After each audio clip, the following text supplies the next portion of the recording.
Thanks.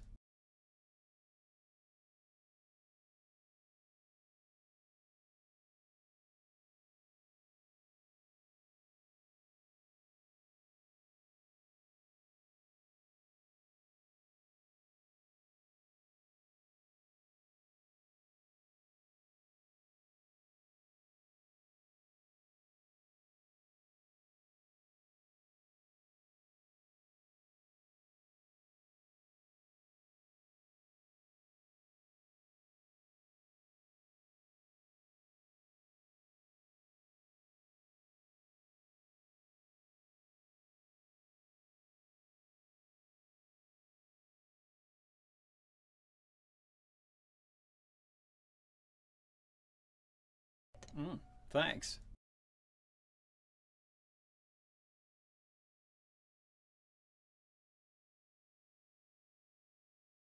We have a situation. He's packing. He's packing. This guy is loaded. He's packing. He's packing. This guy is. Hey, alarm! Alarm! Hey, alarm! Alarm! He's packing. Hey, alarm! Alarm! This guy is loaded. He's packing. Hey, you!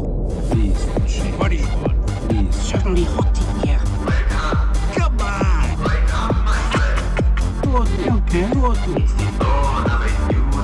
Leave my kitchen at once! Okay. Yes, Please. I'm sorry, sir. you'll have to leave. Too bad. Restricted area. Okay. Don't stay in here too long then. What was the name, please? Mr. Tobias Reaper. We have a situation. He's packing. Alarm! You! Alarm! He's packing. Alarm! You! This guy is loaded. He's packing. Alarm! You! Alarm! He's packing.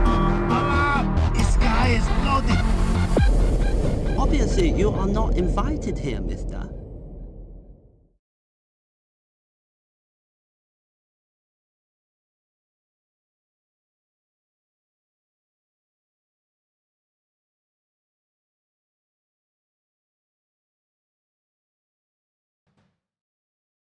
One more time?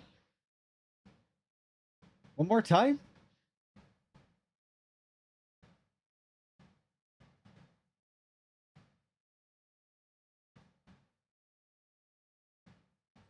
We have a situation. He's packing. He's packing. This guy is loaded. He's packing. He's packing. This guy is. Hey, alarm! Alarm! Hey, alarm! Alarm! He's packing. Hey, alarm! Alarm! This guy is loaded. He's packing. Hey, you! Please. What do you want? Please. Certainly hot in here. Come on! Okay. Leave my kitchen at once! Okay. Yes, Please. I'm sorry, sir. you'll have to leave. Too bad. Restricted area. Okay. Don't stay in here too long then. What was the name, please? Mr. Tobias Reaper. We have a situation. He's packing. Alarm! You! Alarm! He's packing. Alarm! You! This guy is loaded. He's packing. Alarm! You! Alarm! He's packing. Alarm! This guy is loaded. Obviously, you are not invited here, mister.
Yo! Welcome back, everyone. How's it going? Good to see you all. Actually, I can't see you all at the moment, so let me fix that.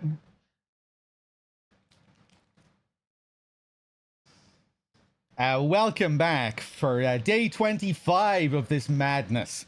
We're almost at the end of the month. I'll probably put a cap on the subathon at the start of next month.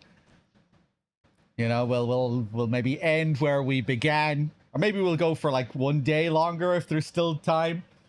How's it going? Corvo, Corsair, Naps, 8-Bit Tomato, Snake, Reuter, Mepaz, all the usual suspects. Thanks. Core, Sigma Lux, Lepe with the 80 months. Thank you. Welcome back, everyone. It's good to be back for another day of DS2. I'm looking forward to getting back into it. Hold on. I'm just eating a sandwich again here. Trying to put some food down. I'll try not to be as slow as I was yesterday. I was eating over the course of like 6 hours, slowly munching on that sandwich. Let me get this game up and running here. Might be a slightly shorter session today. I didn't really sleep all that well last night. I think I only got like 5 hours of sleep. So, you know, we'll see how it goes.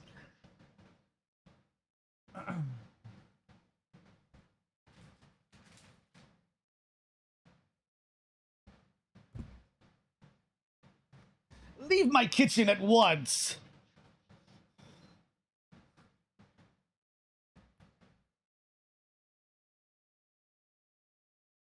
Okay. Hold up. Let's get rid of you, Mr. Hitman.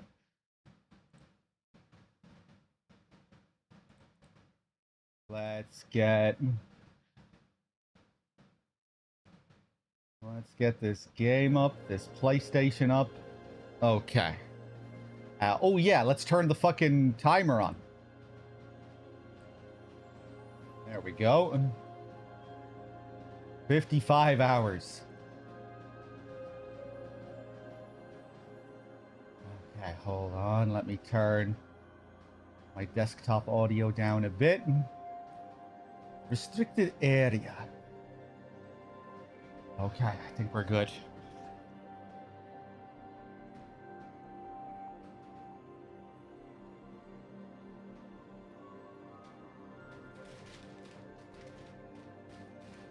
Just give me a moment here to get cozy.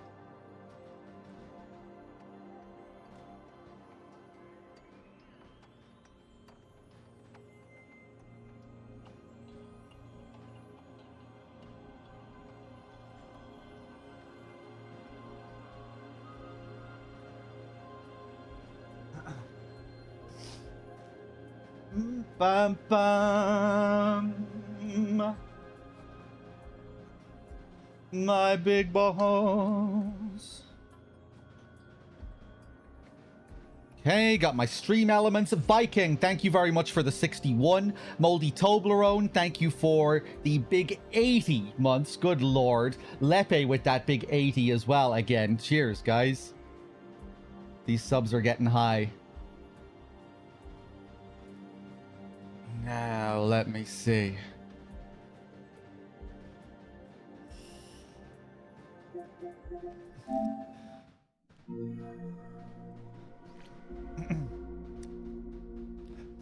Billy, how's it going? Friendly Taco Man.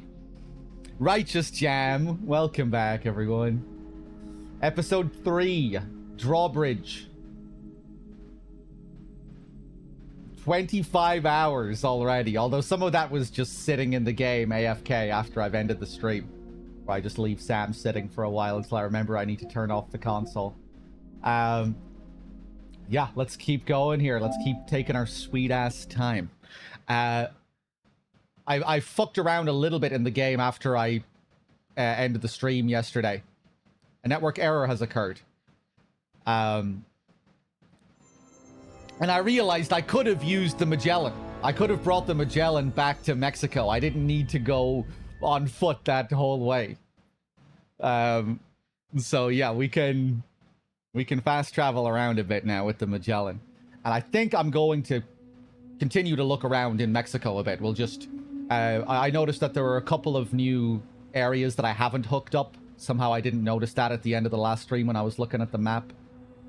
We do have a couple of areas still outside the network in Mexico. So, yeah. I want to check out those areas and hook up whoever needs to be hooked up. Maybe get some new toys. A very tiny bit, Pew, and absolutely nothing significant. Okay, continue. New update is available. To log into the server, please update the game to the latest version. I had a feeling that was it.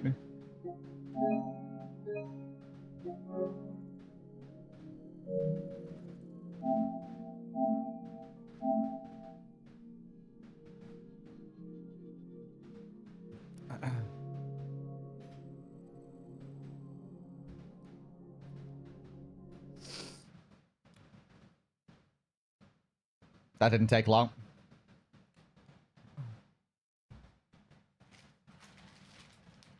Alarm! Alarm! Giving Dollman more dialogue, hopefully. We need to experiment with Dollman today. Remember, I remembered at the end of the last session that I can equip Dollman and throw him. So I really want to see if I can interrupt his dialogue by throwing him at the ground. If I can do that, that might somewhat redeem Dollman, right? Because then I can make my own fun little meta game where every time he interrupts me, I fucking throw him into a brick wall, throw him into a rock. So yeah, we'll have to test this. We need to abuse the hell out of Dollman. We need to find out how much we can abuse him. Maybe if we treat him like absolute shit, he'll just stop talking forever. I'm not going to get my hopes up, though.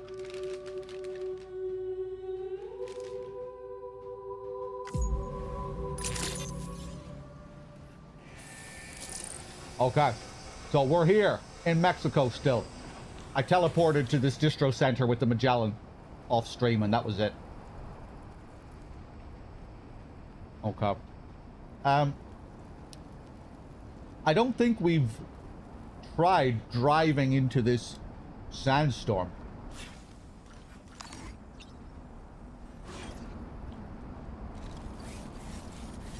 So maybe I'll try doing that. You'll have to excuse my mouth noises while I'm eating here for a bit.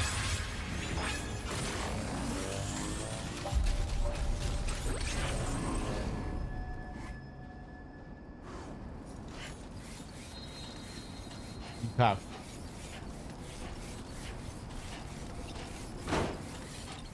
I wonder if we're gonna get a Mad Max chase through the desert. Through the sandstorm. That vehicle combat we unlocked yesterday.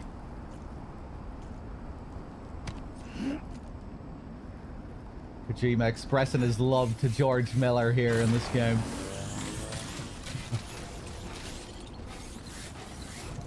Thanks. 13 with the 27. Thank you very much. What did you say? Please give it your all? Someone has put up a sign requesting aid nearby. I think I have these auto aid things installed still. My automated auto aid. Okay, let me take another bite here.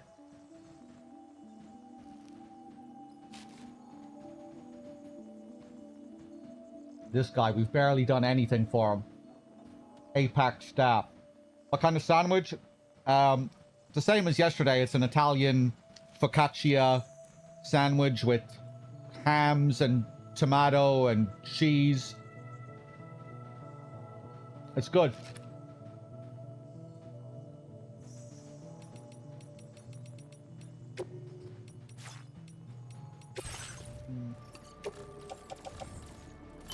Let's stick those in the private locker.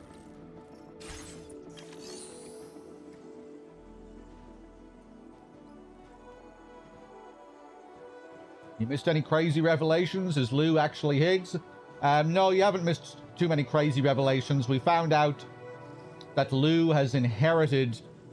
that Lou inherited the serial number BB28 from another BB. It wasn't that there were two different BB28s. Well, maybe in some sense there was, but yeah. Lou inherited that serial number from a previous BB.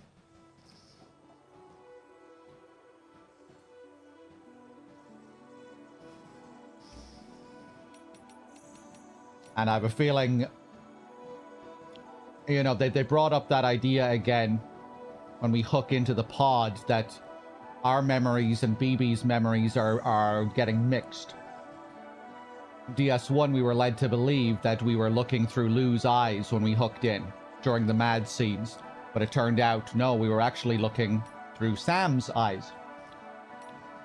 Sam is the first BB test subject. But I have a feeling now we maybe are seeing through Lou's eyes, or at least seeing what happened with Lou. I was spoiled. I didn't watch the trailer itself, but I saw, you know, I couldn't avoid it, this new snake-looking character who seems to be the stand-in for Cliff in this game. You know, look like very much like the Cliff setup. This guy with the army of the dead and what have you.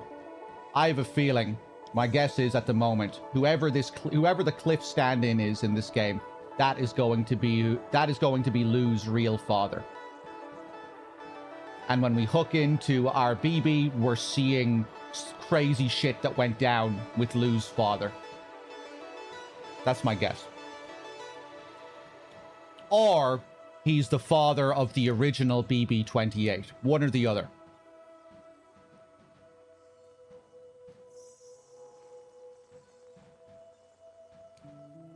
It's the same kind of scene, you know, we hook into the pod, suddenly we're inside some facility, people are getting shot, some just, you know, shit's going down, you know, it reminds you of Cliff trying to escape with Sam.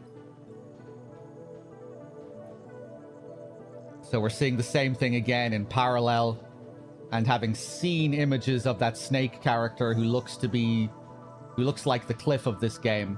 Yeah, you would imagine this guy has some connection to what's going on here with Lou.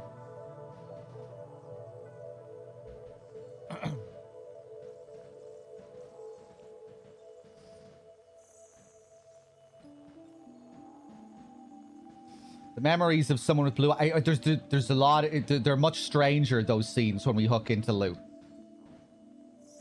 Or the soul of Lou. Yeah, I love that shot of the eye. And like you're seeing something kind of fly past. It looks very 2001. You know, when you get the close-up of Dave's eye as he's... the close-ups of Dave's eyes as he's going through the Stargate sequence. And you're just seeing all these colors and waves fly past, being reflected in his eyes. It looks very much like that. So, yeah, where we're seeing this, the eye of this character. And then we're seeing, like, shit go down in this facility, which seems to be happening away from the person whose eyes we're looking at. It's like those Sega Saturn commercials.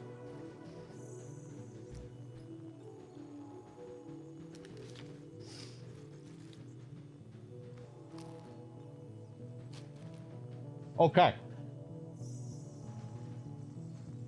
We got our own memories in one, so we're getting BBs this time. Yeah, I think so.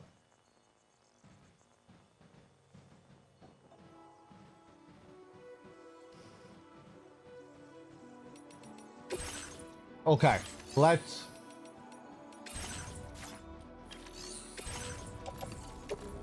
right, that's my private locker.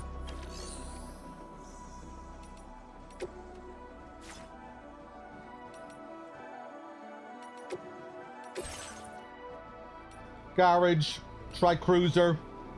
You take the off-roader.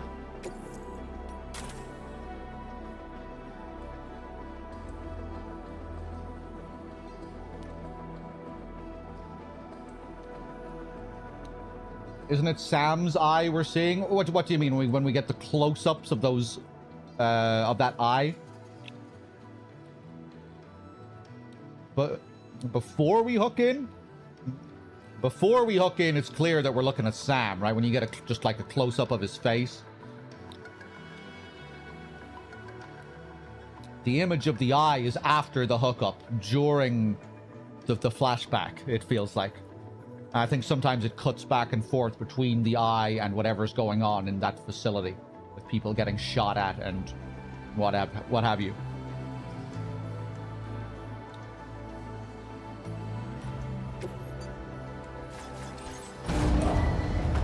Vehicle ready. Please drive carefully. Okay.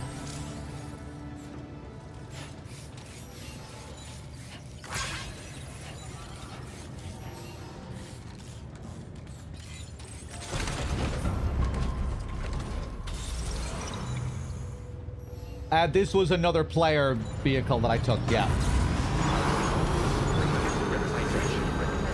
By the way, I have 16,000 likes on a ladder beside Sam's house. Don't mean to brag or anything, but, you know, I'm pretty hot shit.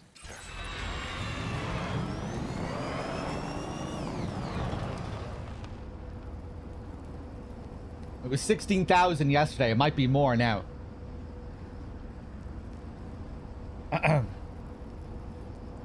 You getting aroused, Pew?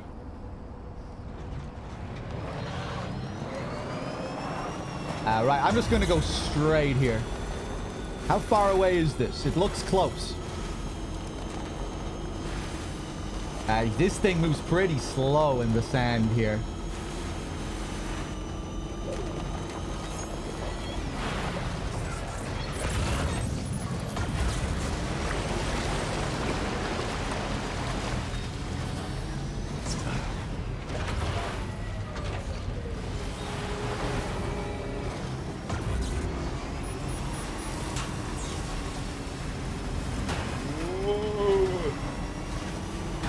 The thunder. Yeah, very Fury Road. Whoopee.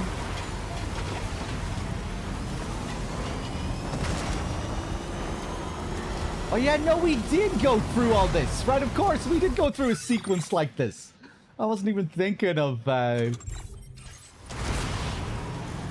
comparison when I was doing it. Okay. Yeah. Let's go back.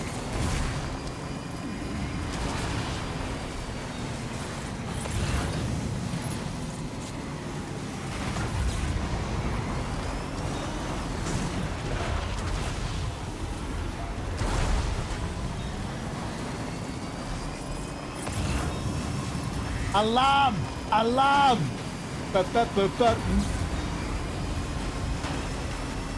Get me out of here.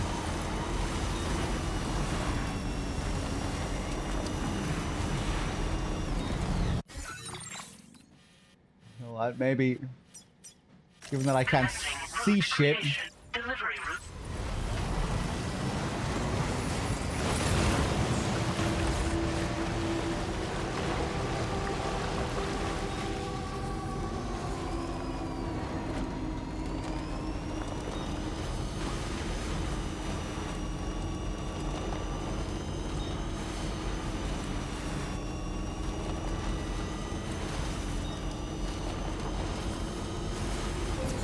Yeah, are carrots good for the eyes, Pew? I didn't know.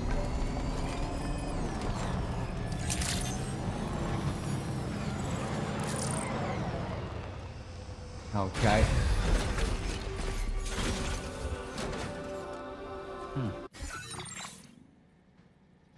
Hey there, Ricky. Welcome back. Right, so we have two areas that are not on the chiral network here. We have this place, this little patch of land here, and another part of this mountainous region. So I think I might hook these guys up, just for the hell of it. If you're just tuning in, we're back in our tutorial area, the Mexico part of the map.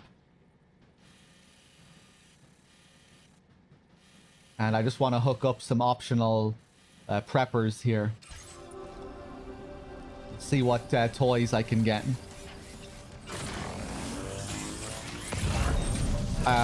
Let's just see what standard orders this guy has. Robots are coming. Fitting name.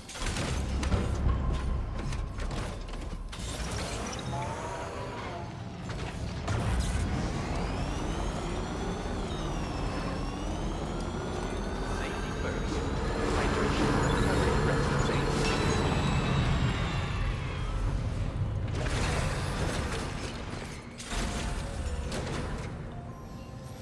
What else went down after the Higgs part? We learned a little bit more about Lou inheriting its serial number from a previous BB. We learned that Lou's mother died. We learned about Tarman's history, that he lost his son. We learned about his history on the Magellan, that he used to be a doctor and geophysicist. He used to sail the Tar Seas, investigating its creatures, its sea creatures. He used to go out with his son. One day they caught some new tar mammal, and it was strange. His son put his hand on the tar mammal, and it created a BT handprint. As if his son was a BT, you know, like he put his living son put his hand on the mammal and it created a BT handprint. And then moments later, bodies just started gushing out of the mammal. They assumed that it was pregnant initially. Tarman later said that he believed that that wasn't really the case, that their initial assumption was incorrect. So yeah, just kind of weird, mysterious shit happening with these bodies pouring out of it. Then some storm hit. The sun got sucked into the tar. Tarman desperately tries to pull him back out as he's getting sucked into the tar outside of the ship. They're, you know, holding hands. And then something flashes, something cuts. And his son is gone, and he's taken his father's arm with him. It's all very Moby Dick once again. We get very overt Phantom Pain references where Tarman describes the feeling of losing his arm like a phantom pain. He loses his son and his arm along with it. So his missing arm reminds him of his dead son that he lost on that day, who pulled his arm into the tar. But when that happened, it also gave Tarman this superpower of being able to navigate the tar oceans in the way that he can now. That it's all down to this phantom pain. Let's take 5. Sure. So yeah, another character suffering from immense loss. Let's get up here.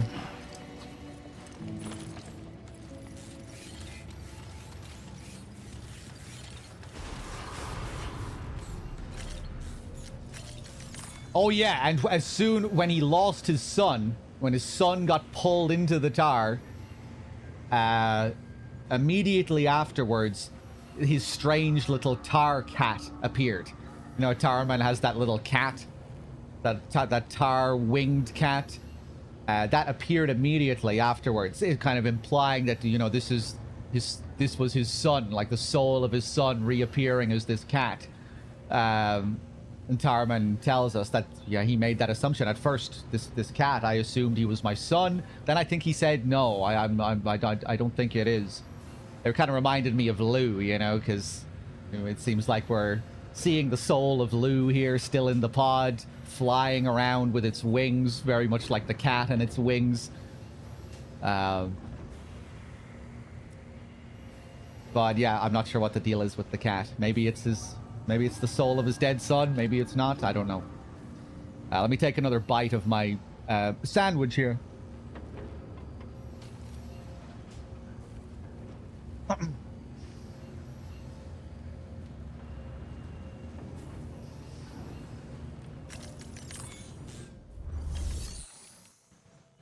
Right, what orders does this guy have? Recover antichiralium drugs lost during delivery.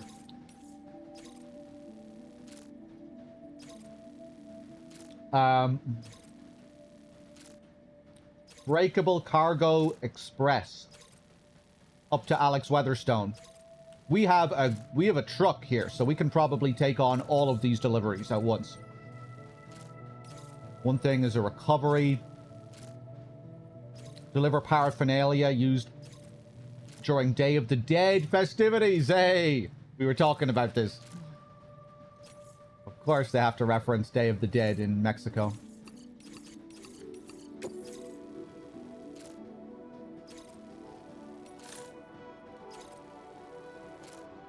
Okay, yeah, let's take that.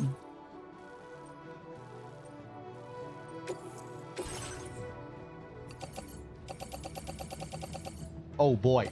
Okay. That's more stuff than I thought. Okay, we can fit it all in the truck.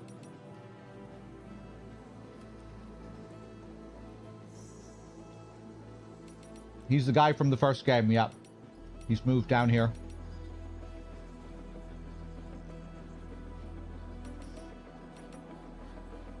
Okay. Order accepted. Thank you.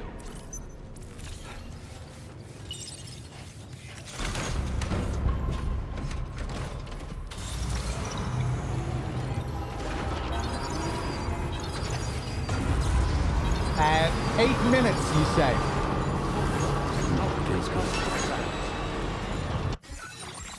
Okay, Alex, where are you? He's up here.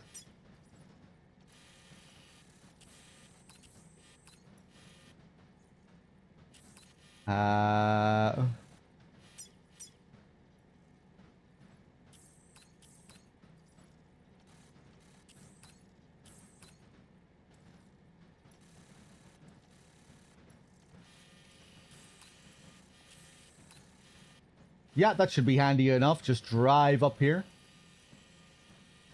Ba-ba-doo-doo-doo. Okay. Commencing route creation. Just draw a line here to roughly help me. Delivery route finalized.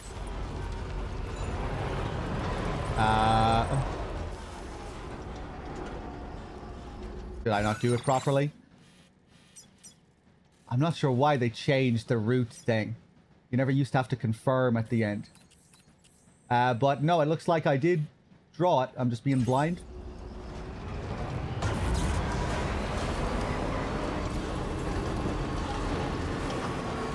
Hey, there we go. Okay.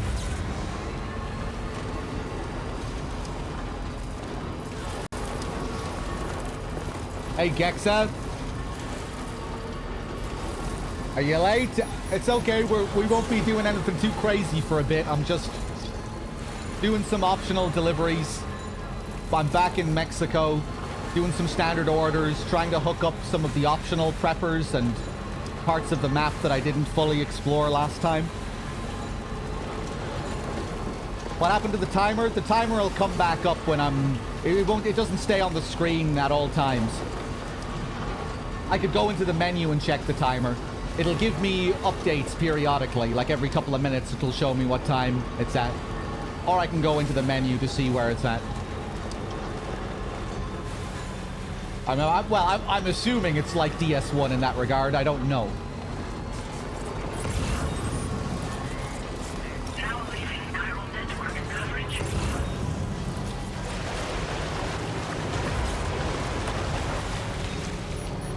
Okay, up this way.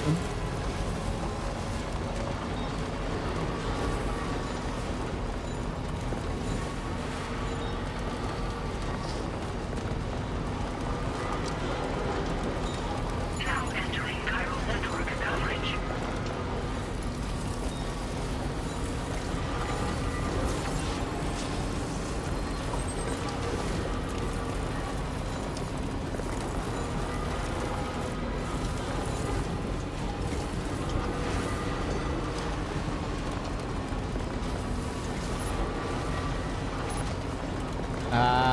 I going here? I think I'm on the right track.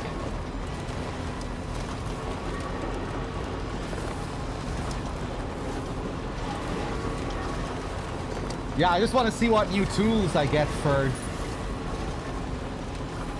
doing the standard orders here, and I kind of want to see the people that I haven't hooked up.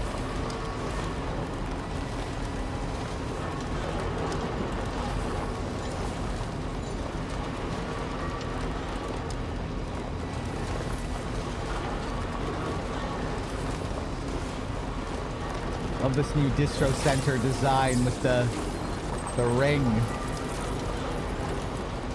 I'm assuming is supposed to symbolize APAC. APAC's inheritance of bridges.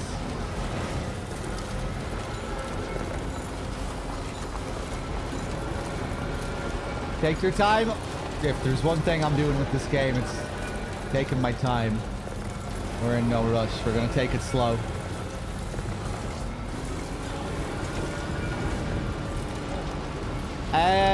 I'm not sure if hematics work on the orange BTs, Cuckoo.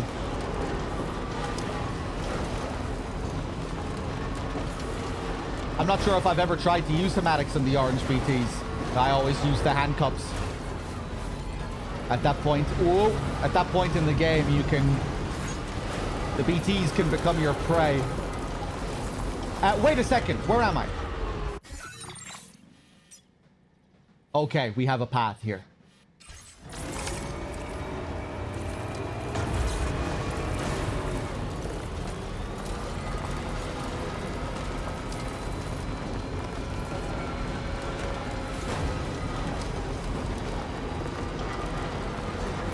You still don't have the... Oh, okay. Where did you find the orange BTs? You find those up in the mountains, right?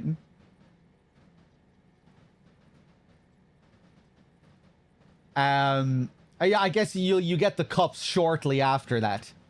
You probably saw them when you were on your way back down to Mama to bring her up to Lochna.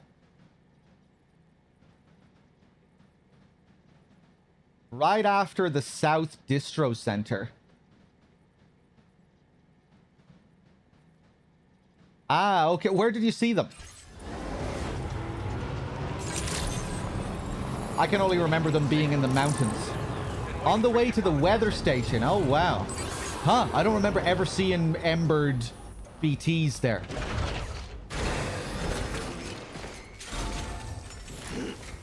I thought you only started to see those in the late game. You know, up in the mountains.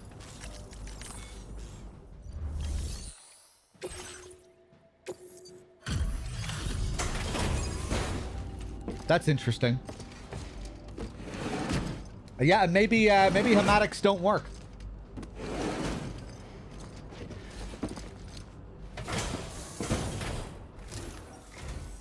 Welcome, Sam. Thanks for swinging by. We can always use the help. The Odradek symbol on the jacket. Beautiful. I knew you were... Almost 3 stars. If only everyone was as kind as you. Take this data. You deserve it. Okay. Armor for the Tri-Cruiser. It provides additional protection for the driver and improves the vehicle's durability. Cool. You'll Firmware find that you can updates. claim more materials from our stores. A little perk you've more than earned. Okay. More bandwidth, more memory. Now displaying your current porter grade.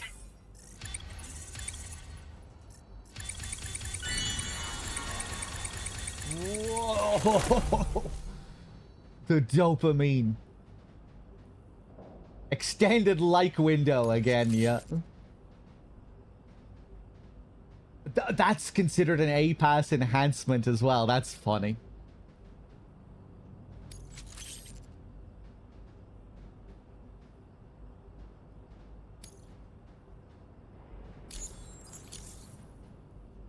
This schematic is for additional armor that can be equipped to track cruisers. Provides added protection for the man in the driver's seat. For that extra peace of mind when you've got to cut through enemy territory. If you like the sound of that, try customizing your tri-cruiser with it. I'll see you around. Okay. What increases one's bridge length? Well done. I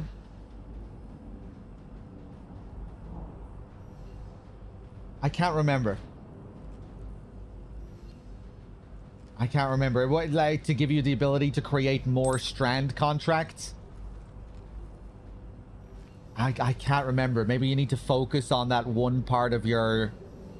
You know, focus on the stat that's tied to bridge links.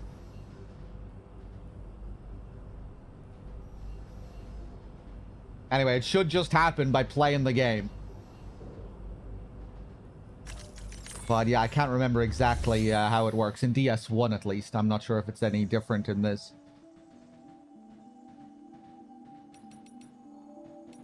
Right, what orders does this guy have?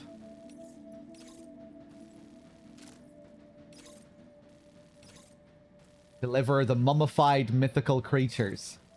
Back down to this guy.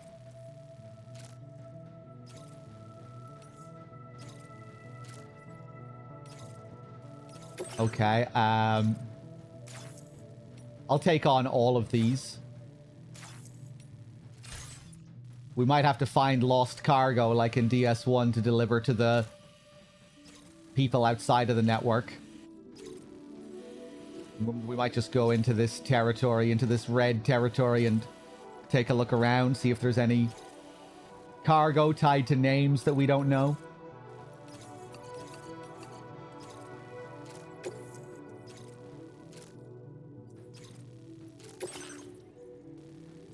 Okay. This is a lot of fish samples. Samples of fish recovered from a BT area. It's possible that these creatures crossed over from the other side at the same time as the BTs.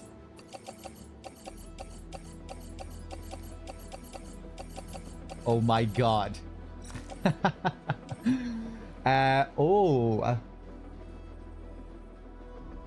Mummified chupacabra.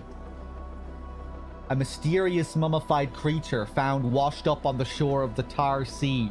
Judging by its shape, it's possible the creature is a legendary chupacabra.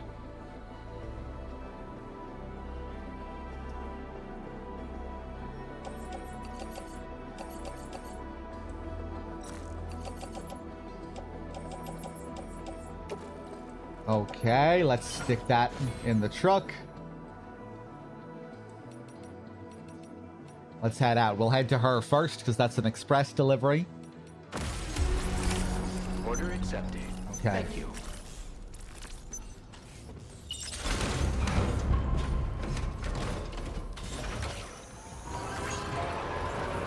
Don't be a stranger, okay?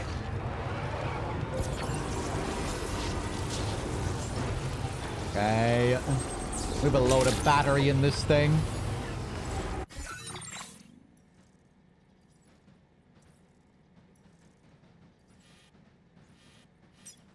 Where is she? Right, she's all the way over here.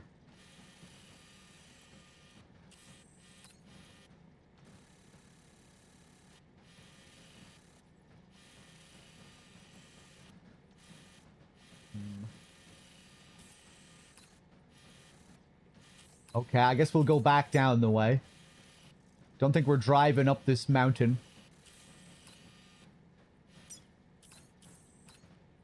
Commencing route creation. Yeah, we'll just go back down here and then... Delivery route final. Commencing route creation. And then cut across here. Delivery route finalized.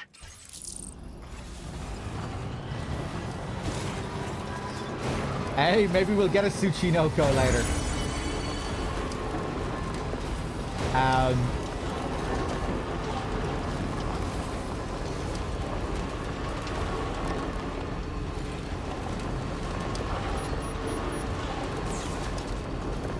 How big is the DS2 map compared to DS1? I'm not really sure yet. So far, it feels like it might be around the same.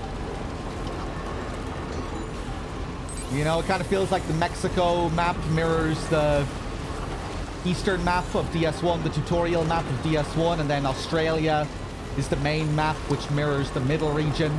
And it looks to be about as big, with a very similar structure as well, where it seems like we have snowy mountains in the middle of the map, and then 2 pieces of land on either side.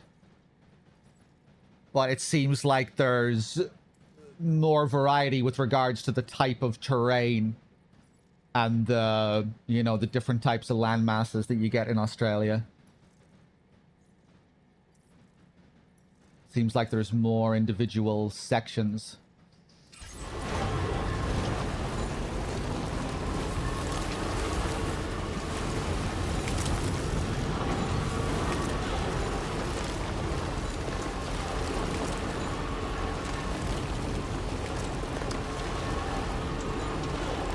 Yeah, they get you going a bit faster in this. Although, you know, it's still pretty slow-paced, the Mexico sequence.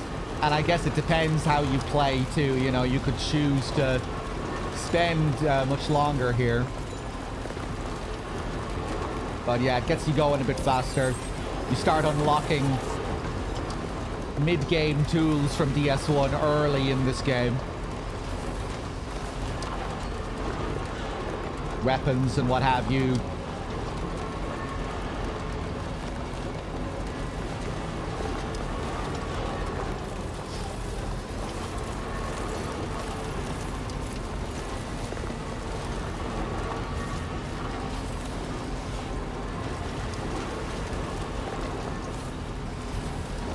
I'm looking forward to seeing more of that monorail later, where we can just,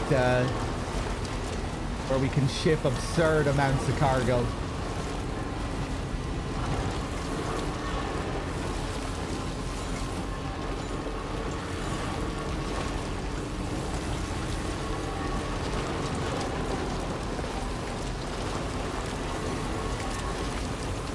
Yeah, it's nice having the day and night cycle. If for the visuals alone. Although I hope we get more variety with regards to the types of night we get in terms of visuals. I'd really like to see, like, you know, pitch black areas at night. Work coverage.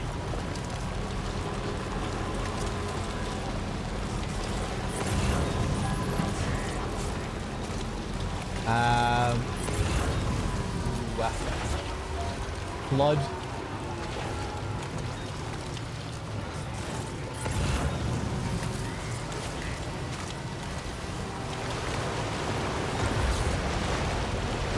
Okay, we'll cut across here.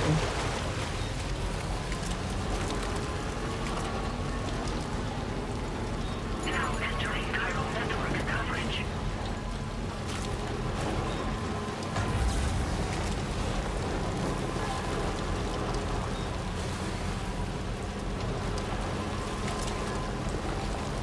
Hopefully we get a faster version of this thing later. This is our...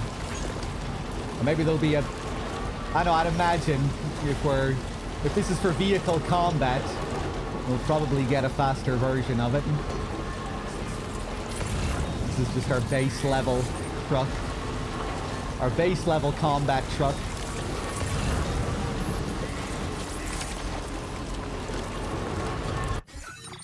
How are the vehicles? They handle better. Yeah, they can still be jank. But they handle better. Like, the bikes have much better turning.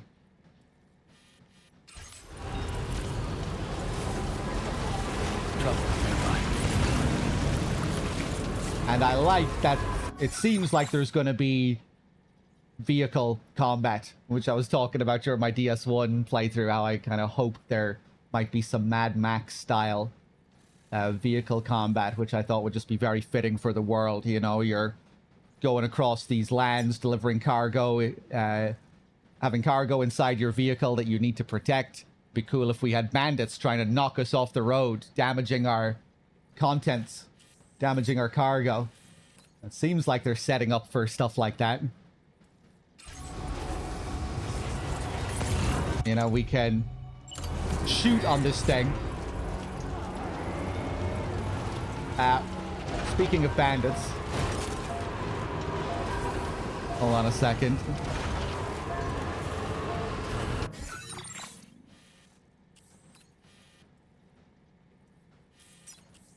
Yeah, I think I'll go around this. We don't need to pass through this camp. Jesus, we're a ways away here.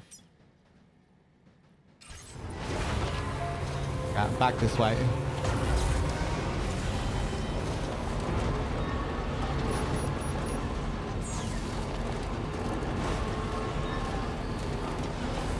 But yeah, you know, bikes, it seems like bikes will still be jank if you're trying to force them through rough terrain. You know, medium-sized rocks are still an obstacle that you need to avoid. But yeah, with regards to turning, it feels much nicer to handle them.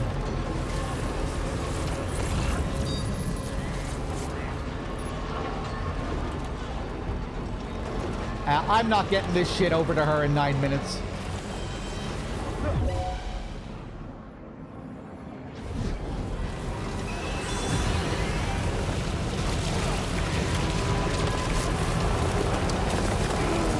Okay, all right.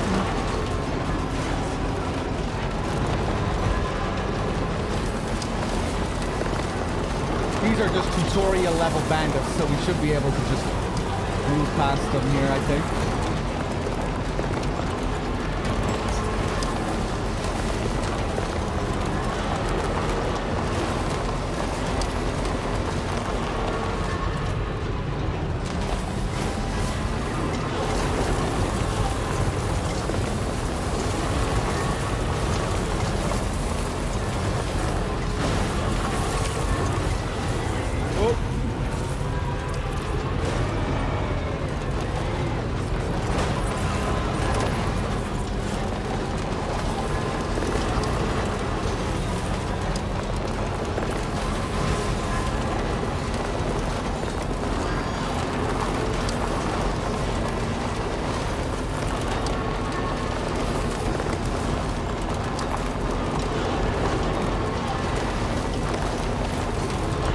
Where am I?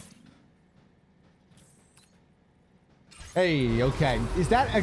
Yay! It's Ghosty's piss! Okay, I have no time to look at your mushroom, Ghosty.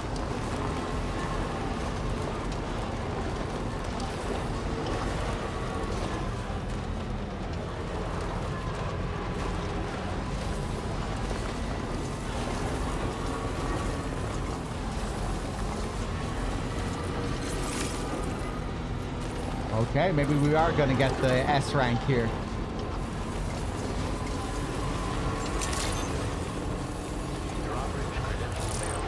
Thank you for visiting us.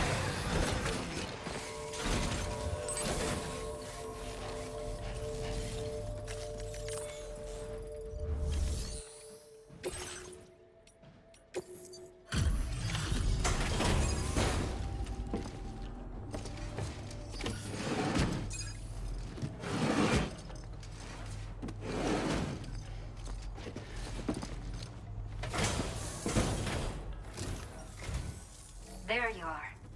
Checking your order data now.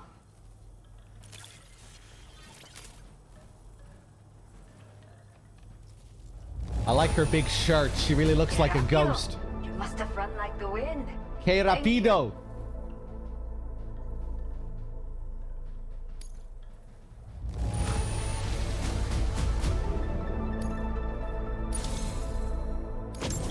Let me repay the favor with some local data of ours.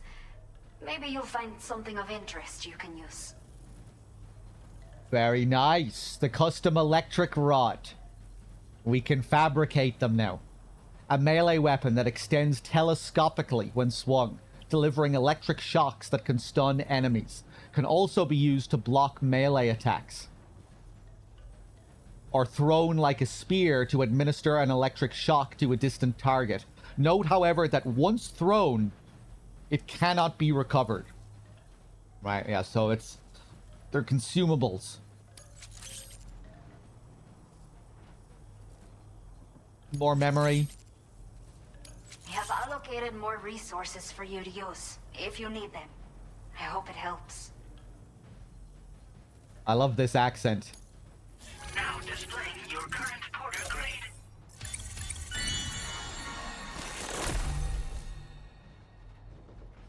Boosts the floating carrier's maneuverability when ridden. Oh! Alright, floating carrier, more stability if we skateboard on the floating carrier. Okay. I wasn't expecting that as an A-pass enhancement. Alright. Faster order preparation enhancement.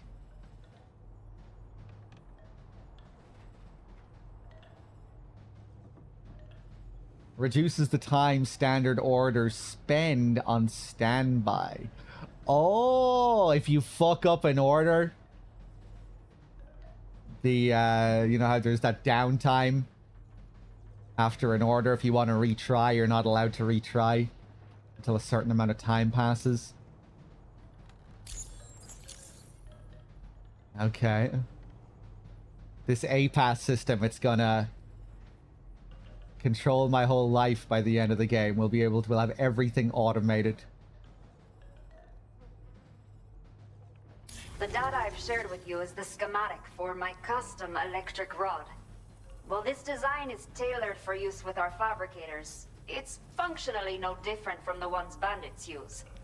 The rod extends with a quick shake and can be used to stun enemies over a wide area. It can also be thrown like a javelin, though you won't be able to retrieve the rod after doing so. A thrown rod will release a burst of electricity when it strikes the ground. And no bandit can shrug off a direct hit from this bad boy. Test it out, and you'll see. Okay. Well done. Cool. That's a great combo, Pain. Let's see.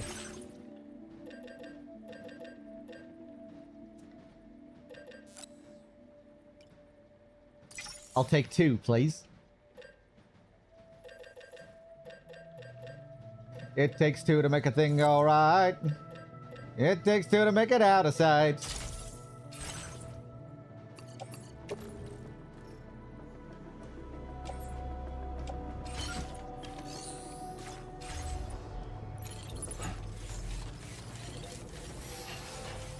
You have been a great help.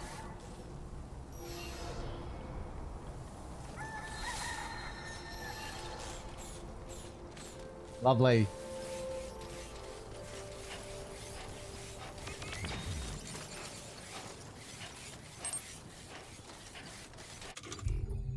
Let's test it, shall we?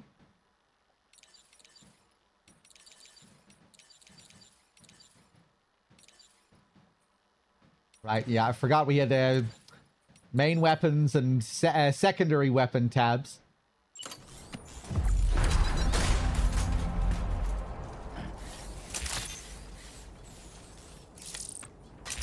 Okay, so if I ready the weapon, that's only for throwing. Throwing and long throw. This is where I use regular melee. But I'm inside her network, so...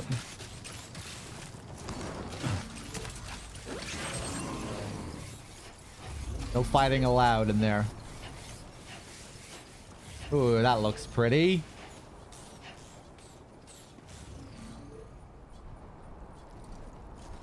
Lovely.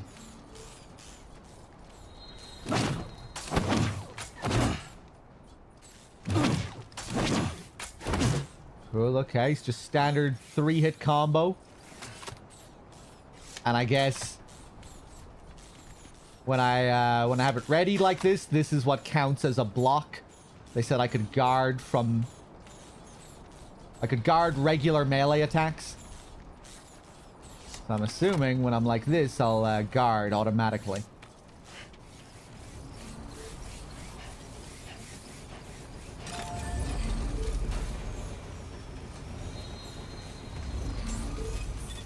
Cool, okay, we'll have to test it out.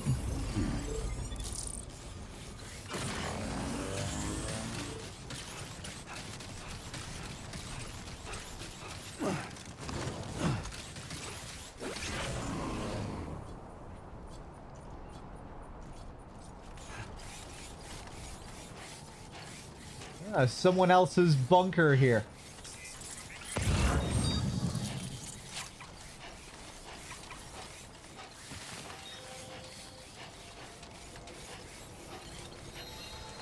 Another one there.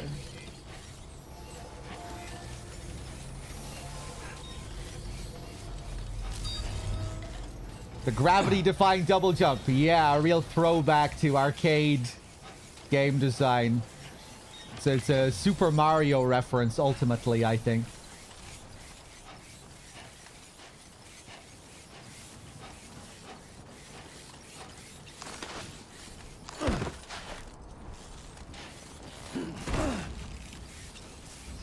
Even Sam's regular... Oh, it might be different in this, actually. No, it's the same. Even his regular jump is a nod to Mario's original jump animation.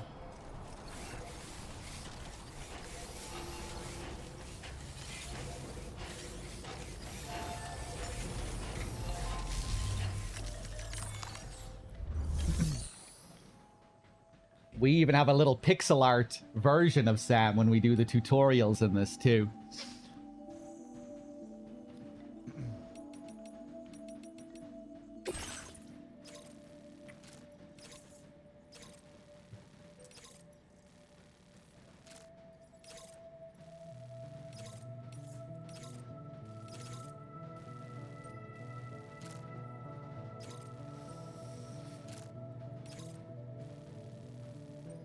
Yeah, well, partially anyway, Roban.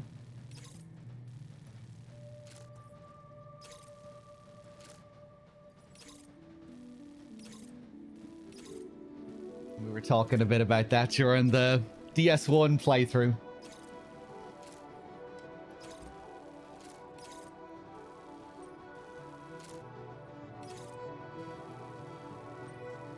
What was the other thing we saw yesterday as well? Something in the private room that felt very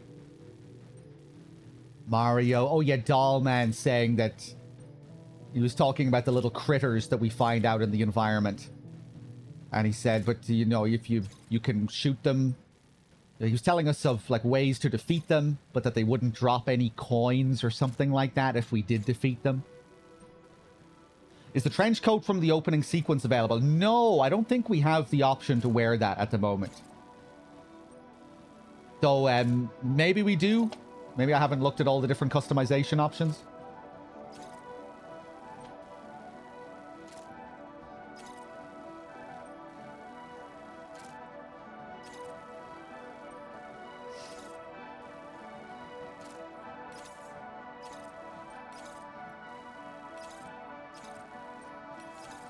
Right, how about I do something here? I'm getting distracted looking at the chat and thinking about Mario.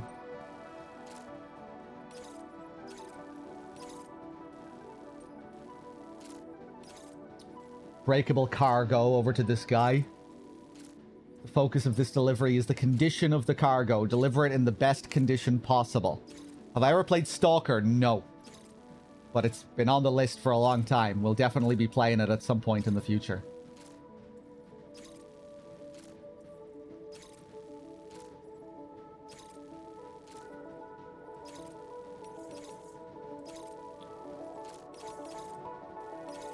Recover vital aid packages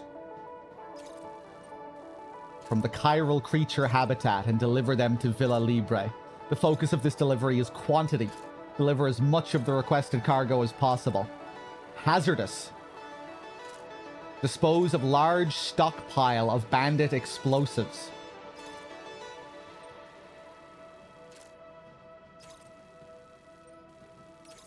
Okay.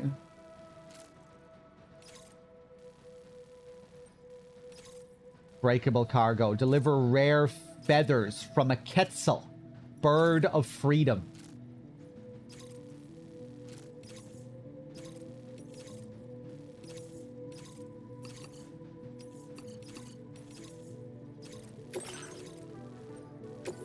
Okay.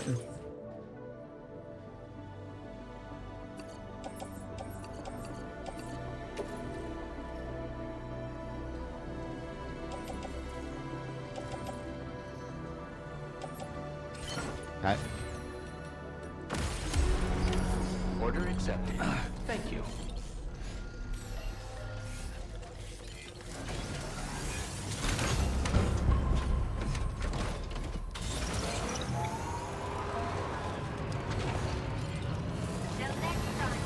Okay, see you later. Whoa, I think I've already fucked up this guy's order.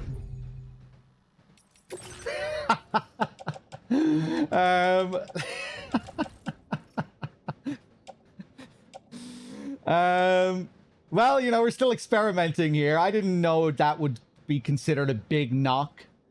Feel like in DS1 I might have gotten away with that with a truck.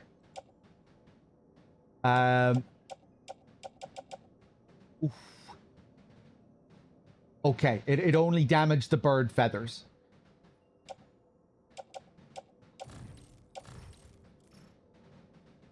And the ancient mask. Oh. Right, that's the breakable cargo.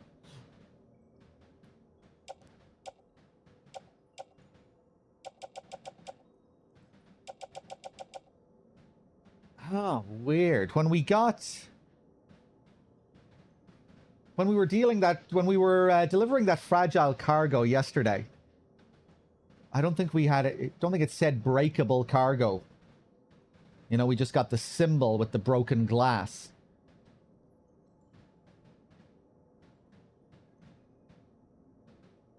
Okay. Alright, let's go back the way we came here. Oh dear Jesus!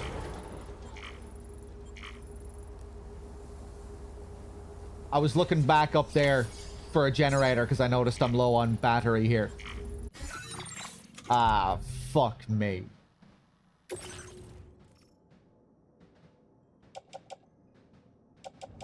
We're not too far here. I probably got an autosave after finishing the last delivery. So, I think we might cheese it and... Oh, yeah, look at this. 100% damage. Hold on.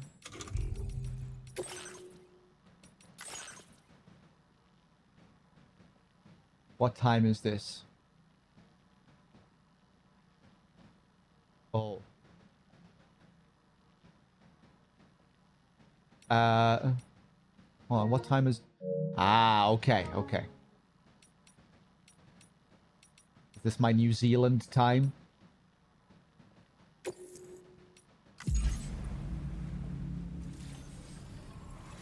Good morning to you.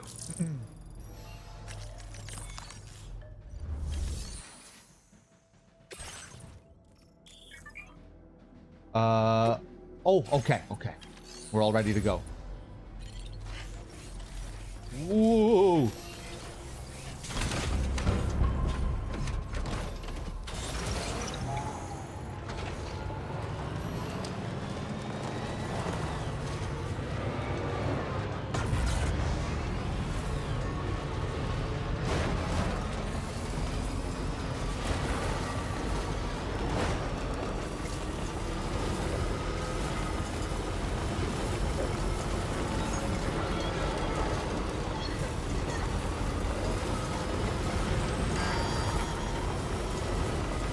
I bet I'm going to make a balls of this again. It seems very easy to fuck this up. Just bump into one tiny rock. And I can destroy this precious cargo. Look at this. Hold on.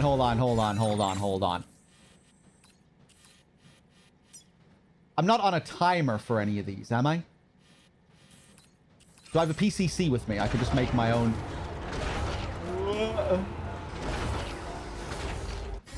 I don't think I'm on a timer for any of these.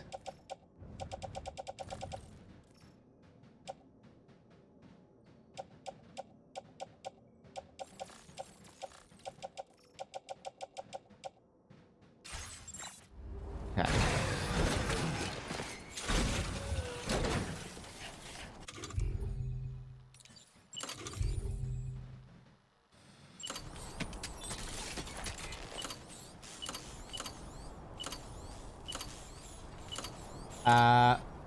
There we go.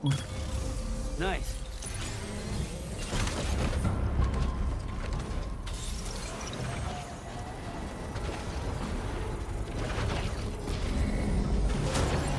Construction process now complete.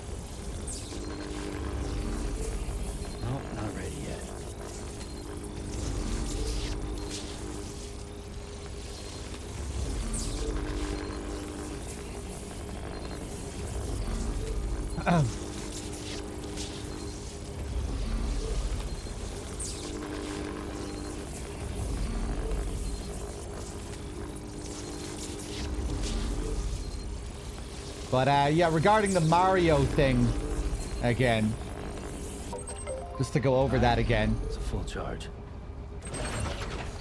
In the build-up to DS1, there was an interview Kojima had where he just went off about Mario for the first 10 or 15 minutes of the interview. He was being asked about the influence that Mario had on him. And he said this a few times in the past, you know, that the original Super Mario was... He cites that as being one of the main reasons why he got into the video game industry in the first place. You know, how impressed he was by the original Mario when it first came out. And then he started to draw parallels between Sam in Death Stranding and Mario, saying, you know, Mario, it's like pure arcade, completely unrealistic, just like the instant catharsis of zooming around and doing these crazy jumps and what have you. And with Sam, you know, it's like the exact opposite of that. There's no immediate catharsis. It's much more realistically driven, where you're being weighed down by all these things that you're carrying. You don't have the video game logic of sticking 100 items up your ass that you can pull out at any time that don't weigh you down in any way. And I think even right down to like the character design and Sam's status as a laborer. You know, Mario is a plumber. But in the world of Mario, you know, that isn't taken as a like a realistic part of the world in any way whatsoever. You know, it's just this kind of absurd, abstract thing that he's this plumber in this wacky, cartoonish universe. But of course, with Sam, you know, his status as a laborer really, really weighs him down as a character, as a human being in the world of this game. And like visually, you know, the specifically in Death Stranding 1, his outfit, the blue outfit with the straps that go over his shoulders, the cap that you can wear, you know, how the cap is like one of his standard, one of the standard additions to his outfit. He was always wearing the red cap in the trailers as well, in all of the pre-release footage, like Mario.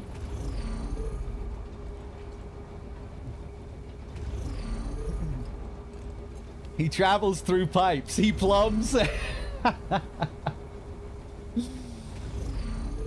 But, yeah, so it's kind of, it's supposed to be like honoring the lineage of video games, kind of paying tribute to these arcade roots, while also putting a big spin on it and essentially doing the opposite of what that arcade game design did, but with these little playful nods.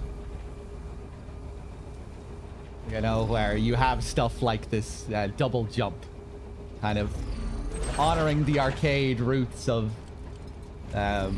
games, and I guess honoring the games that inspired Kojima to begin with.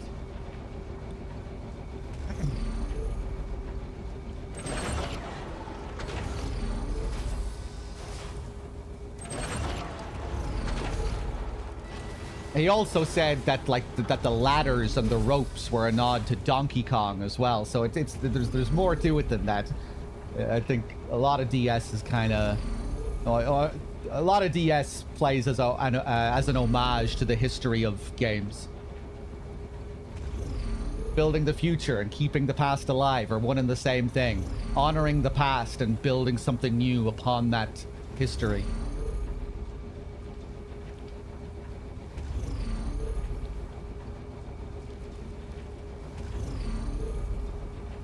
Hold on a second.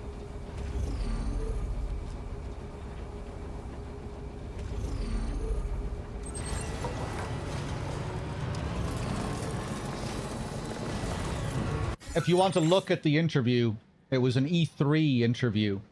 Maybe like the last E3 that there ever was.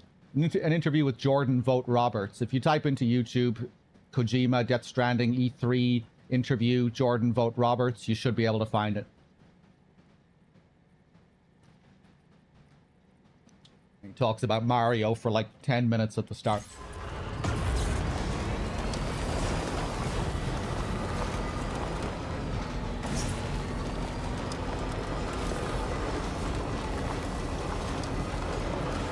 E3 Coliseum, I think the event was called.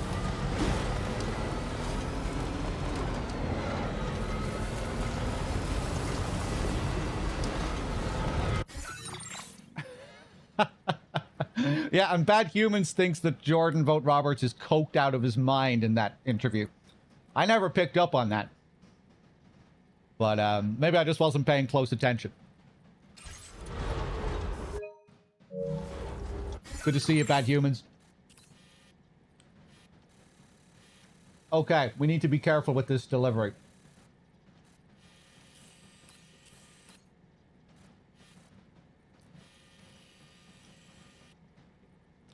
Christ. Okay.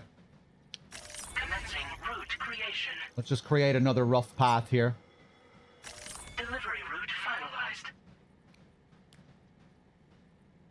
What the fuck?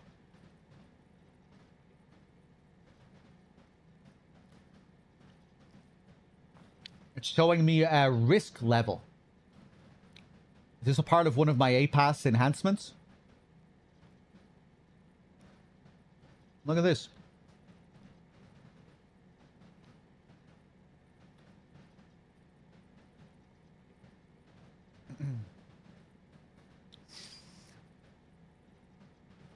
Drone would be cool. I mean, we might get some drones later. We are building up to, like... There's all this focus on automation in this. And we've built a monorail system that can automatically ship vast quantities of cargo from one place to another. So who knows what this logistics system will be by the time we're finished with it.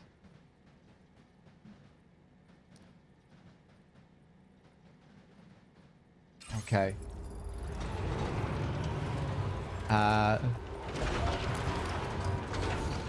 let's hit the road. Hasn't that been there since the beginning? The monorail system?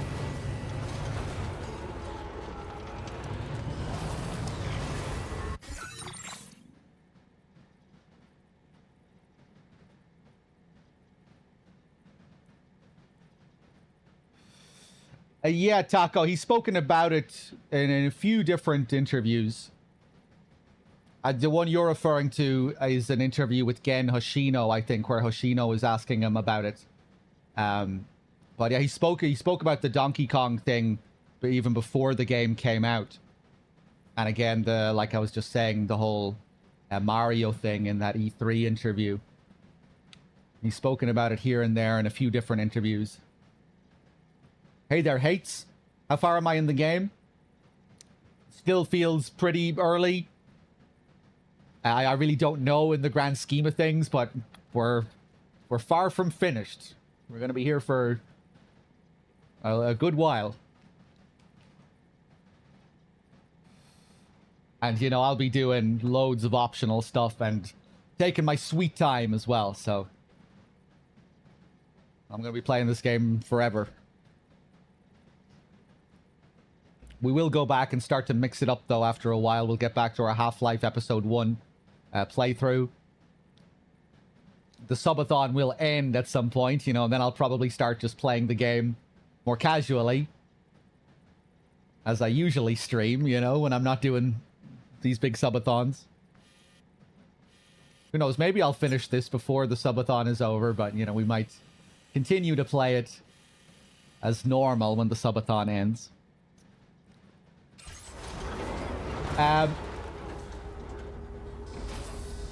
Right, did I damage my cargo? Did I bump into something?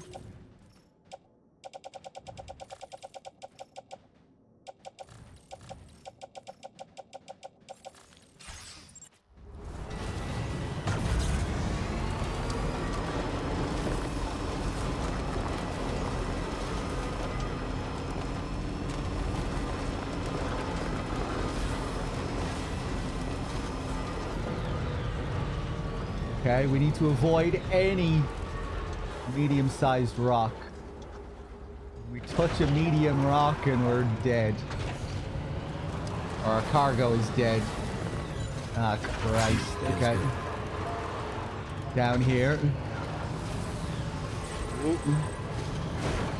Ah! Oh, dear Jesus. Okay.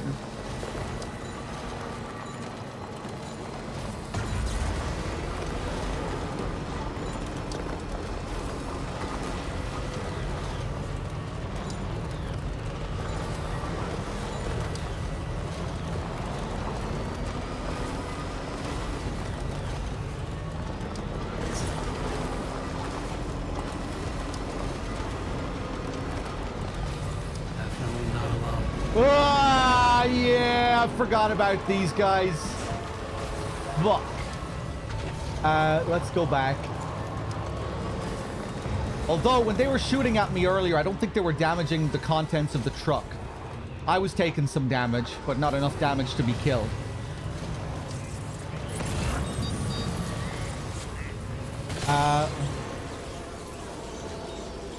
Oh!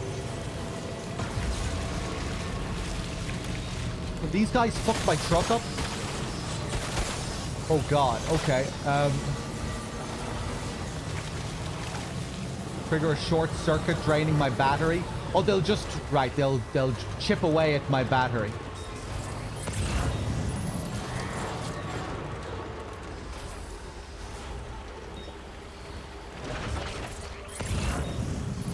Okay. See if we can move past these boys here.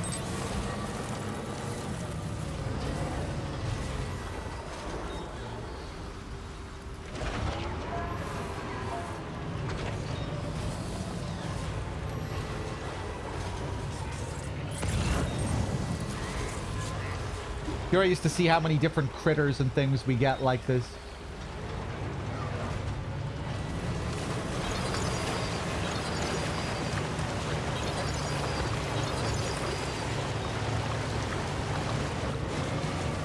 Hey there, Psycho Mosh. What's going on here? I'm just trying to carefully deliver some fragile cargo at the moment.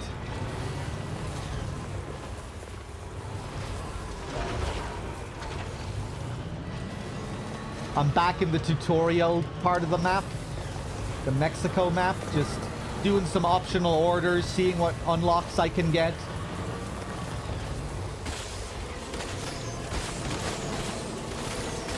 More of them. Cool.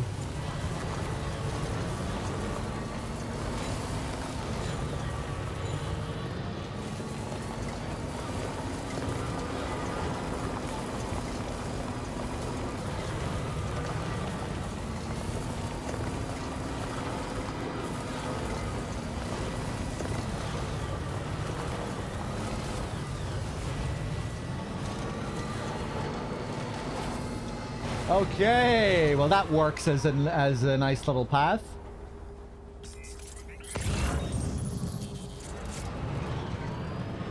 Yeah, full speed ahead back to the distro center. Not that I'm getting much speed in this thing.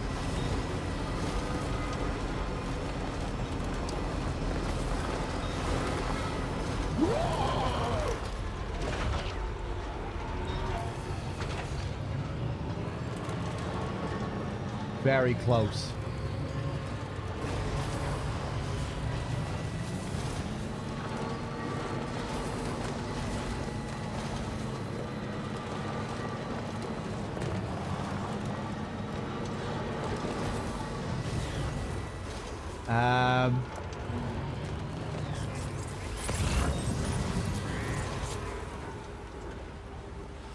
I think the filter cancelled my gasp a bit there.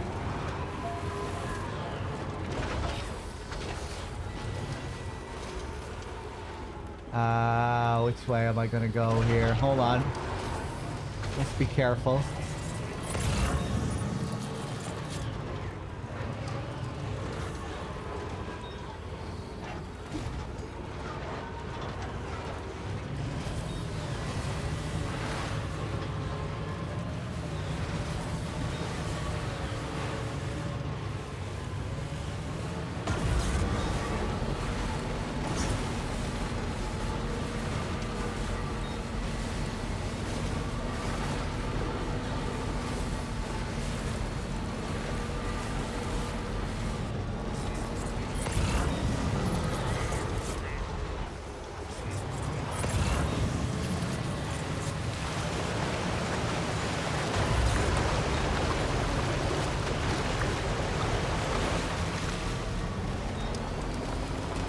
Okay, nicely done. Back to the distro center.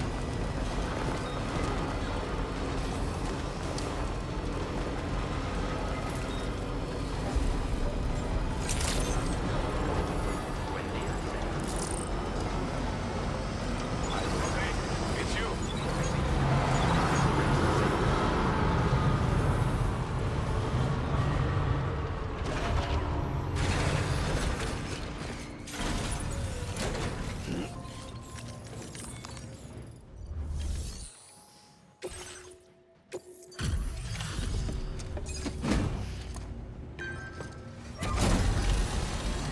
Okay, give me a new toy, please. Give me something good for this.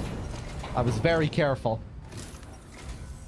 I wasn't expecting any visitors in this kind of weather. Hope you managed to avoid the worst of it.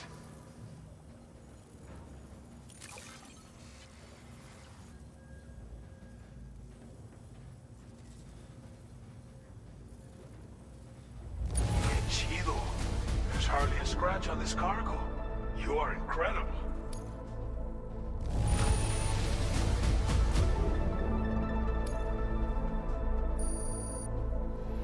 Nice. Another star. You've got some seriously impressive skills. Thanks. I'll bet something like this would be right up your alley. G'day, Paul. We're not in Australia at the moment, though. I'm back in Mexico just doing some of the... just doing some standard orders here. We get a pistol. An automatic handgun, effective at close range. Fires MP bullets effective against any target. Comes fitted with a light and has 2 modes of fire. Semi-auto and full auto.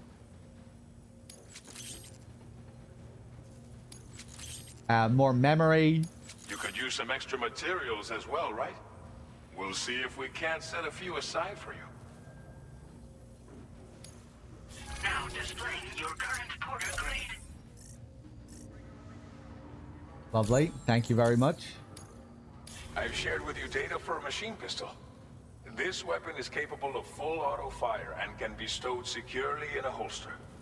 It may be compact, but it has plenty of stopping power. Good for all kinds of situations you might find yourself in. I hope it's to your liking. Order completed. Well done. I'm not sure if my Aussie accent is too great, but maybe sometimes.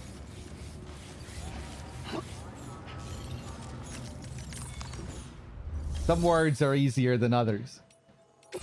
What do we have here? Deliver a large volume of high energy emergency rations. Okay.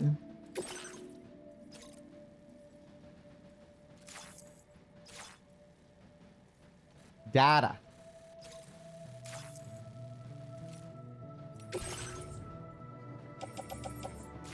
No. I don't want to go up to him yet. Just for one single order. If I'm going back up to him, I want to have a load of other shit with me as well. Do I have anything left in the truck, actually? Wait, I do. Oh, right, yeah, we have these feathers for him. Huh, either way, I don't think I'm going to go up to him yet.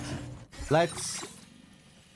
There are 2 areas here that we haven't hooked up to the chiral network. This little patch here. This little patch here. I was thinking I wanted to go to each of these guys first. To see if they would have standard orders delivering to the people who are here, but that doesn't seem to be the case. It seems like it's going to be like DS1, where we have to find lost cargo for them and then go to their place, or just find their place and see if they have any orders waiting for us. So I think that's what I'm going to do now. Let's just take a trip up to these areas outside the network and see who we can find. Let's stick this guy's precious stuff in the locker here so we don't damage it while we're out on the road.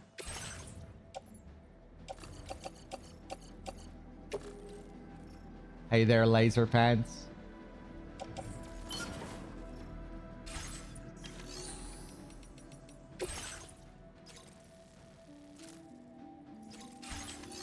Okay.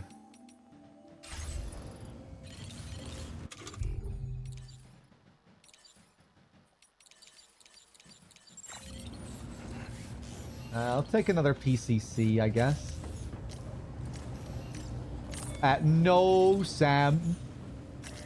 This fucking square button does 5 million different things.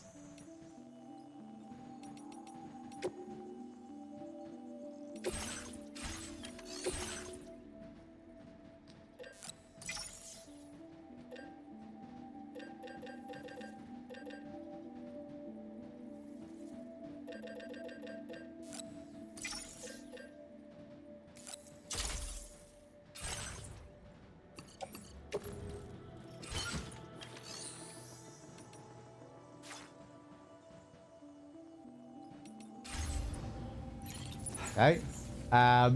The bike is probably going to be a bit faster.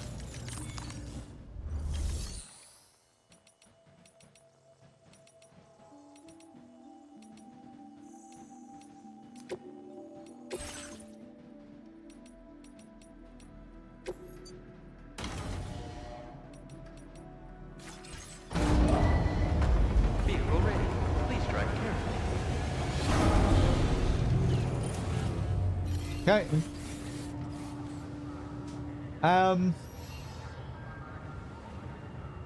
Didn't I get the option to add more battery power to the bikes or something like that? Let me take a look at my enhancements as well.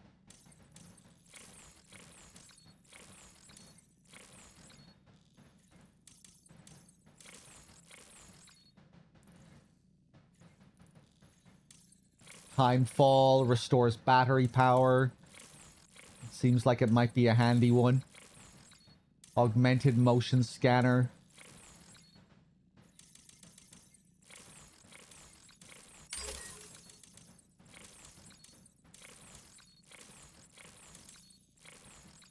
Okay.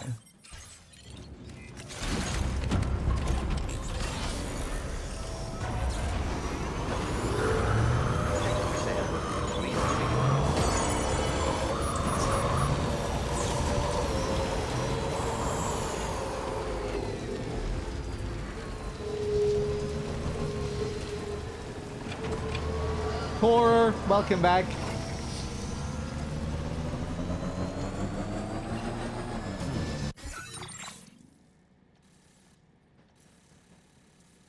Okay, let's check out this patch of land first, see what we can find.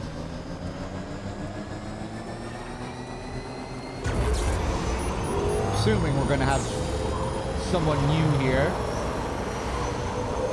Someone's gonna be hiding here who will be able to hook up.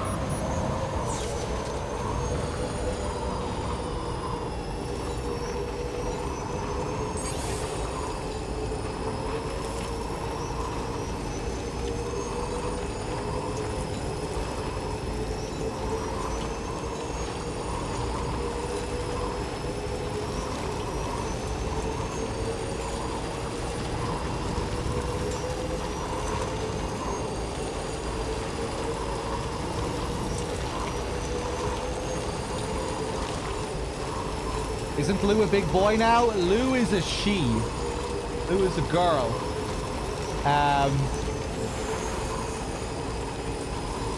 But some big things happened with Lou. Lou died. And now we seem to be traveling around with the soul of Lou inside our pod. It's kind of a mystery as to what exactly we're traveling around with. It seems in some sense Sam is delusional, unable to cope with the loss of Lou. He's imagining that Lou is still here.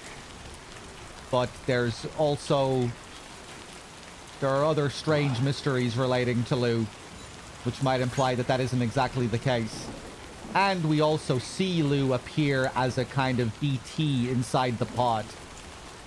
You know, an already established idea, you know, of BTs being the souls of the dead that are stranded.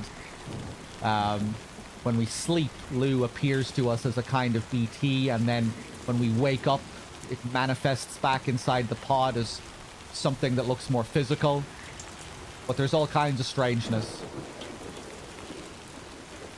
When Lou appears as a flying BT in front of us, it looks like an older Lou. When it's back in the pod in its more physical state, it looks like Lou from the first game.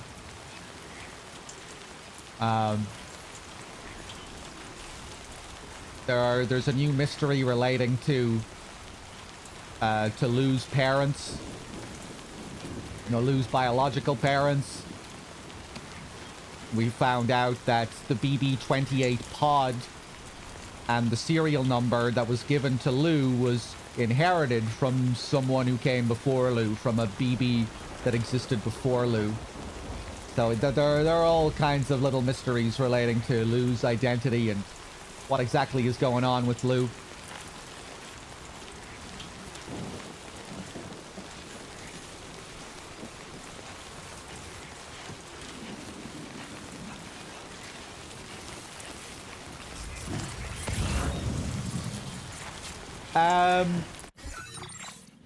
What the hell am I doing here? Why did I get off the bike?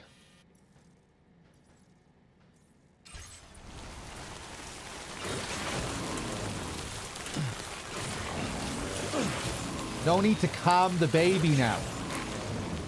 Yeah, you know what? I don't think we've heard this Lou cry yet, have we? I didn't even think about that.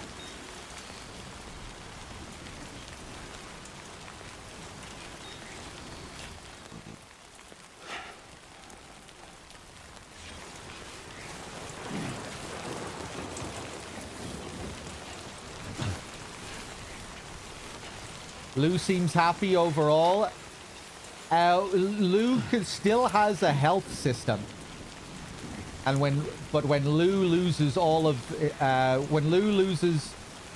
her health, she turns into a squid. We look inside the pod and we see a bunch of tentacles.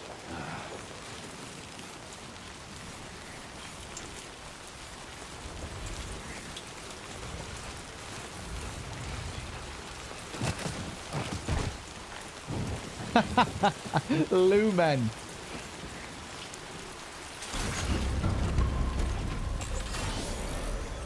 Or maybe Ludens. Hold on, we can find another path here.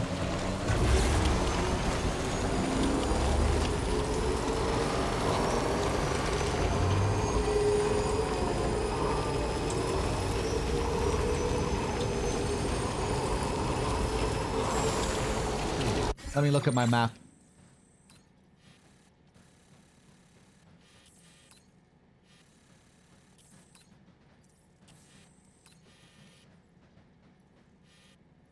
Yeah, let's take a different path here.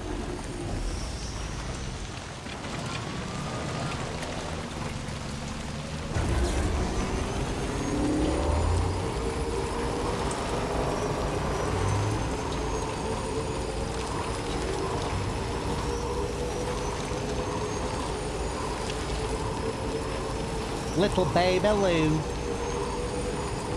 We might go back and watch some of those scenes from early in the game again today. Do a bit of analysis on some of those early scenes. All that crazy shit that went down with Lou at the start. Might be fun to go back. Do a bit of analyzing.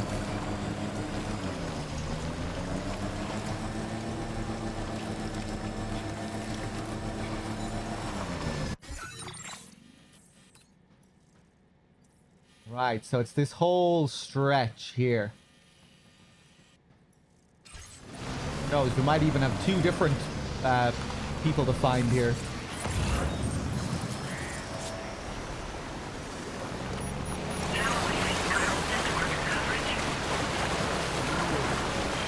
Getting pulled a bit there. Feels good.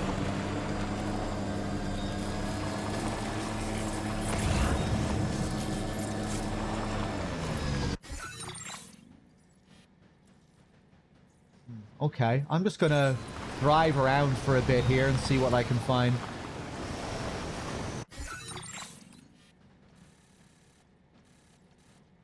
Maybe I will just get off the bike. It's a bit cumbersome.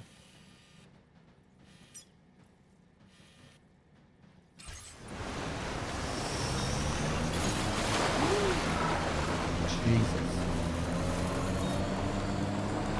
That's cool that you can get swept down in the... while on vehicles now.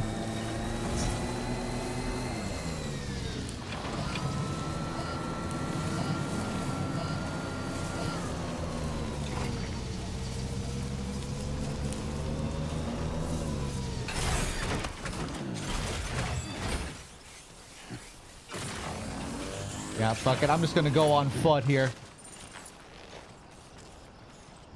Do things not degrade in the water? Stuff never degraded in rivers. Timefall turns to water after it hits the ground. So rivers will never age things. Just the rain itself.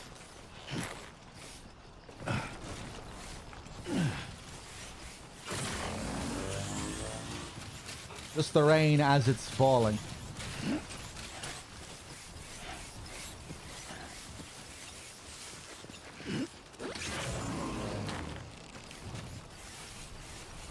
Let's go.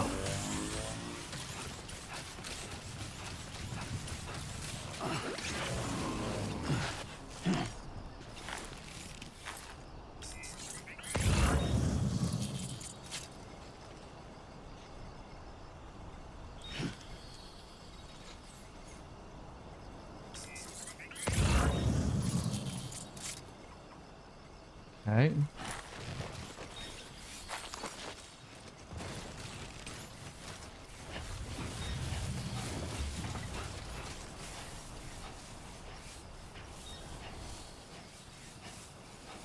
Camera pulled back? Music time? Or maybe it just does this in certain areas to give you a better view.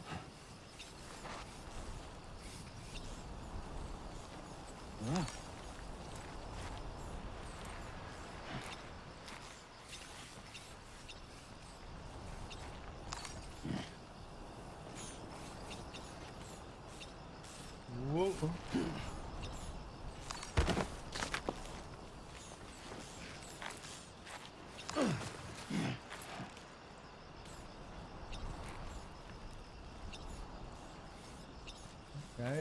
I'm not really sure why I'm coming up here. I'm just looking around. No, I'm going back down here. The camera is making me think I should go up here. But no, let's go back around this way. You can get this sort of jetpack in DS1. Kind of a stabilizer jetpack.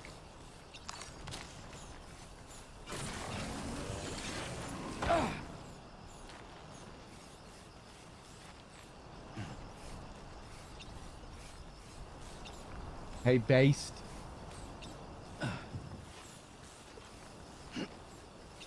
Ooh, my boots. Yeah, I should have brought out spare boots.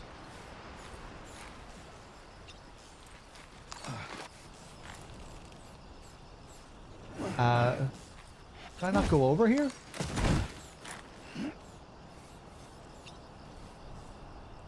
Maybe this is... No, I must be able to go up here, right? Yeah. Yeah, this is all inside the... Come on, let's... Looks like I'm not meant to be here. I don't know. This whole area... It looks like we can bring this whole area onto the network.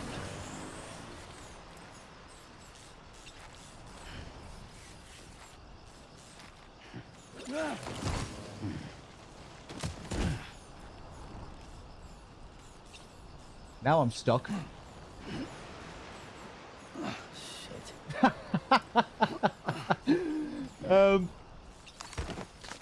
There we go. There we go. Jesus. The terrain doesn't look like it should be this tricky here. I can definitely get over there.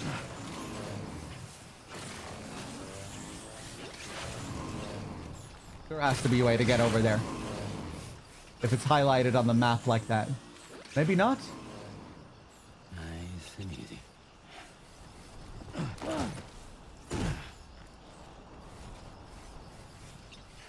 That is a bit strange.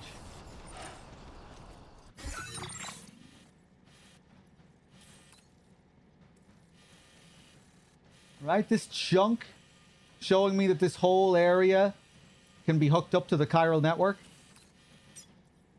Maybe it's just that the mountains are unscalable here for some reason. That's disappointing if that's the case. Well, let's move around. I'm feeling we'll be able to move around the mountains.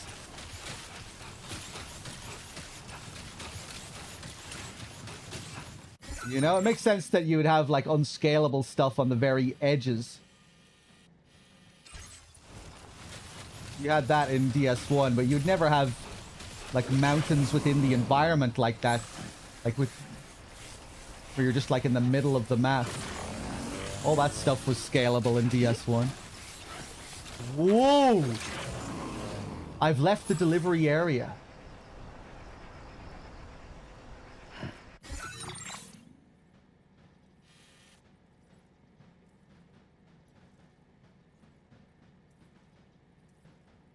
Maybe I need to hook it up to the network down here first. Maybe I need to find whoever I need to hook up down here, and then maybe I'll be able to go over here, or maybe I just can't go over here. I feel like that would be very strange. Here be dragons. Let's go up here. Let's see what we can do. Give me my game over.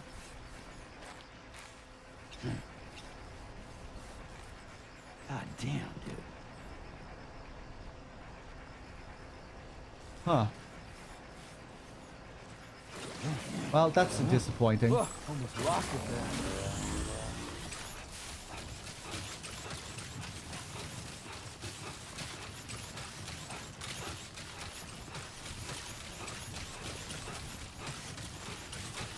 Now entering chiral network coverage. Okay.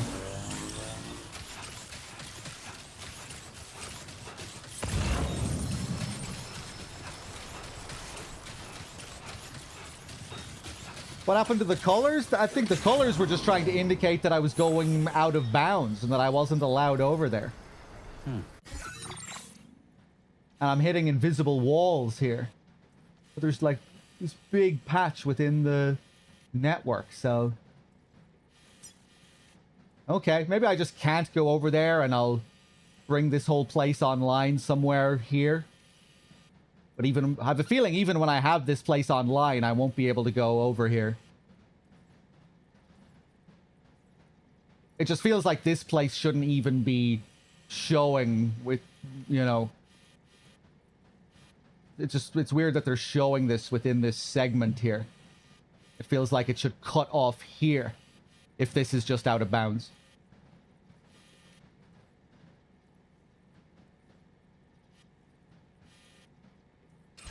Okay, let's look for someone else. I've no idea, Snake.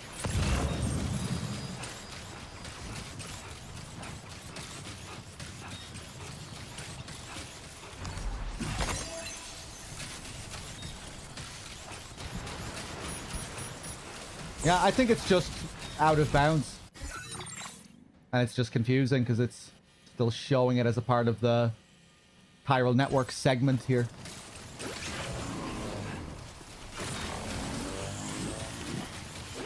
It'll connect, trust the system. Also, I'm looking at a map. I'll be surprised if I'm able to go over there. I have a feeling we won't be going there.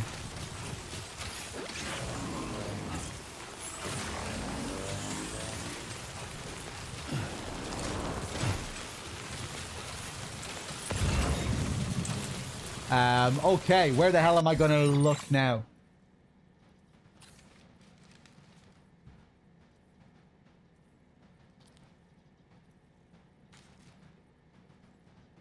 I just don't see why logging onto the network would suddenly erase those invisible walls.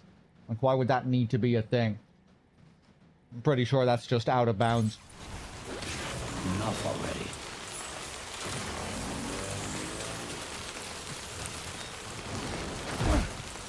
Okay.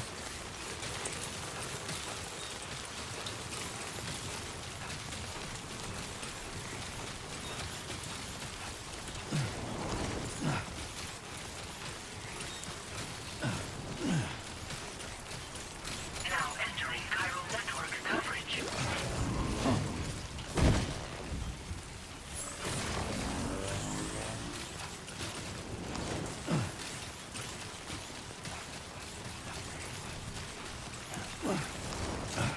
Whoop. Right, where am I going to look? Guess we'll just check along this stretch, see what we can find.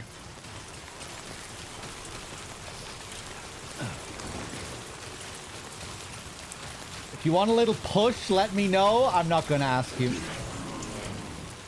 Good lord, I've barely even looked at this segment yet. You think I want to heinous already?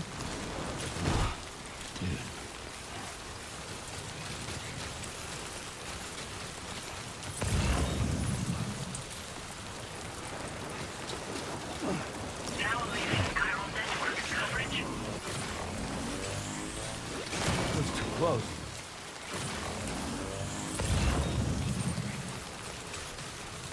This is what I'm looking for. Who is the Baka?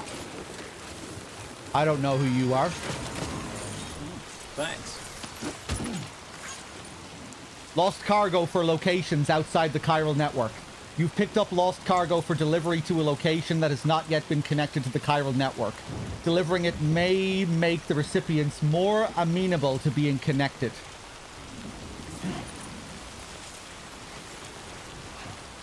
Have I found the VTuber yet? No. But try and avoid questions like that.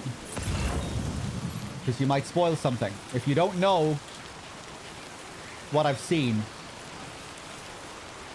best not to say anything.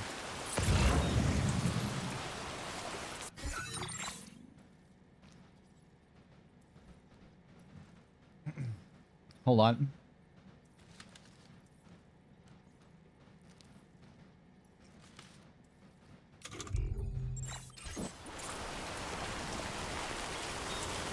Fluffy pajamas for the Baka. And cryptobiote gummies for the Baka. Sounds like this could be a VTuber with the shit we're finding so far. Give me a break.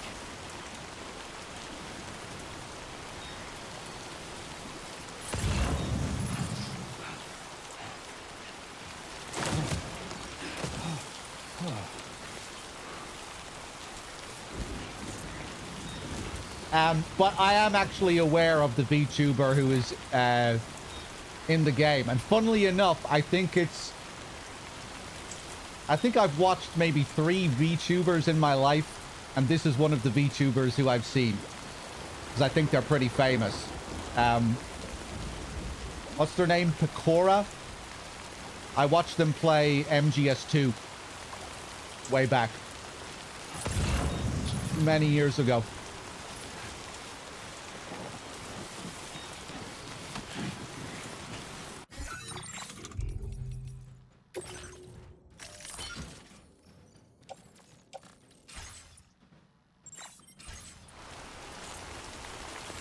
It's a Japanese VTuber, right?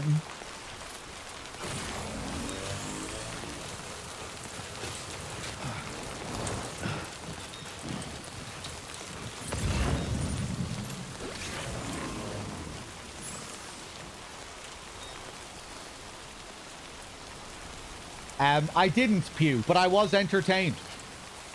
I enjoyed watching the MGS2 stream. And the idea of VTubers were very novel to me at the time. It was the first time I had ever seen a VTuber.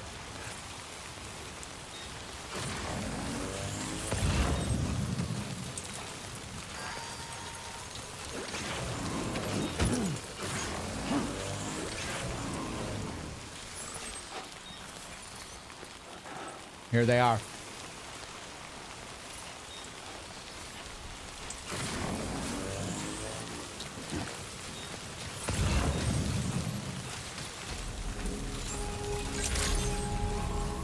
Good evening, Sam. Your on-range credentials verified. Welcome, Sam. Security measures lifted. Weapons detected. Be advised that usage is restricted inside facility grounds. Access the delivery terminal to process your orders and requests. Oh, interesting.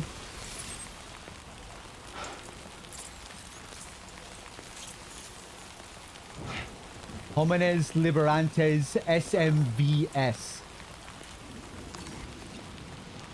Japanese. Baka.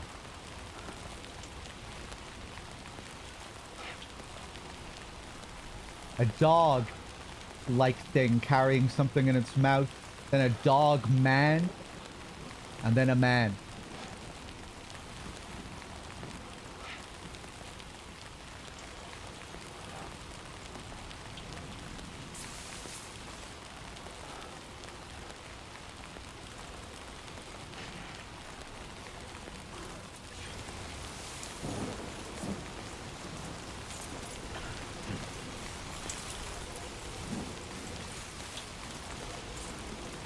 Can I soothe Lou just to see how is the pod?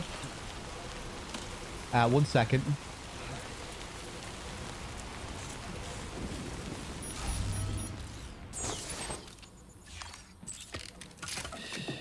That's it. That's it. Everything's okay.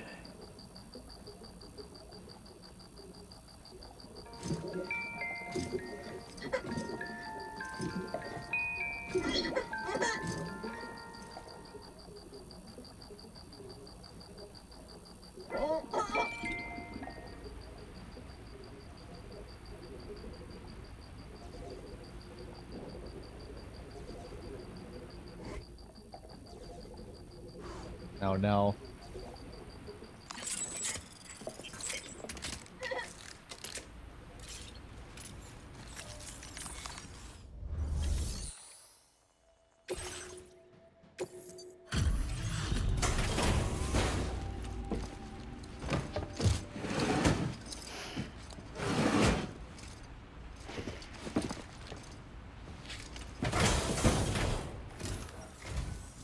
You a porter?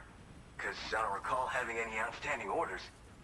Still, I'll check the records and see what pops.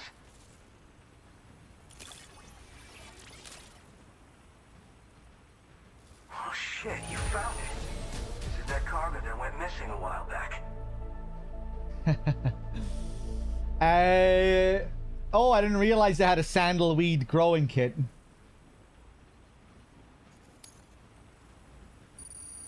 You're a shining example of what a porter should be. The best I could ever hope to meet. I'm willing to trust you have the best intentions.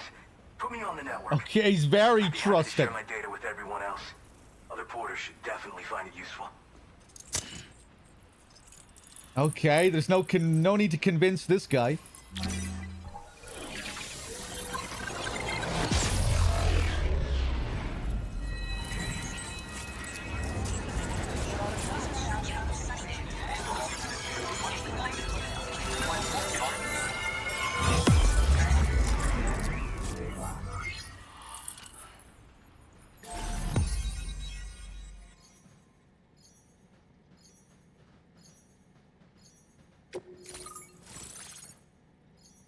Hold on 1 second, guys. The Baka. The Baka sounds very Australian to me. But I get, you know, the Baka. Yeah, the bloody Baka. But we're not in Australia here. We're in Mexico, so I guess this isn't an Australian term. Hey, where's me Baka? How is that not Australian in this game that takes place in Australia?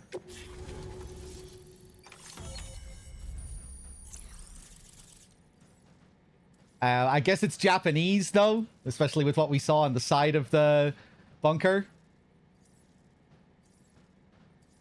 Right, they're the mountain porters in Japan. who carry supplies to remote locations. Yeah, I remember seeing images of these guys after the first game came out. When people were wondering about the inspirations behind the game, you saw loads of pictures of these bakas. You know, with the big towers of cargo on their back, just like Sam. Right, and that's what we're seeing on the side of the bunker there.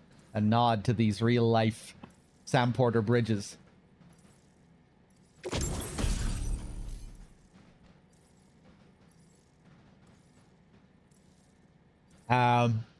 Trekking boots. Boots suited to mountaineering as well as ordinary delivery work. They boast excellent grip, helping to prevent you from slipping when traversing steep slopes, and are very sturdy.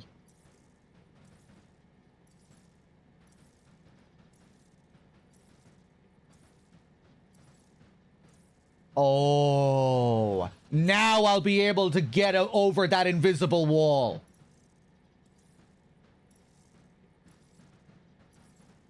Maybe. That's very new if that's the case, where you're like, where it's like some pieces of gear serve as key items. Almost, you know, like you are not allowed in this territory unless you have this gear. If that's the case, that's new. We didn't have anything like that in DS1. Yeah, almost like Metroidvania-esque, if that's the case.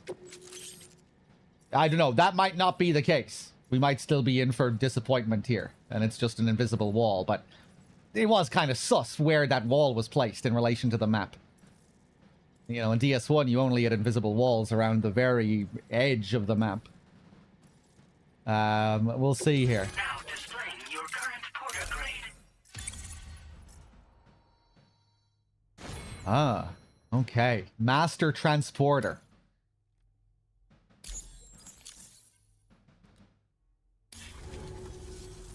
So, now I'm connected to the network. You can get goods and data and so forth through it, right? That's all fine and dandy, but with the advent of A-Pass, here the porter's time's coming to an end. Wonder what the man who delivers would say about that if he were still around. You're talking Anyway, to him. The trekking boot data I shared is for a design that I gradually refined over the course of my training. They're tailor-made for mountain runs. Got great traction and peerless shock absorption for those hard landings. There's no better shoe for traveling through rough country like this. I don't know. He'd be making a bigger deal out of these boots if they were fucking key item boots that take me through invisible walls. I'm still getting ready for disappointment when I go back to that, when I go back to those mountains. The man who delivers, who could he be? You mean to say you haven't heard of him? The porter all others aspire to be like, the best to ever strap on a pack? After he made a name for himself in the UCA, he up and vanished. Just like that. And of course, like all legends, he's a man of many mysteries.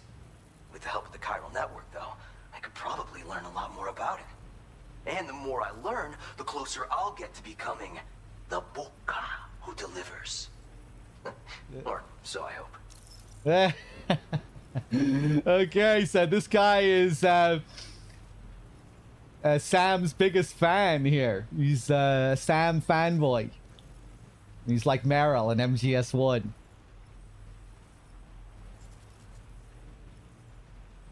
Are there other porters working out here? Oh yeah. Wherever there's clients in need and cargo to be carried, you bet your ass you'll find porters. Well, of course, in the UCA, they started relying on A-Pass for distribution.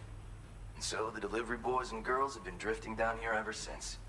Plenty of working even farther south here, too. As times change, so does the nature of the job. New vehicles and nifty gear. Weapons, too, for the porters who fancy them. But none of that is as important as the shoes you wear. Worst comes to worst, all you need is a pair of shoes to get the cargo to its destination. You also a porter? Nah. I'm more of what you call a boca. I walk the earth on my own 2 feet and carry the load on my back alone. Most porters and delivery bots do it differently. My methods are probably closest to those of the man who delivers. The term boca comes from Japan, where they had porters who worked exclusively in the mountains. You could count on boca to make deliveries. no matter how treacherous the terrain or remote the destination. And I try to live by their example. He really likes saying the word Boca. Okay, I'd better get going. Well, thank you. It's nice to know there are still people like you out there. Take care. Order completed. Well done.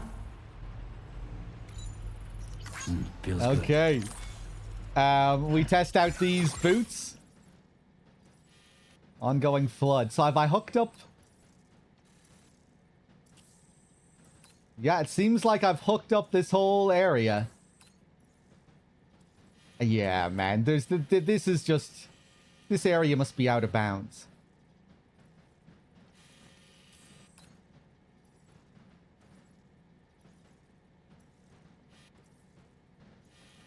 Yeah, see, because look, here, this is clearly... This must be out of bounds here. And I reckon all along that line is out of bounds. But I'm going to go back and check anyway.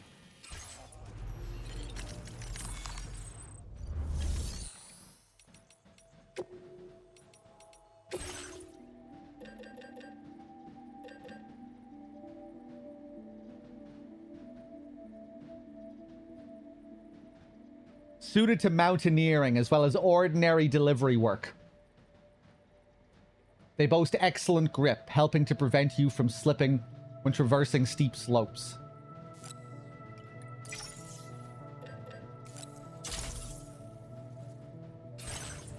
I wasn't slipping there exactly before, you know? I was just running up against a wall.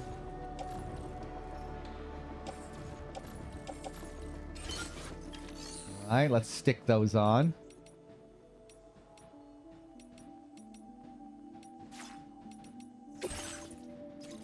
What orders do you have here?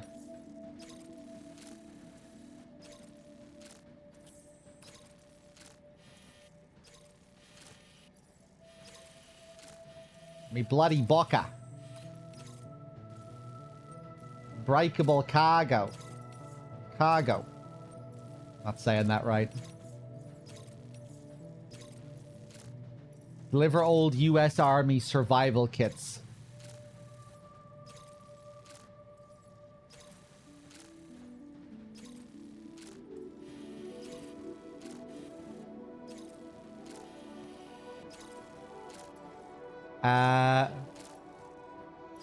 Is that a new distro center? I think that's a new distro center. No, it's not.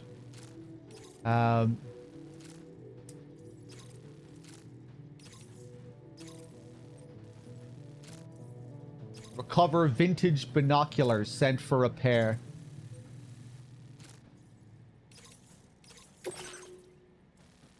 Hold on. Yeah, I'll take on all of these.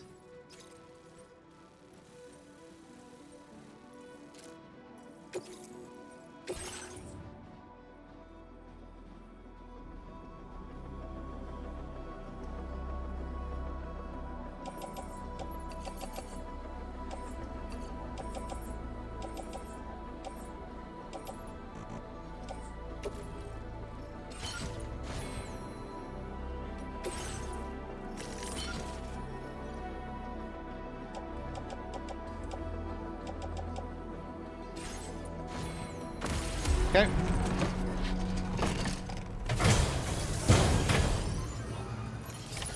Order accepted. Thank you. Take care now.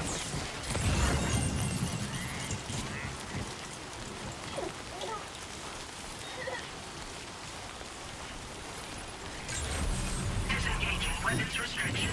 Take care, Sam.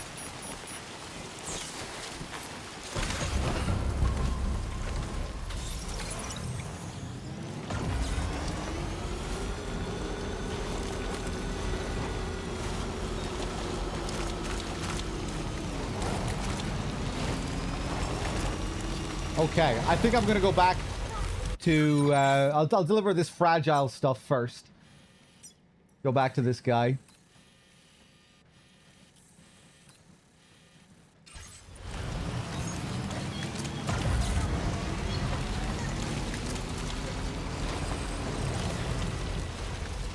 No, Jelly. Right now I'm back in the tutorial map and I'm just doing loads of optional deliveries, seeing what parts of the map I missed, finding some optional preppers. So nothing major so far. We're just taking it easy at the moment. Doing some basic deliveries. Getting some new tools.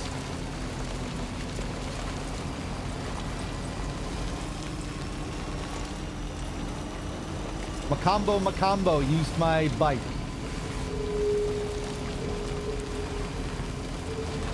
Ah, look at these reflections we're getting on the camera here.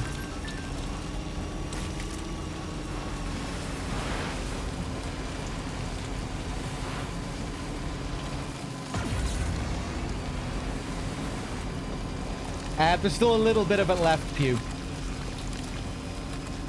I haven't been throwing Dollman yet. Dollman's been doing well today. He hasn't opened his mouth.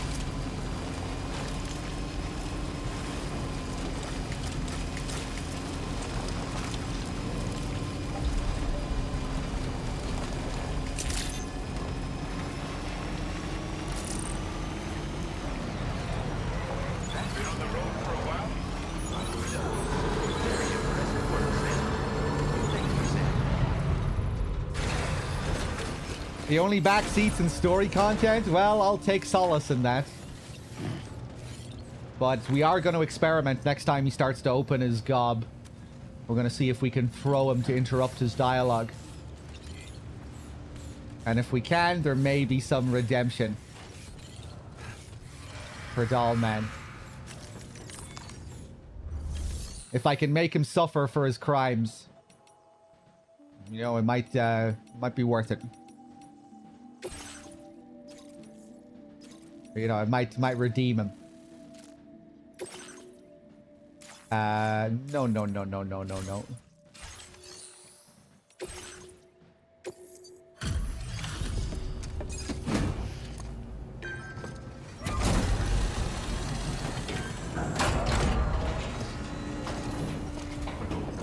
I like him outside of his backseating too, but the backseating is... It's lessening my interest in him overall. You know, it's taken away from him as his own character. Which is disappointing me. You know, yeah, we'll see how it goes. You know, I was really enjoying him at first. Then he started backseating, and then I started to care less and less about the things I was enjoying about him. Thank you. Been looking forward to this.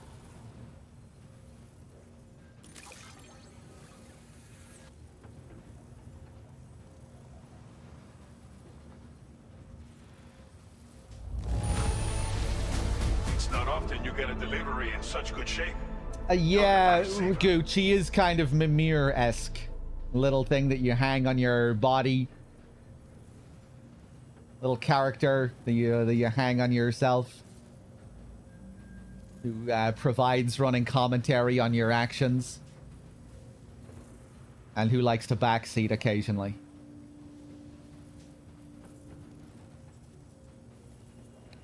He has a pretty cool little mechanical function. Where you can use him as your own personal watchtower by throwing him up into the air. You're on fire, Kratos! At least it's not God of War Ragnarok levels of backseating, from what I've seen in that game anyway. Which is just absurd. Maybe they patched it a bit, though, since I saw it. You're on fire, Kratos! Dad, you're on fire! I can't remember what Atreus says. Now displaying your current porter grade.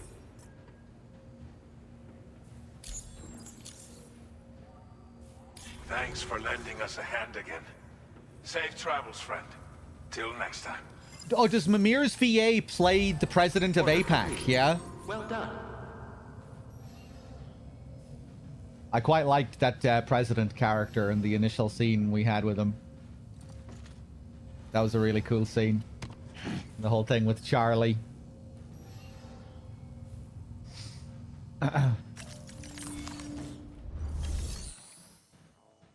Oh, he also plays Senator Armstrong as well, yeah? What's his VA's name? He's a good VA.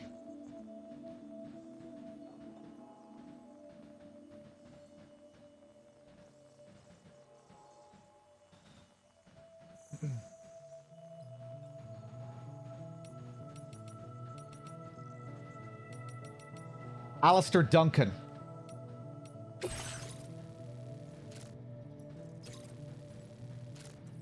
Yeah, I feel like those are three pretty different voices as well, right? Armstrong, Mimir, the president of APAC. I feel like they feel significantly different. Yeah, in terms of range and accent.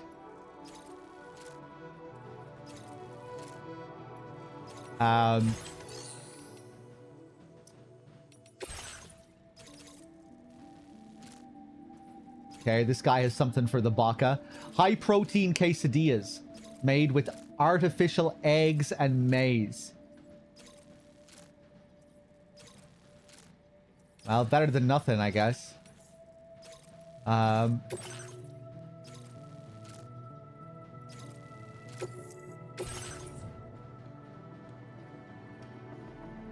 Sandwich-style snacks that have been popular in Mexico for generations. The dough is made using timefall-grown cornmeal and synthetic eggs, while the filling consists mainly of vegetables.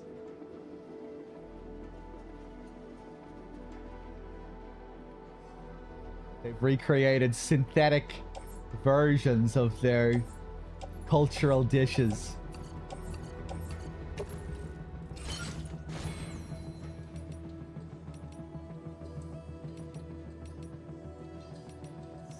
The chiral network can do anything.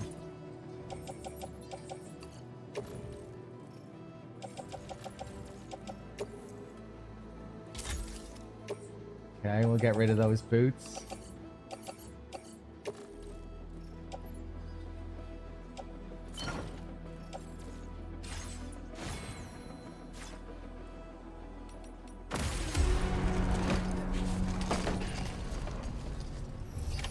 Order accepted. Thank you.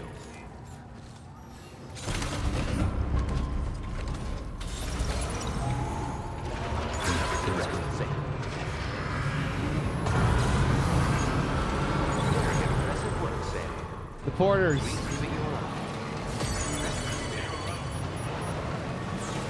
All right, back to the baka.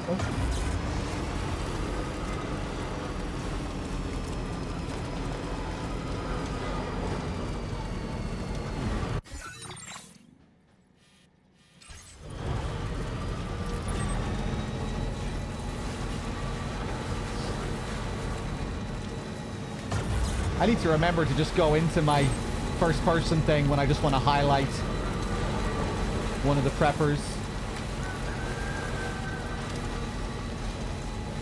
No need to be bringing up the map and drawing routes for everything.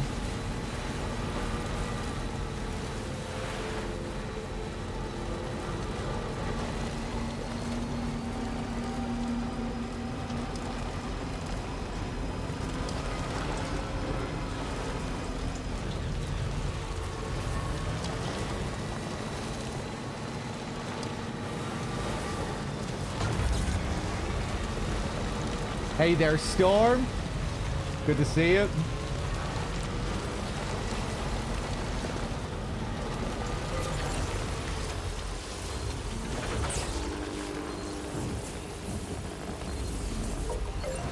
Charged up. I'm back in Mexico, Storm, delivering synthetic quesadillas.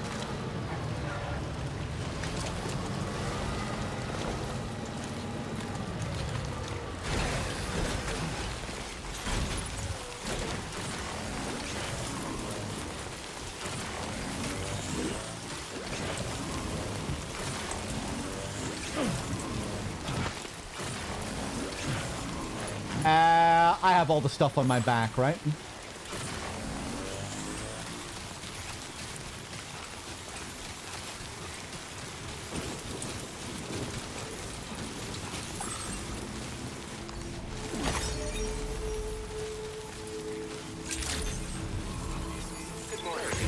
network failed.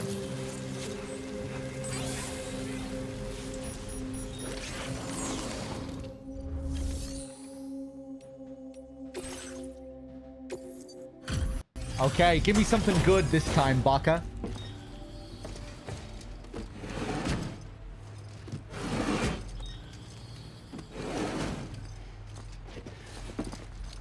Norman has a bigger nose in this. Wonder if that's closer to his real Not a nose. man to let the lousy weather stop him, huh? Good for you. Allow me to review the order information.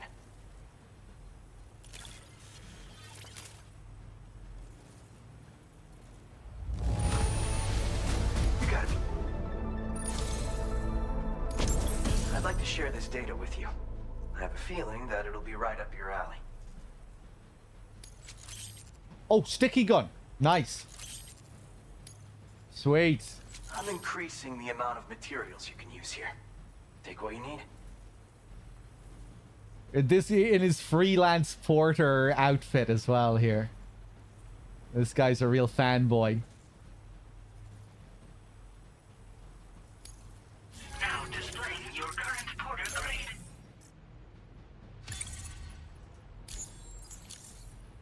A classic sticky gun. You can use it to drag cargo to you from a distance. A handy tool for any porter, if you ask me. You use sticky guns? So you're familiar with them, huh? Apparently, the man who delivers used to carry one too. Word on the trail is that he used them for reclaiming goods that had been stolen from him, and for securing cargo from a distance. Not many folks think to use them anymore. Gone out of fashion, it seems. But I dug up the schematics on the chiral network and decided to try and bring them back into style. I bet you could make good use of one. I'd better get going. Thanks for coming. I'm not sure if this guy is a real Mexican.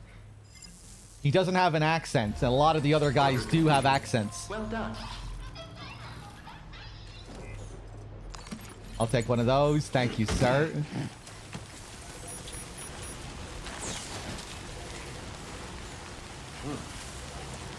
Storm, we have a nod to the real-life Japanese porters here.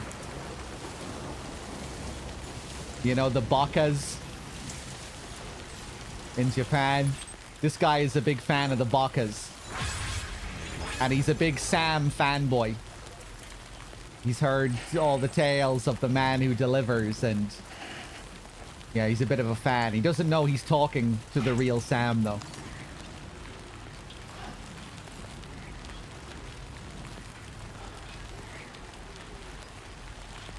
Homines Liberantes, SMVS.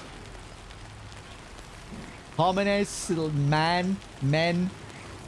man liberated. Not sure what SVMS is. SVMVS. Sumus.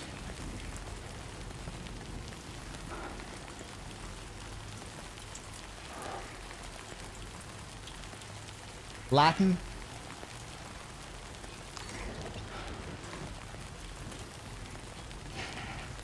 We are the liberated men. Or we are liberating people. Okay.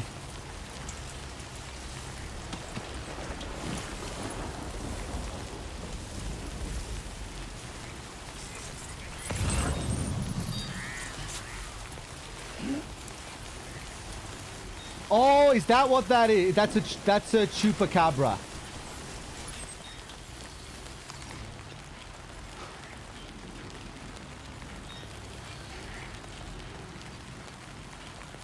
Is the chupacabra the dog man?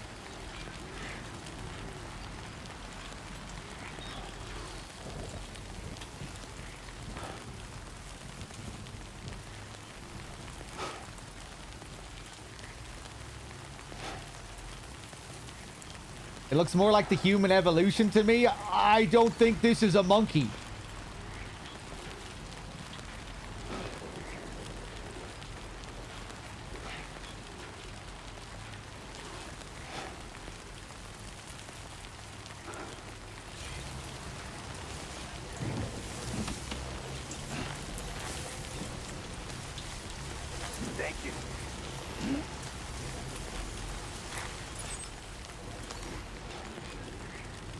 AMSS. That looks more like a monkey than a dog to you? I don't think so.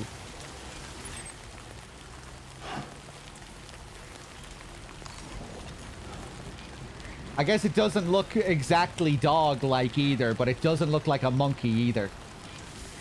You know, when you see the typical evolution of man visuals, this doesn't look exactly like that, does it? This looks... These creatures look a little bit stranger. Yeah, I think it's supposed to be a chupacabra. And we've... You know, especially given the Mexican setting, we've read about them as well before this. Hold on, let me Google chupacabra.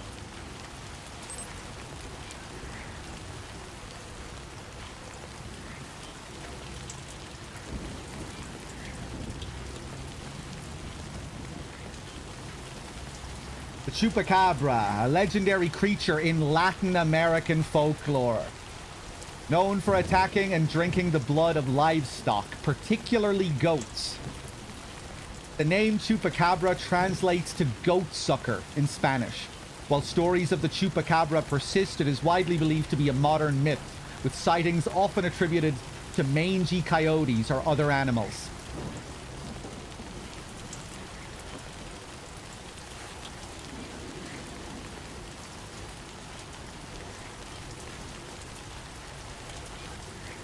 Hold on a second.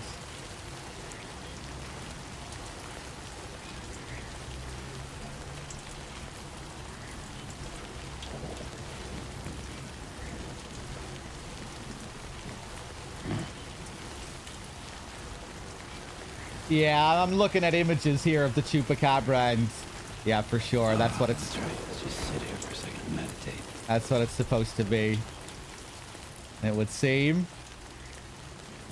The Latin text as well.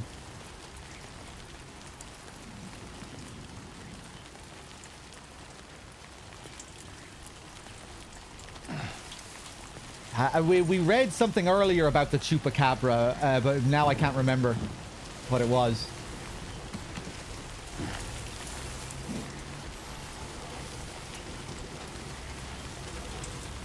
I'm gonna grab one of these sticky guns.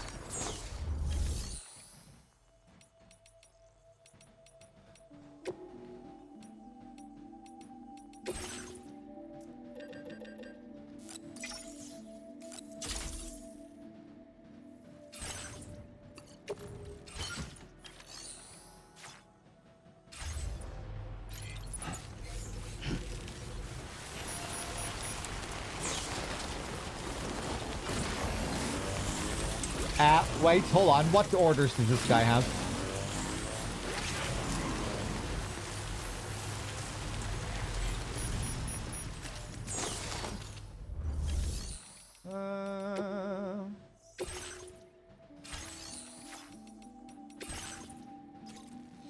Deliver rare mineral samples from the mountains.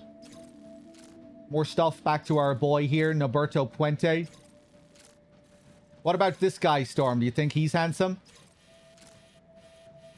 Noberto Puente?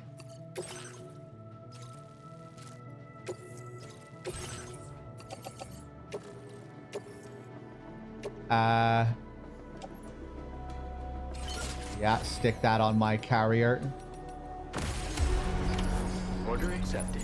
Thank you. Just go at your own pace. No need to focus.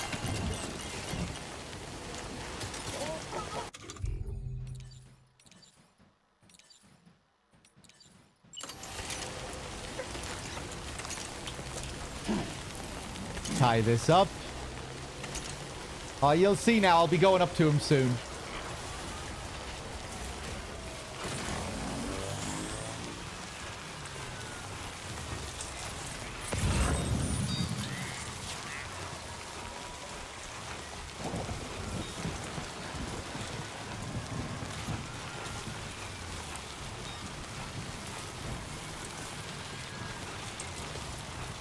The good old carriers.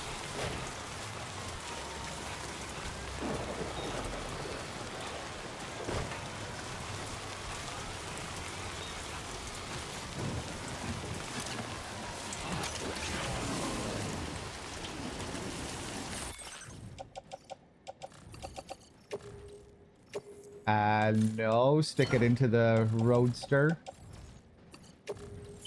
Stick that in as well.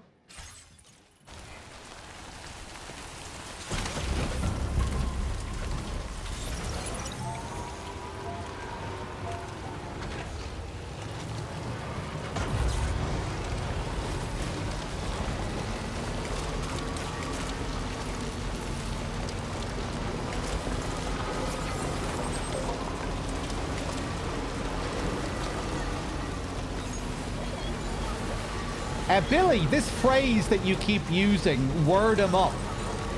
What is the meaning behind this phrase? I've been meaning to ask you for the last few months, but I never got round to it. Now I think is the time where I ask. You're a big fan of this phrase.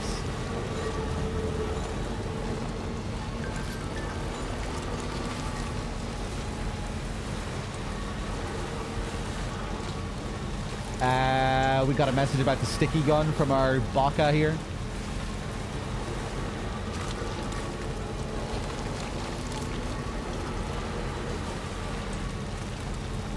It means super awesome stellar. It definitely sounds cooler than super awesome stellar.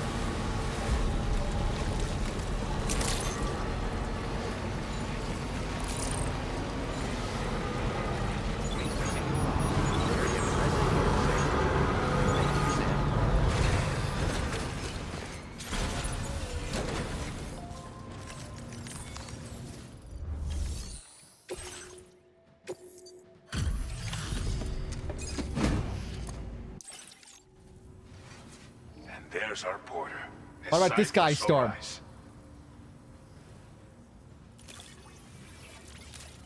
So, Storm, how handsome do you think he is?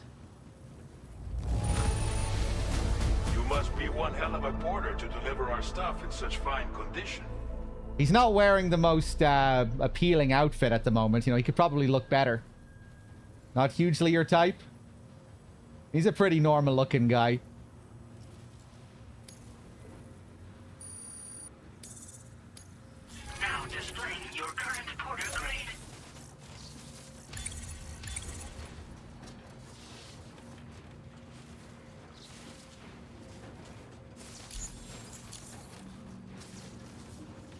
Many thanks. You've been a great help.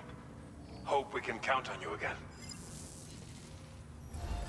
Order completed. Well done.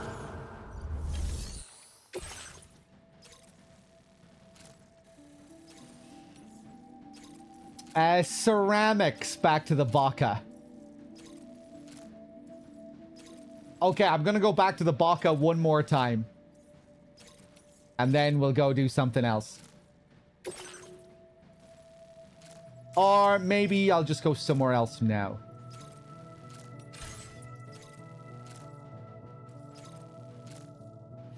Let's go up to the mountains and hook up whoever we have up here.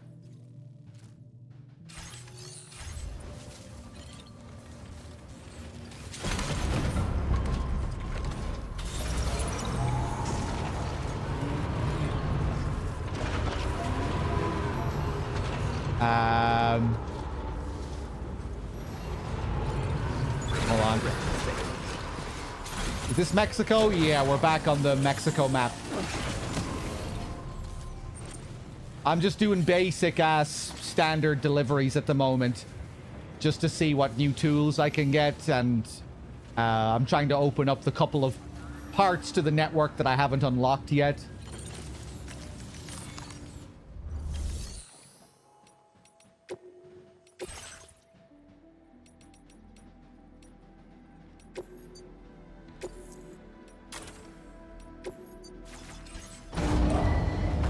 Vehicle ready.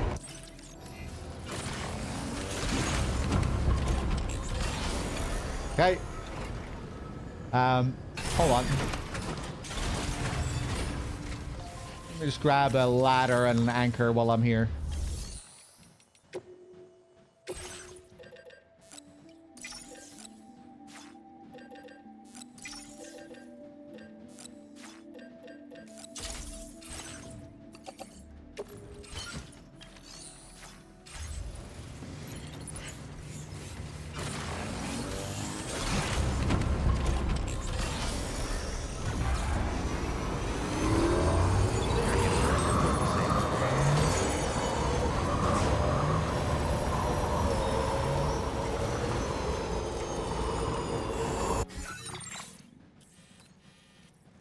Okay, up this way.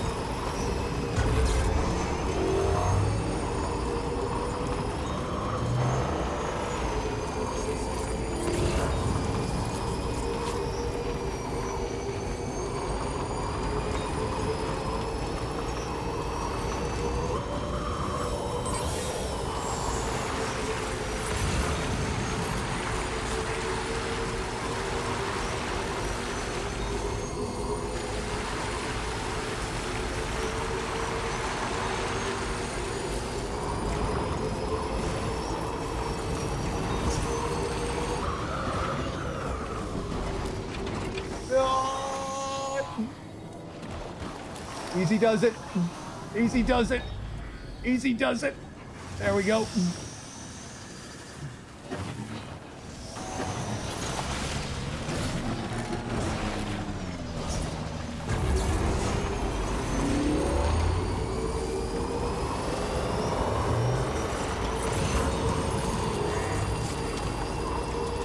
Okay, I'm probably gonna get off here.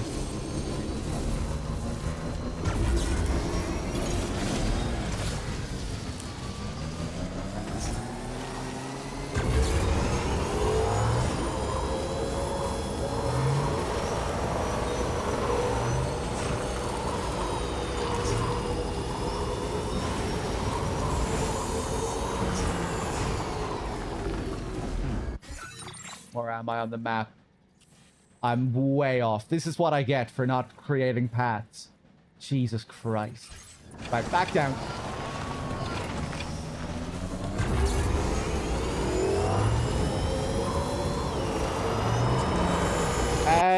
I think Kojima said because of COVID, they weren't able to go on location like they wanted to. He said that with regards to Australia. He said that they had to just look online for reference materials instead of being able to go on location like they would normally do. You know, because it was being developed during COVID.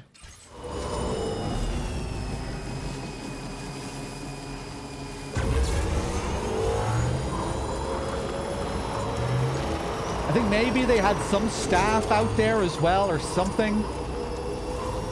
He might have mentioned something like that, where like maybe certain people from the staff were able to gather some materials, but yeah, no, they weren't able to do what they would normally be able to do.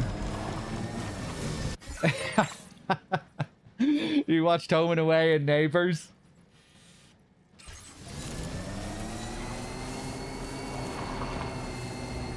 Okay, up this way.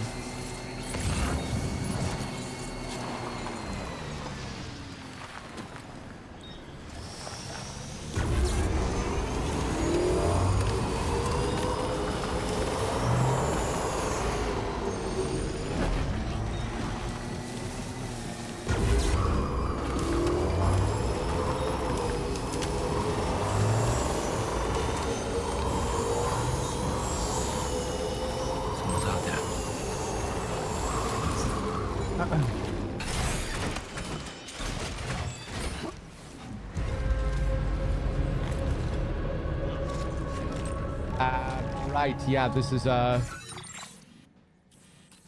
bandit camp here. Okay, I think we'll go back and take this path and go up this way if we can.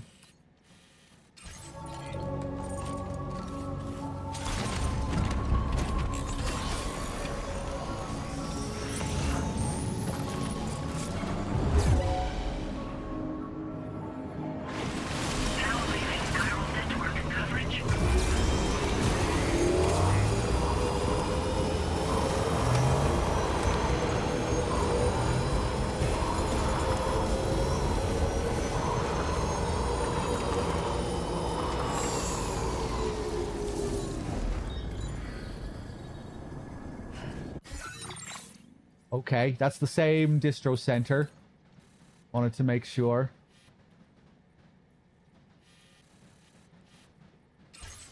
Okay.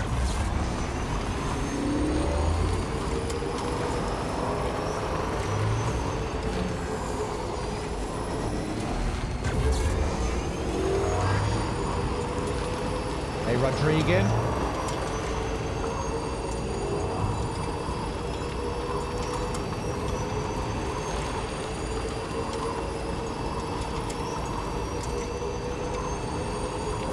time generator. Anytime now.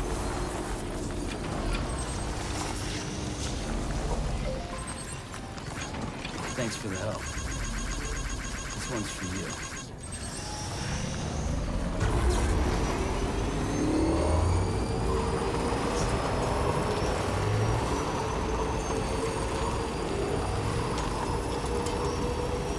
Now leaving chiral network coverage.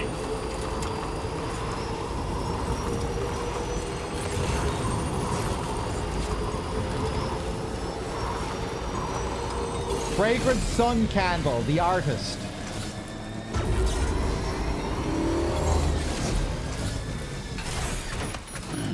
Stretch my legs.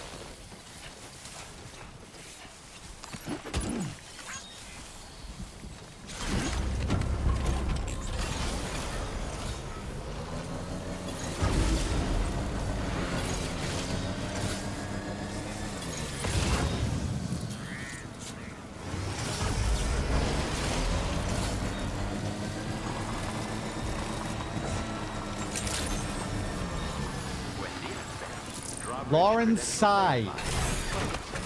I'm gonna take a guess that this is some musician. Be advised that usage is restricted inside facility grounds. Access the delivery terminal to process your orders and requests.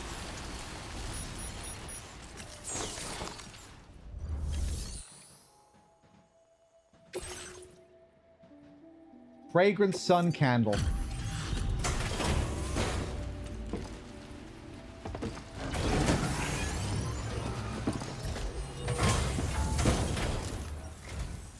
So, are you a porter? Wait, are you here about that missing cargo of mine? I'll take a look at it now.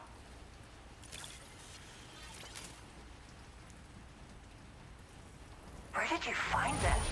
I'm so grateful. Thank you. You know, I always thought you'd come to my aid one day. You can go ahead and connect me to the chiral network.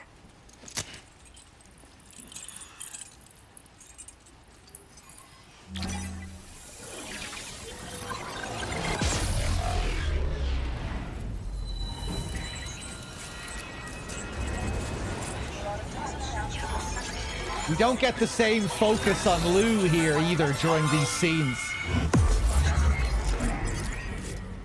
That's another little difference. Like, we barely get to see Lou there. You know how in DS1 you would always get that shot straight in front of Sam, highlighting Lou, looking up to the sky. Kind of, you know, wondrously looking up, excited by what's happening.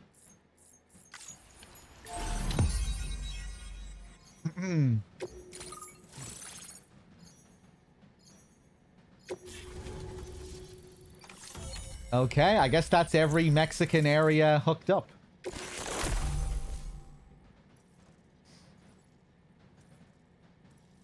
Is this the same BB from the first game?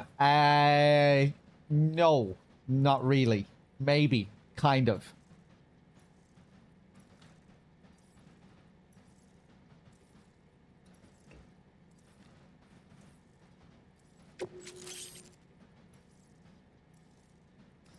Firmware updates.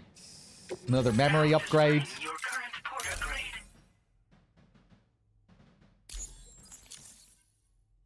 Career stats. She looks nice. Guess I'm online now. She's pretty. Interesting. The network has more uses than I realized. A lot more people can see my illustrations now.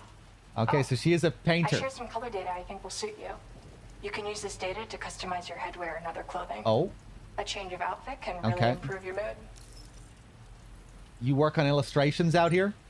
I went looking for a place where I could focus on my art and found myself here. There's so much beauty to be found in this place. Infinite sources of inspiration. Don't get me wrong, I'm not blind to the destruction that Death Stranding has wrought. Some of us just see things through a different lens. Now we're in a newborn world that has yet to be shaped. A blank canvas. I'm going to assume she is playing herself here. I would imagine Lauren Tsai is the real name of the person that this is based on, and that she is probably an artist in real life. It's filled me with so many intense emotions that I want to convey to everyone else. I just hope that somehow I can translate these feelings into my art. Okay. Thanks for coming. I'm glad we were able to meet. You've given me what I needed to finally complete the piece I've been working on. I'll let you know when it's finished. Till then, take care. Order completed. Well done.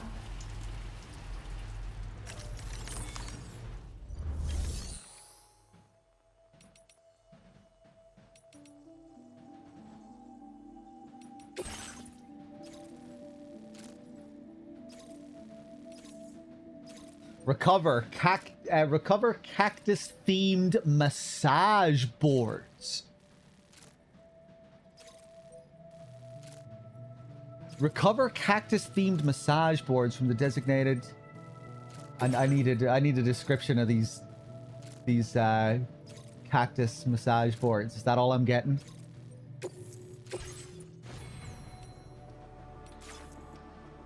Right, hold on. What other things do you have here? Deliver illustration books depicting Hawaiian beaches. Over to La Madre. Breakable cargo for this guy. Dramatically colored beach paintings. Created using cryptobiote dyes.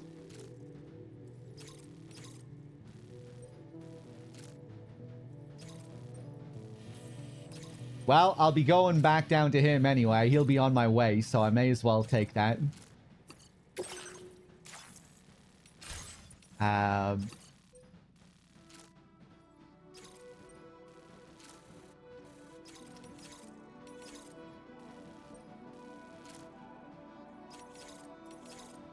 can do that for you later.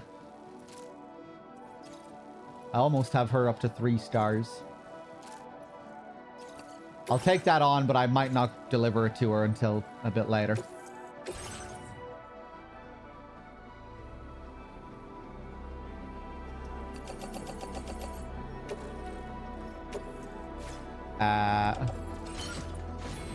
Oh no, I didn't bring my carrier with me.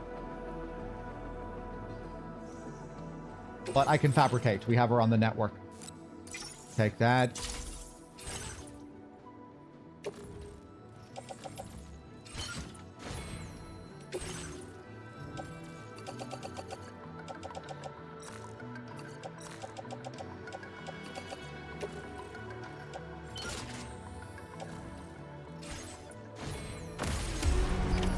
Order accepted.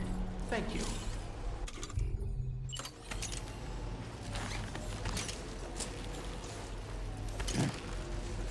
Finally starting to get used to the menus now. And the differences between the first game. Takes a while to break out. It takes a while to break out of the conditioning.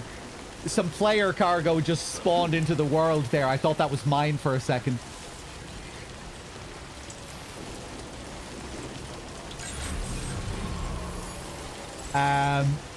Oh. Right, I didn't bring a truck this time.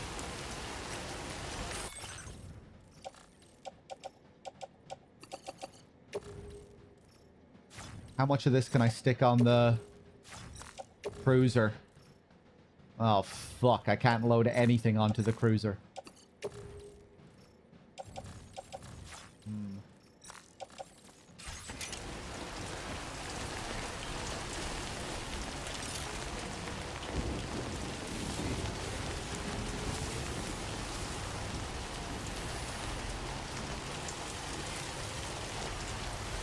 There's a distro center nearby. We'll just head down there, get a truck. Take care, Sam.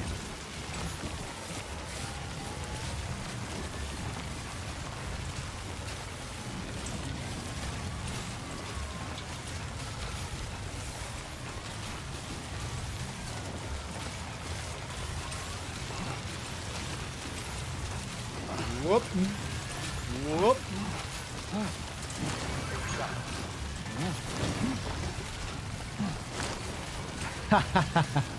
I like how you can still do this trick.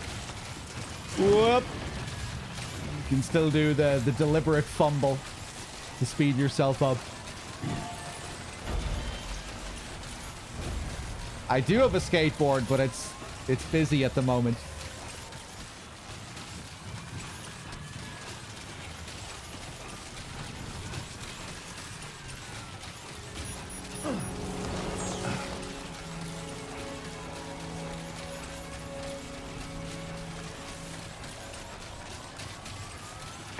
Hard Red Dreads, I'm glad you enjoyed the stream. Thank you. Thank you. Might be a slightly shorter session today because I'm a bit tired. I didn't sleep too well last night. But I think I still got like 5 hours or so could be worse. Usually I need 7-8 hours. I'm feeling a bit groggy.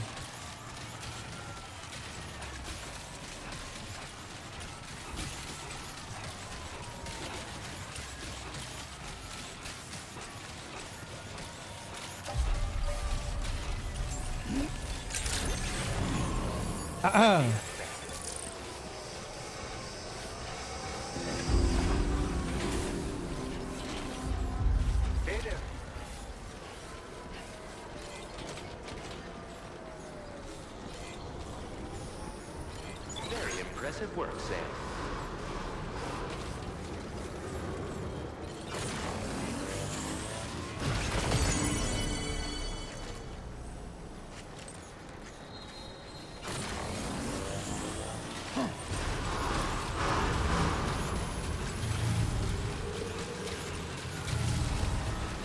Please take measures to withstand the heat. Well, we have had one pretty big blunder, I think, with that birthday scene. I don't think that birthday scene should have played where it played. It'll be interesting to see if they patch that, assuming it's not supposed to be that way.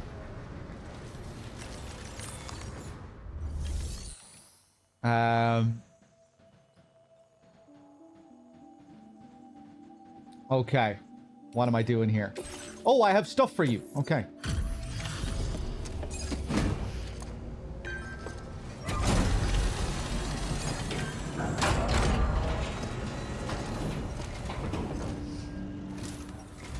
Also, hey Shifty, good to see you. Cheers again for all your work, Shifty, with your downloads and your uploads. Shifty's been helping me a lot with the subathon this year. One man carried all of this. He's been for you. He's been downloading all my VODs for me that you've been watching while I've been sleeping because Google are spying on me and they're preventing me from mass downloading. They know what I'm up to. APAC has me locked down. The algorithm is on my ass. We still haven't seen Elle Fanning and the Asian girl yet.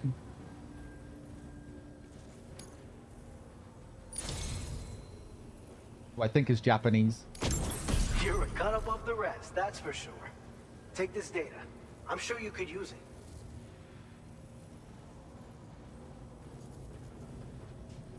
Oh, nice, Shifty.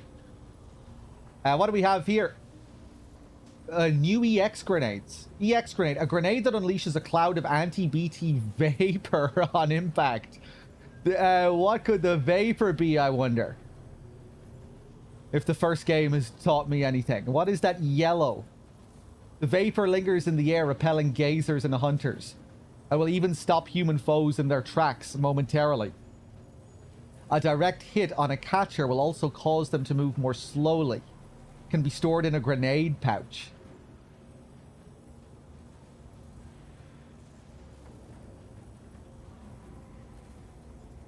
Huh, okay. So, new EX mechanics. New EX grenade mechanics. Alright, I really did enjoy the few encounters we had with those watchers. Cool new BT enemies.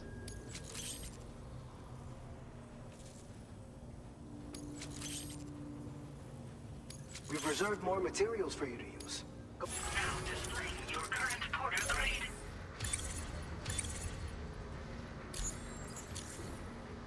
I've shared with you the schematic for EX grenades. Fluids taken from Doom sufferers used to be required for their production. But we've recently Yeah, developed methods now it's to synthetic. synthesize the necessary compounds. So we don't need to lean on you to churn them out anymore. These grenades aren't actually capable of taking down a BT, but they can be used to drive off gazers and slow down catchers. Temporarily, at least. This should give you more than enough time to get clear of BTs or to use other weapons to neutralize them. You'll figure out the most effective ways to use them, no doubt. Enjoy. Okay, thank you. Order completed. Well done.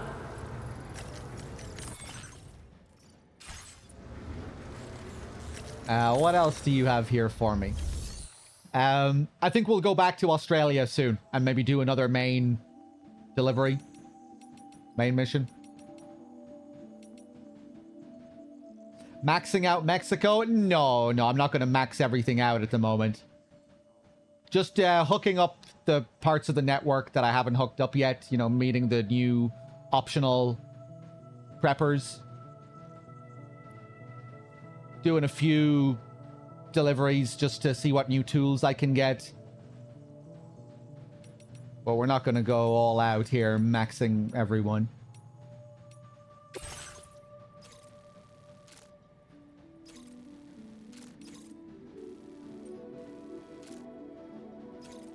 What does he have here? Subdue former C1 staffer turned bandit.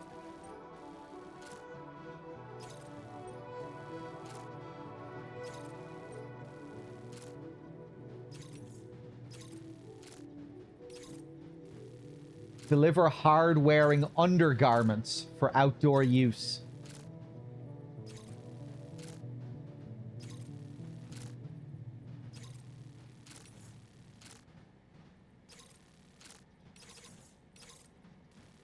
Deliver the classic TV series, The Wandering Porter and the Black Rat.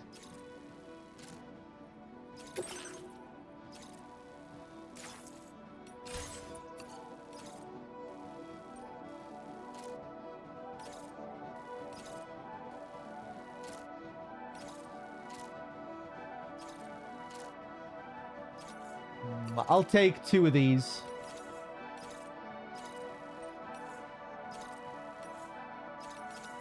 Yeah, I'll take the TV series and we'll stop off with the Baka on the way back.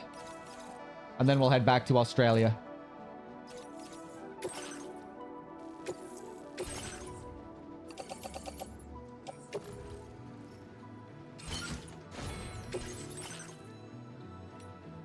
Nice. I'll take that.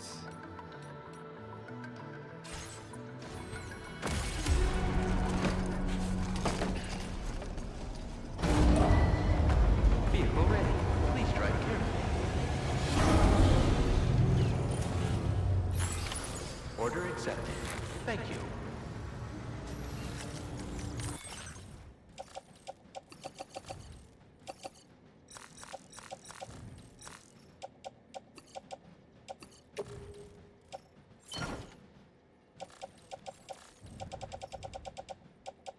I wonder how many orders you can have active at once in this.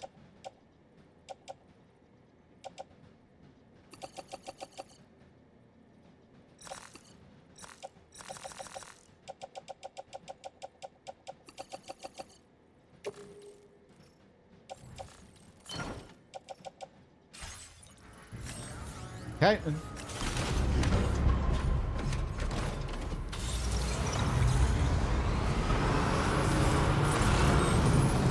Remember to raise the safe.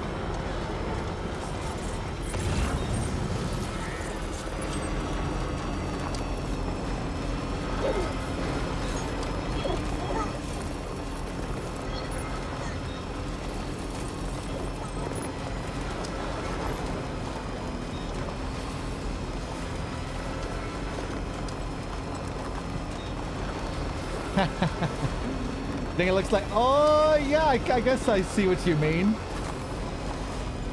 Bug beetle look.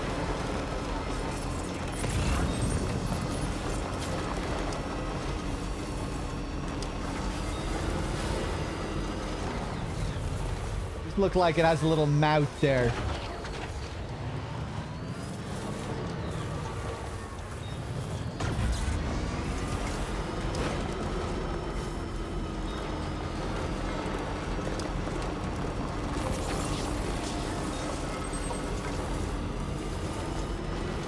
Looks unsafe. Ooh, it looks pretty chill. Although maybe the other one we had, the other truck, I think looked even more chill. It looked like he was really lying back with his feet up to the air.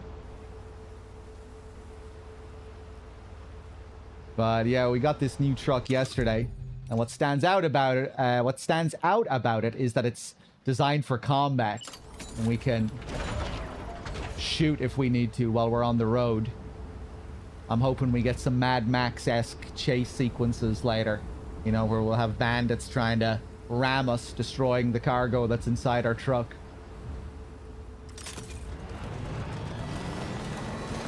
Yeah, it was one thing that I really wanted from the first game.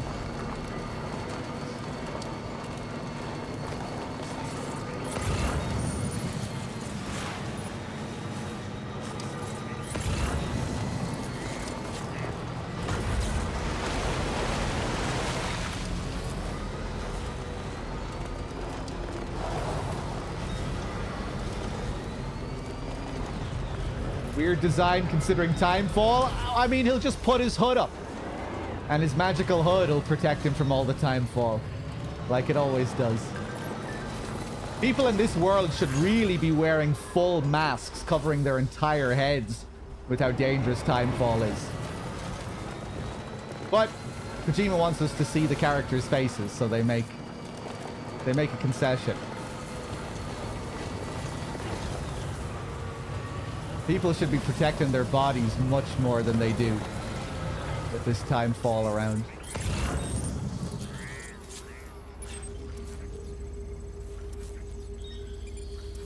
Where is this guy's place?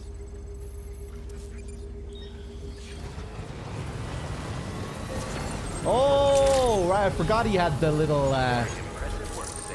forgot he had the camouflage. Damn, those camouflage holograms are looking fancier. Let's get a move on.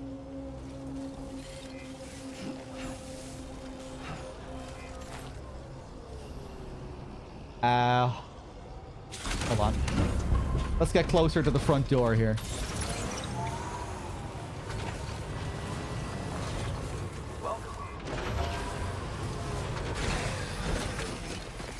Go. Let's get a move on.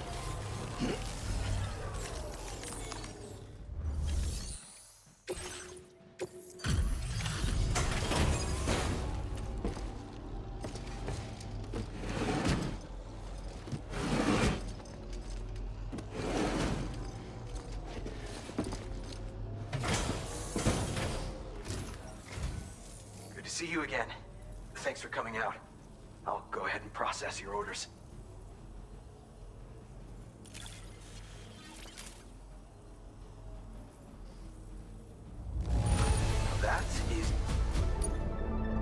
Sorry, I interrupted you.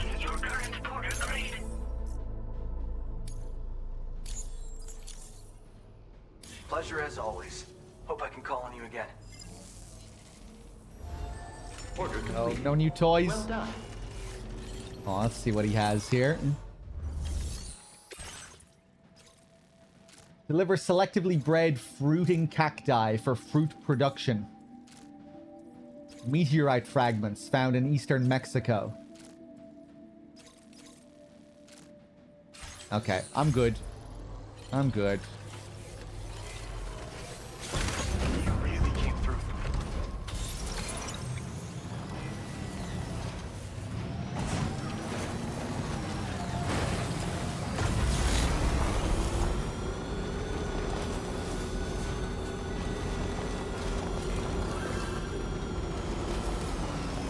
Okay, one more stop here at this distro center, and then we'll get back to Australia.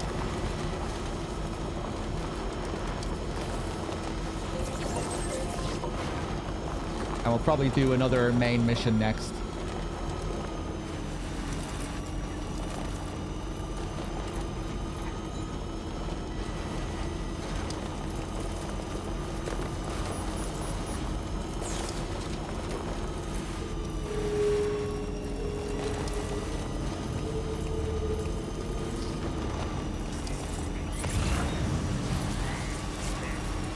Eddie, Thanks. thank you for the 60.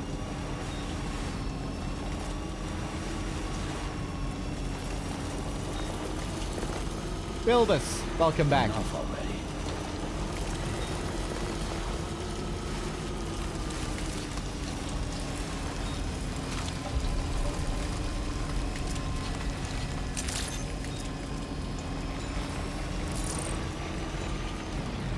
What's what? Act like you show.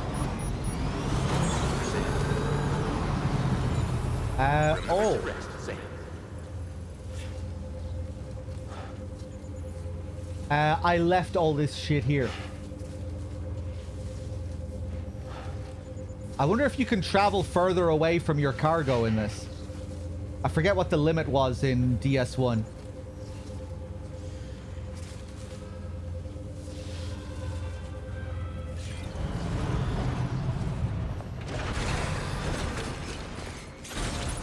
Let's get a move on.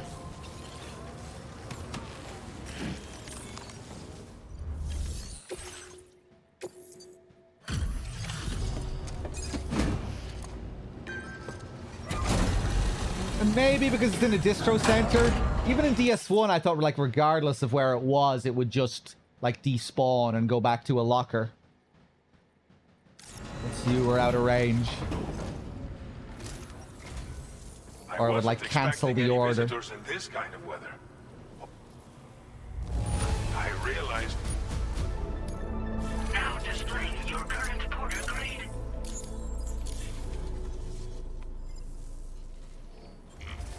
Order completed. Well done. What the heck did corpus mean in that pause menu? This is like your encyclopedia in the game. You have story so far, story recap, chapter recap.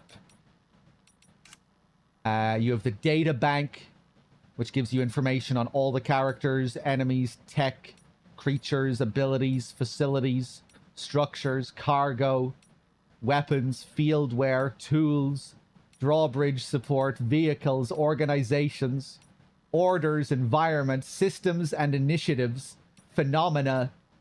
So a big lore bank. And it's an encyclopedia of all the terms and all of the things in the game.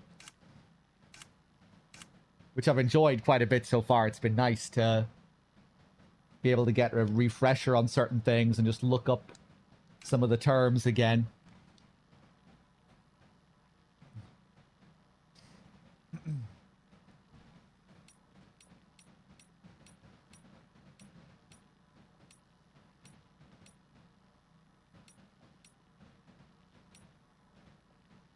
Let me just take another look while I'm here.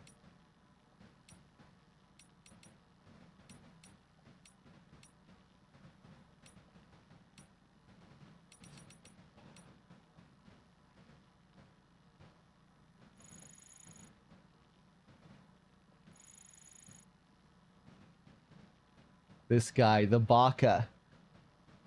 In the newly established UCA, all deliveries are handled by APAS, making the porters who used to risk their lives to deliver cargo in the harshest of environments all but redundant. Many porters have struggled to cope with this sudden change. One known as the Baka has simply refused it. We do a whole lot more than just deliver cargo, the Baka has been known to say. When we bring you a package, we also bring you hope. Hope that you live to fight another day. Nothing's going to convey that message like a guy, flesh and blood, standing at your door, covered in dirt, sweat, and tar, carrying your precious cargo. You won't get it from a machine, that's for sure. The spirit perfectly encapsulates the Baka, traditional Japanese porters known for lugging huge loads up and down mountainsides. They were sometimes known as mountain masters, or even lifelines.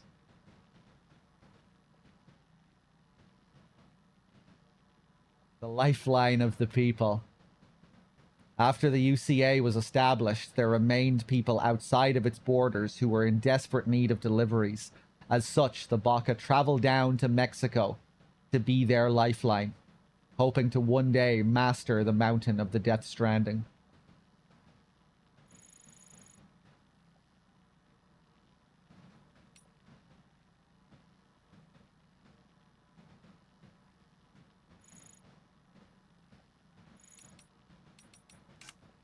Let me take a look at my SSS here.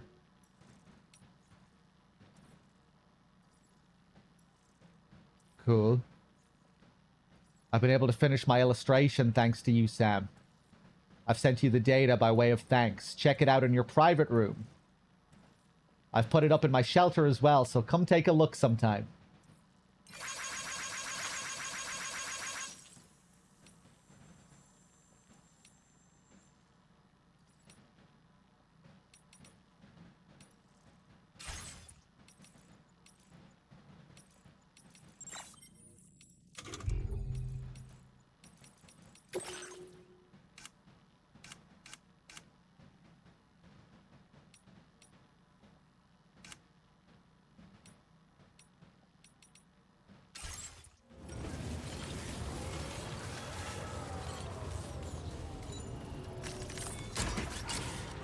Okay.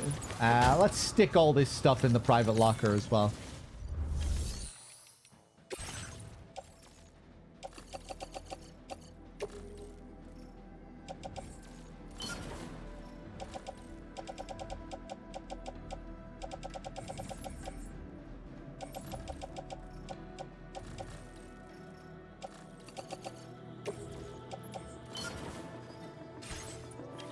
Okay, we'll deliver all that shit later.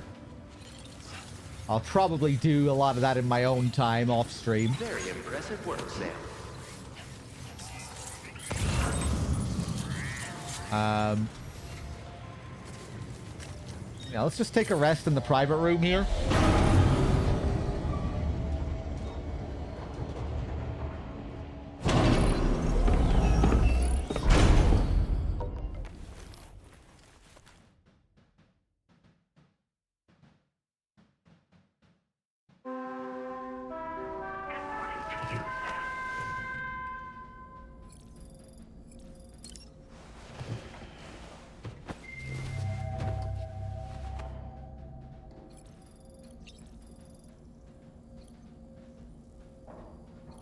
Okay, let's get rid of this traumatic wallpaper, shall we? Or, you know, maybe this is doing Sam some good, but...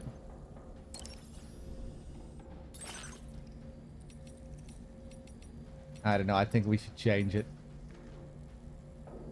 Ah, right, we can... Yeah. We can use her art now as our wallpaper. That's a little bit haunting too, though.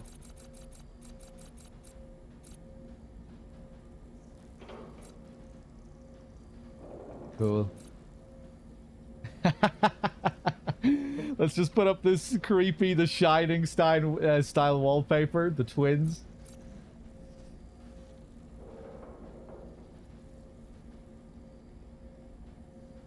That's cool.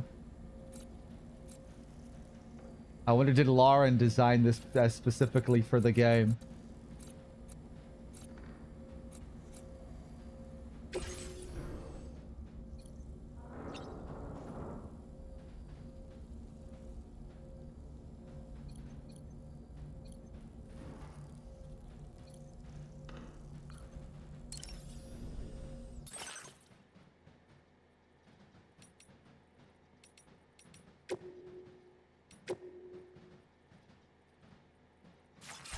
Okay.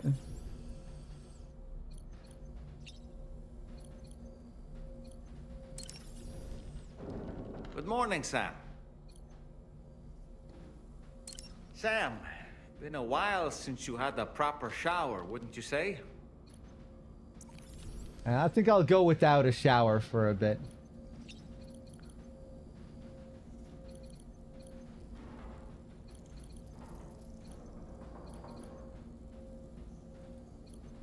Waking up to Doll Man is even scarier.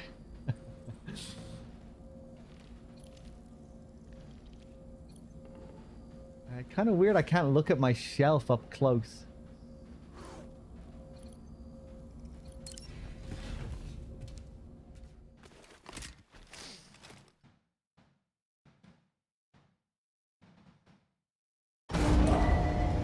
Departing facility. Dollman needs a new outfit. We customized his outfit earlier. I changed the colors. But yeah, maybe you can get a new suit for him. Maybe we can get new outfits. That'd be cool.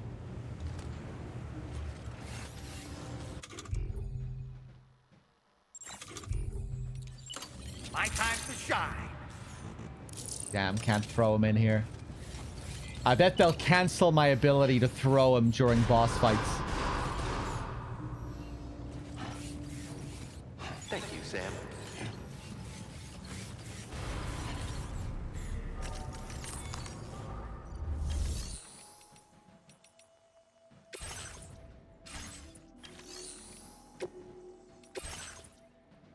Let me do my part and store this.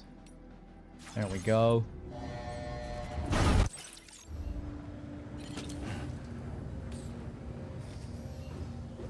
Did we complete the cock and balls? No. Let's do that. I'll do it when I'm back on the Magellan. Because we're gonna get back on the Magellan now. What does throwing him do? You can use him as a watchtower.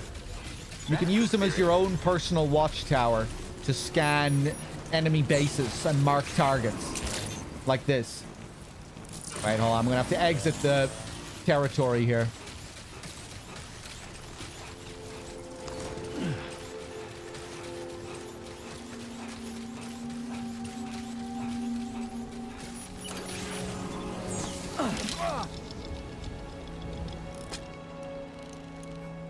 And now he floats in the air.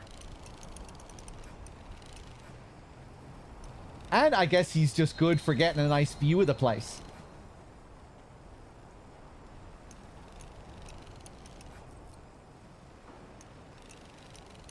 Kind of good for just taking in the sights, too.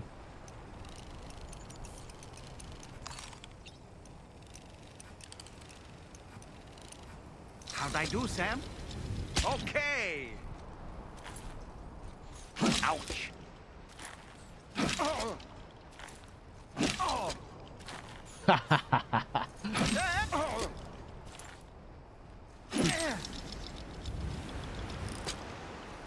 Ooh, you can throw him low and still land, too.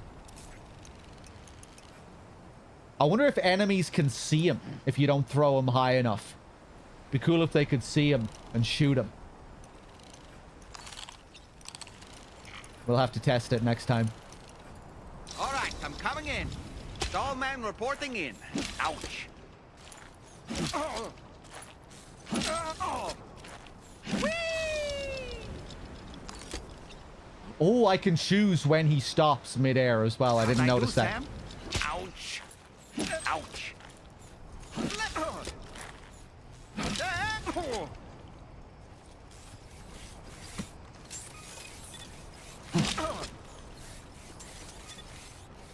Ouch. Don't you dare, Sam. I'm still upset with you. Please don't. I'm feeling especially fearful of heights today. Nuh-uh. No! Don't you dare, Sam. I'm still upset with you. Please don't. I'm feeling especially fearful of heights today. Nuh-uh. Put me down. I don't feel like it right now. Nuh-uh. How is he stopping me here, though? Does he have some secret superhuman strength? Or is Sam starting to feel bad? Wait. I'm not up for this right now. Don't you dare, Sam. I'm still upset with you. Nope. Don't you dare, Sam. I'm still upset with you. No, very well. I suppose I should help. Oh, he gives in. On my way back. I should have thrown him straight back to the ground there. Ouch. Nuh-uh. Please don't throw me, Sam. No, sir, I do not believe I will. New dialogue. Nope.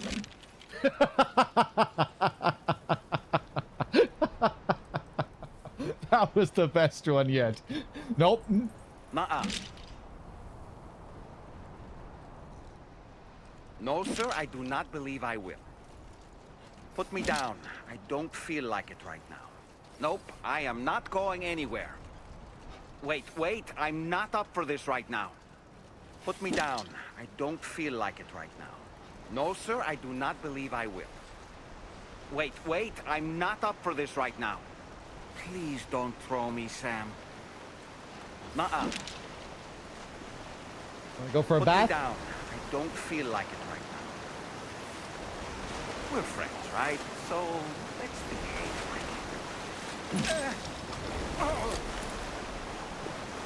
Let go!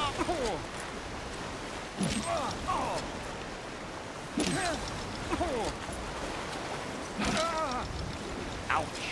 No unique thing for throwing him in water. Please don't. I'm feeling especially fearful of heights today. Put me down. I don't feel like it right now. Nope, I am not going anywhere. Please don't. I'm feeling especially fearful of heights today. Yeah, when he lands, he immediately respawns back in your hand. I wish you could throw him away for good. You know, if you had to go back up and... Yeah, if you had to go and pick him up after you threw him. And you had the option to just leave him there alone for the rest of the game. No more doll man.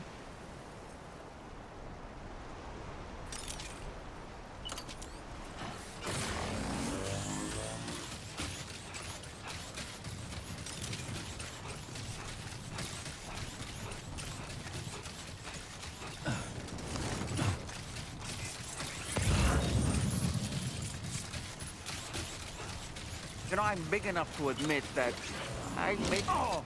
Oh, yes! I can interrupt your fucking bullshit!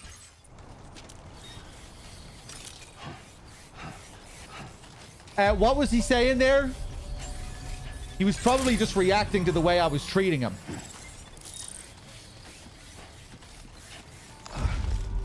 Because he didn't have any other dialogue around these parts before I started throwing him there. Okay, now, please God, let me do this in boss fights. I have a feeling in boss fights, they're just not going to let me equip Dollman. Don't be a fucking asshole, Kojima. Let me equip Dollman during boss fights. You know? You could do cool things as well, like let me throw Dollman at the boss itself. So we can hear him scream in agony as he's flying headfirst towards a scary BT. Okay, next time next boss we're gonna try and experiment again with Dollman. I just forgot last time, you know, when he wouldn't shut his mouth. I forgot that I even had that ability to equip him. Kind of dark there. No, he deserves no pity.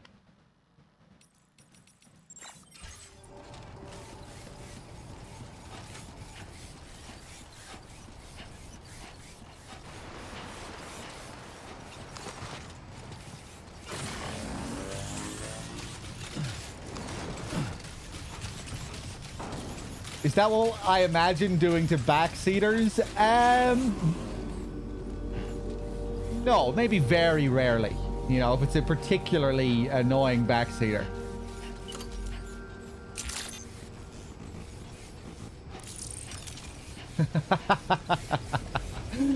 Okay.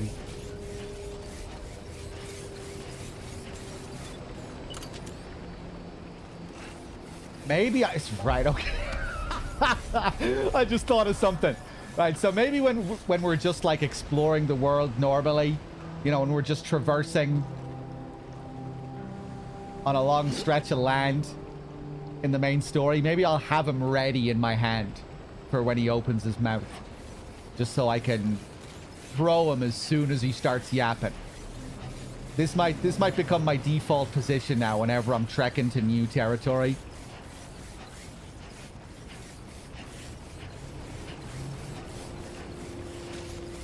That'd be cool, you know, if he, like, for his backseating sequences, if you just threw him, if that cancelled all of his backseating. Like, built-in anti-backseating mechanics with Dollman. Again, I'm not going to get my hopes up, but that would be funny.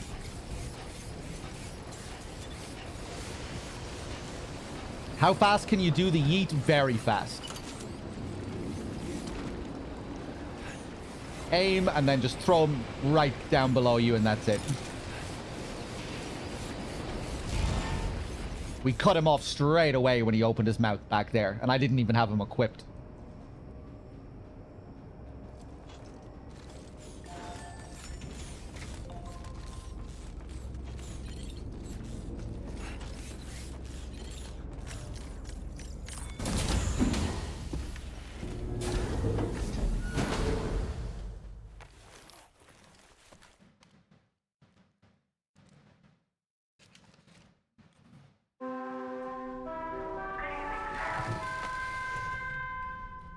Salami.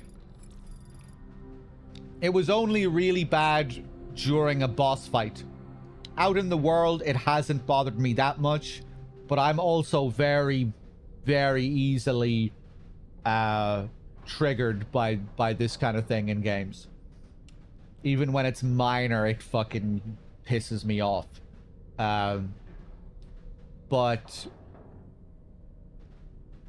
yeah, it's only really been bad during that one boss fight after Higgs, where he just and it wasn't really backseating that was the problem.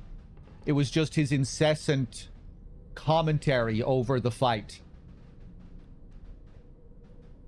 And, you know, needing to comment on when I get hurt. Maybe you could still count that as backseating if it is supposed to be, like, actually informing me that I've been hit. Not all of it felt like backseating, though. It was just, like, needing to comment on every... Yeah, just needing to have a running commentary on my every move.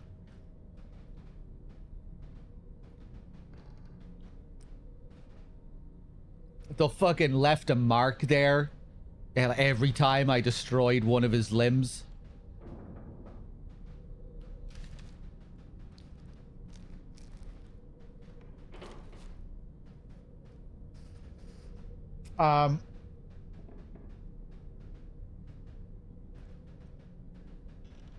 Let's sleep till morning.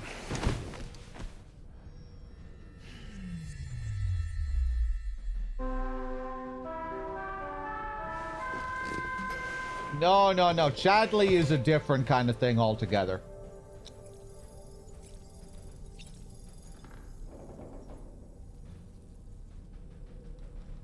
The whole game doesn't revolve around fucking Dollman.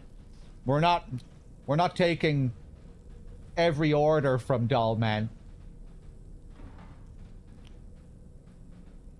Chadley's a whole other can of worms.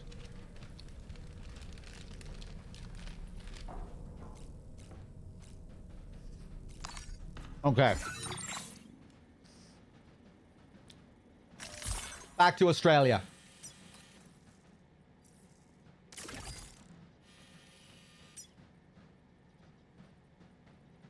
Where am I going to go?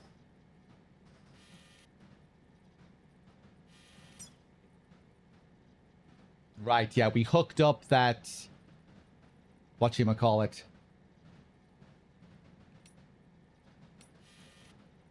The monorail. And now we have to set out somewhere else here from West Fort Knott. Oh, yeah, I think we need to go and meet one of the new characters. Someone new who's going to join the Magellan. It's probably going to be Elle or the Japanese girl. Okay. Let's embark.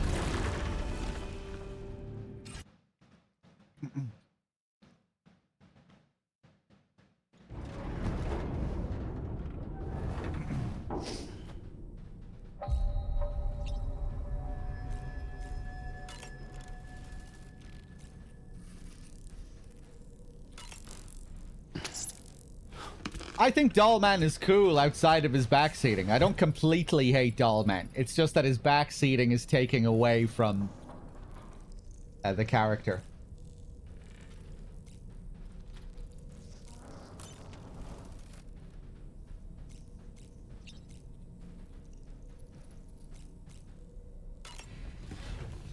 I don't think there was any last-minute change. That was in the middle of development.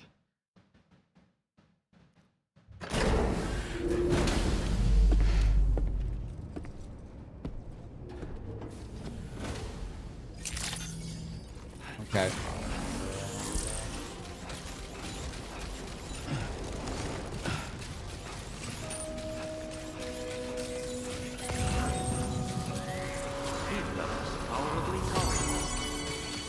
to rest safely.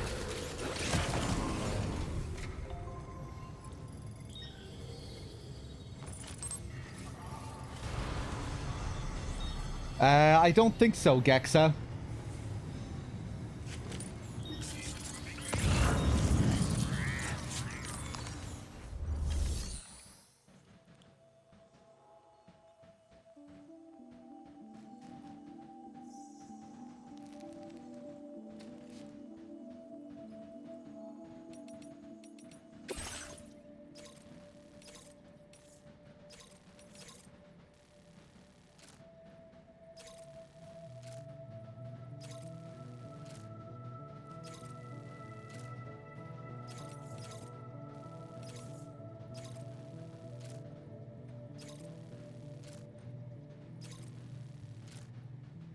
Hey there, Gregs.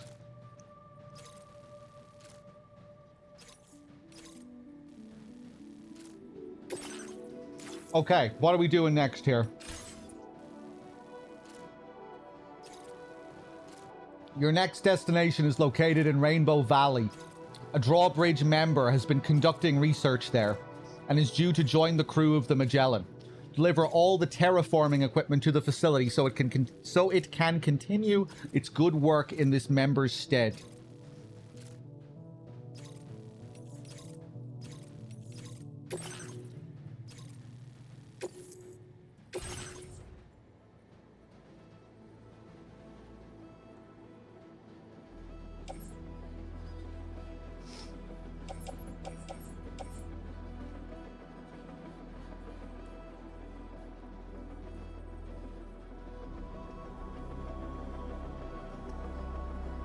Just looking at the description here.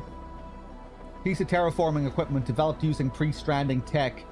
This tank-shaped water purifier filters water through microscopic holes that are no bigger than a few nanometers in diameter. This allows subterranean water that has been contaminated by chiralium to be turned into clean drinking water.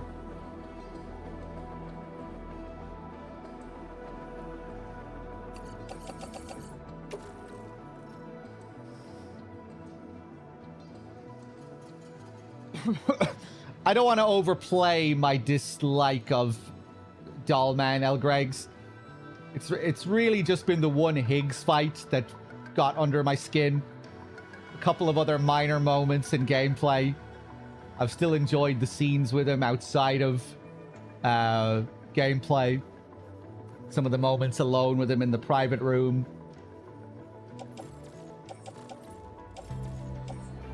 But you know, if he continues to behave the way he's been behaving in future boss fights and along the main story, you know, I may grow to dislike him more and more. However, we have discovered an anti-Dollman strat. We can interrupt his dialogue by throwing him to the ground. So we need to experiment more with the anti-Dollman tech, because maybe when if he starts backseating, maybe we can prevent him from backseating just by throwing him on the ground, and then he might shut up and resist the urge. Or maybe he'll continue to backseat. We'll see. Either way, we're going to have a little meta game next time we get to a boss, because I'm going to try and interrupt his backseating every time he tries it.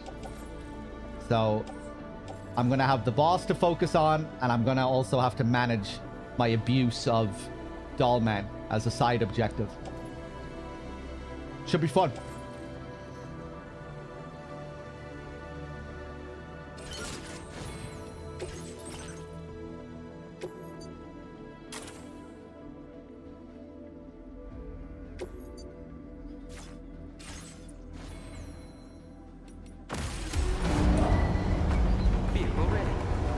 If you throw him far away, you won't hear it? No, I throw his face into the ground. And then he shuts up.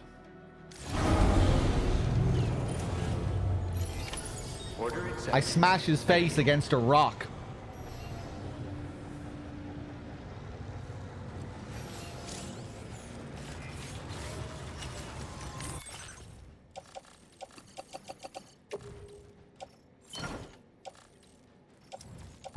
Okay, I think I'm good to go. Grenade, pistol, assault rifle, PCCs, a few rods, the usual. I think we're ready to hit the road.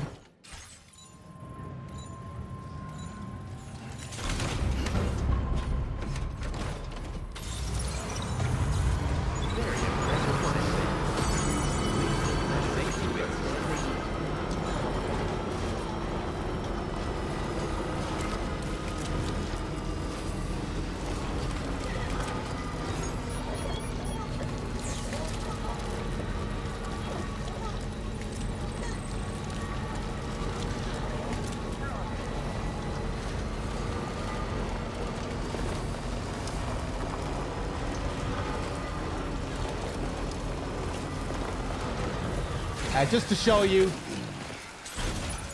I could always use an excuse to do it again. So here's Dollman. Up and away! We can send him up in the air, get him to scan the scene. Let's catch up. Or up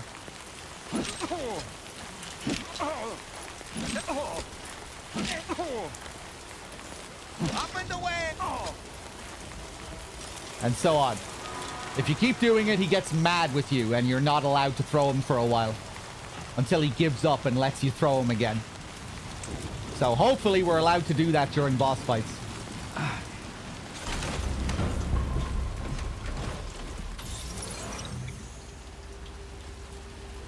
Does Dollman negate the need for watchtowers? This has been an ongoing question for me. There are things that watchtowers can do that Dollman can't do. A watchtower will immediately mark all targets for you in a base just by pointing it at the direction of the base. It'll also... And then a counter will appear at the top of the screen for you to tell you how many guards you have left in a base to take out. You know, like 1 out of 4 remaining, 2 out of 4 remaining, 3 out of 4. All is forgiven.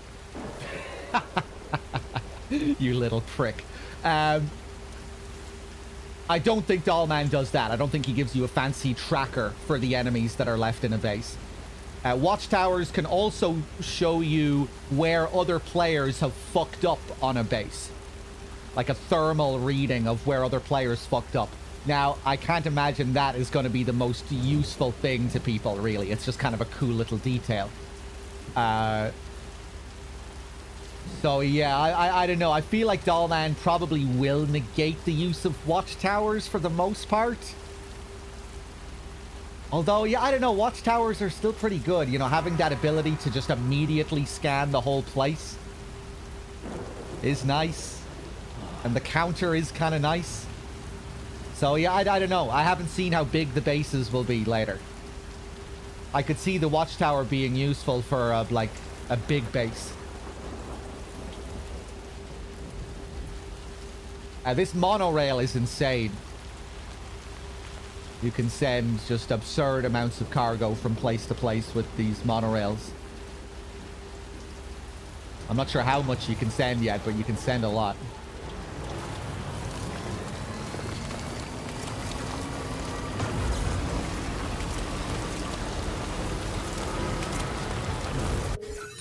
Okay, let's head over to Rainbow Valley. BT territory.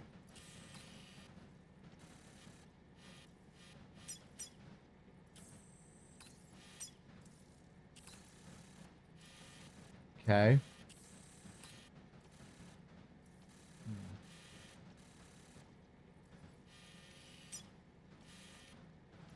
I think we might cross the river here. Go up this way.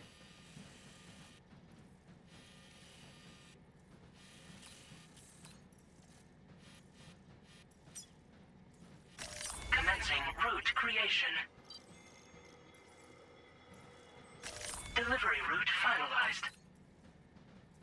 Commencing route creation. Delivery route commencing route. Delivery route commencing route creation. Delivery route finalized.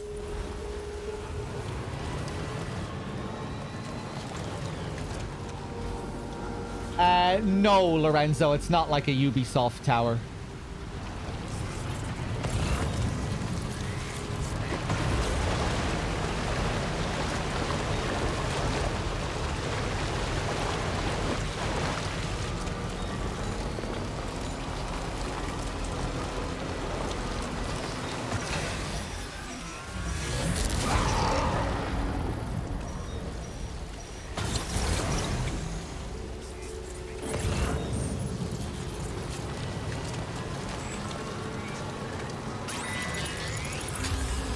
honey lollipops to Rainbow Valley. Sense them, Sam. Be on your guard for BTs.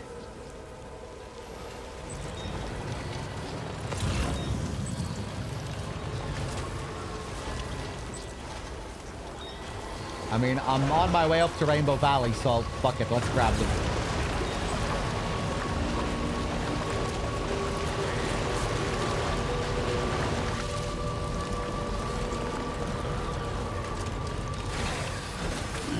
I'm stretching my legs. Ah, Jesus Christ, I'm blind.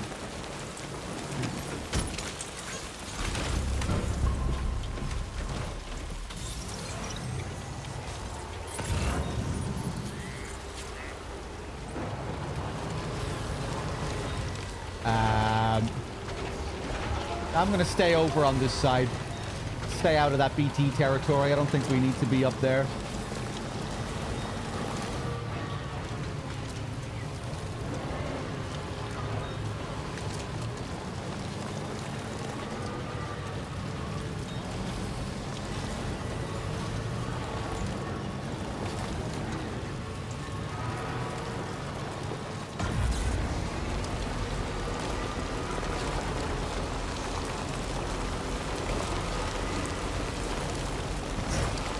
Cool.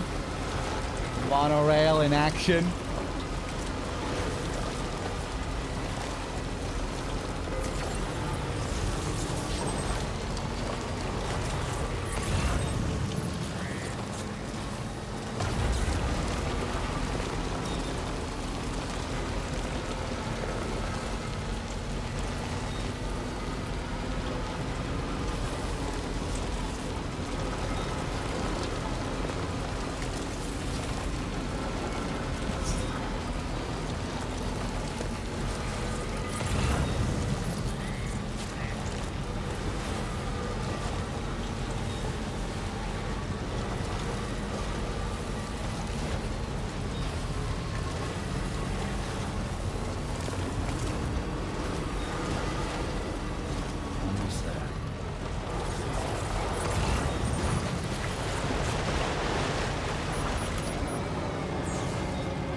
Okay.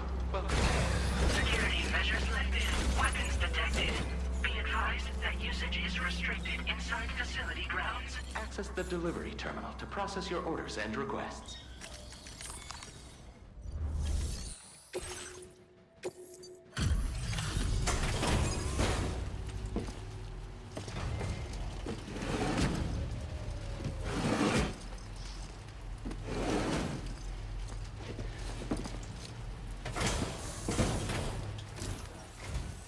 Hold on a minute. Are you Sam? And does this mean the drawbridge has finally come to the valley? Oh, thank you. I'm glad you could make it. It's an honor to welcome you here.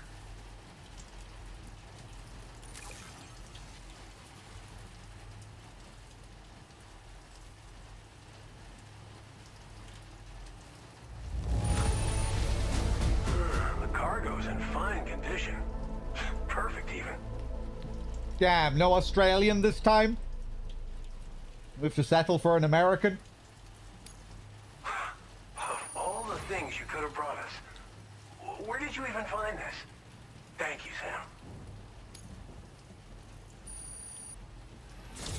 Glen Well, I'm hoping Rain. to see more of you in the future. The next step involves the Cupid, yeah? Okay then, let's do this.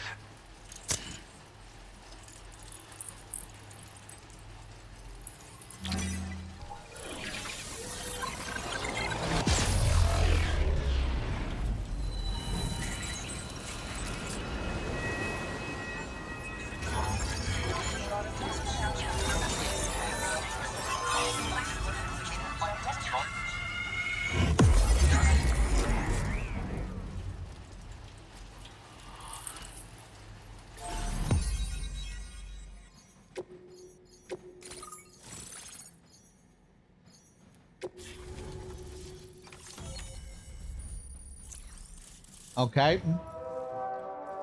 Who's next? Oh. We can create our own turrets. Cool.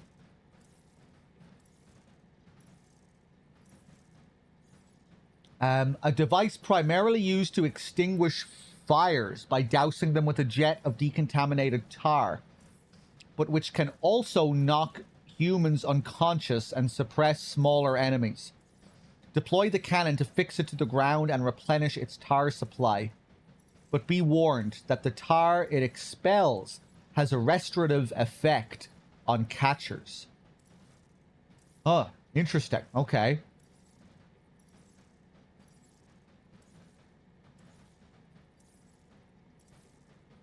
So it actually restores the health of catcher-type BTs.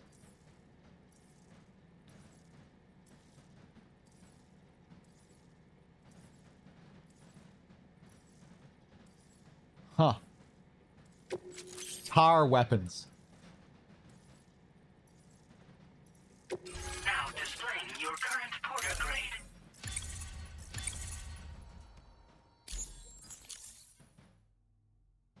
Okay, well that's new. We had no tar-type weaponry in the first game. The connection looks strong and steady to me. That cargo you brought along is going to make a world of difference, too. It'll allow us to proceed with our terraforming initiative. Hopefully, no more towns will have to suffer the fate of the one down below us. Oh, we've shared our tar cannon data with everyone, by the way. I suspect you'll find it useful in your own work. Try it out. See if it suits your needs. What's the deal with this terraforming initiative? This region was once filled with lush vegetation, over which birds soared and serenaded. Until all that beautiful life fell prey to sudden desertification. We swore to do everything in our power to bring back what was lost. Around the time we got started, the APAC people showed up. With their help, we've been able to achieve a modest measure of success. But moving forward, we have to find a way to nurture and protect what little we have on our own. What's the deal with these tar cannons? Tar cannons are invaluable pieces of equipment that we use to combat forest fires.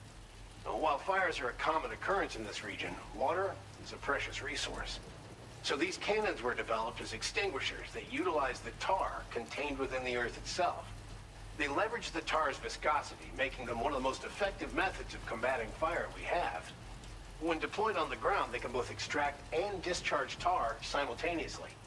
You can pick up the cannon and use it on the go as well, but you'll be unable to refill its tar reservoir while doing so. If you find yourself caught in a wildfire, you'll need to figure out when to shoot and when to move in order to make it out alive. Okay.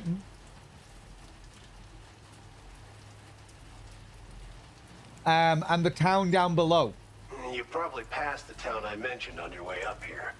At a glance, it might have looked like nothing more than a cluster of massive boulders. But those were once buildings. Places where people used to live. As the desert kept creeping closer, the town was abandoned overnight. They'd been forced to evacuate. The few who were left behind became BTs. Still, at least the exodus went to plan. There are no void-outs at any rate. Okay. Thanks for everything, Sam. You and Drawbridge have helped ensure that these lands will one day be filled with life again, however long it takes. In particular, that comrade of yours has performed absolute miracles for us. If you're looking to link up with them, you'll find them in the ravine on the other side of the river, directly opposite this shelter. Come back and visit anytime. Right. Time to meet up with our comrade. Let's see. They should be around here somewhere. Oh, you're lucky.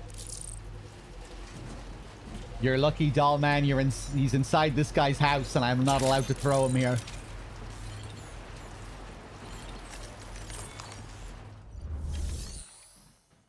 Hold on 1 second, guys.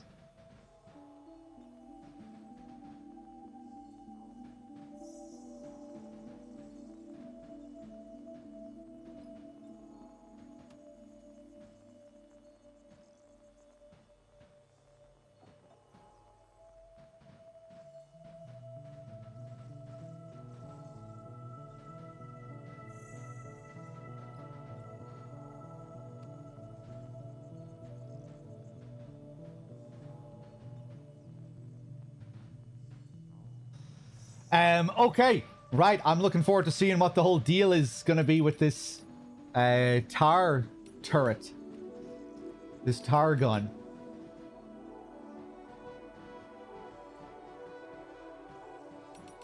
No orders.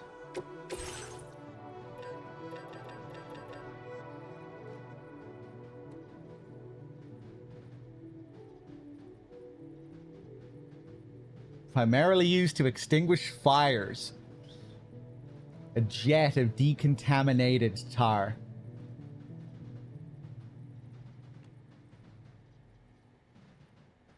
Alright, okay. I guess we'll see how we use this. Let's create one of them. Let's create two of them.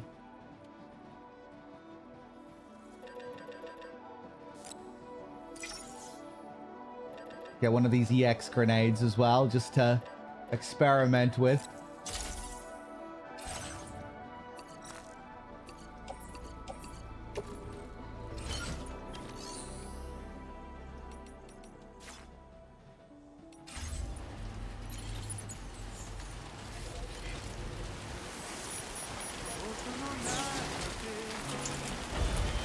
Oh, pop virus is in the game again.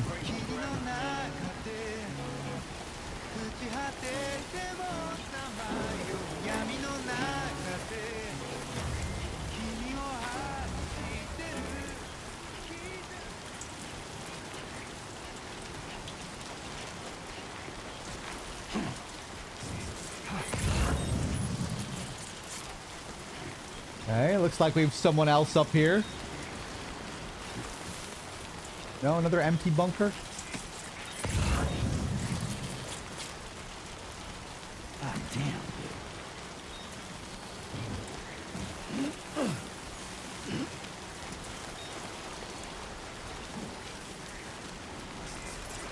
Got him on up, but you thought it was the Quokka?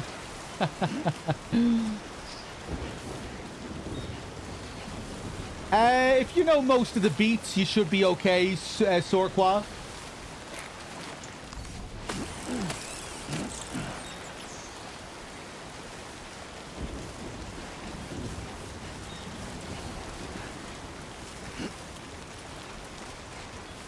I would say certain parts of the intro will hit harder, you know, if you've been through the experience of the OG game.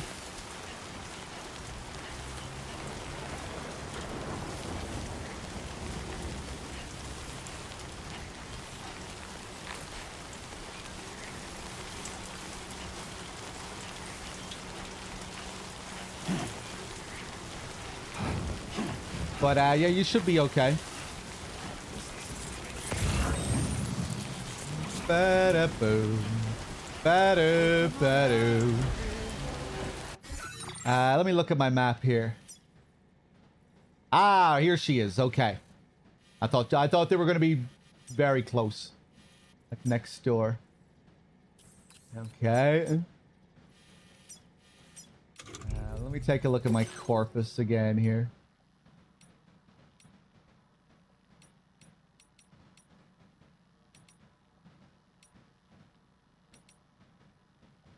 I haven't looked at any of the weapon descriptions.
Thanks for coming, Sam.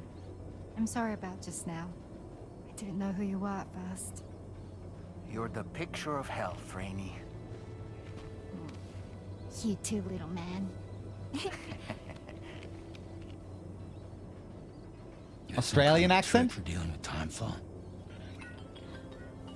Rainey, it's been too long. Fragile. Can't wait to see you again.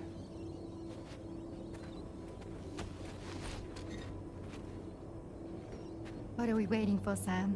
Let's head to the DHV Magellan.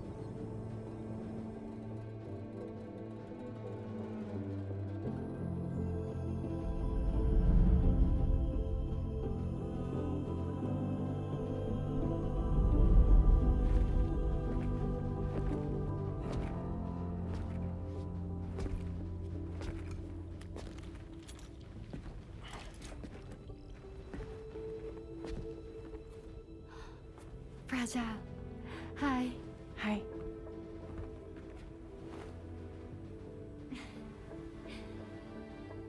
Nice to meet the old-fashioned way. Carograms are great, but nothing beats a hug.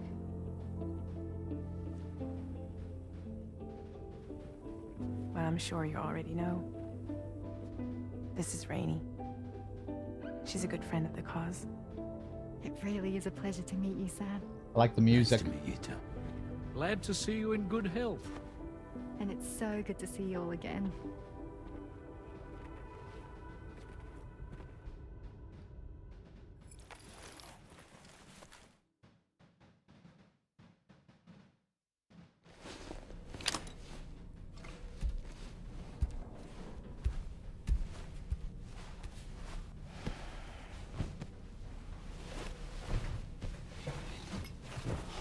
So she's the one who reversed the aging on Fragile, it would seem.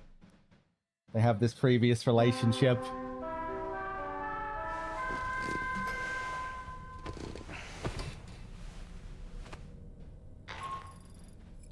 Sam, Charlie here. You may now undertake your next assignment. You can find the relevant main order by accessing the delivery terminal in Rainbow Valley. Okay. First moment of having DS1 style, noticeably wonky, uncanny valley facial capture. The way her face looked in those scenes, kind of like, oh, it's something kind of off here. We were actually talking about this during DS1 as well in relation to this character. Kojima, in a pretty recent interview, I think, said that Japanese faces are particularly hard to get right with the facial capture technology. You know, some faces are suited to it, some faces aren't, and apparently Japanese faces are kind of tough to get right. I would say up until this scene, I haven't had any real problems with the facial capture like I had, like, often in DS1. Maybe, like, little moments here and there, but not enough to, like, pull me out and make me go, ooh, this is kind of wobbly. Like, any issues I had were, like, incredibly minor. She looked kind of wonky there, I thought. DS1 is full of it, yeah.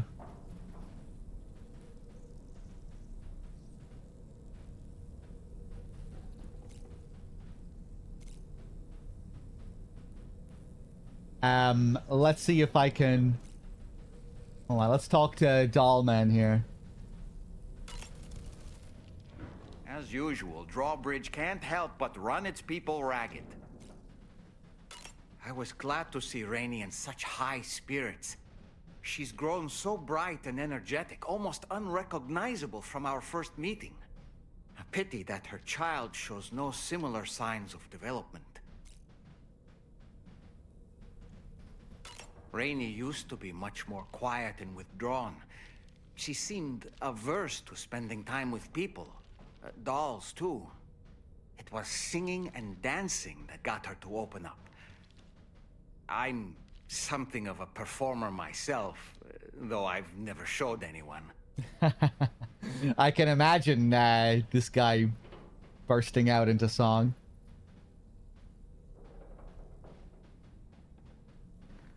The vehicles feel quite a bit better. Yeah, there's jank, but they turn much better. They handle much better overall. Trucks and bikes.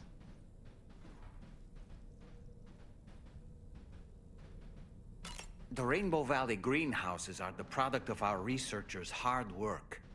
And thanks to you and me, those invaluable structures will endure for a good while yet. I don't really have anything else to say right now.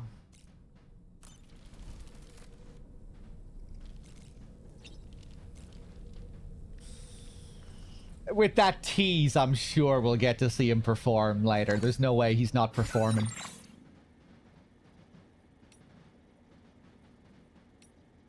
I did quite like the mood of that last scene where she came in, the music. Just a nice little moment with these friends reconnecting.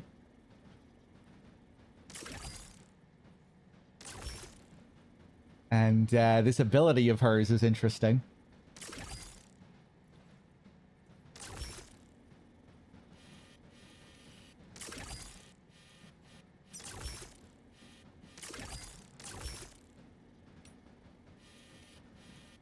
Damn, I want to go back up. She just got here. Can't we go up? Storeroom. Damn it. Access to that room is restricted, Sam. It's undergoing renovations. And there's chiral contamination as well. So don't go in. Is that clear? You sounded like, what are you hiding? He's like, oh shit, he has that option to try and come in here? Fuck. Didn't realize we gave him that option.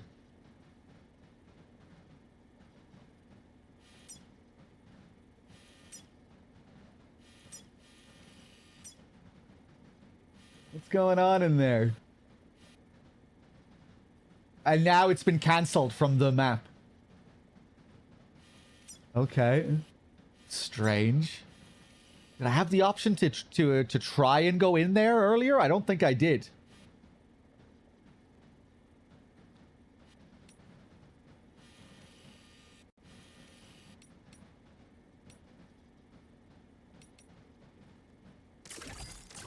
Okay.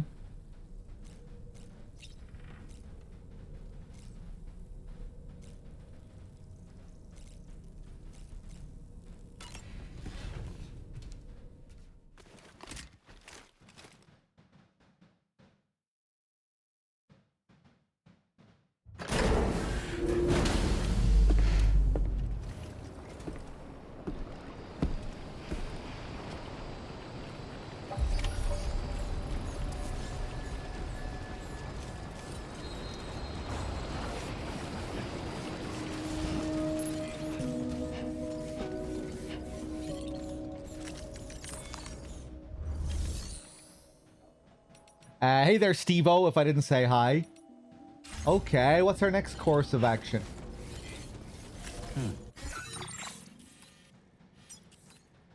Back to Rainbow Valley.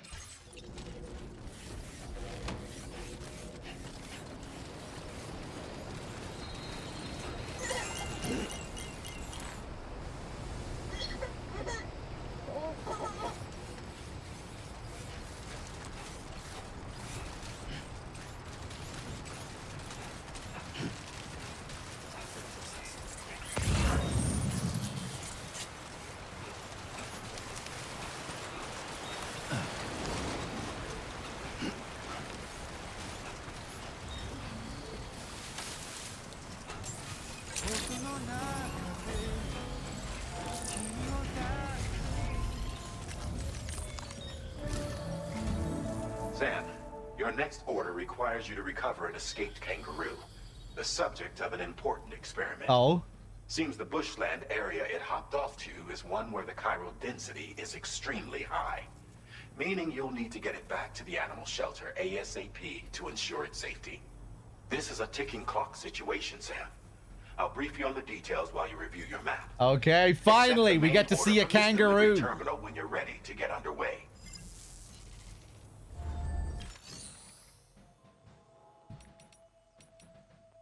I'm disappointed that this guy isn't an Australian, though.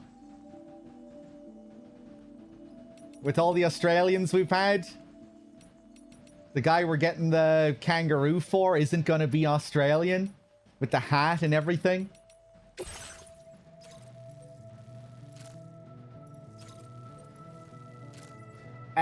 Do not submerge.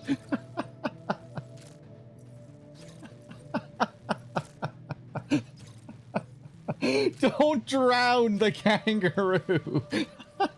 Okay, I'll try not to submerge the kangaroo. A kangaroo has escaped from the animal shelter. It's currently lying prone in the forest to the south of the shelter, which is known for its bushfires and high chiral density. Rescue the kangaroo from the forest and return it to the animal shelter. Okay.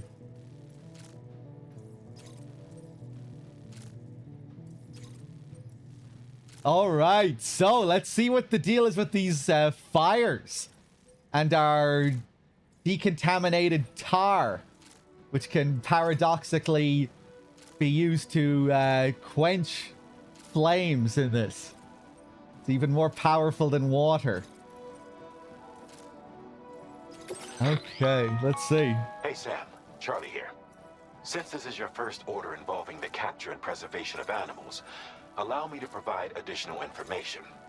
The kangaroo you're looking for is somewhere in this area. Once you've arrived, use your Odra deck to begin searching for the creature. You can transport the kangaroo in your standard issue animal carrier. No need to fabricate anything unique. Get close enough to the kangaroo and deploy the carrier to capture it. It will be a bulky piece of cargo, but you should be able to carry it on your back like any other container. I wasn't listening to any of that. You will need to traverse some heavily wooded mountains as well as rivers and uneven terrain. Bear this in mind when considering what equipment to take with you. All right. I got distracted by the chat. Proceed with route planning and final preparations. I got distracted by the chat, and then when I went back, I was just hearing Yap Man. I'm sure I'll figure it out. A kangaroo has escaped from the animal shelter. It's currently lying prone in the forest to the south of the shelter, which is known for its bushfires. Yeah. You guys can give me a recap.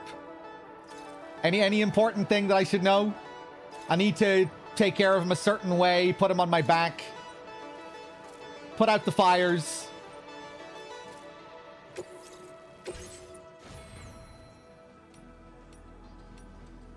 I need someone sucking on my balls.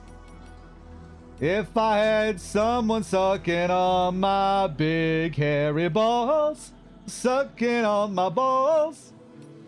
Not in tune there. Sorry about that. I'll work on it. Bum ba da ba da da do. Bum ba da ba da ba ba. Nah. I need to get that. I need to work on that melody. It was majestic. The first part was okay. Then I was getting then I was thrown off the melody a bit. Okay. Bum bum ba da ba da bum. Bum bum ba da bum.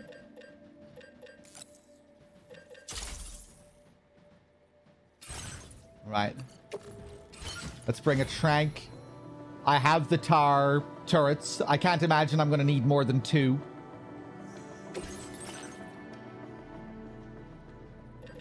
Let's get some more trekking boots.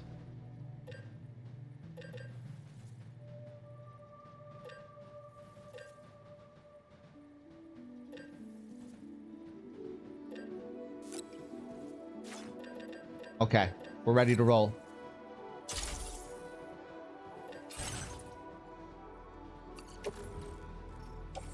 Patch the clip. Oh, I'm okay. I don't need it. Order accepted. Thank you. See you.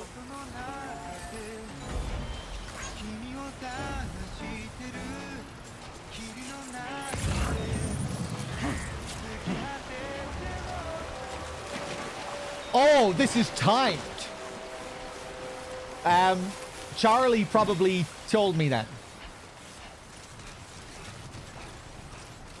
But I was being distracted.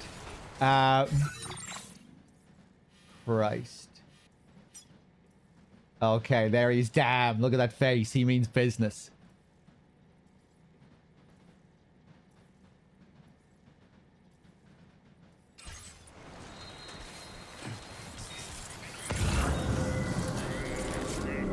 What in the world? Oh, shit. We have a situation, Sam. I'm tracking a fresh bushfire near the injured kangaroo's location. Clock's ticking. Secure the poor little bugger ASAP and bring the shelter onto the chiral network. Once the DHV Magellan can join you on site, we'll see what we can do about that fire. Okay, maybe I'll just run up. How close are we here? Yeah, fuck it, I'm gonna run up.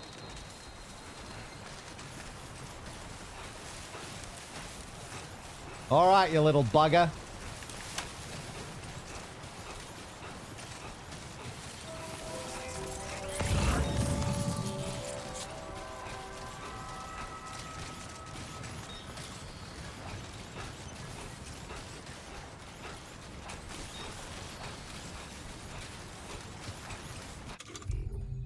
Doll man, I'm gonna get you at the ready. Might need to give you a toss. Oh! Did he start coughing when I took him out there? Oh, I'm kind of feeling bad. Okay, I'm gonna put you back. Maybe he was gonna cough anyway.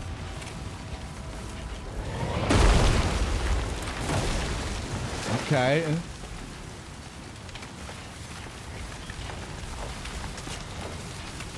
Aw, doll man. Little cough. Okay, we have a ways to go here. Oh. Right, I guess we can test out a player tar cannon here.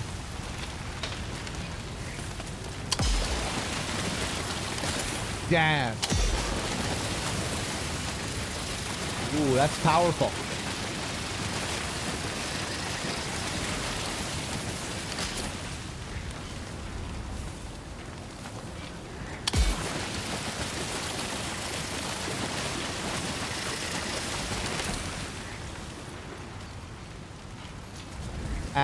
Oh, I can pick this up as well. It's impossible to put out a fire that's grown this massive. Escape is our only option. We need to... Ouch. Nice.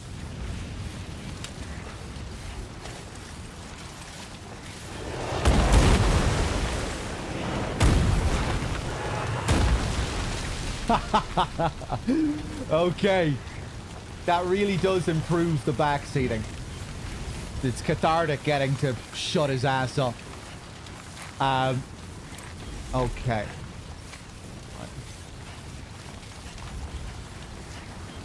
Curious to see now if he'll continue to backseat. Look out, Sam! Fire! We need to get away from here as quickly as possible.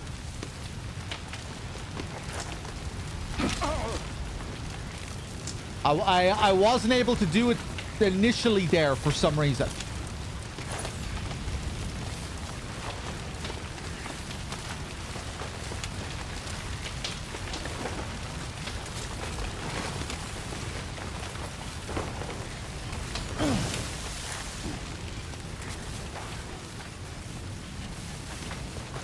Okay.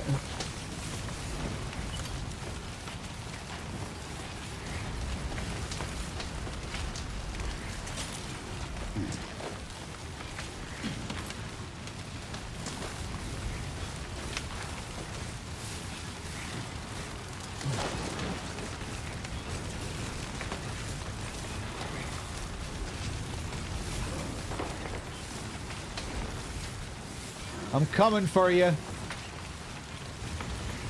Okay.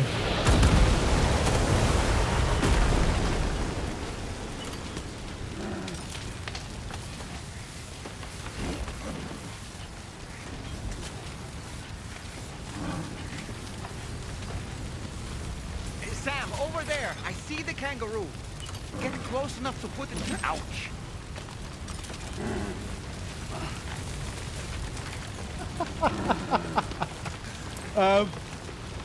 Okay. Now I wish I remembered everything that Charlie said. Am I good to just approach him?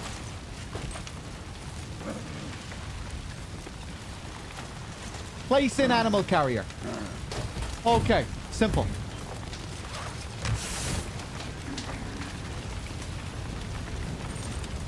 Oh, right. But I need the space.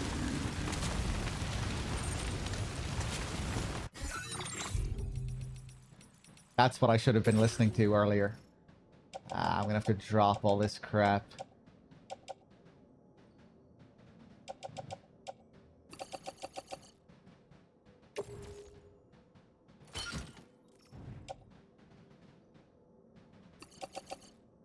I want the tar cannon.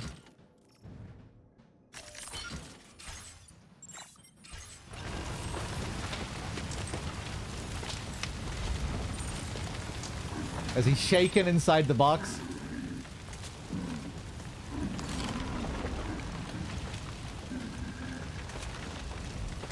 Poor guy. I hope he has air in there.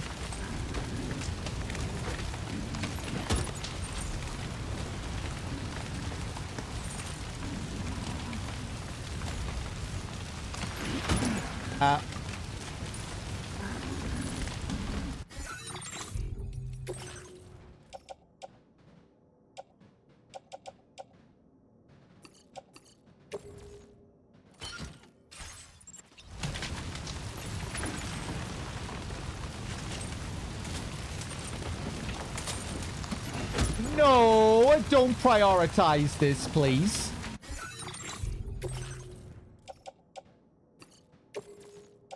Offload that, thank you very much.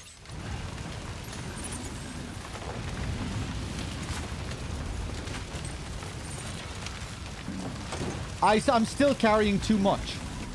That's why I was prioritizing the other one. Ah, Jesus. Okay, maybe we're gonna have to drop everything.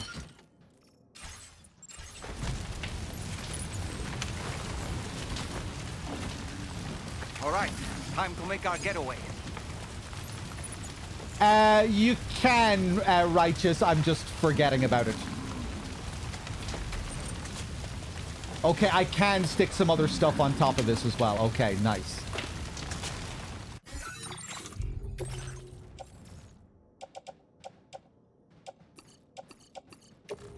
Hey. Oh. Get rid of the sniper rifle. Nice.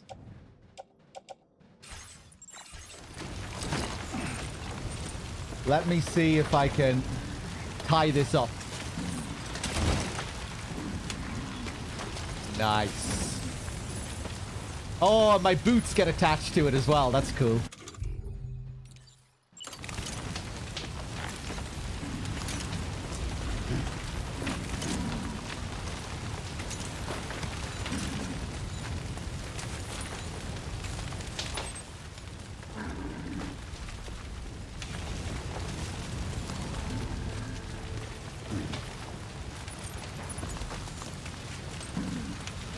Okay, let's head back.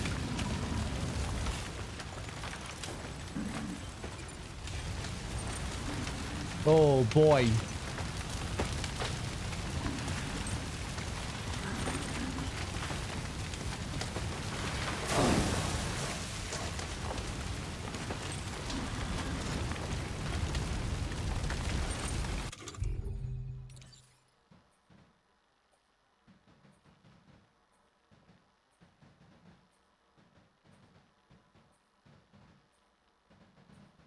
Okay.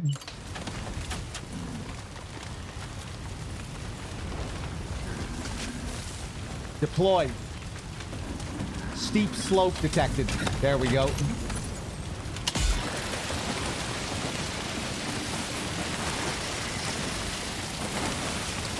Doll man, I swear to fucking Christ, if you start yapping now while I'm not able to throw you, I won't be pleased.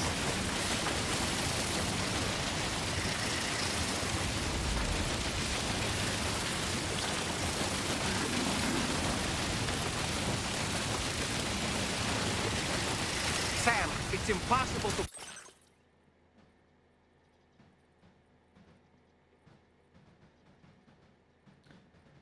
Looks pretty possible to me, Dollman. I'm doing pretty good here putting out this fire. Without a fire that's grown this massive, escape is our only option. We need to find a way out and take it before it's too late. Yeah, I'm just gonna get rid of what I can. I don't need to get rid of everything.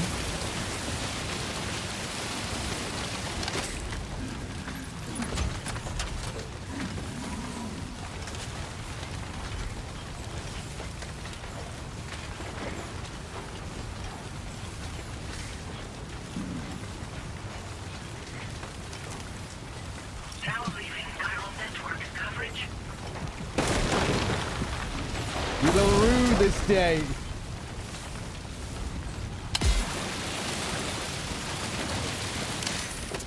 Oh.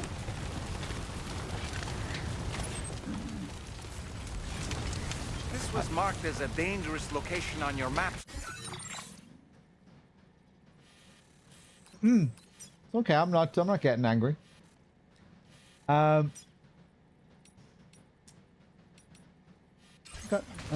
We could get trapped here by the bushfire. Let's keep moving to ensure that doesn't happen.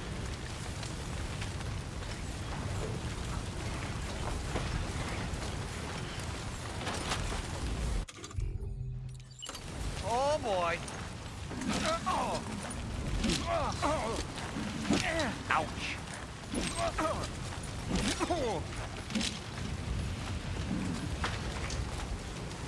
Even us dolls can feel pain, Sam. Sam?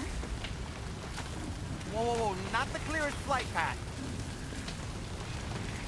Not now, Sam. I'm really not in the mood. Nuh-uh. Nope, I am not going anywhere. What are you doing, Sam? Sam, come on now. We can talk about this. What are you doing, Sam? Isn't there something blocking the way? I'm not sure. I can't quite tell from here. Have I offended you, Sam? Yes. Sam, come on now. We can talk about this. Okay,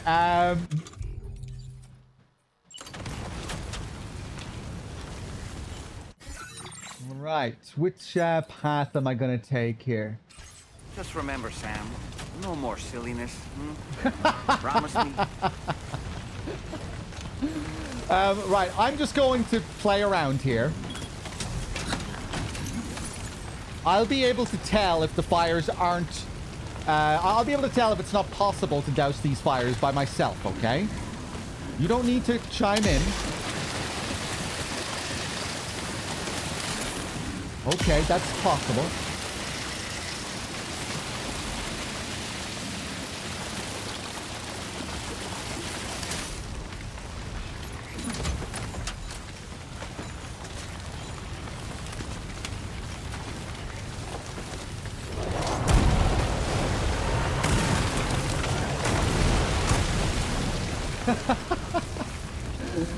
Okay.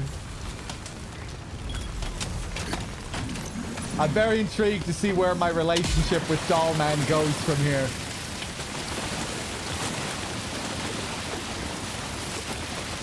Whoa!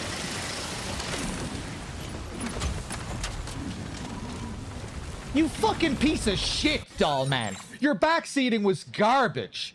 I was fine going the way I was going. Right, like, there was one portion of fire I was dousing that wasn't possible to douse. He's like, oh, your map, this was, they said this was a dangerous area, yet the whole fucking area is surrounded by fire. Just let me figure out what I can douse, what I can't douse. You're just throwing me off with your backseating. Your backseating was garbage. Leave it to the fucking professional.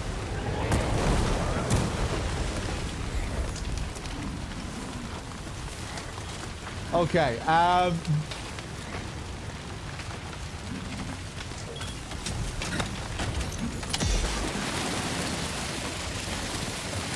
get rid of that.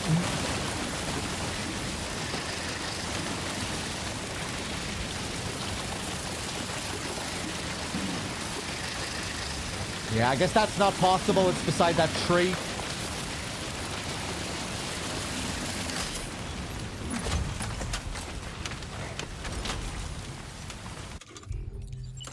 My time to shine. Oh.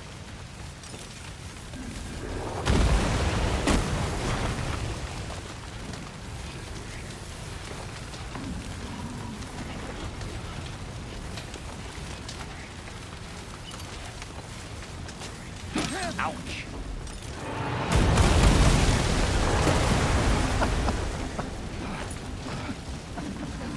I actually felt a little bit bad there. Fucking asshole doll man, making me feel bad about hurting you as well.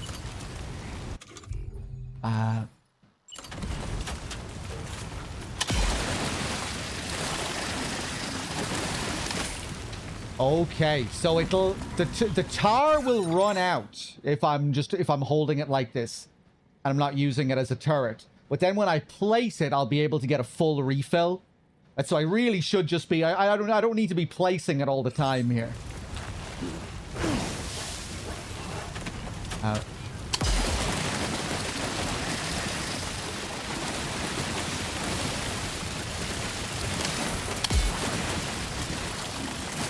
I can only place it on even terrain.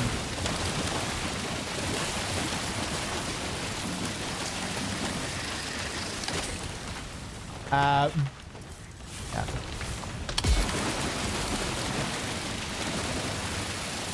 I could have taken a better path, that's for sure. That's okay, we're just getting used to this.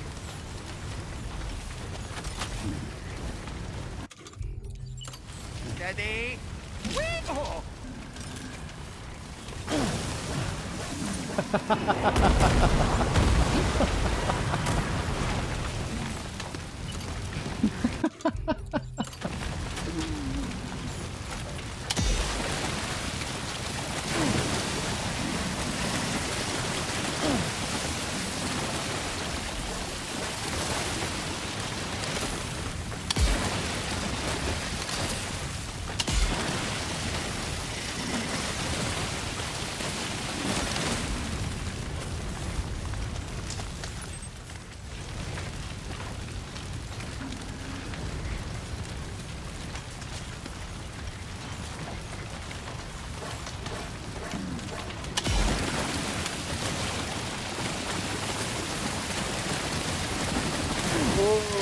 Okay, we need a refill here. We need some steady ground.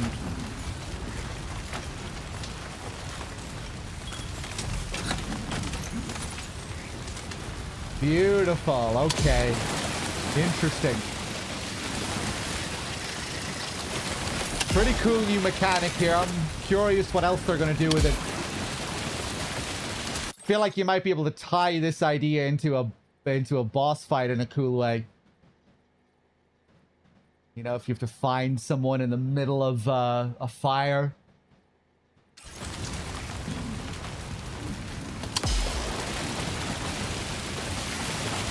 Or if you're fighting against someone who can use fire against you. I bet we'll see something like that. Kind of makes me think of the Vietnam sequence in DS1. Just like visually.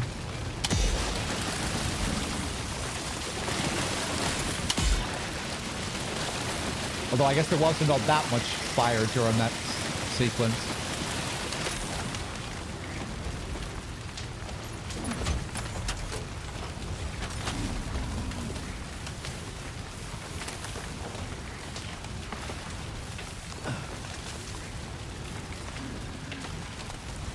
Right now, I haven't been paying attention to the timer here at all.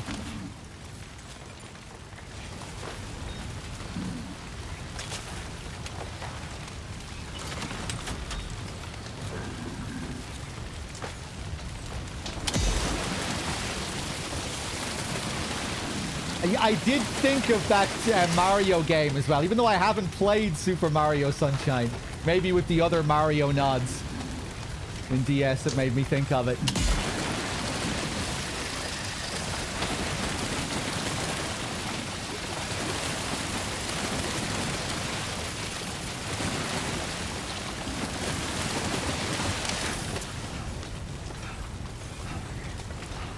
Still not sure how we survived that.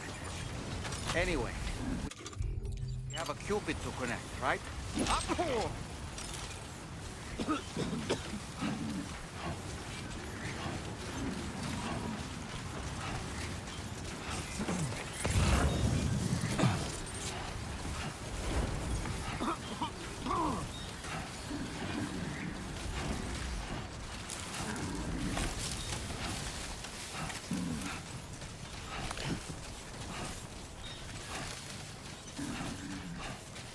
Can hear this kangaroo moaning.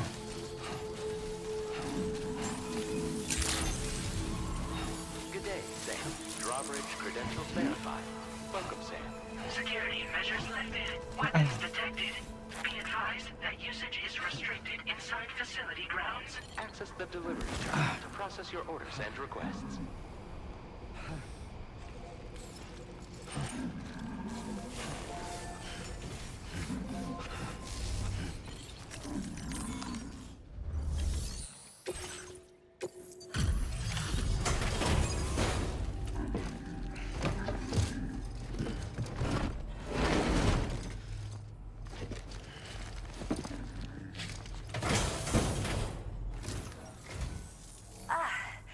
You must be Sam.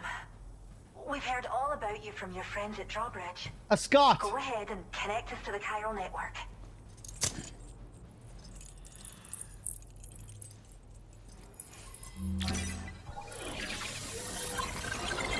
He sounded Scottish.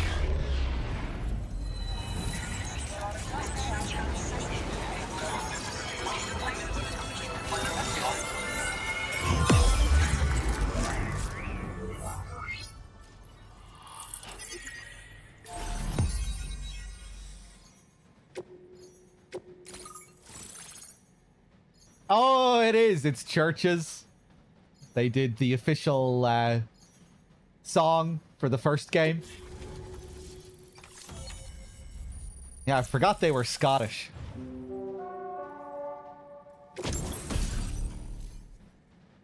Decoy hollow grenade. A grenade that produces a decoy hologram to draw enemy attention. Must be activated manually once thrown. The hologram produced will depend on what the nearby enemy is doing. Can be stored in a grenade pouch. The hologram produced will depend on what the nearby enemy is doing. Okay, interesting. It'll change depending on their alert status. What the type of enemy is, maybe.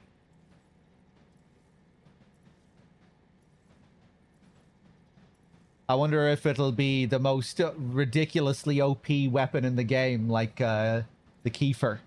Is it also a silent C4 stun grenade?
kind of dazed there when he was given the thumbs up. Almost gave me Venom Snake vibes with the kind of 1,000-yard stare.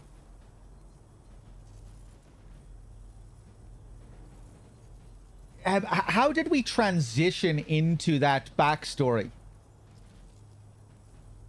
When Rainey arrived on the Magellan, she put out the fire. And then as we were watching Rainey do her thing, did it then just cut to this flashback?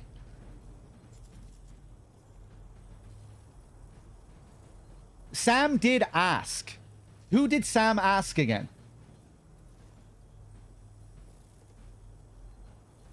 Rainey has the power to reverse the effects of time falls, Scarelian, yeah, and she reversed Fragile's aging. Right, Sam asked, okay, right, I wanted a refresher on that because I couldn't remember how we transitioned to it. And when we cut back, I was like, huh, was that for the player? Did Sam see that too? I couldn't quite remember. Okay. So people viewed her as a witch because she's one of a kind. She doesn't suffer in the same way everyone else in this world suffers. The timefall doesn't do anything to her.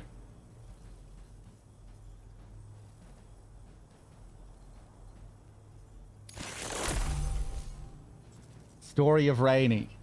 A song that can be played via the music player or through customized structures. Definitely feels like Fragile could be scheming behind the scenes. I don't think it's that exactly. But, well, yeah, I don't know. With how Sam joins the crew, there was a part of that felt like enabling or manipulative. That they were using Sam's loss to motivate him to go on this journey so they could use him as the best man for this job. But at the same time, I think she does care for Sam. But yeah, she's also playing the role of the stoic commander in this game, the leader who keeps her feelings buried. Dollman theorized about that, saying that it was that, you know, he commented on how she started smoking as well, and how this is a coping mechanism for what happened to Lou. And the guilt she feels over letting Lou die. And when she feels like she needs to put up this mask and this facade and show this strength in order to carry out this project of reconnecting. But yeah, I quite like the vibe she has in some of these scenes. Where you get that sense where she's kind of suppressing these thoughts and you're not really sure what she's thinking exactly. The fact that she opened the game with that monologue was interesting to me as well. I'd imagine the end of the game is going to tie into that. Almost like she's, you know, what was her monologue at the start of the game? She was talking about, like, her, just how she always loved porters, and kind of like an ode to the porter, to the deliverer. Almost as if she's telling the story of the game or something. It was like a, you know, that kind of narration, as if she was telling the story from the future. Making me think of Moby Dick again, and Ishmael, especially with the very overt Moby Dick stuff yesterday, retelling the story of Moby Dick.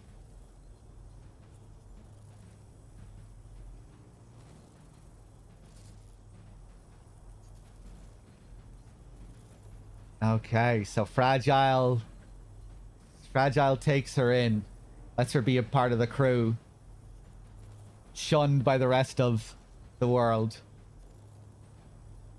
I liked her line there about, what did she refer to her as some strange name?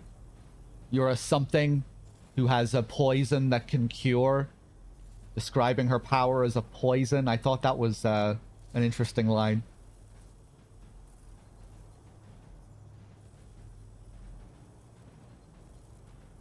Could we watch the scenes again like you suggested? We might do that in a little bit. I'm going to keep playing for now, but we might go back and look at some of those earlier scenes again. A pharmacon.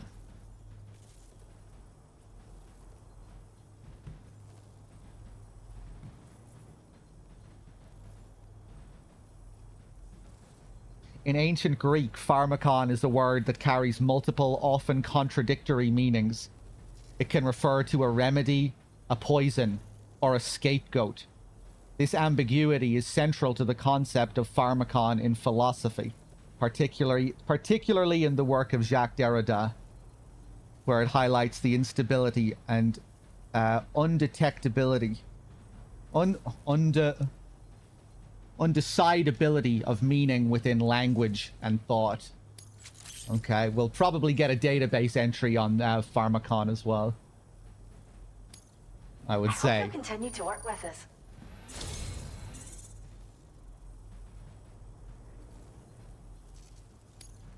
Now displaying your current porter grade.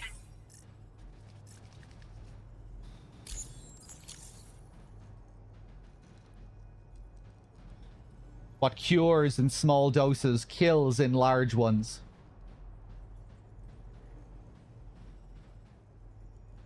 The kangaroo you rescued seems to be alright, thank goodness. Oh, she's so very special to us, and we're relieved to have her back in one piece. Once she's had a bit more time to recuperate, we'll move her to the reserve next door where you can visit anytime you like. By the way, we've uploaded our decoy hologrenade data to the network. You can trigger it remotely once thrown, creating a distraction that'll lure enemies away. It might just save your life if you run afoul of any troublemakers.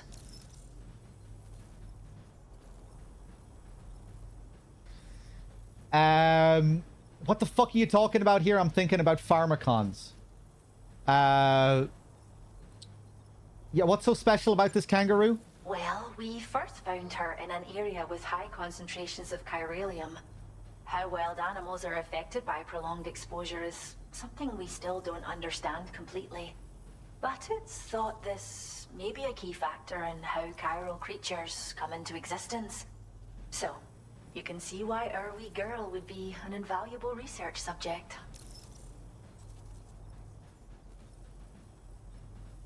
You mentioned a reserve. It's where we look after the animals in our care. The vegetation around here didn't die out like elsewhere, and we still have a reliable water supply. After we screen each animal in our underground facilities, we release them into the reserve and monitor their health over time. When that kangaroo you rescued is strong enough, we'll move her up top where she'll be able to stretch her legs. That being said, changes in the environment can have a profound impact on many species, causing never-before-seen creatures to appear, throwing the ecosystem into chaos. Which is why we strive to preserve native animals here for future generations. Give me a recap on the kangaroo. I'm getting distracted by chat. Well, we first found her I'm not going to read the chat. area with high concentrations of chiralium. How wild animals are affected by prolonged exposure is something we still don't understand completely. But it's thought this may be a key factor in how chiral creatures come into existence. So, you can see why our wee girl would be an invaluable research subject. Okay. Cheers, Sam. You really helped us out. At this rate, we're poised to lose so many native species that predate the Death Stranding. And once they're gone, there's no getting them back. Between the bushfires caused by chiral cinders and animals behaving strangely and getting hurt, it's been pretty bad. But I've heard that these environmental anomalies might be resolved once and for all when Australia is fully linked up. So I've got high expectations for you and your friends. Speaking of which, how would you feel about assisting us with our preservation efforts? It'd be a simple matter of capturing any wild animals you see out on their own and bringing them to us. Even a few would make a real difference. Give it some thought, eh? Well done, Sam. Return to the DHV Magellan and report to the bridge. I'd like to tell you a little bit more about Rainey and her talents. Okay. All right. Well done. It'd be cool if we could get her to put out massive fires like that in gameplay. If it was just like how we saw in the cutscene, like if we're outside of the chiral network dealing with the fire, we need to put it out ourselves, and then once we get, once we hook up the network, we can call her in to put out the flames.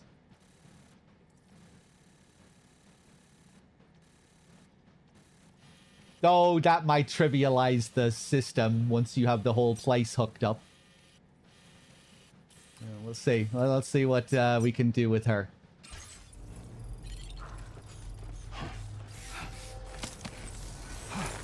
We owe you one. Till next time.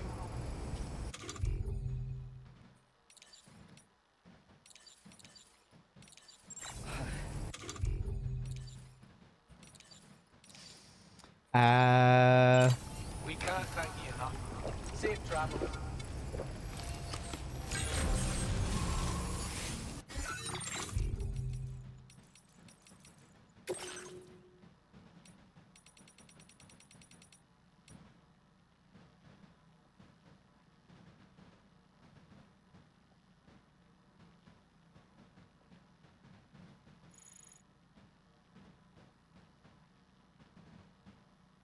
Rainy naturally triggers large timefall showers whenever she goes outside, but she has no control over this power, and has come to hate it.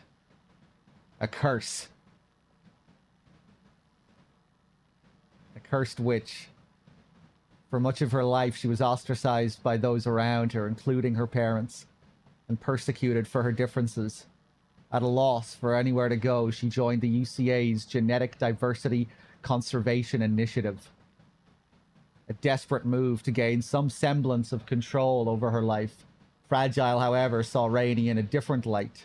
She noticed that the precipitation which falls in Rainey's immediate vicinity has the opposite effect to ordinary timefall. It repairs damaged objects and restores aged bodies to a more youthful state. This rain became known as core fall. Since joining Drawbridge, Rainey has been involved in the terraforming of regions that have been ravaged by timefall and other such phenomena. She's 7 months pregnant, but suffering from still baby syndrome. Don't think I've read the still baby note yet.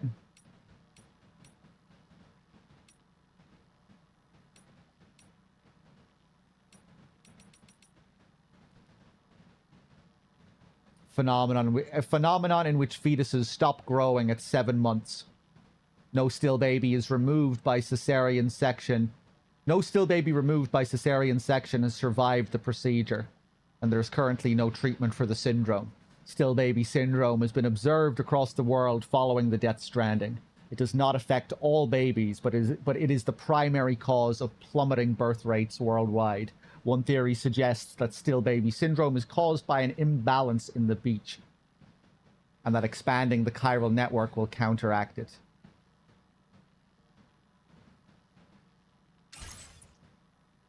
Hold on. The Genetic Diversity Conservation Initiative. Humanity stands on the brink of extinction. Population numbers are in sharp decline. Fewer children are born every year, and communities are more closed off than ever, putting even genetic diversity at risk. In the UCA, efforts have been made to promote human contact in cities, but physical in-person interaction remains difficult and dangerous. With APAS's automated deliveries, many people no longer experience contact, even with a porter. Human communities have become more closed off than ever, leading to genetic stagnation.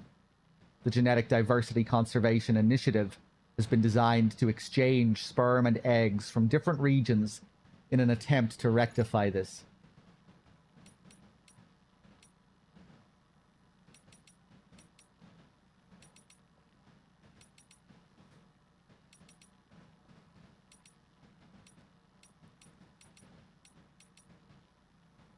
What about our kangaroo here?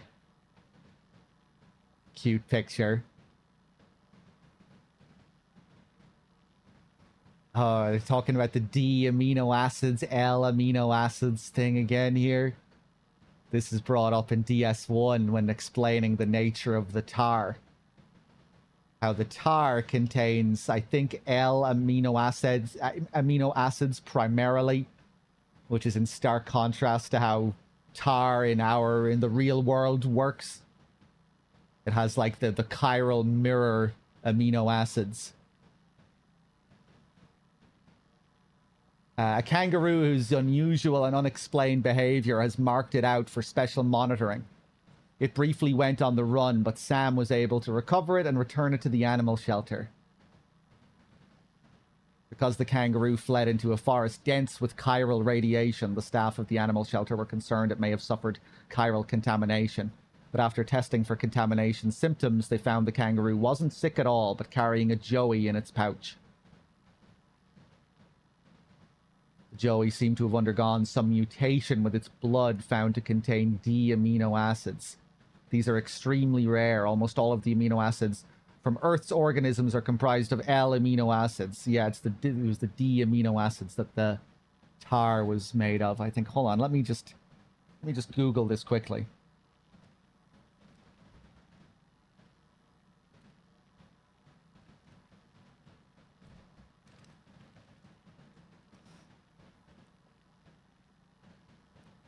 Yeah, the tar substance contains chemical compounds that closely resemble D amino acids.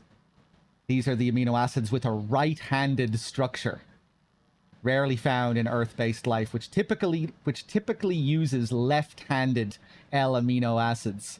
Kind of ties in nicely with the whole hand chiral theme in this, all the focus on hand symbolism.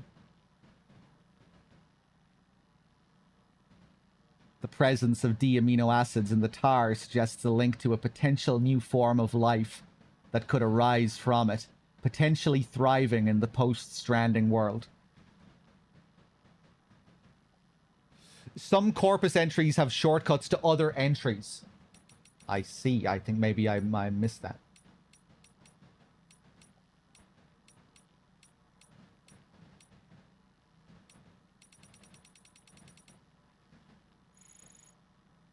Ah, right. I see. It's just like Police Knots, man.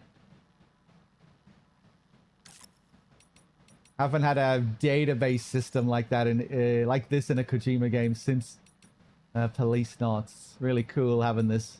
Really works for a game like this with with the unbelievable amount of terms and what have you. It's nice being able to get refreshers like this and recaps.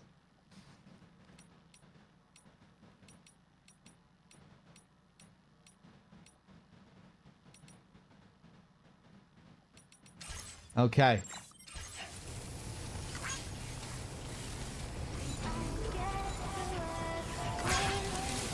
Disengaging weapons restrictions. Take care, Sam. Please give it your all.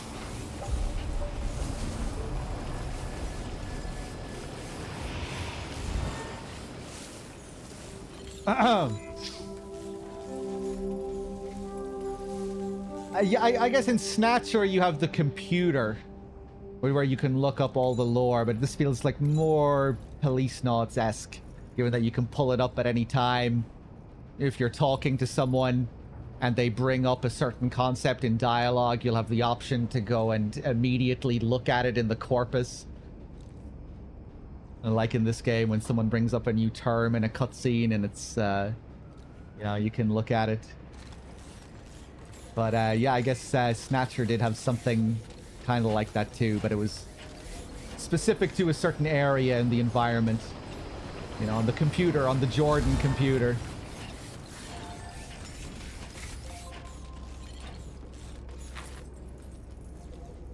And of course the MGS4 database, but that's kind of its own separate thing, you know, not within a game. Did I find a way to gag Dollman yet? A little bit. I can interrupt his dialogue by throwing him into the ground. And that relieves the pain a bit.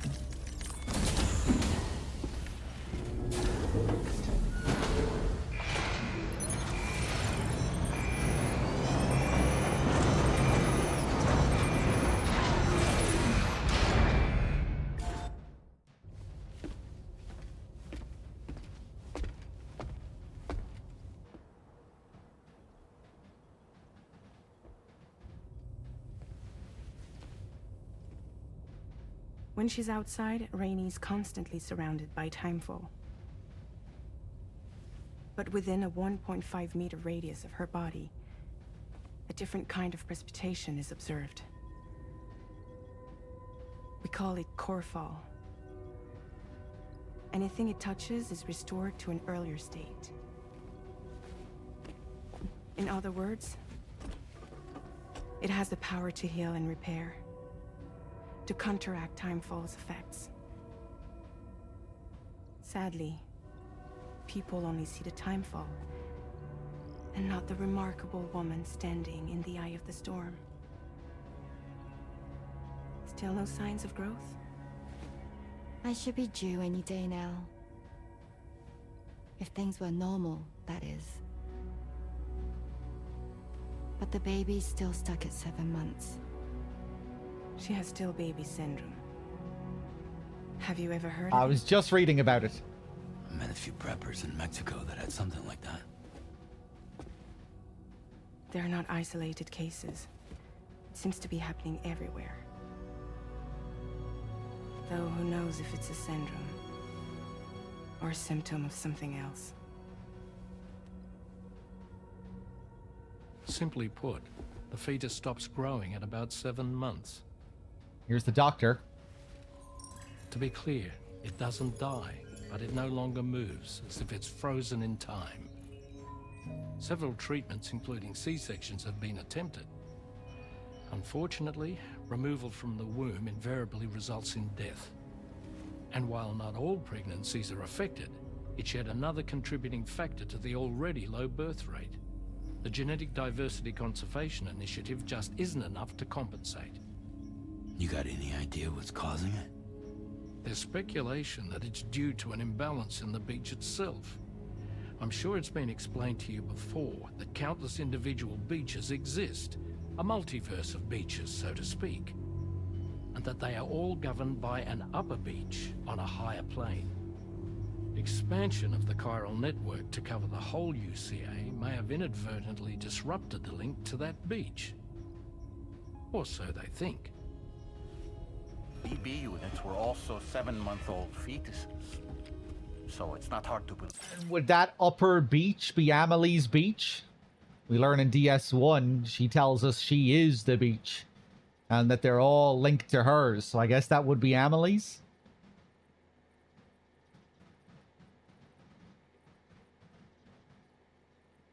But there's probably something above Amelie, too. She kind of describes herself as another pawn. Believe that the beach might very well influence the unborn. Oh, here we go. I can offer you no concrete answer. I can state that the plan to extend the chiral network into the Australian continent, to take it worldwide, is also intended to help restore balance to the aforementioned upper beach. And in doing so, it is possible that we may resolve the issue of still baby syndrome.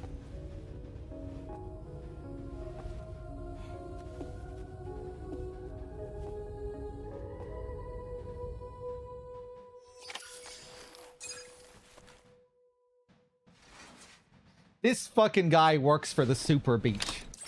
There's gonna be an AI Super Beach. That's what we see in the on the loading screen image when we boot up the game. All those servers on the beach. It's the Patriots.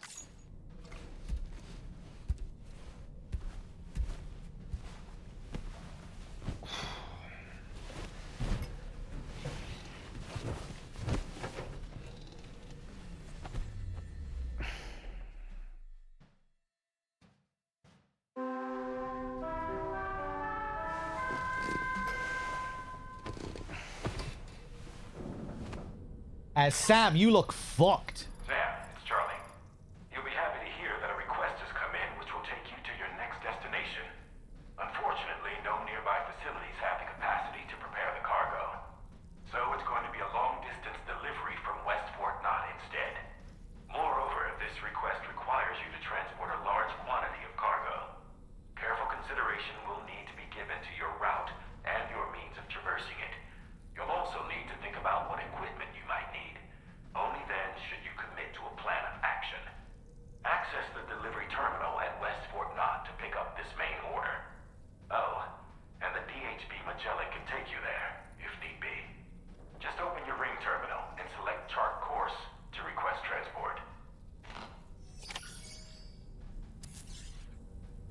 Okay, yeah, Sam got a little bit of a burn here. Well, that's cool. If we're out in those fires, we can get burned. I hate to say that, Sam, because it must not feel very nice, but you know, it's kind of cool. I like that you can get burned like this. That's what it was. That's what I wasn't noticing about his face, I think, when he was giving the thumbs up to Rainey. He had this fucking red face. I think showers can heal my burns. We had a sunburn earlier in the game. Dollman, what do you have to say about my burn? You slept well, yes? And you'll only need a short break before we can get to work. Why don't you try freshening up with a shower? I was looking into the conditions that led to the bushfire we escaped. It seemed to have been caused by a phenomenon known as chiral cinders. Unlike other items washed up by the currents, cinders violently erupt from the tar and soar through the sky before crashing to the ground. This phenomenon has been observed across the continent and has led to an increase in bushfires. It's one more potential threat to keep an eye out for. Okay. Ever wanted to learn more about the various creatures housed at the animal shelter, Sam? Well, there's a speaker outside the facility that they use to broadcast updates. Might be good to check in on some of the animals we've taken there once in a while. Okay. I'm so glad that we were able to save that kangaroo's life. It's easy to forget that humans aren't the only creatures affected by the Death Stranding. Protecting our remaining wildlife isn't just the right thing to do. It can also help us to better understand how the environment has changed.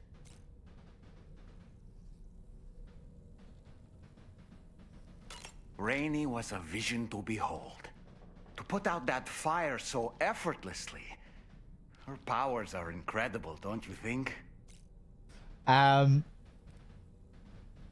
Right, well, this animal system seems pretty cool so far. I like this fire mechanic, and I'm intrigued to see what else they do with it. I really hope we don't... it doesn't end with me planting cages to catch JPEGs of animals. You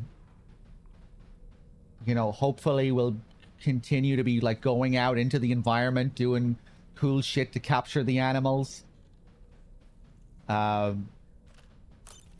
Okay.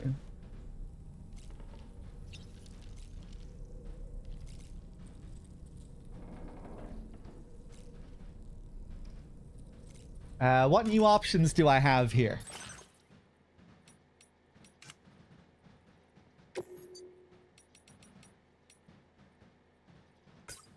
I'm gonna give you a little yellow color here, Dollman.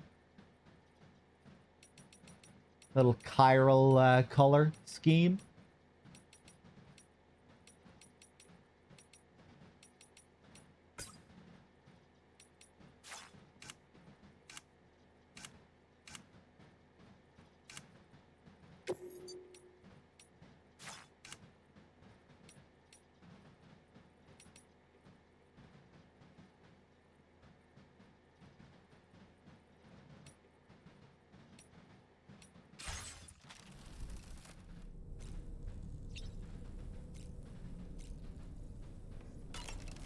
Just take a look here as well. Oh, let's see if we can complete our dick here.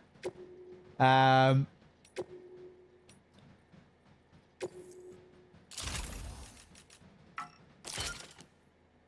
we go. Nice. Or maybe I should do it the other way around. No, I think that's perfect.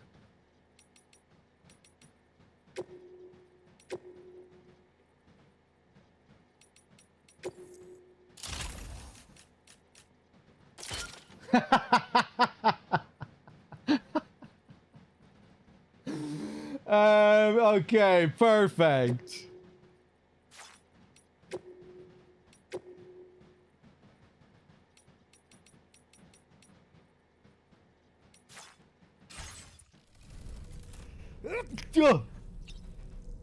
Oh, excuse me. And actually, hold on. What other things do I have here? You know, this is the perfect fashion, but maybe I want some other stuff here. What other components? Grenade pouch. Ooh, the back protector is kind of cool. Electric shock absorber.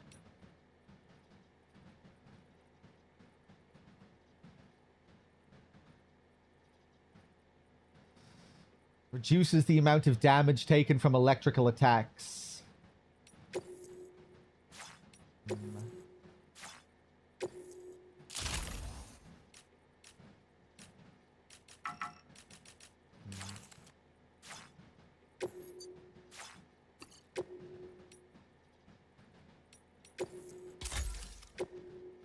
I'm just going to leave it with the dick for now.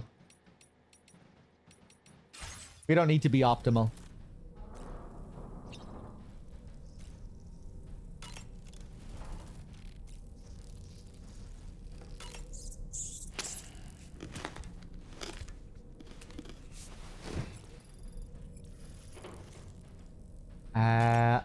We have a third book here as well that we haven't looked at. Can we take another read of Moby Dick? The Pequod is the ship in which Ahab pursues Moby Dick on his quest for Oh, vengeance. we're gonna get continuous Its crew analysis. includes Dutchmen, Frenchmen, Spaniards, Portuguese, Icelanders, as well as shipmates from China and India. Countless other people of myriad origins too. Outer It is heaven. arguably symbolic of the multiracial United States. A gathering of souls that transcends ethnic and national divisions, united in pursuit of a singular goal. I can't help but be reminded of Kojima Productions. Wait, judging by your reaction, you've never heard of Kojima Productions? It relates to the Sam, team you can't itself. Be serious.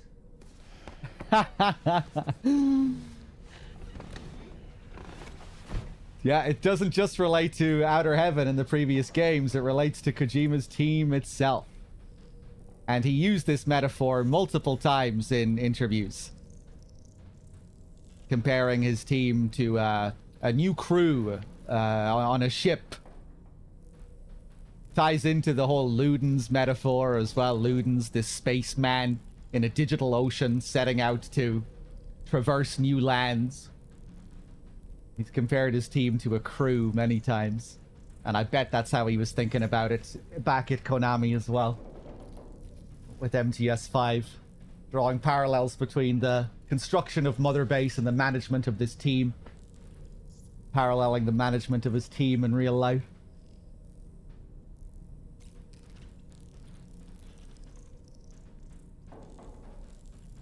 Damn. That's interesting. He's just putting the autobiographical stuff straight into it now.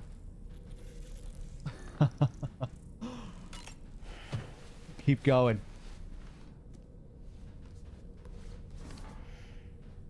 The gathering of storytellers that spawned Mary Shelley's Frankenstein gave rise to yet another legendary creature of horror fiction. I speak, of course, of the vampire. A physician named Polidori was also in attendance that evening, and he later unveiled his creation in a new novel. As I may have mentioned before, the summer of that year was unusually cold. In Europe alone, 200,000 people are said to have perished as a result. Could it be that a widespread fear that the world might be coming to an end served as inspiration for two classic monsters? I find it a compelling theory.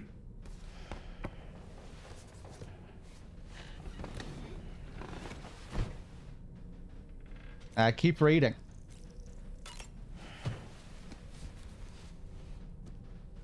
More Moby Dick. Certain parallels can be drawn between Captain Ahab's pursuit and the Prometheus myth. Prometheus is a deity said to have stolen fire from the heavens in order to give it to humans. In essence, he bestowed upon them the power of the gods themselves.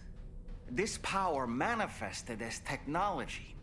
Humans crafted tools, and with them brought nature to heal and built great civilizations.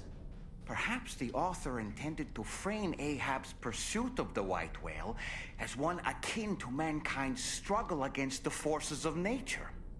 We ourselves are arguably living out our own Prometheus myth as we fight to overcome the Death Stranding. No, we definitely are. And we're not about to lose. I'm just gonna keep doing this as much as I can here. I'm gonna drain the well here.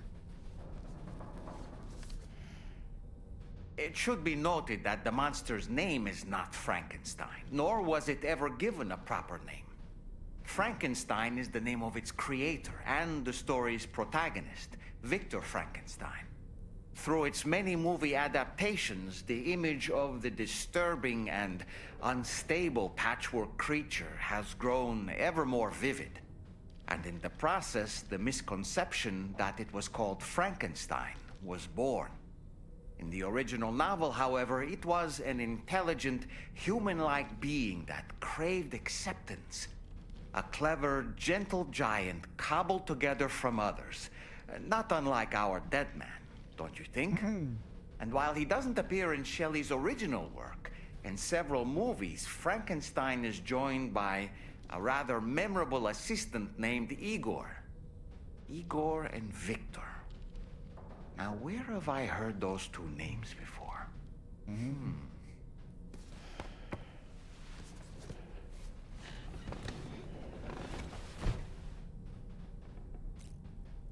Keep going. Maybe I should space these out. Okay, we're done. Right, maybe we'll get more later. Okay. Hold on a second.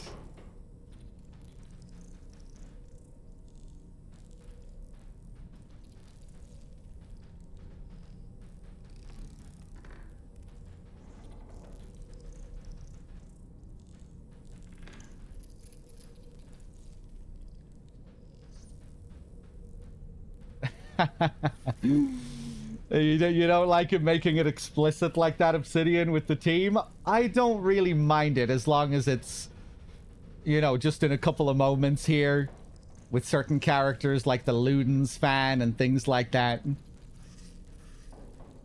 I don't really mind it. Especially when he's already so overt about it in interviews and what have you.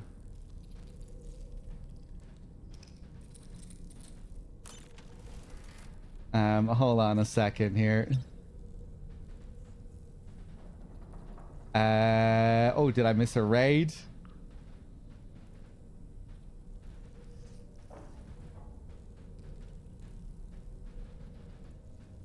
Toasty with the raid. Thank you very much. Welcome on in, Toasty. Two moms earlier with the 21. I think I'm a little bit behind here. Ruben with the 3. Eddie with the 60.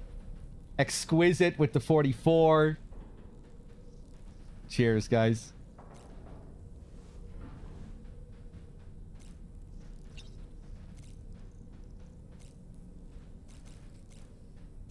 Dollman, anything new here? That sure looked good, Sam. The kangaroo you rescued is currently being cared for and studied at the animal shelter. You know, if you ever want to stop by and see how it's doing, I wouldn't object. Are you curious how I maintain my youthful appearance? It's because Rainey lets me shower in her corfall from time to time. Thanks. Foxhound, thank you for gifting a sub to Cora. I don't really have anything else to say right now.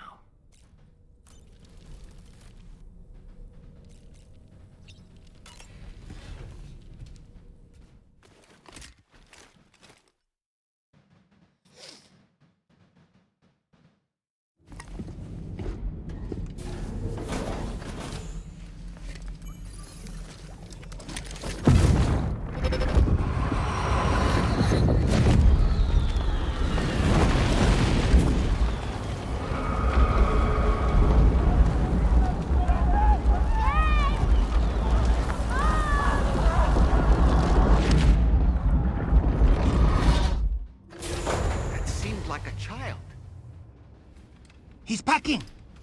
Okay.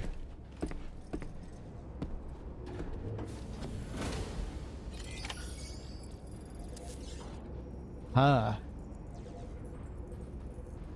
An older child. Foxhound. Feels good. With the 5, thank you. I'm not hearing the alerts at the moment, unfortunately, when I'm on console.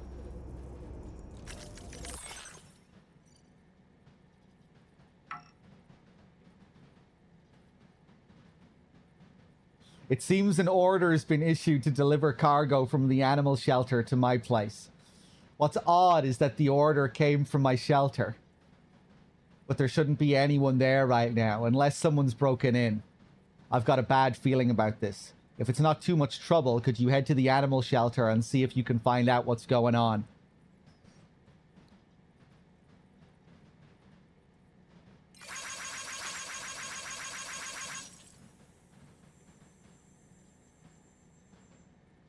Okay, I'll check it out.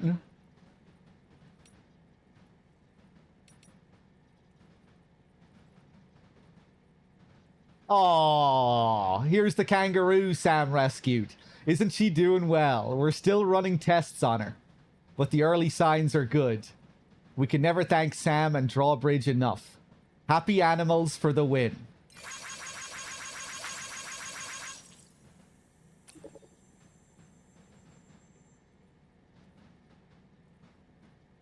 That's great to hear. We could learn a lot from kangaroos. After all, they only move forwards, never back. And from a comment from Old Oz, roos are an Australian icon. I'm glad someone's putting in the hard yards to make sure they're taken care of. Thanks, Drawbridge.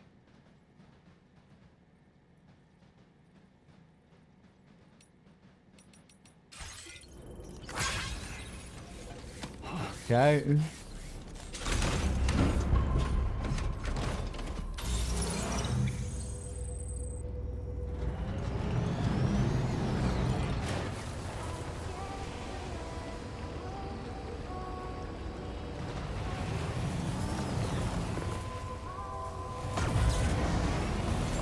Sam, why don't you let the DHV Magellan take you to your next destination?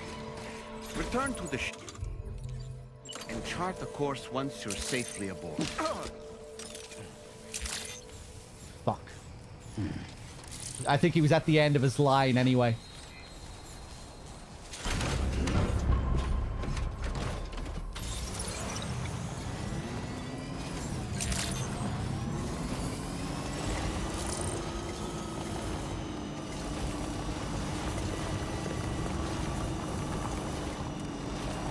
And getting to cut him off mid-sentence really has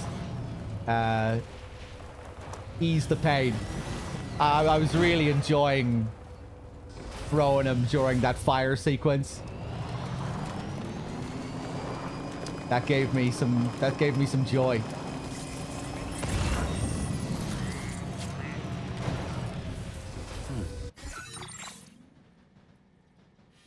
Right, let's go back to the animal shelter. I don't need the fucking Magellan to go to the animal shelter, doll man. I just got a message about something being up at the animal shelter, which we're right beside. You piece of shit.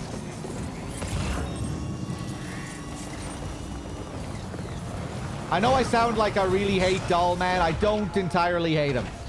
I have an ongoing relationship with doll man. I just need to make that clear. I don't want people to think I really hate Dollman. Might sound like I really hate him, but I don't entirely hate him. It's an ongoing process. Maybe I will hate him. That is definitely a possibility.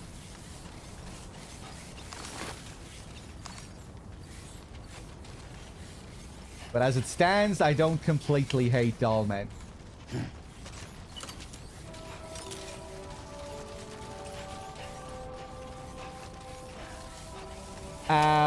Okay, where the hell am I going? This is cool that we get to see the aftermath of the fire here.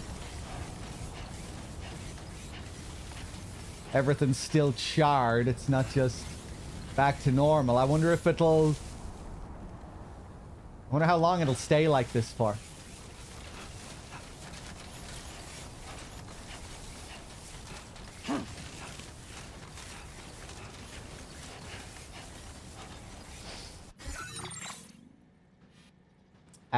Right, what the fuck am I doing?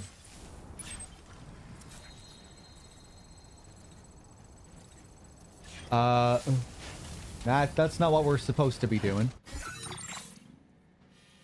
Where was it? I was just beside it a second ago, right? Yeah, that's the next... Oh god, it's all the way up here! Jesus Christ. Commencing route creation. Delivery.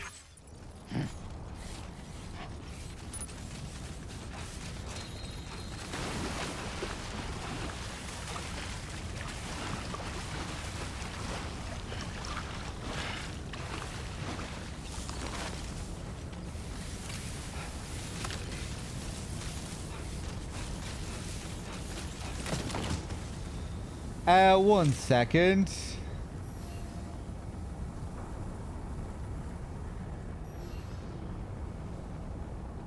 Show 'em Hold how on. it's done.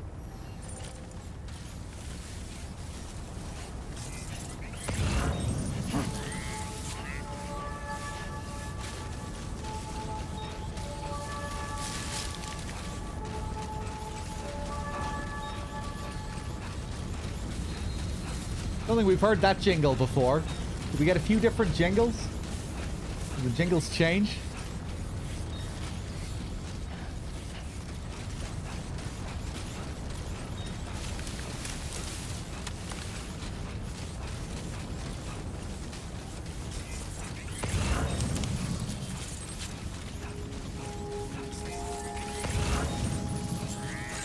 Good morning to you.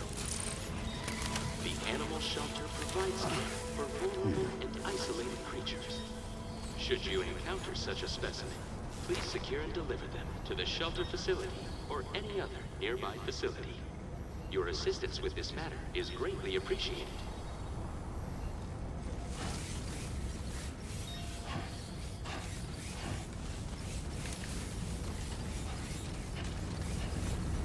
I'm on a regular PS5.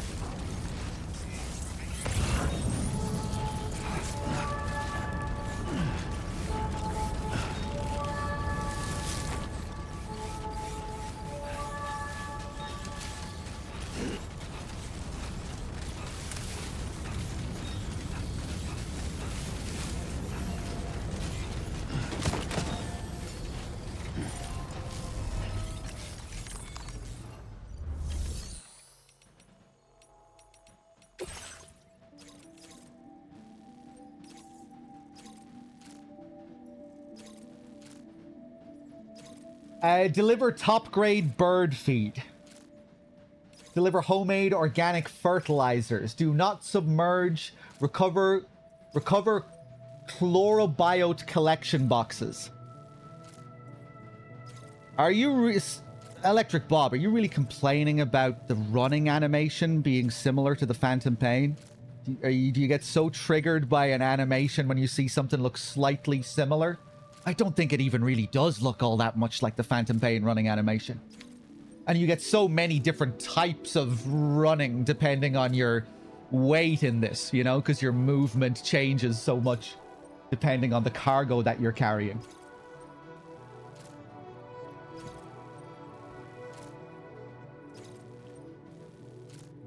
Not complaining, you posted a fail fish emote. You posted a fail emote. The pyramid head face palm. Okay.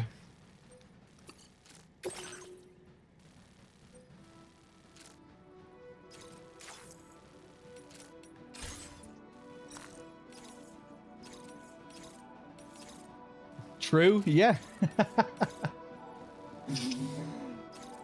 You see? You were complaining about it.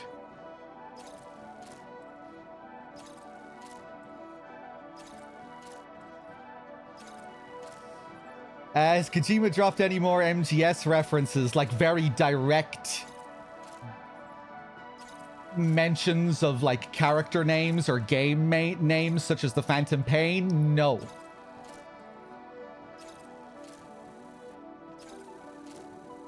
But Metal Gear is under the surface everywhere.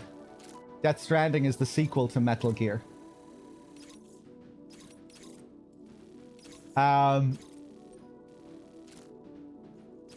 Okay. What am I gonna do here? Hey there, Caesar.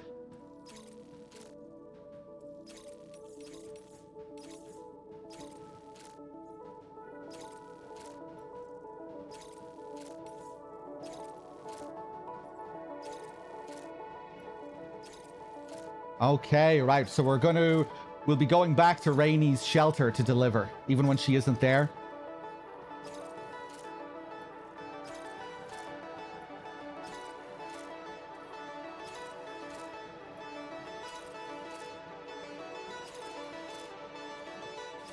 DS wanted no MGS stuff.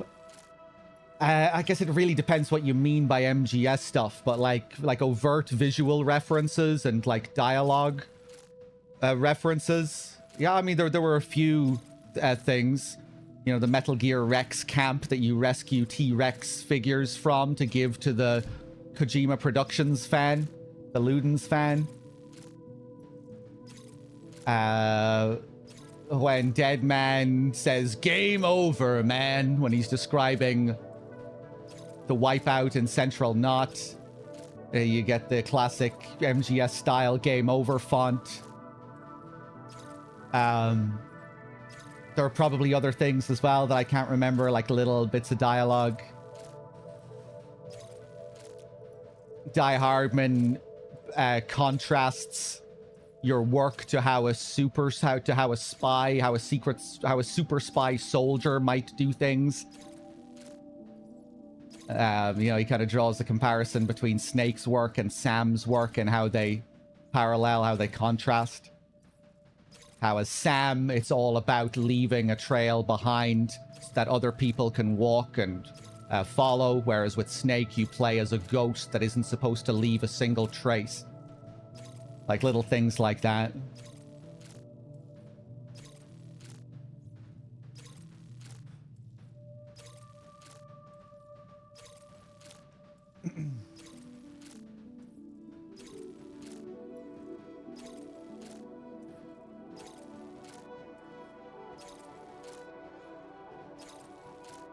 Right, Bilbus, yeah. I'm trying to think of other ones. Like other, like, very direct references. That's all that's coming to mind at the moment.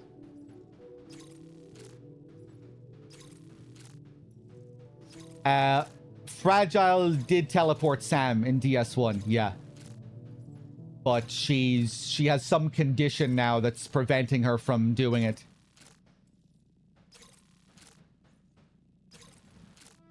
Did they say that that had something to do with the reversing of the aging? That's kind of an interesting thing about that idea as well, that it's like reversing time. You know, it's not like... Yeah, that they heal by like reversing the time of the process. Jump shock syndrome, they called it, yeah.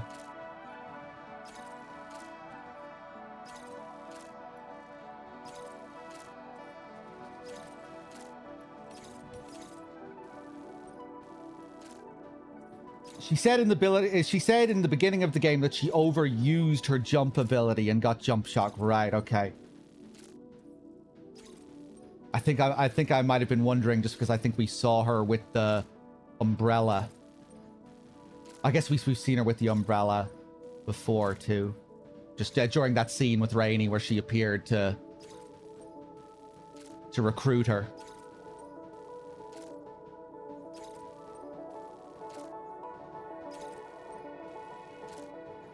She's kind of reminding me of Big Boss here, going out finding these outcasts and weirdos to bring into her crew.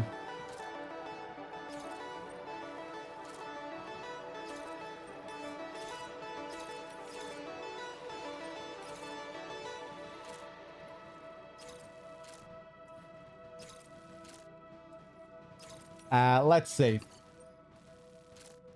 How about we actually pick something here? Deliver top grade bird feed. Let's take that on. Deliver homemade organic fertilizers. Just take on all of this. Sorry, sometimes I like just fumbling around on the menu.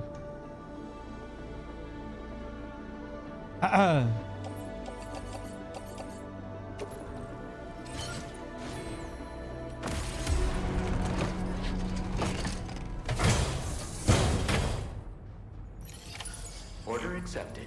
Thank you. We'll have both of you in the future.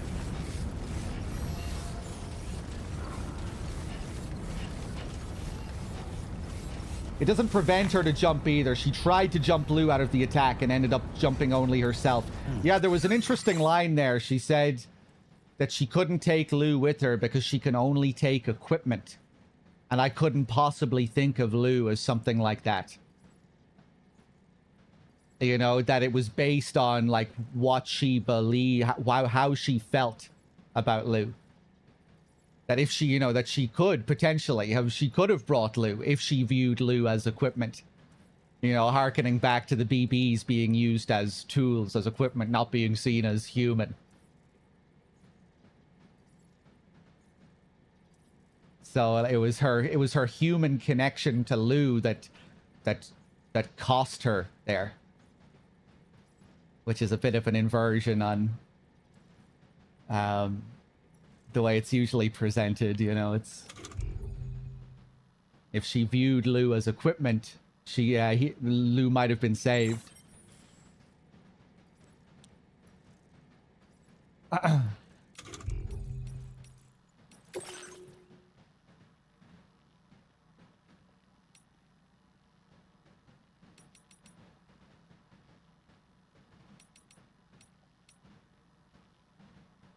Jump shock, a syndrome caused by performing repeated jumps to the beach. While it's clear that the syndrome is brought about by the accumulated strain that multiple jumps place on the body, the exact causes are unknown and no treatment has yet been developed. It's still possible to perform jumps while suffering from this syndrome, but doing so puts one's life at risk.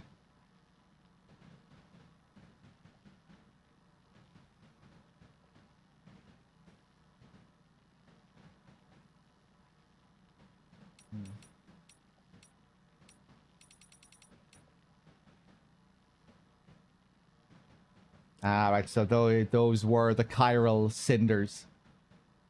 All my fast traveling in the last game did this. Good job. Hey, there's an Easter egg in DS1 where she gets really pissed if you keep abusing it.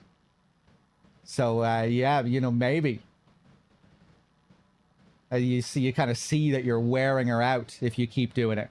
It's hard to trigger that Easter egg. I'm not exactly sure how you do it. I remember I spammed it relentlessly once and I wasn't getting it. I think you have to do something. Yeah, it's specific how you trigger it.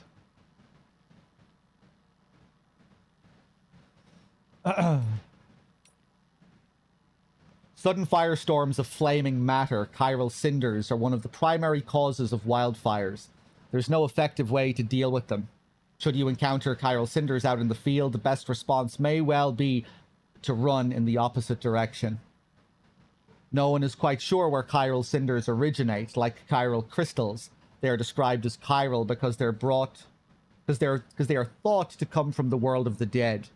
The idea that flaming dolphins, fish, and crabs are raining down upon us because those creatures have been stranded on the beach certainly makes for a compelling explanation.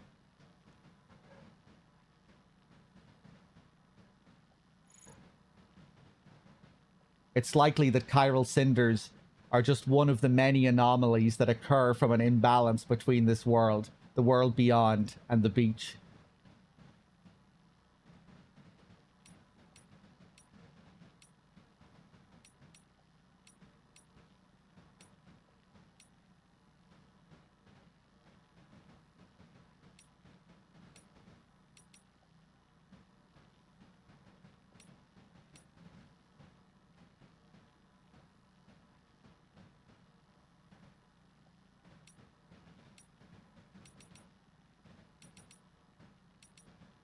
Okay, let's hit the road. I got the cutscene by jumping from a different distro center than the one I jumped to. Yeah, I tried. I remember once I tried like varying it, you know, making sure I was going all over the map or just going back and forth between two locations. I think I tried it a few different times. I was able to get it once, and then another time it wasn't working. Yeah, I'm not sure what the deal is with it exactly.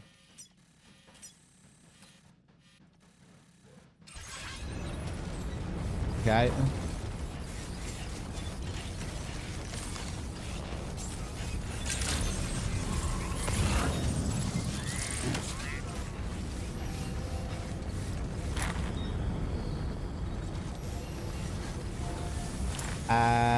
I did take all of the deliveries from here, yes? All of the orders.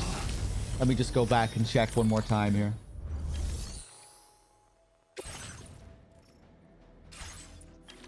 Yeah, we're good. Okay.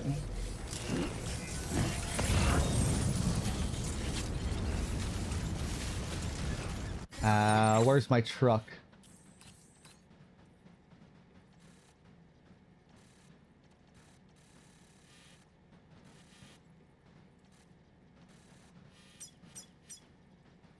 Commencing route creation. Delivery.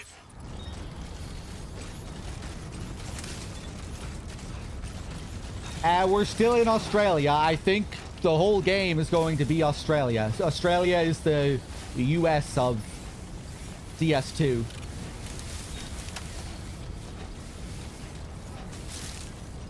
Although maybe we'll see some new location at the end because they're building up to creation of another portal once we've hooked up the entire UCA. APAC believe if we hook up the chiral network again to another land, another portal will form. Just like the one that brought us here. And right now, that's their plan in order to hook the globe up to the network.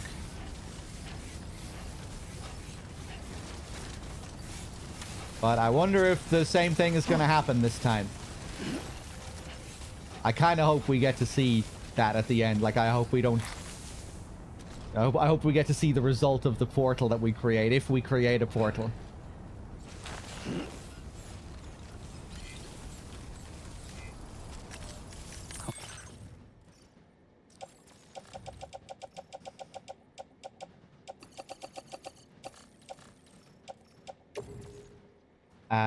What am I doing here?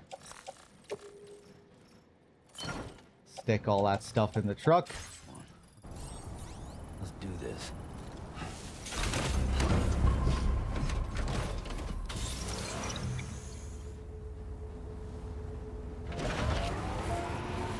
I'm hoping it ends in disaster. Although that might be the most predictable outcome, you know, they're making these assumptions that they can just keep repeating the same process.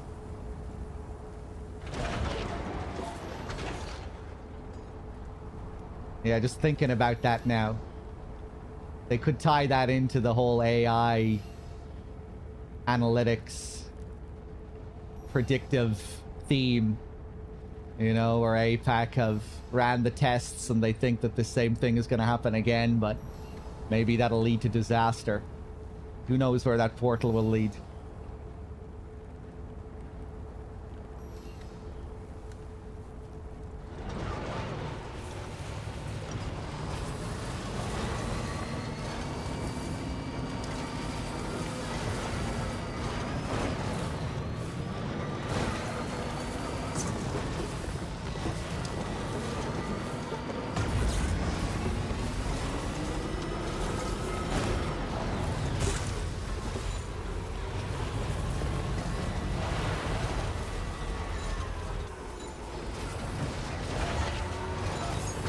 Yeah, maybe the series won't end until we've hooked up the entire globe.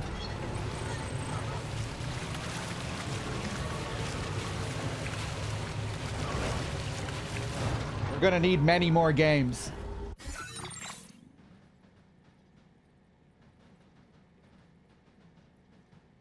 Do I have an opinion about DS2 yet? Is it an evolution of DS1 or more of the same game you wished DS1 to be? Or the game I wish DS1 to be? I'm really enjoying it so far, Electric Bob. Yeah, and I think it's an improvement over the original game in many ways. I'm having a lot of fun with it so far.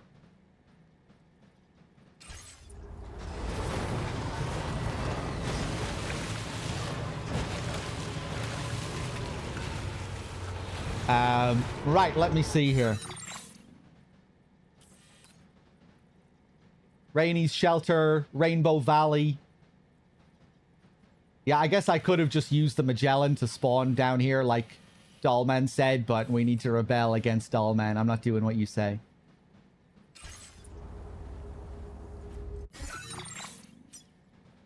Commencing route creation.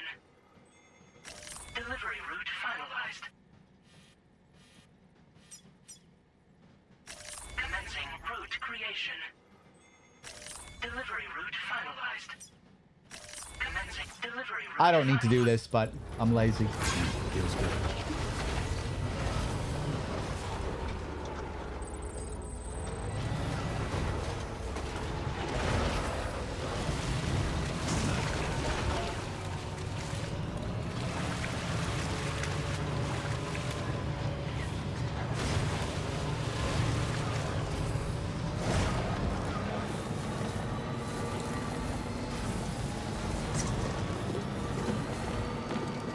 Yeah, I think I see why Dollman suggested the Magellan with this terrain here.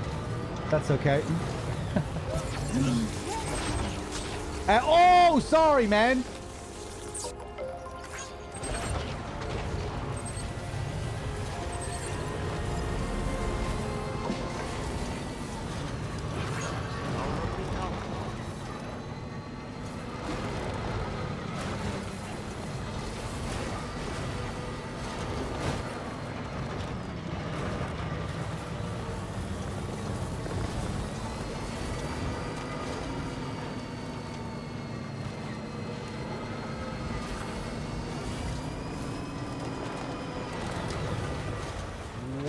Take it easy.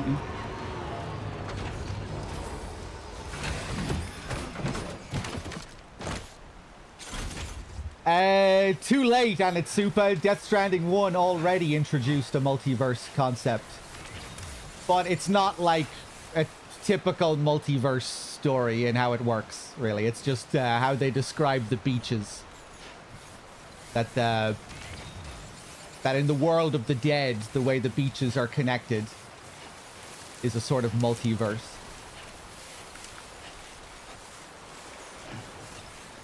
But it doesn't, narratively, the story doesn't really function like a multiverse story.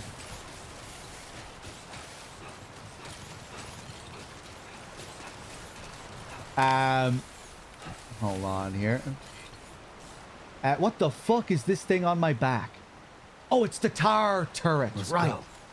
I thought I had a Stinger launcher on my back all of a sudden.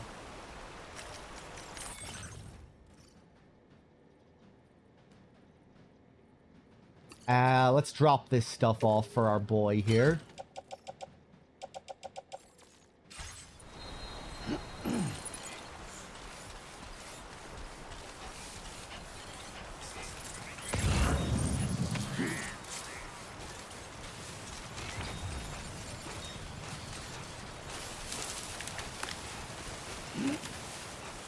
You do get a big launcher in DS1 as well. You know, the quadruple rocket launcher. It was kind of making me think of that, which in DS1 it's very much like an MGS Stinger kind of weapon.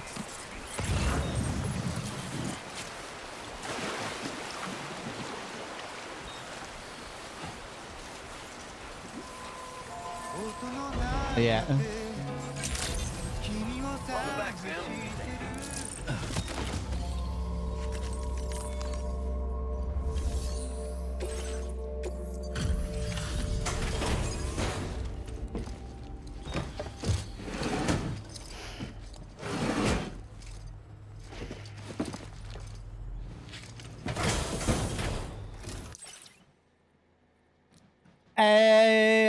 Yeah, Resident Seagull. In DS1, there's a little lore entry that explains that due to the Death Stranding's warping of time and space, you know, we're traveling huge distances, but it only feels like a few minutes.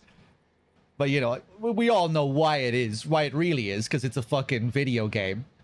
But yeah, there is a little lore note that has an excuse for it. I see you've returned. Glad to have you back. Reviewing the order information now.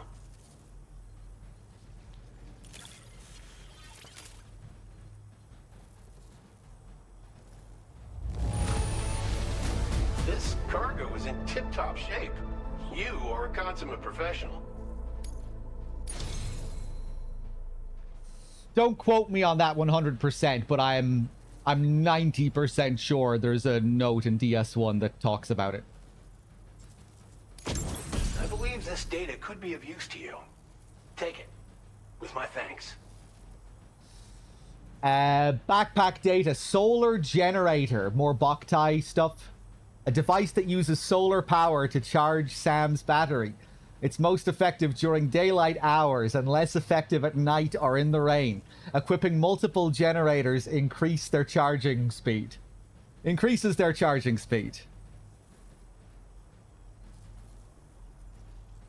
Okay. More memory. More bandwidth. We're increasing the amount of materials allocated for your use. Make the most of it. Now displaying your current porter grade.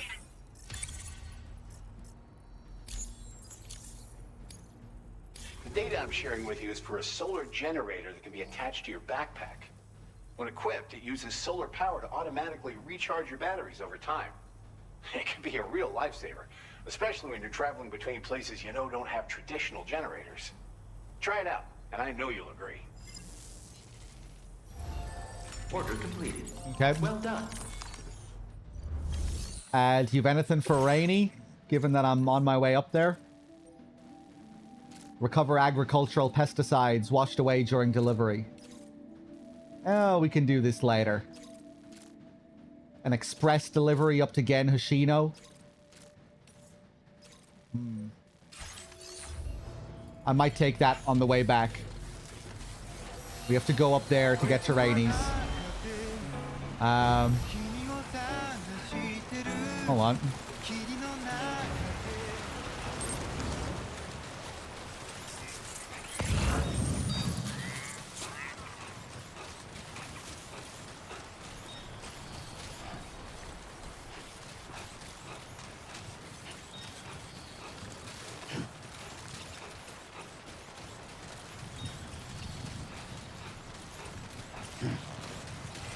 God damn.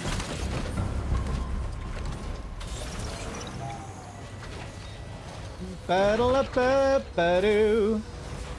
Ba-da-la-ba-ba-doo-ba-doo. Ba-da-la-ba-ba-doo.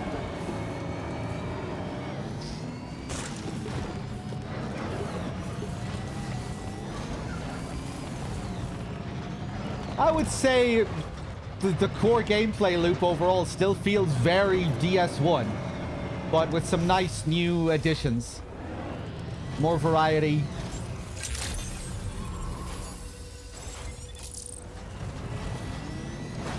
More of a focus on combat, but so far not too much of a focus on combat.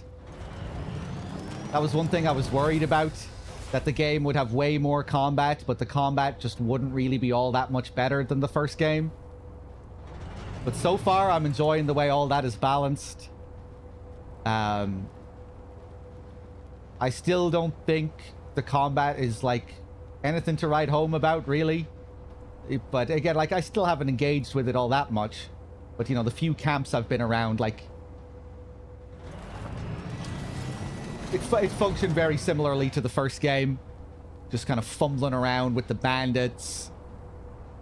Beating their asses with the bowler gun. But I feel like I've only engaged with small bases so far. There are probably bigger bases later. BTs, I think, are an improvement so far. It's really nice having these new BT types. even if again we haven't really engaged with too many BTs, so you know I still have a lot left to see. I'm curious to see how many more BT types we get. The BT boss fights I think have been much better. Although the second BT boss fight was kind of spoiled by Dollman never shutting the fuck up. But I really like the first BT boss introduction.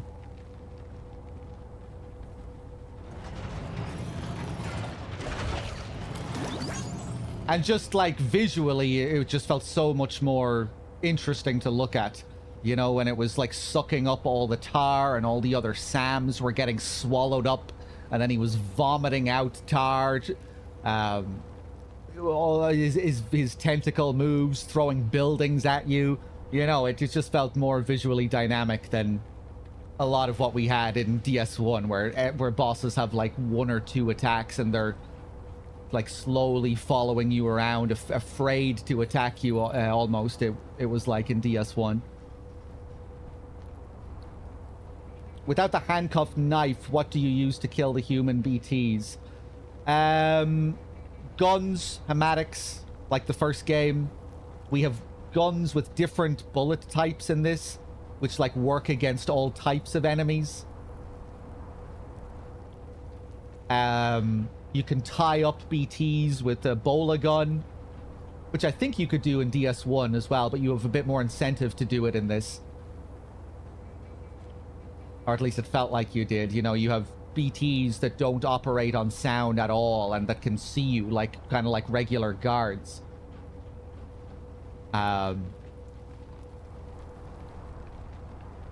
Yeah, so it's been cool getting some new BTs. I hope we continue to get more as we progress.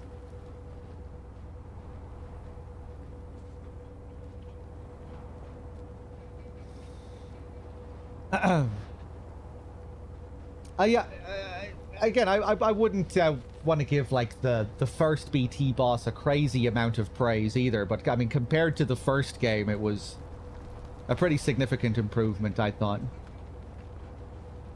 Just for the way it flowed gameplay-wise, being much more visually interesting. And the second boss, for sure, was cool visually, even if I was getting pissed off by what's-his-face, Dahlman.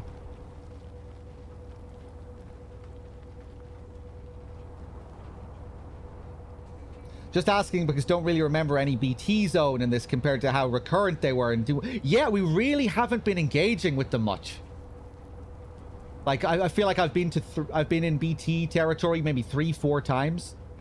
I guess so. They're not as present in this so far. Anyway, this new fire mechanic seems cool. Again, they've only just introduced it, but it feels like this could be a cool recurring system. I'm very curious to see if we'll get a boss fight that ties into the fire mechanic. I feel like it could work in an interesting way for a boss fight. You know, if we fight someone who has like the power of fire, who has control over fire.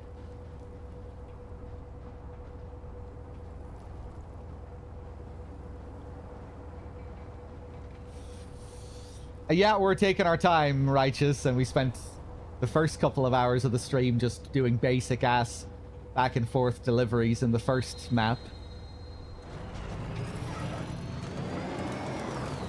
So yeah, I'm curious to see how it all develops.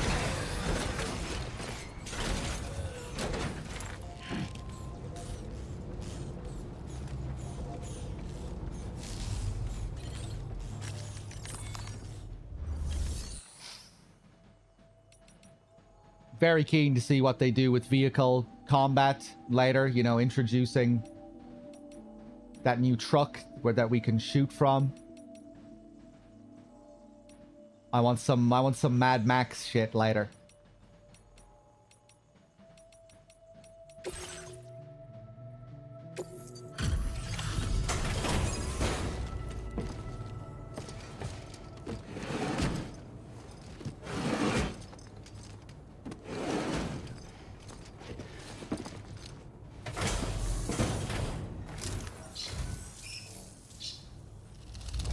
Oh, nice.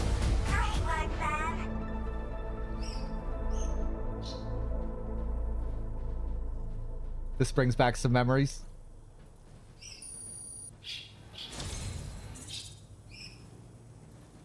Emma Emmerich. A-Pass enhancement. Now displaying your current porter grade.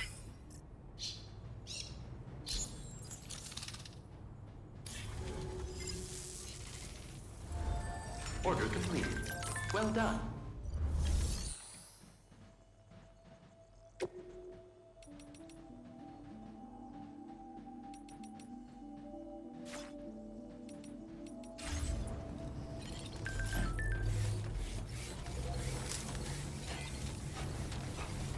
My birds are geniuses.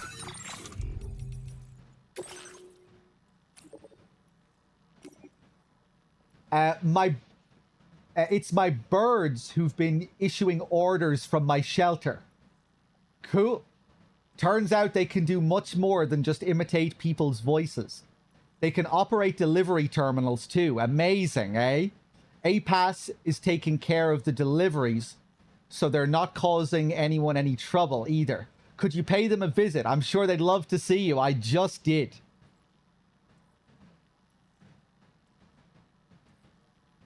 But hold on a second. Are you kind of cheating if you're using A-Pass? What do you mean by that? A-Pass are taking care of the deliveries. A-Pass is this automated AI system that manages this stuff. Is the AI helping the birds?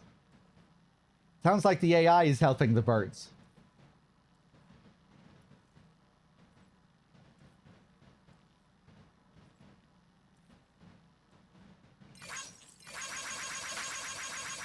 What do the comments say?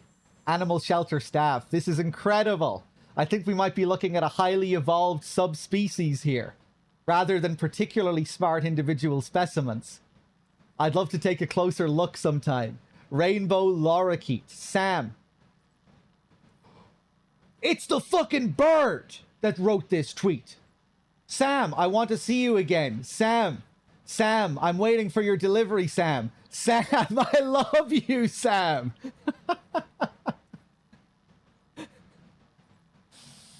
You don't even know me yet, Lorikeet. We've only just met.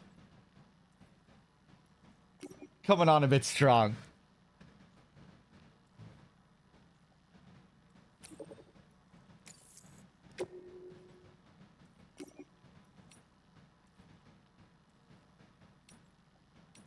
Do we have any new ones here?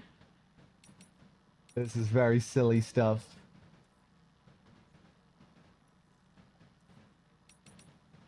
I like this new social strand service. Really nice improvement over the email system.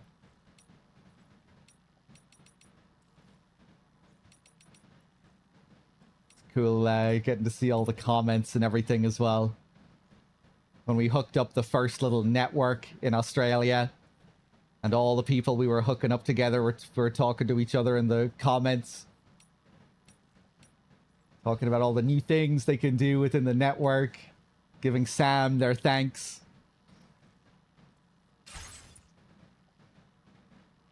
Okay.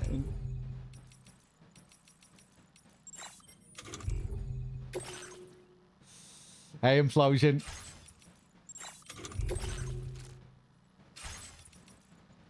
I'm okay. Jesus. Getting tired.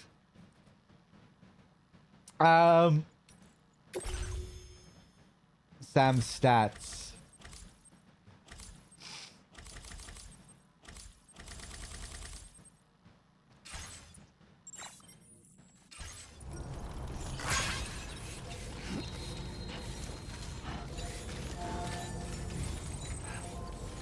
Hold on. Of course, I have to go back to the terminal to make sure I've done everything. Do I have anything in my storage here?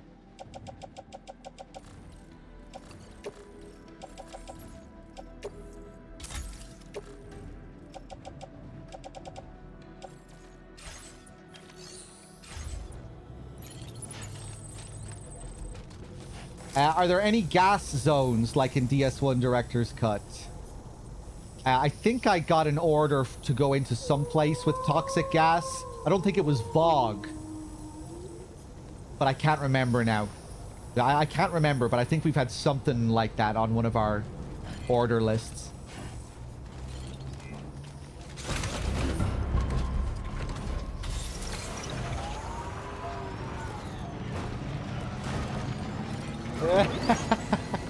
X2. That's a good combo.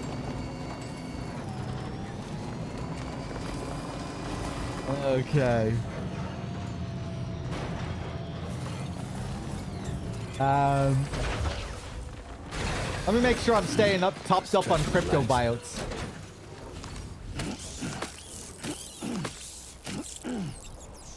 How many crypto biotes do I have, actually? This little bastard. Hold on.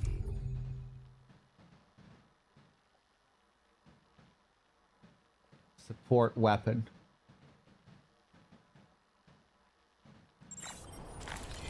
Isn't there something blocking the way? I'm not sure. I can't quite tell from the left. Oh.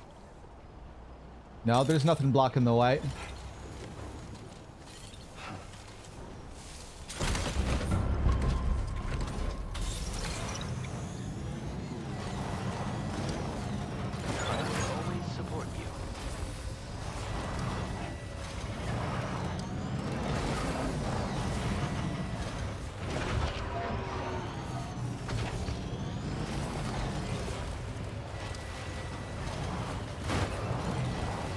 Hey, I didn't mean to go straight in here.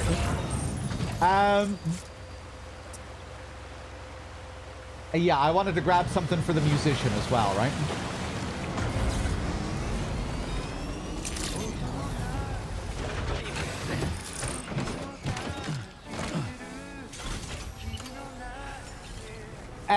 I don't think you get any differences depending on where you throw Dollman. Regardless of where he lands, he'll always just respawn in your hand afterwards. I was saying before, you know, I kind of wish we had to go and pick him up afterwards after we threw him. And then maybe have the option to, you know, leave him on the ground forever. If we so pleased.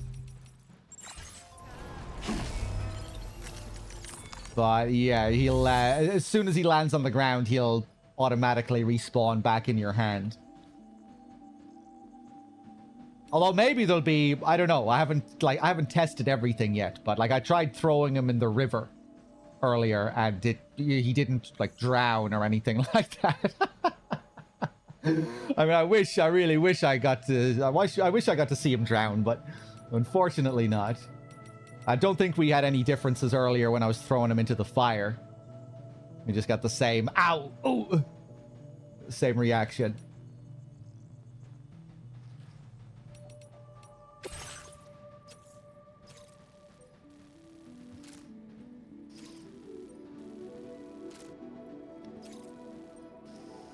What if I piss? You know what? I'm not sure if oh no, I must have pissed with Dollman around.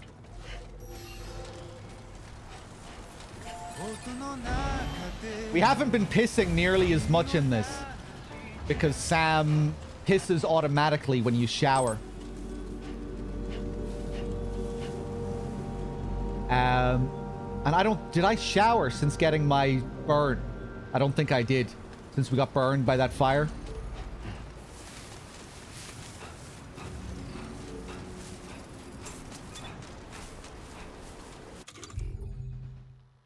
Ba-da-ba-da-boo. Scooby-da-doo-ba-doo-ba-doo. Scooby-doo. Ba-doo-ba-doo-ba-doo-ba-doo-ba-doo. Scooby-da-doo-ba-doo-ba-doo. Scooby-da-doo-ba-doo-ba-doo. Scooby-doo. Ba-doo-ba-doo-ba-doo-ba-doo-ba-doo. Scooby-da-boo-ba-doo-ba-doo. Boo-da-boo-da-boo-da-boo. I think we found another good one. I think we found another banger.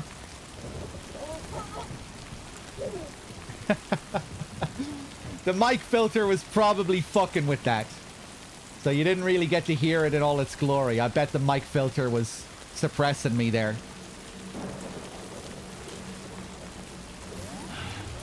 Sweet fucking hell. Made it sound better? It's probably a little bit muffled.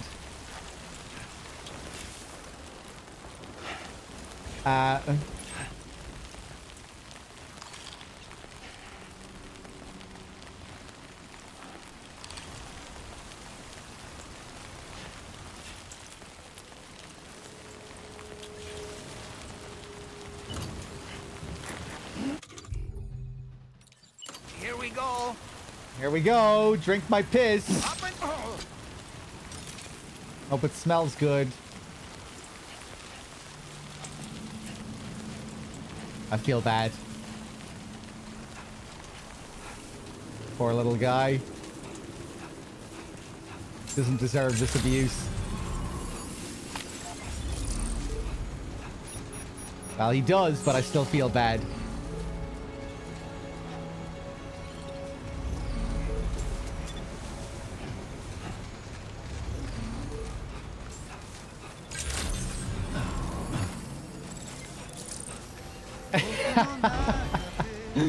And I missed someone's comment. They're muting the stream.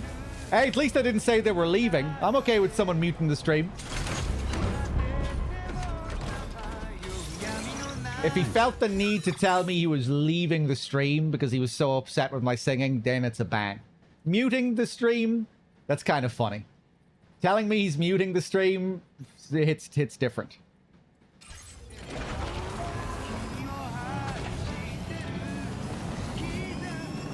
That just amuses me. Wait, hold on. I didn't take on the order, did I? I got distracted by the pissing. Let me go back.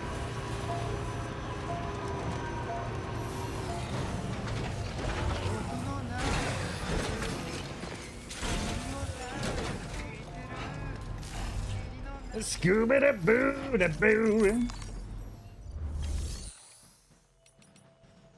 Storm really didn't like the Scooby-Doo stuff during the last subathon.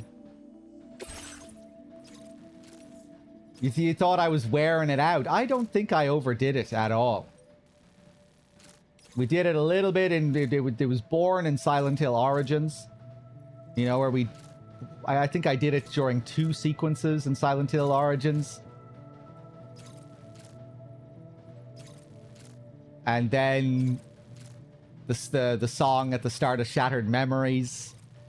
I wasn't singing Scooby-Doo the whole time. I think you were harsh. I think you must have been in a bad mood.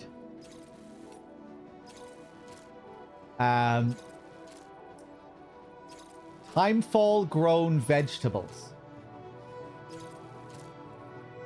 Okay, express. I'll take that, and we'll head up to the musician. We're pretty close, so I may as well. And then we can think about our next step.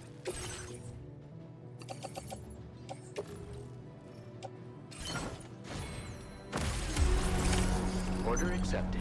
Thank you.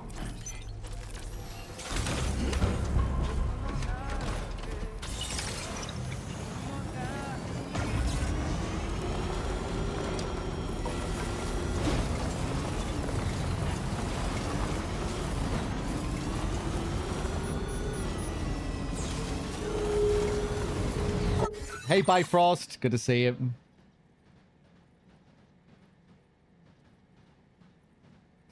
You wouldn't be opposed to me doing karaoke streams? Hey, maybe sometime in the future we'll do karaoke streams.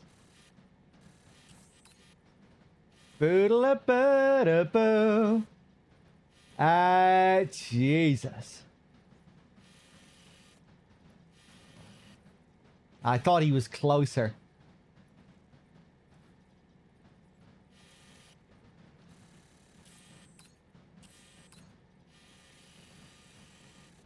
I don't know if I would have taken it on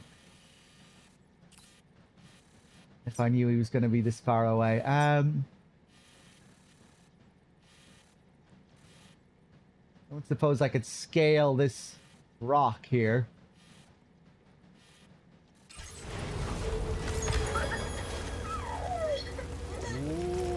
the fancy new ladders that we can create. And then maybe I could just run up to him. Ah, whatever. Let's just go down this way. It's not too much of a hassle.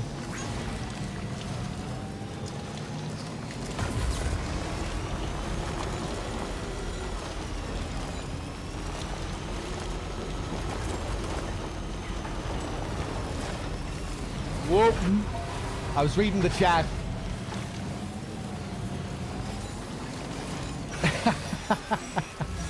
Oh!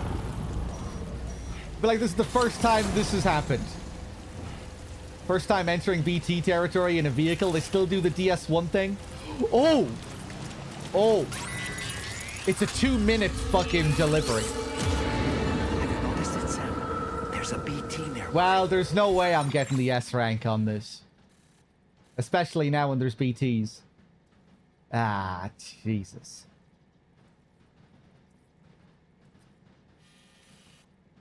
Is there even really a point in doing it if I can't get an S rank? Because I'm going to want to go back and do it again to get the S later. Oh, we might get another star and get a new item. May as well do it. Wrong button. Can you restart missions? Yeah, you know, we could go back. We probably have an autosave. No, our last autosave is probably when we drop the stuff off at Rainey's. Oh, look at the image we get for Rainey's shelter. Big close-up, just like all the faces for the rest of the cast. That's funny.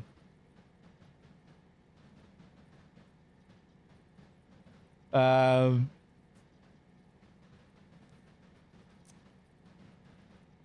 on. What would be a fast 2-minute strat?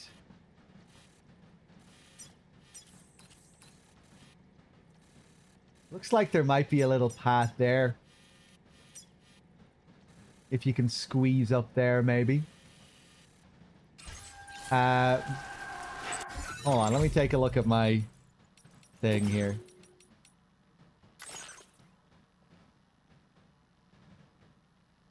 $6:20. What time is it? 6:24. Okay, let's go back. This is New Zealand time, by the way. I'm pretending I'm from New Zealand when I play this game.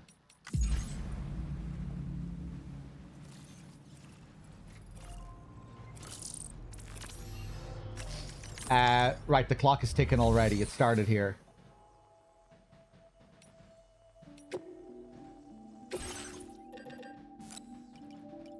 I wonder if we can attach more than 2 ladders together. I'm taking 4 ladders.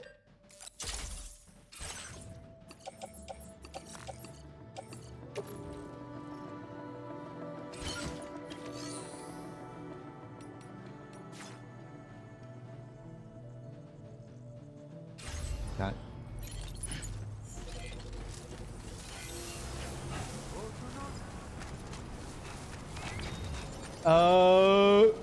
Do I have the stuff with me?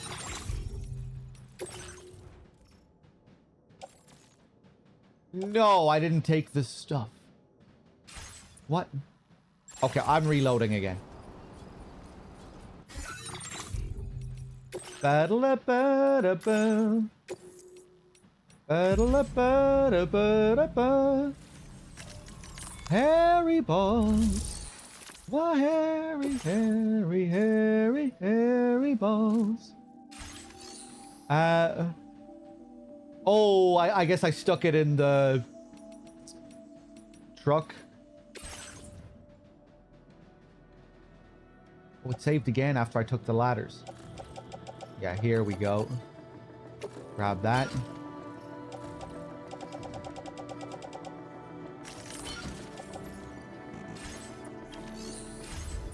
Anyway, I just want to experiment here with the ladders, see how See how tall I can make it here. Maybe I can just go straight up here with a super ladder. Oh, I doubt it.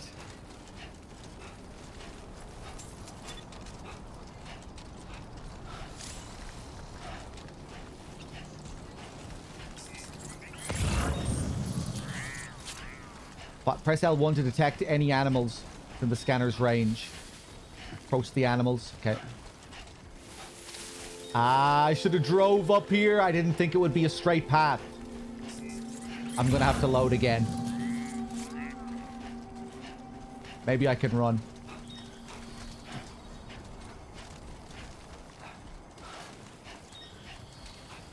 How close are we? I reckon we can get up there before the 2-minute mark. Oh no, there's no way we're getting up there before the 2-minute mark.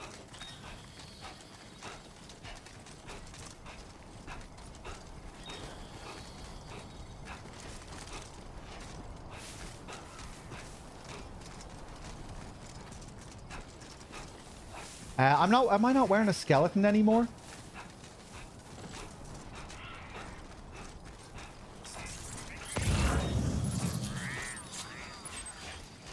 Oh, yeah. Let's reload. I'm not sure if I'll get up there with a truck, because the truck is pretty slow, and it's going to be sluggish going up that hill. Fuck's sake. Why did I have to take on this delivery? I don't need to do this right now.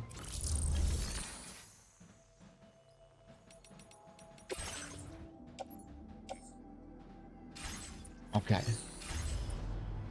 Yeah, I don't have a bike nearby, though. I don't think. And I can't fabricate bikes here. It's not a distro center.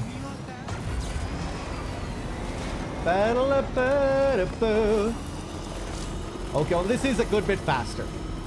Oh, yeah, we'll make it.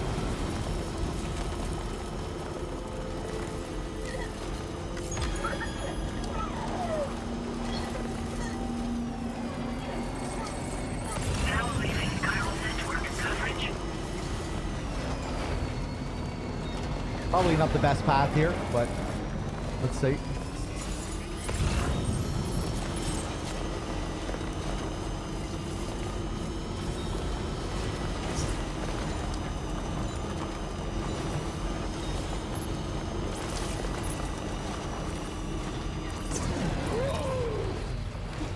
Oh, hopefully it was just a small knock.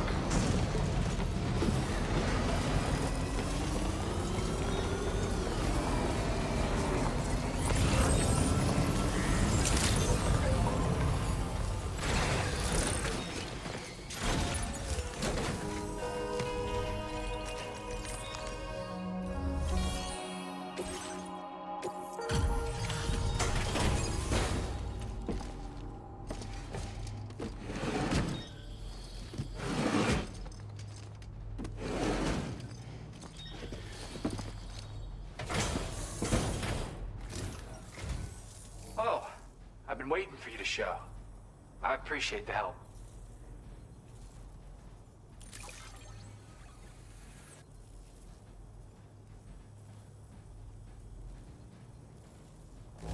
Oh, you son of a bitch. Here. We're all good. Right, whatever. We'll get the S on this some other time. Yeah. Give me my start. Oh, there are definitely some improvements, Stereo Gimmick, but it also is still very much more of the same. If you like, it's still a mundane work sim with lots of slow traversal. But I like that about the first game as well. So yeah, but there's lots of new things and improvements.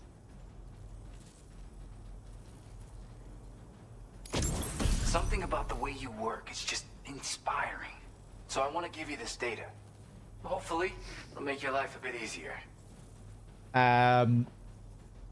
Shotgun level 2.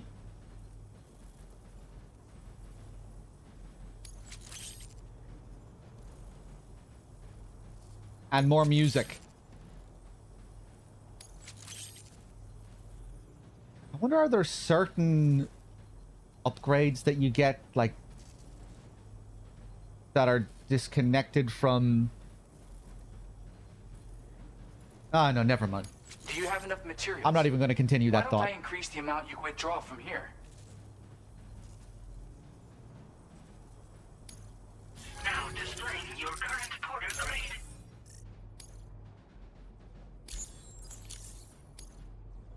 I've got something for you. It's a new version of the shotgun. This model comes with an MP shell grenade launcher.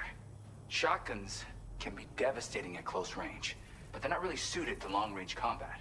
However, the grenade launcher more than makes up for these range issues. This data was sent to me on the chiral network from people impressed with all your hard work. So, you might say it's the result of your ongoing efforts to connect everybody.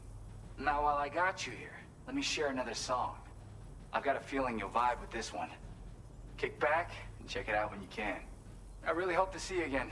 Later, man. Yeah, I'm not sure. Do they talk about him developing weapons? He even says in dialogue there feels that good. that he has a new shotgun for me. Let's look at his thing in the corpus, because I can't remember. If you wanna buddy, Scooby-da-boo-ba-doo-ba-doo, Scooby-doo, ba-doo, ba-doo, ba-doo, ba-doo, ba-doo.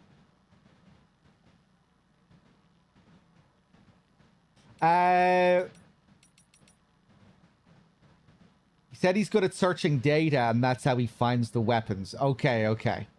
He did mention it was all Sam's old patrons sending him the data over the chiral network to gift the shotgun. Okay.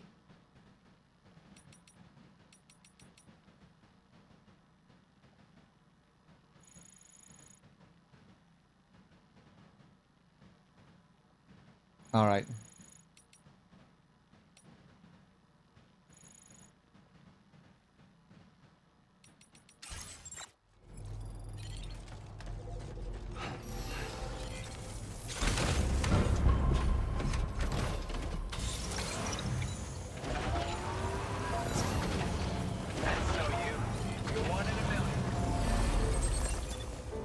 What's so me? Getting into a truck and going off to deliver packages? I guess you're right about that. Actually.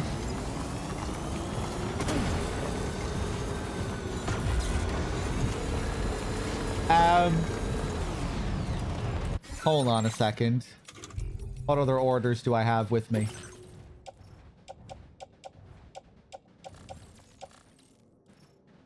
Ladders, PCC. Okay, where are we going for our next main order? Back to West Fort Knott. Okay. So far, we've done this much of the map. Our little opening section of Australia. We have this over here. This looks like a big tar pit here. Snowy mountains in the center of the map. Although, wait, no, maybe not as central as it was in DS1, but another big snowy mountain sequence. Hartman's lab, maybe. Some area with a constant flood, it seems like. Every time I look at this, it highlights the flood.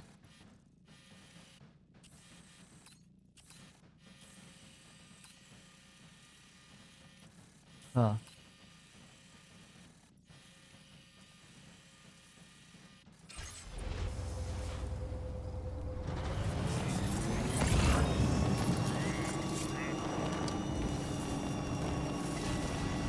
Yeah, I'll be curious to see how the mountains play out in comparison to the first game.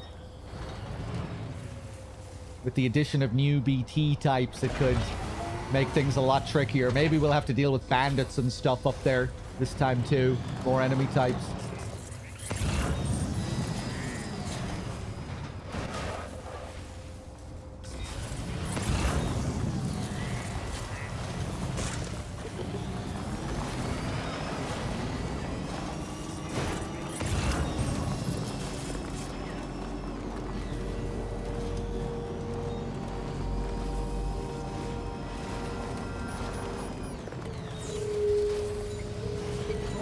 Oh, DS1 BT music.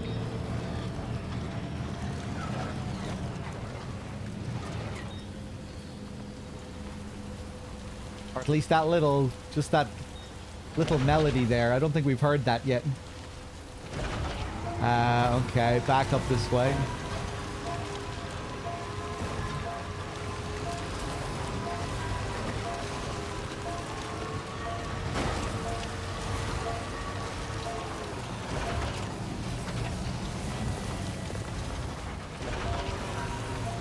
Hold on.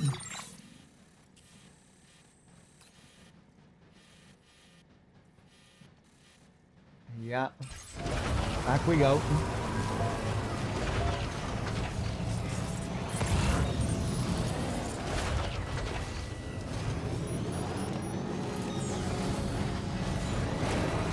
Feels good.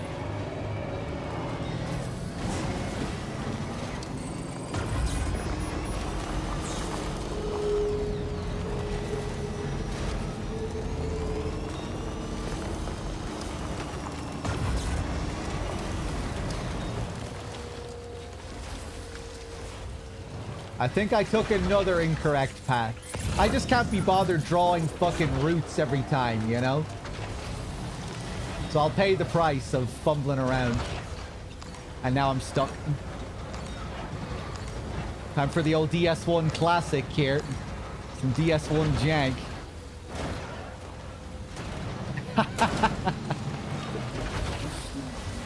No, I'm still not out. There you go. There you go.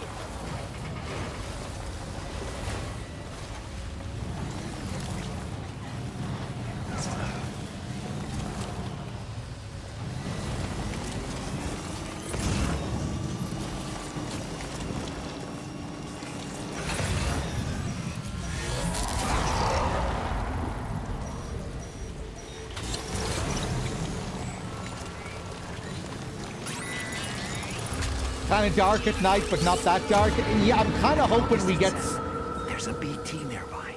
I'm kind of hoping we get some pitch black sequences later.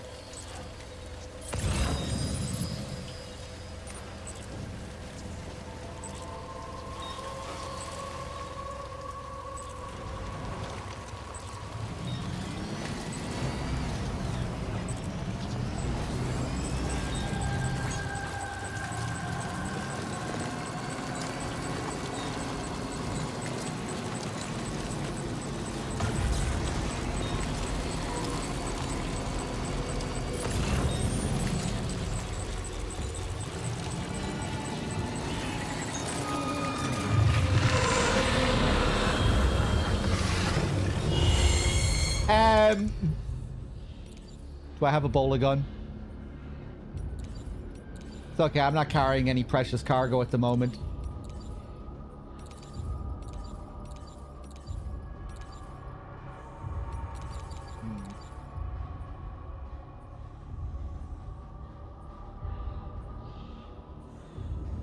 Can also knock humans unconscious and suppress smaller enemies.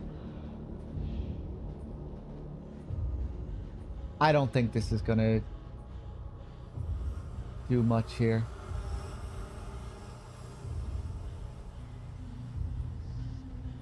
I could try it. Oh, a minute. I thought he alerted.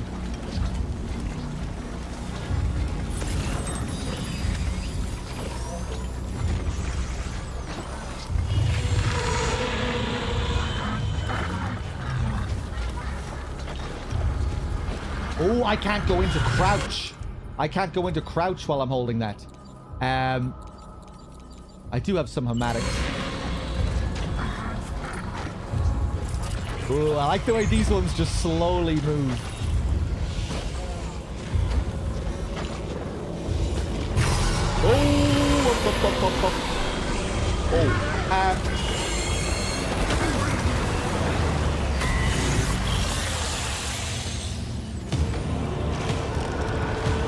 Oh, this isn't good.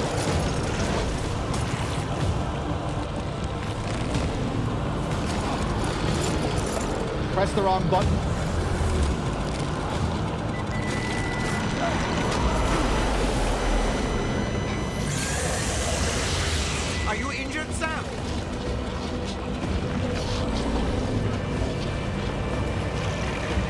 trying to eat me. I wasn't even paying attention to Dollman there. You're lucky, Dollman. I was too focused for you to annoy me.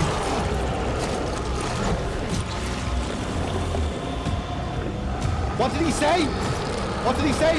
What did this bastard say? Ah! Steady. You little prick!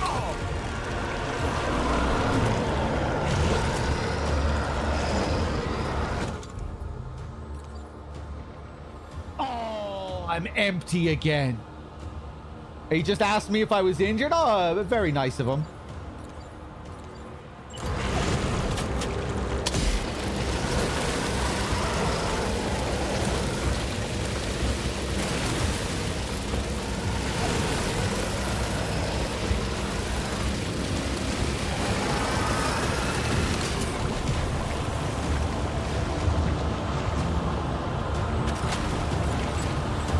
I guess that'll have to do instead. I didn't really need to use the tar gun. I thought I would just do it for the hell of it. Just wanted to see how he reacted to it.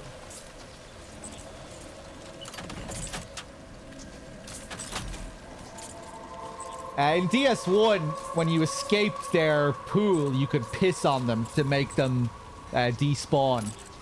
So that's what I wanted to try there, but my tank is empty.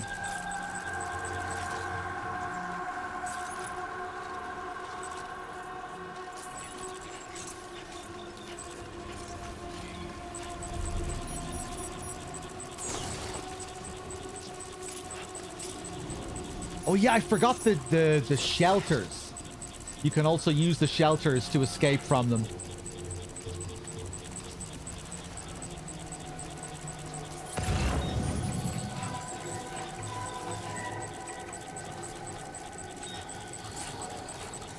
It seems like getting eaten by BTs is still too easy to avoid based on this encounter. Again, we really haven't had too many BT encounters, but I really fumbled and fucked up there, and I still got away on Brutal.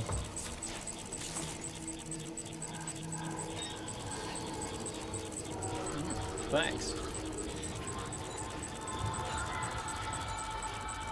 The closest we came, I think, was with the first BT boss, where it seemed like I was genuinely close to being eaten a couple of times. Koji Brother with the 5. Thank you very much. Love to watch Dog. I love to watch Dog play Kojima games. Happy DS2, everyone. Koji Brother, thank you so much, man. Cheers for the 5, and I'm glad. Foxhound, did I thank you for your 5-pack earlier as well? Thank you very much for the 5.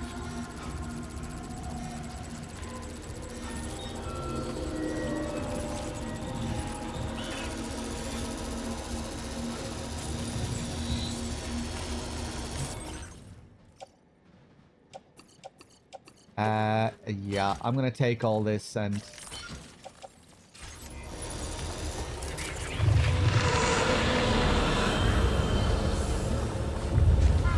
just leave the truck there.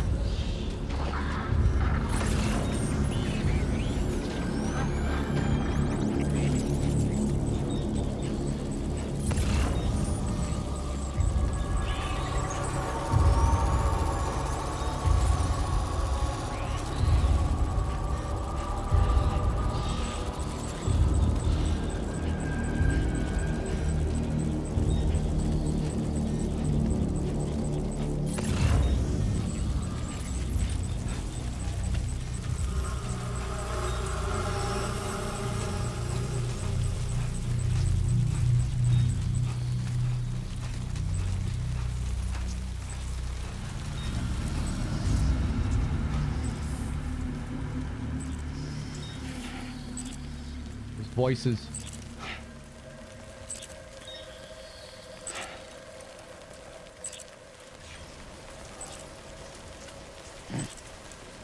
I just wanted to wait here to see if any containers go past. It might look nice with this background.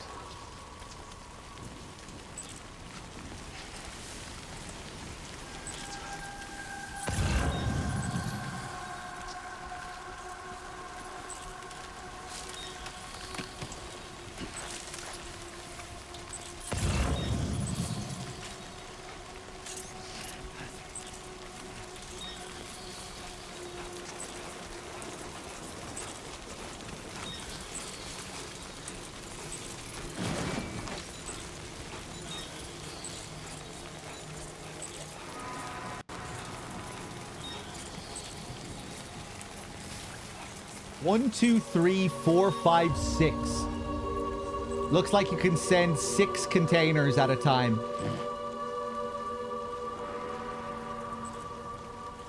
And in each one of those containers, you can store an ungodly amount of cargo.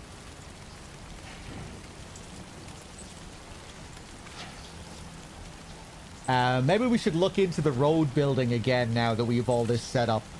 Seems like this is mainly going to be used for building roads. Maybe we'll be delivering regular cargo with this as well by the end. It seems like it's going to be mainly used for, you know, the big building jobs, the big road jobs. Maybe we'll need way more metals and ceramics and stuff for the roads this time.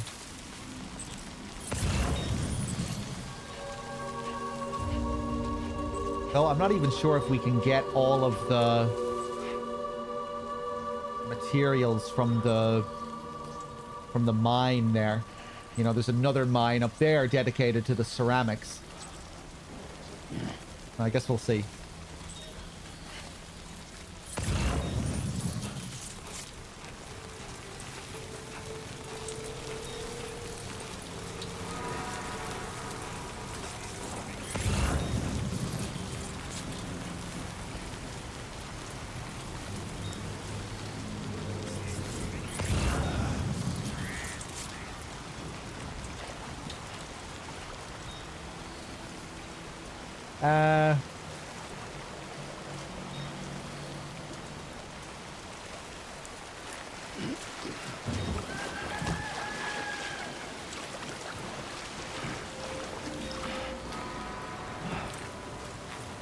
Okay, hopefully I'm good to cross this.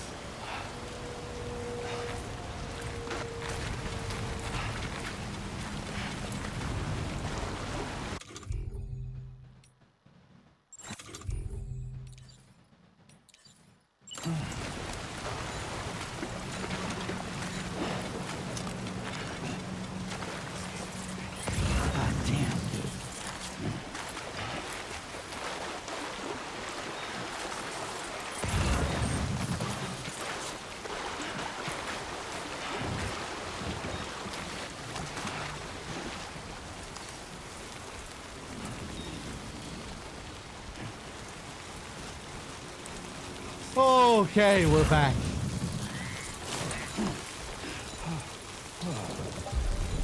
I might not go for too much longer tonight. Didn't get the best of sleeps last night. We'll see. We might do another couple of main deliveries.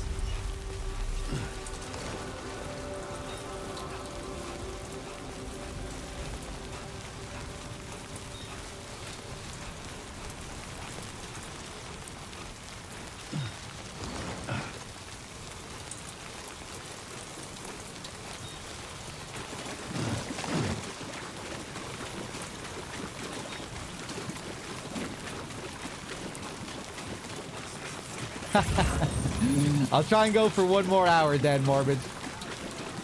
I'll try my best.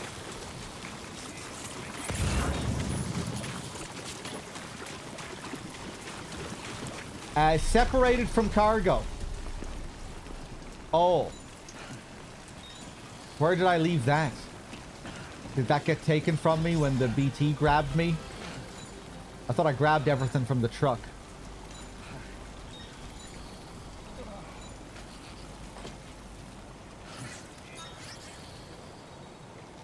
Hey, thank you.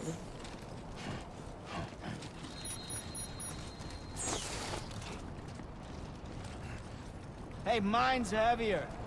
That's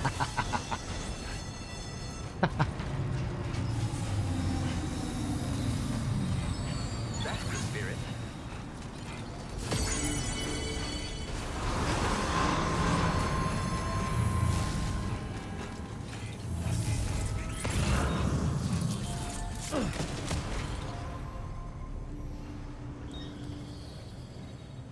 Is there any new info about Lou, the second BB-28? We found out that Lou inherited its serial number, BB-28, from a previous BB.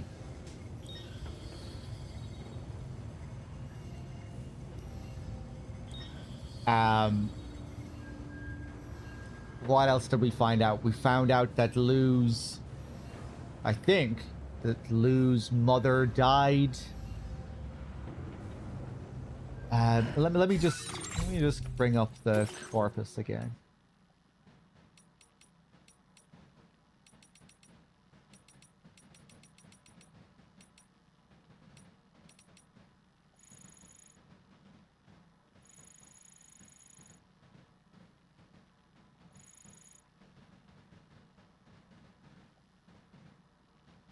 It emerges that Lou, which Igor had taken out of storage prior to the mission, had inherited the serial number BB28 from another bridge baby that had been incinerated.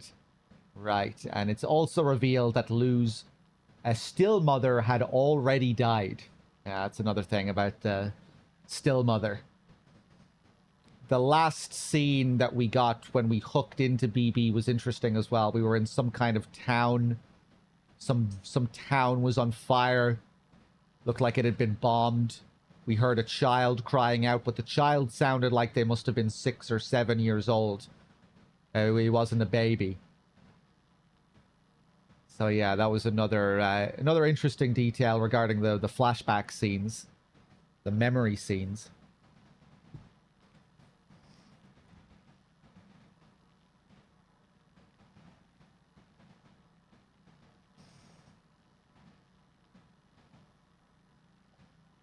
If BB's still mother was dead, who was she sinking to while in the room? Yeah, I don't know.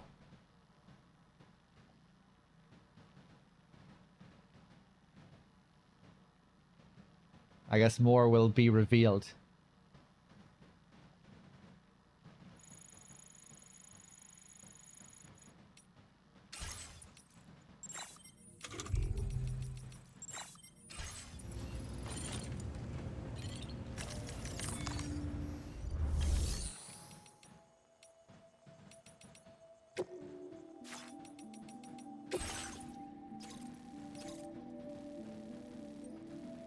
Okay, what do we have here?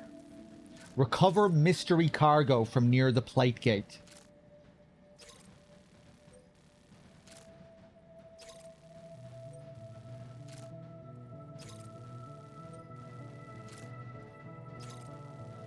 Seems someone used the plate gate to cross over from Mexico and left some cargo at its delivery terminal. Before it can be properly analyzed, it must be checked for chiral contamination. Recover the cargo and take it to be scanned at the Western Environmental Observatory. Recover vehicle paints lost during delivery. This will probably give us the option to customize our vehicles more. Color options. Food samples. Deliver all aid packages to the Northern Environmental Observatory. Mike Northcote.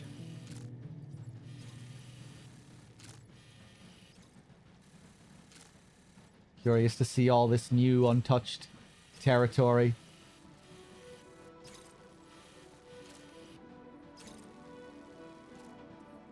Oh man. Oh man. Sam, it's Charlie. I'm pleased to inform you that you can now use the map on your ring terminal to check the weather forecast. We utilize information provided by Rainey, as well as local historical data to make predictions. Take them into consideration when plotting your routes.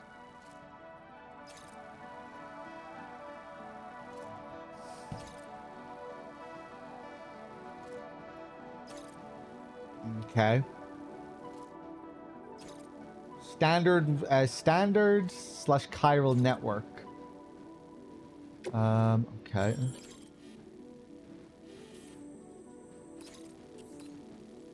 Oh, cool.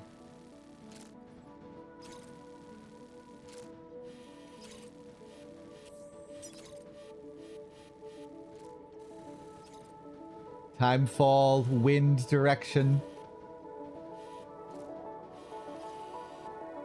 Snowy timefall.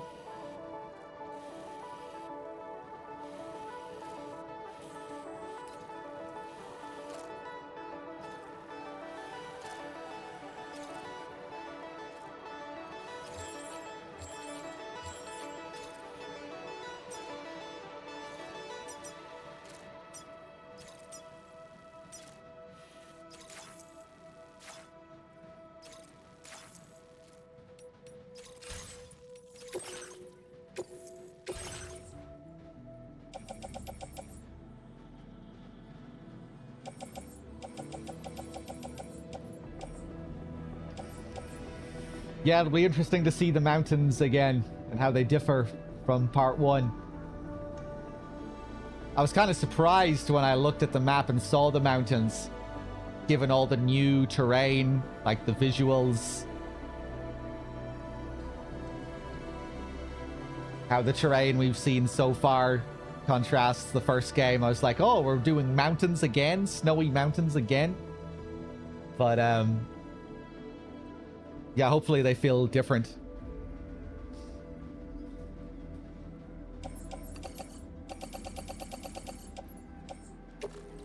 Let's see.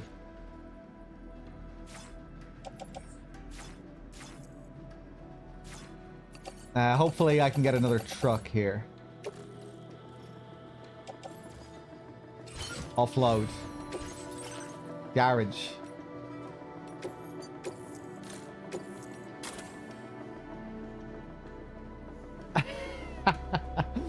Sorry about the yawning. I can't help it. With these big subathons, some days I'm gonna be kind of tired. Although I've been managing my sleep schedule really well, I think, over the course of this marathon, and I've been sleeping pretty well for the most part.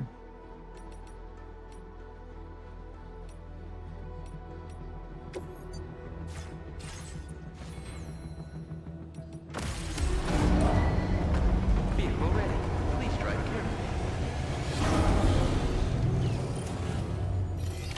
carefully. Okay. Feels good. Thank you.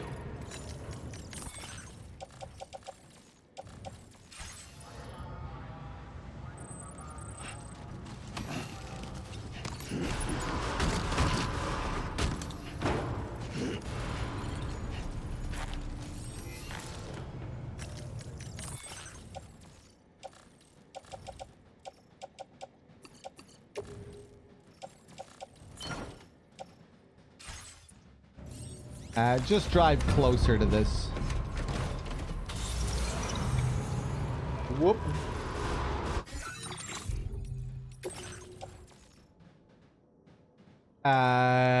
Game?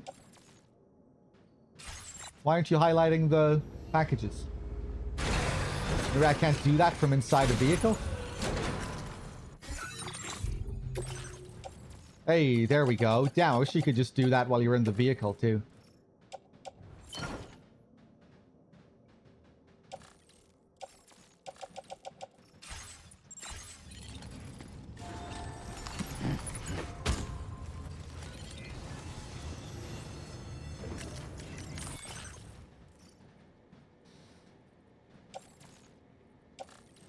Okay.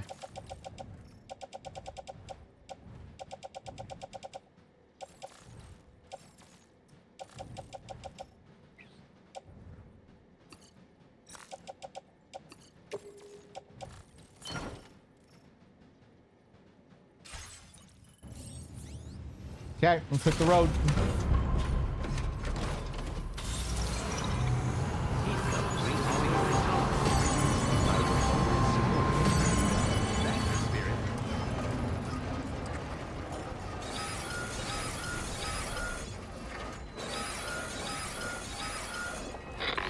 Another quake? Sam, Tarman here. A short while ago, the tar currents became incredibly unstable. It's gotten so bad that the DHV Magellan can't travel safely. We're still looking into what might have caused this, and we'll be in touch the second we know more. Oh. Okay. That was I think that was the smallest quake we've had so far.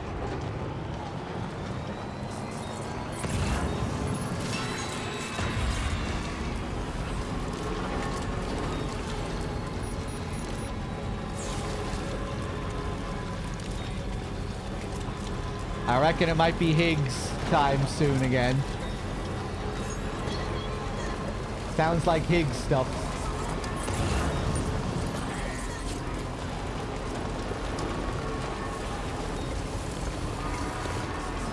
He's all about that tar.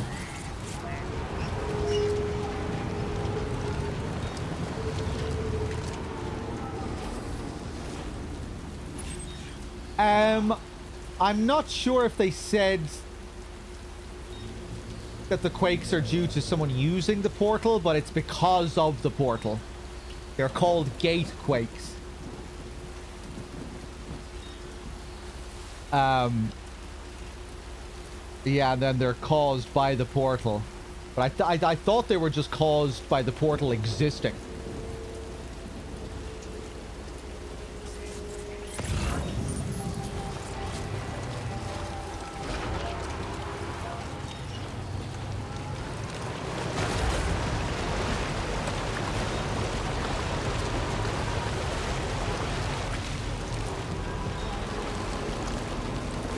Lore-wise, it's kind of cool because it's a direct negative consequence of our actions in the first game, creating the chiral network, which manifested the gate to appear.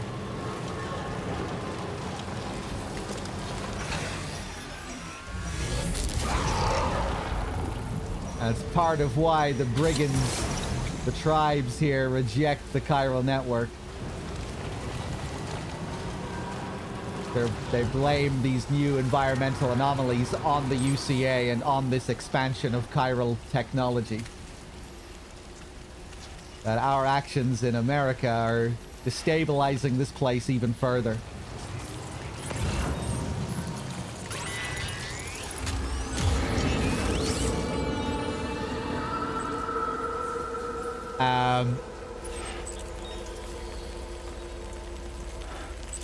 Okay, that's where we're going with the aid packages. Oh, okay.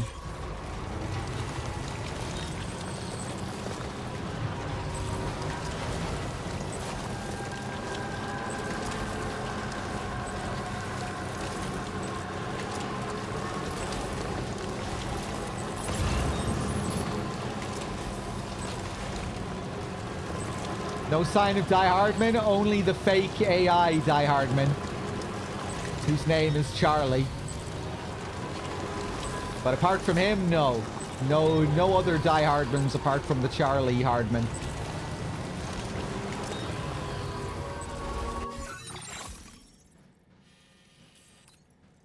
Right, oh, we're going all the way over here. Which path am I gonna take?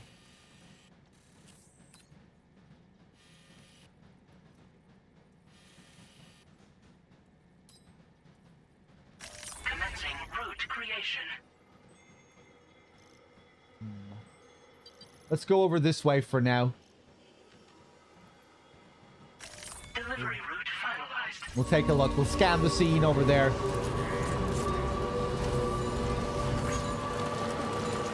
Hartman's in the game, Storm. We'll see him.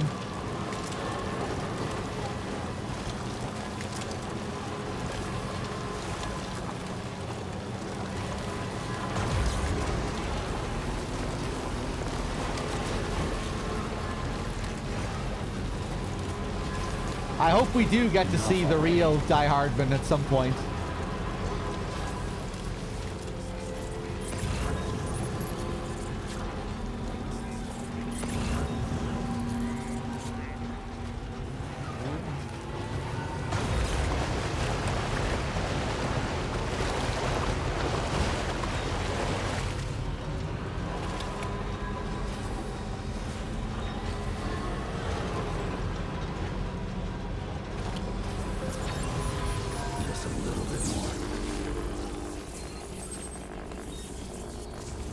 Maybe I should have zipped over here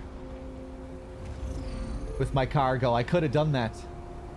I'm not used to this new monorail thing.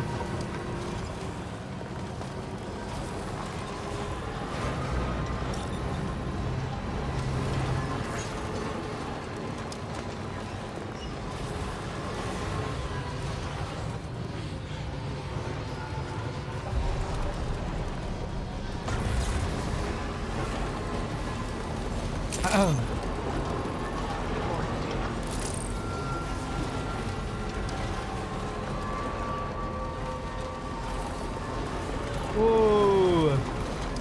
New terrain. New territory. Potential gatequake detected. Ooh.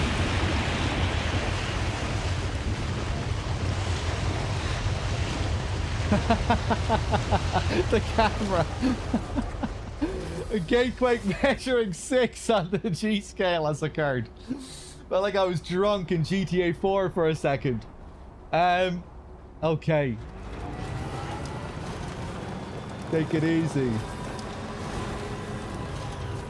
We're almost looking like DS1 style terrain here. I'm almost being reminded of the beaches, the Icelandic beaches. The grey sand beaches or whatever they're called. Oh yeah, weren't we told that there was a guy called Golden Fist who lived out on an island? And another guy who lived out on an island? I really wanted to follow that up. But I thought those guys would be like marked on the map for me after the conversation. I didn't think I'd have to pay attention to what he was saying. His directions. Hold on.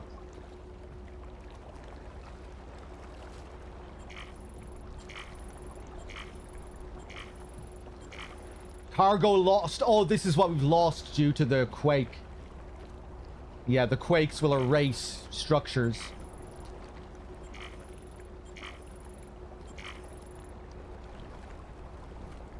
I forget how this system works exactly, but you're on a timer after the quakes to repair structures, I think. And if you don't repair them in time, they'll break completely. Yeah, I wonder if they can fuck up the monorail. That'd be brutal.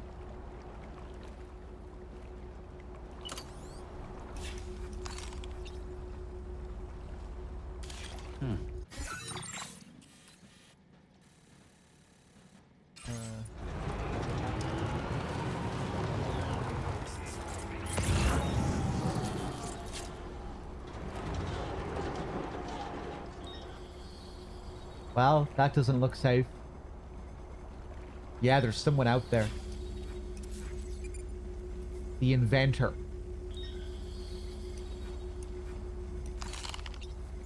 It's the boss.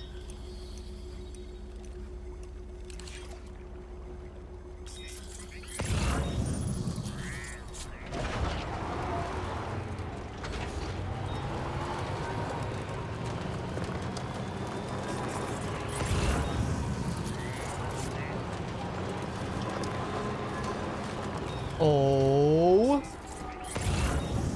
Do we have a path? Oh, I didn't think it would be possible. Okay, we're going out to the inventor. Hold on, let me...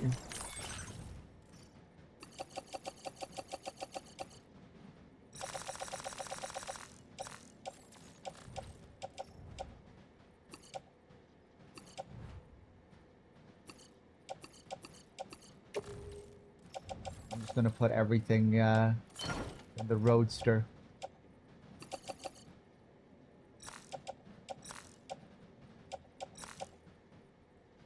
I'll bring one PCC and a floating carrier.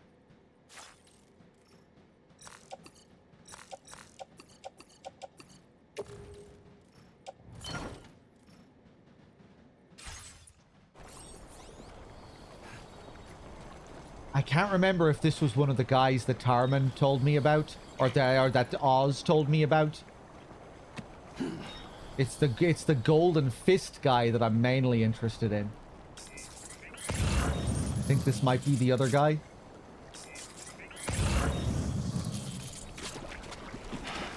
I was thinking about just giving up. I was just gonna keep going. I figured, nah, we'll need something else to cross here, but... Seems like there's a little path. Okay.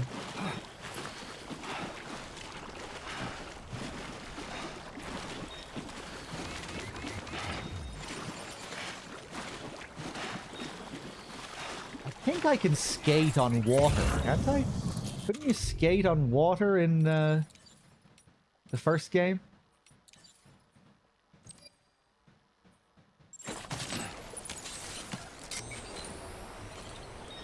Ah, no, you can't.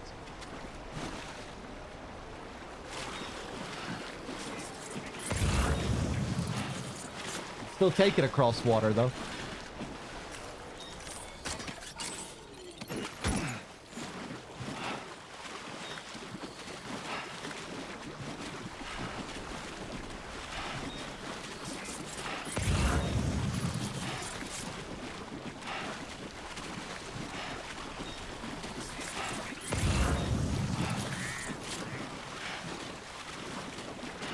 Okay.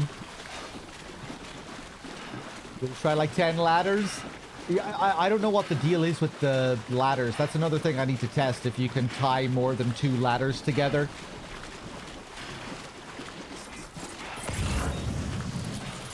I doubt they let you tie too many ladders together.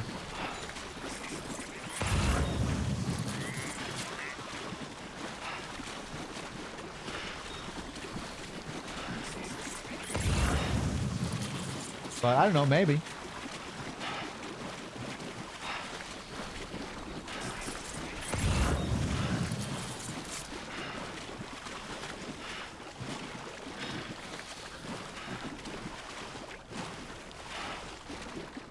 It's triangle to both attach and detach ladders, which makes me think the limit is 2, right? That's a good observation.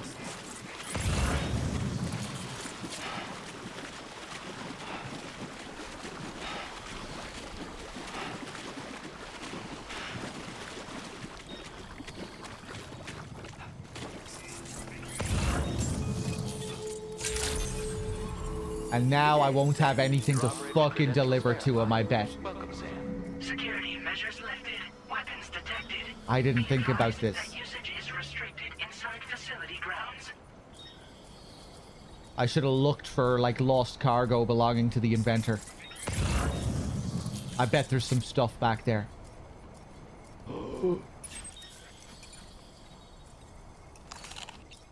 Resins. I know who can help me out here. Oh boy.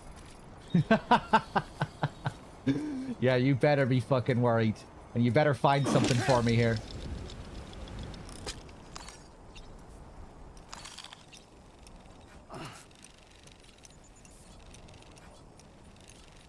Doesn't seem to be much lost cargo around.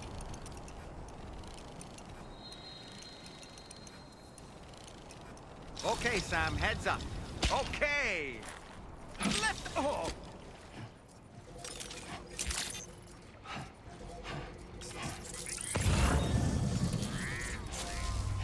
Maybe he'll have a delivery for me. Son of a bitch. Fuck. Okay, well, we found the path over to him at least. We know we can get over to him.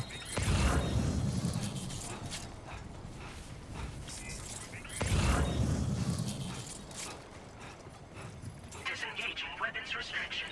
Take care, Sam.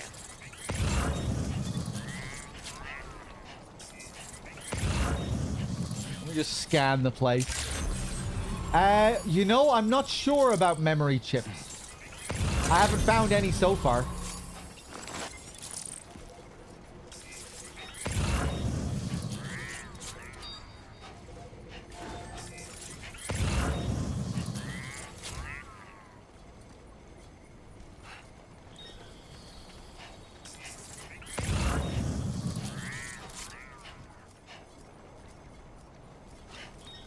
Okay, let's go back this way. God damn it.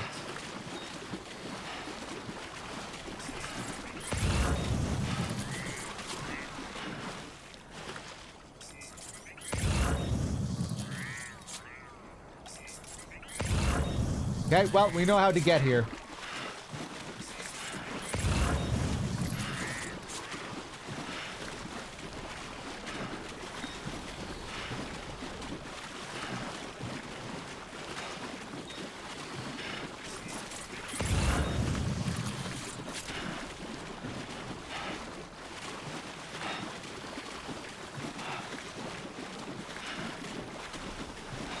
Shallow rivers. This is tar. There's some oil and tar in this river.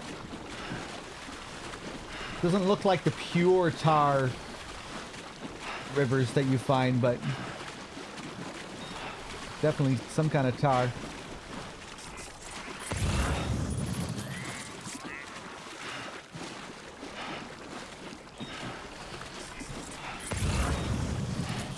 MG2 swamp.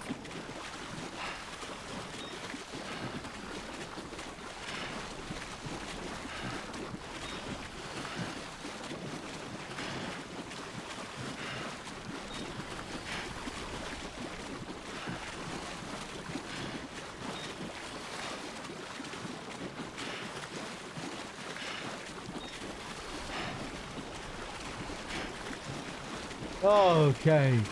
I'm going to take a little drive around to see if I can find any lost cargo for him.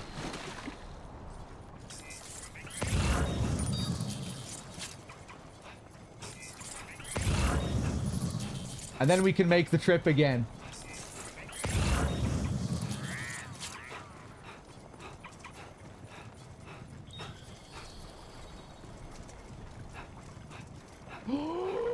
Oh, Jesus.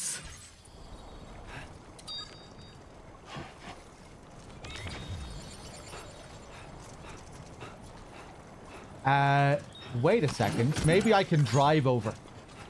Maybe I can drive over a little bit of the way. That was a thin path there, but hold on. All right, watch this.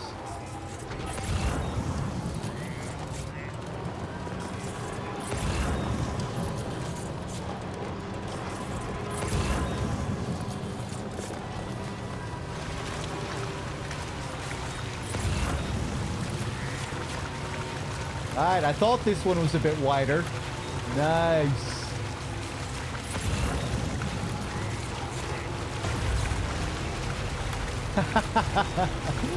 Sweet, easy does it now. Let's not lose the main fucking order while we're doing this.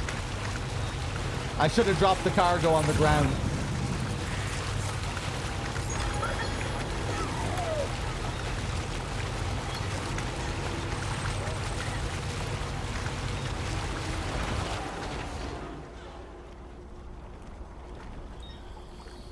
Did you used to enjoy rides like this in DS1, Lou? Slowly moving through tar? I thought you only enjoyed the ride when we were like going 1,000,000 miles an hour on the bike and stuff.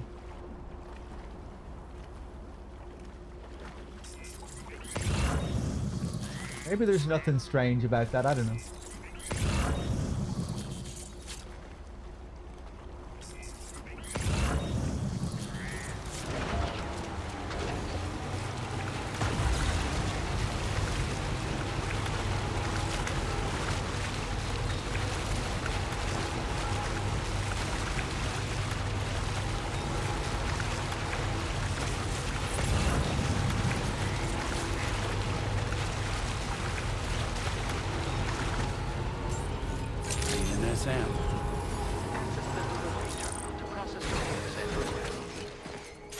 Okay.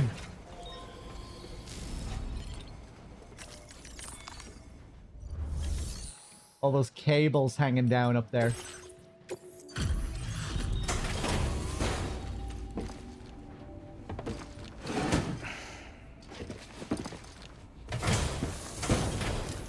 Hey Bunya, I've really been enjoying it so far. Wait, are you carrying some cargo that got washed away after the quake? I'll need a moment to process and confirm. What?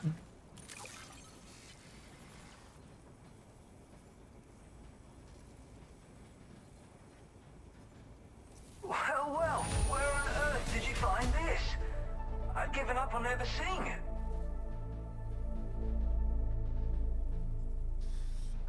Okay. Another Aussie.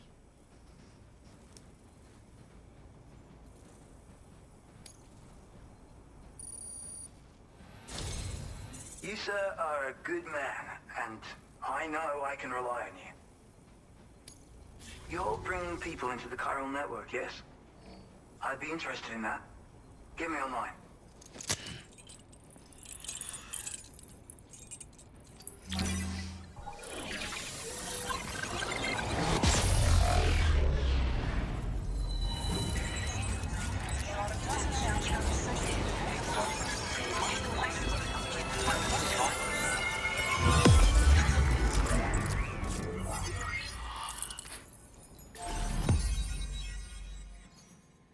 Hey, Gooch. I hope you're enjoying it.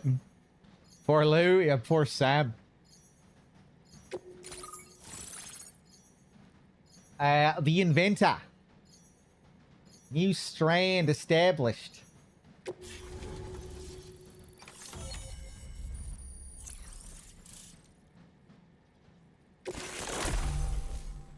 Firmware updates. Now displaying your current porter grade.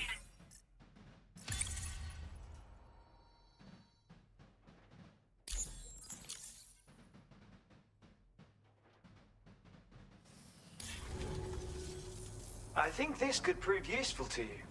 Try it and see if you agree. Look at this Tesla wannabe. Oh! Nice.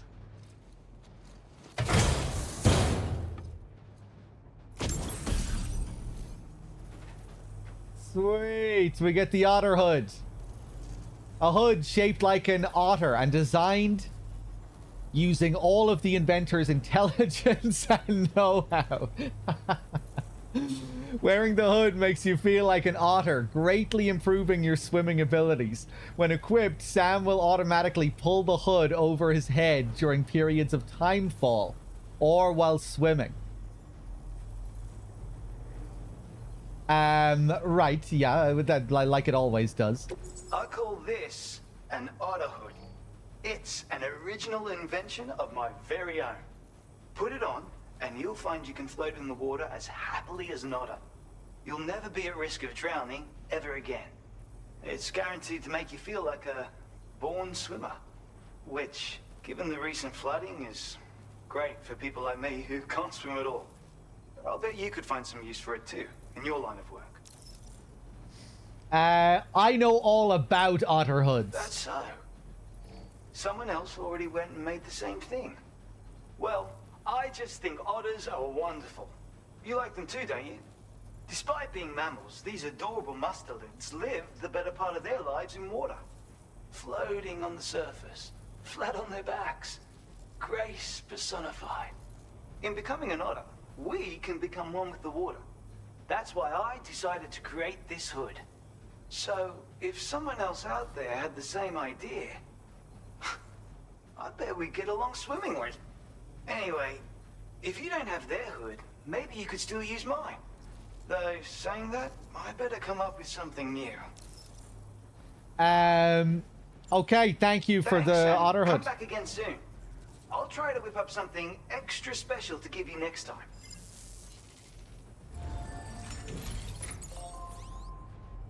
time. Okay. What orders do you have here?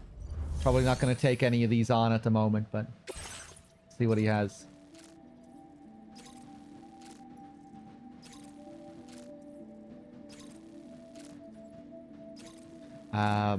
Tools for monorail maintenance.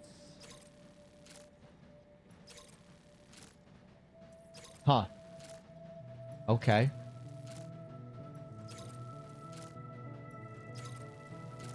Sounds good. Actually, I will take it. We don't have to bring it over right away. May as well take it, and we'll bring it over there when we're on our way back. It's only tiny delivery here.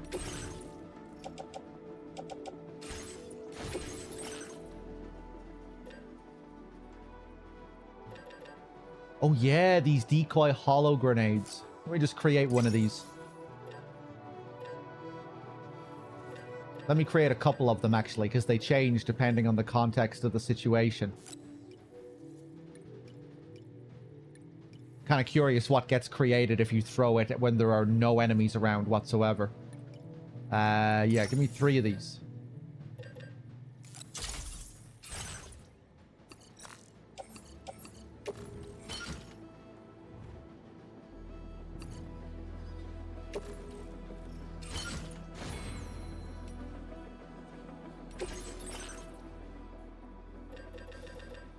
We lost our battle skeleton sometime down the line, and I can't even remember how that happened. Let's create another one. Equip that.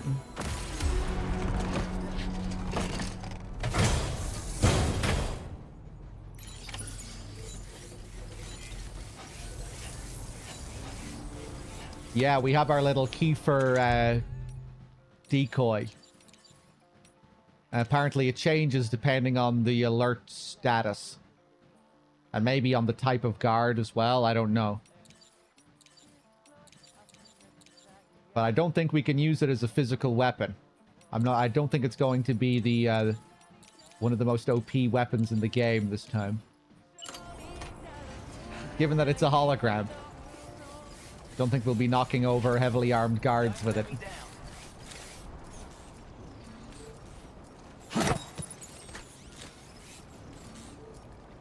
Oh, right. Everyone's counting on you.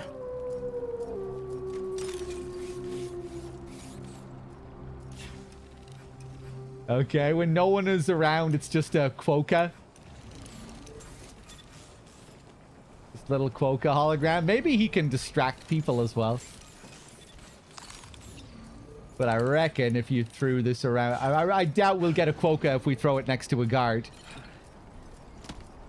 Maybe there's a random element at play as well. Let's see if I just throw another one here if we get it. If we get the same thing again.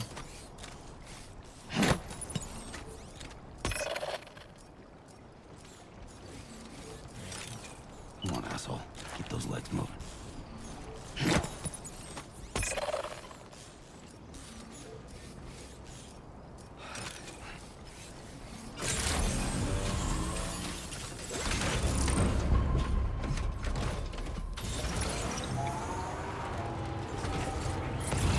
Wonder if we'll get new versions of them. Like higher grade versions of the grenades.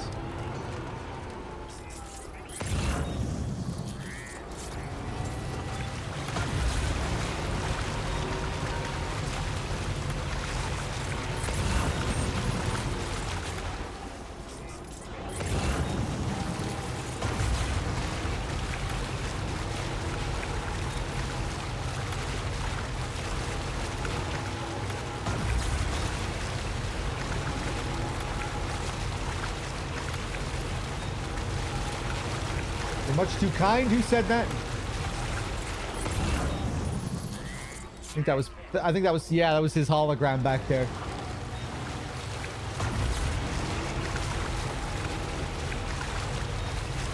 Wonder if you can build a bridge to his island. Yeah, maybe in the future.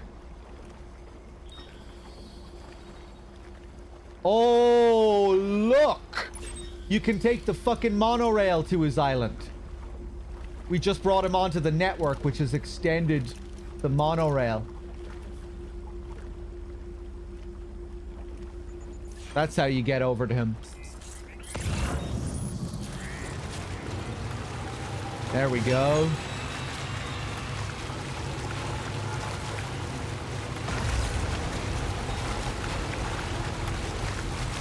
Yeah.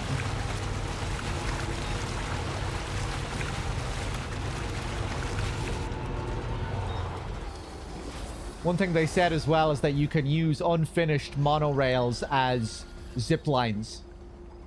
And you can still use them to zip back and forth. And I think you're incentivized to do that when you're building them too, you know, with where you have the materials. It's like the roads where you have auto pavers. And you need to bring materials from paver to paver. I think when you do that, you're kind of incentivized to zip from one paver to the other. But maybe you'll be able to use the... yeah, because you probably have to zip over to him. Just get dropped off at the end there.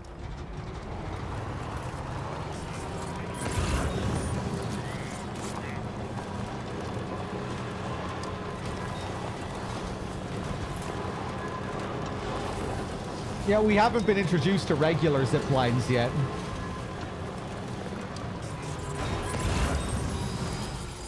Another monorail here. Let me just take a look at the materials, how much you need for this here. Gotta stretch my legs.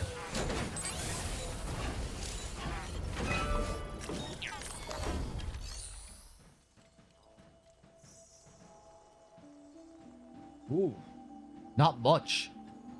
Only 120 alloys needed left. 40 resins. 40 chiral crystals.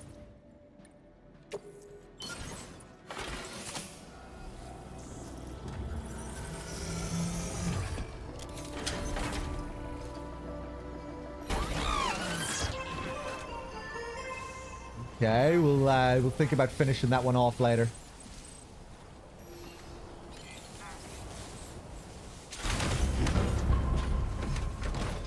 Yo, Crow, what's going on with you and the emotes at the moment? You're flushing a load of the emotes because you think it's getting too cramped? Or it's just getting too flooded? Is Sam's face sunburnt? Yes, I forgot to have a shower. I think a shower will get rid of that sunburn.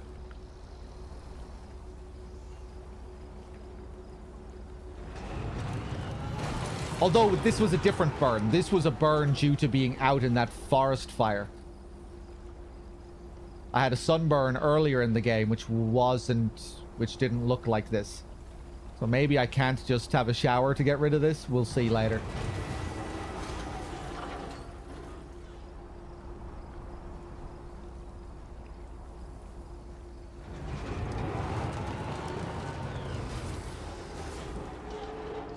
Oh, we were almost maxing out on the emote limit.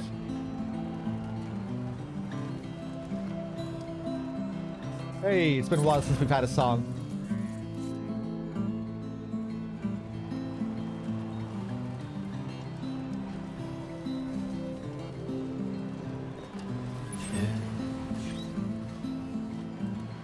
Impossible, I know.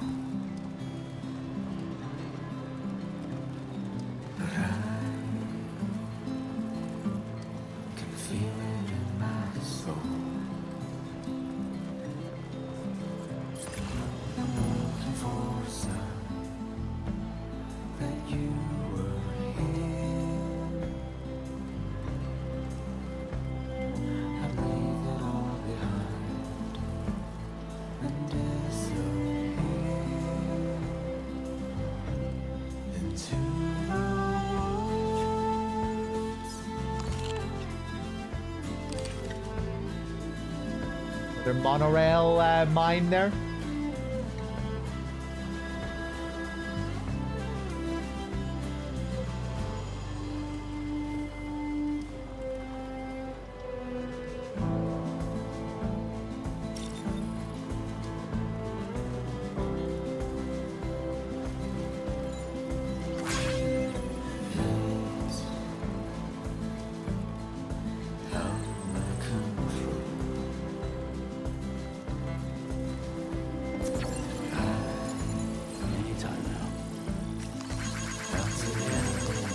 Needed that, thank you.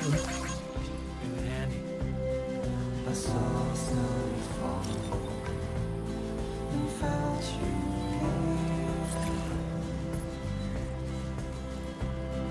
The creature carried on without a fear into the woods.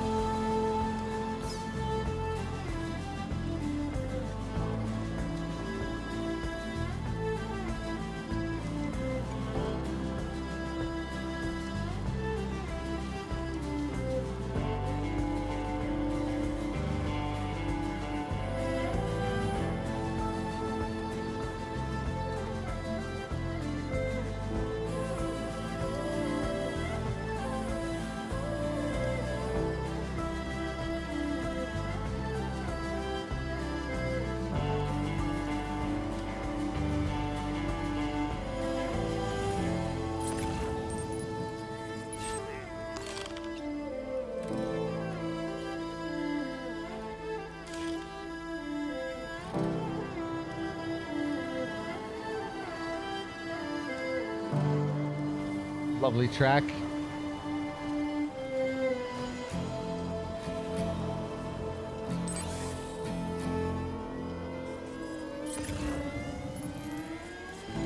Woo, getting a bit dissonant at the end. Beautiful. Really nice track.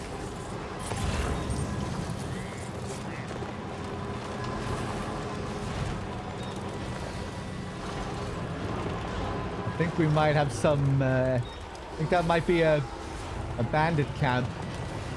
Let's keep moving down here for now, while I'm in possession of this precious cargo.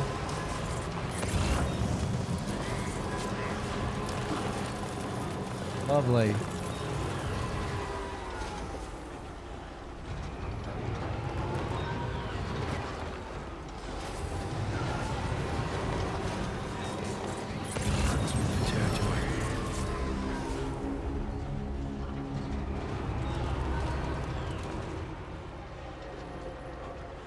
Yeah.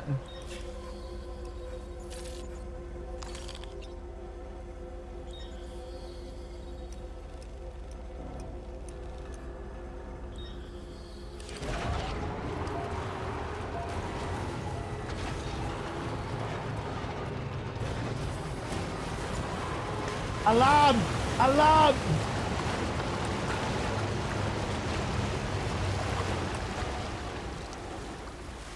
I'm hiding. I'm hiding behind this rock.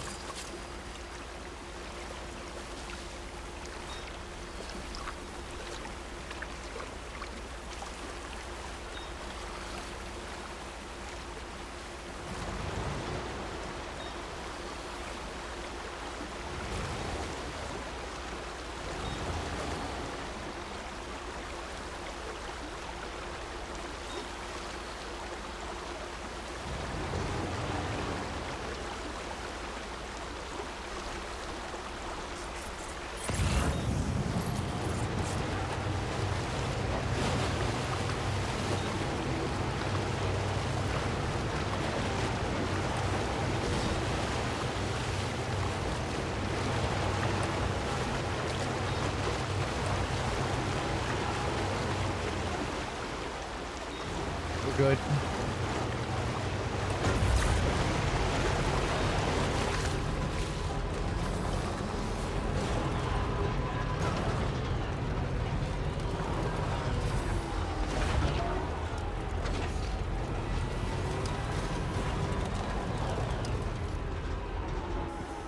Rough terrain here.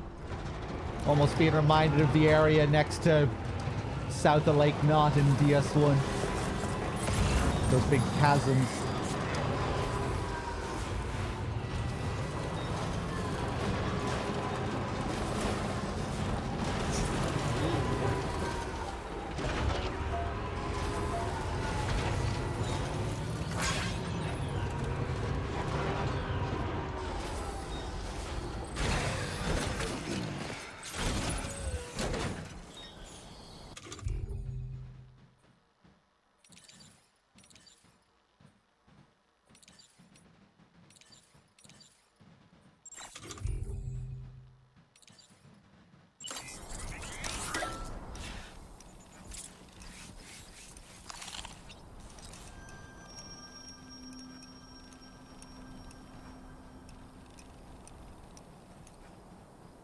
Looks like it's been melted. Kind of looks BT-esque. Like it was a statue of a human that was then affected by the time fall, and now it looks more like a VT.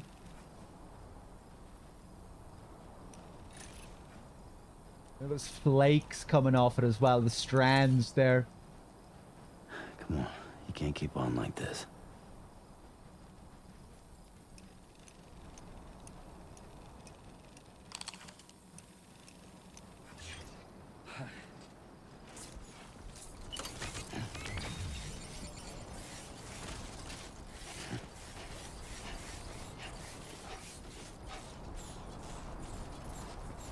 Cool.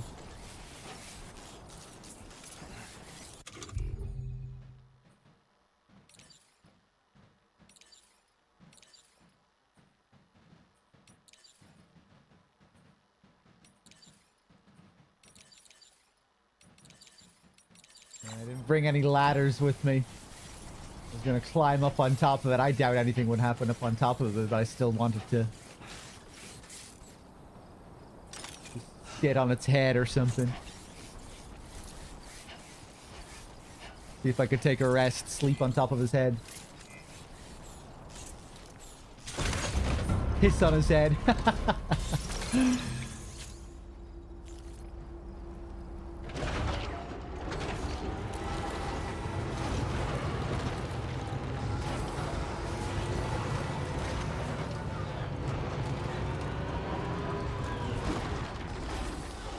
Yeah, let's keep going here. Let's keep moving.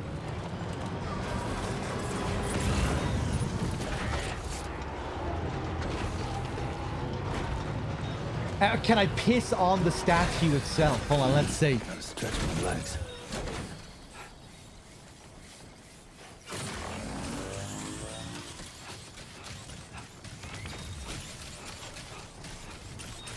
Oh, you can really see the strand there.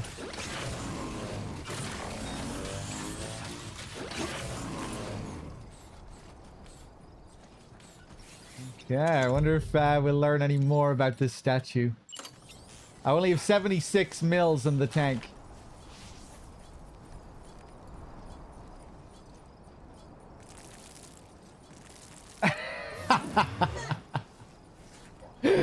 Lou likes it.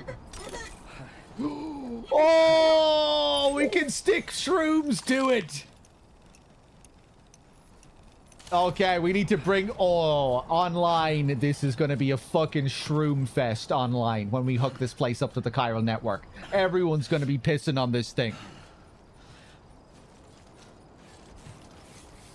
This is where everyone will come to get their free crypto buyouts.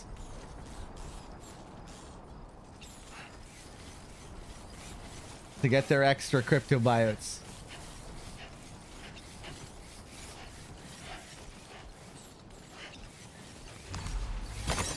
Nice.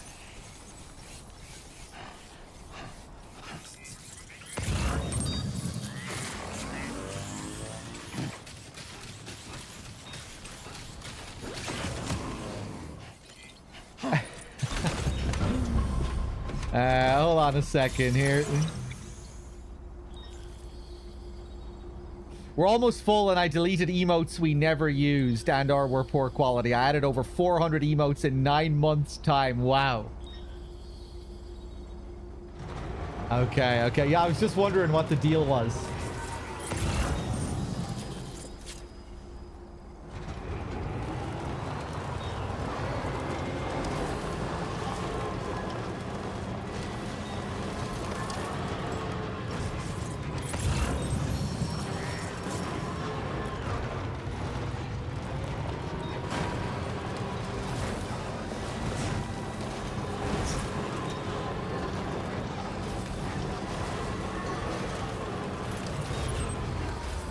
There's our place. Ooh, nice waterfall.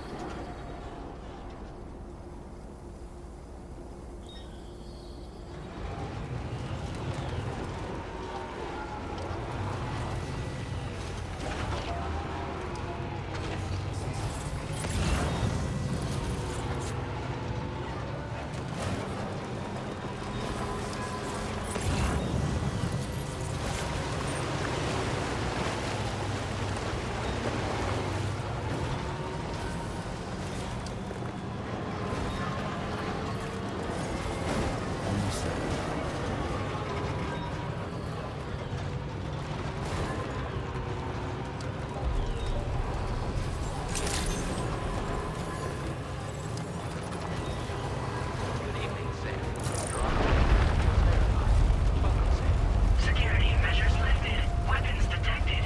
Be advised that usage is restricted inside facility grounds. Process your orders and requests. Measuring 8 on the G scale. Well, we're not on the network here, so we don't have to worry about any structures being destroyed.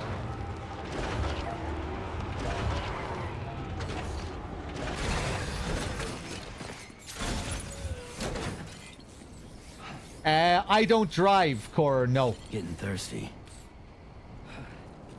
Here come the jokes. Yeah, we can tell. Shut up. I was driving just fine there. Okay, let's deliver this cargo.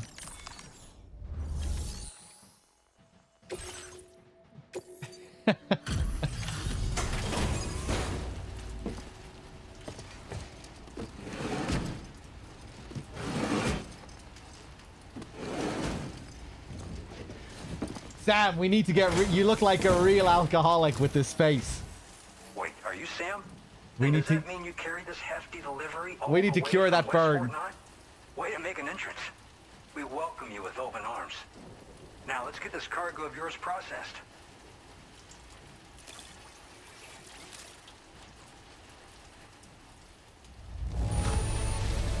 I have to say, this cargo is a thing of beauty. You've made my day. Music data. A song that can be played via the music player or through customized structures. The little kangaroo on the cover. I hope you'll continue to support us in the days ahead. We got burned in a forest fire. That's why my face is like that. All right. Can you connect your Cupid to our facility?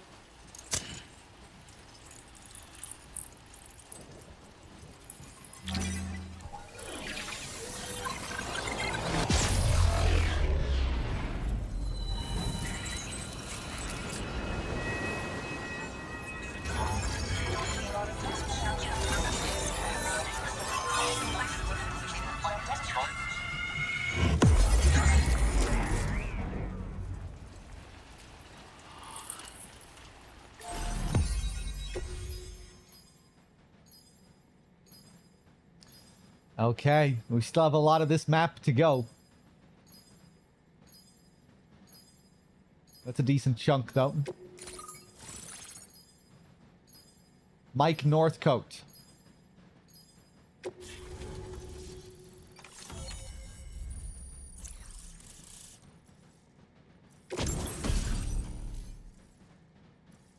And we get the squares camo for our suits.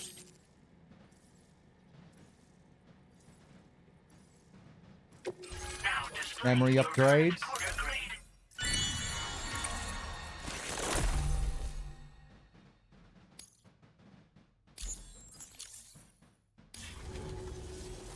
And now we're finally connected to the chiral network.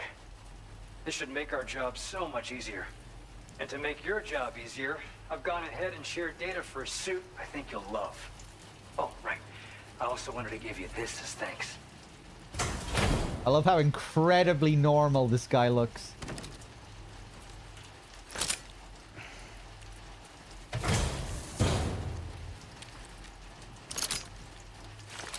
Oh. Oh! You can't do that, though.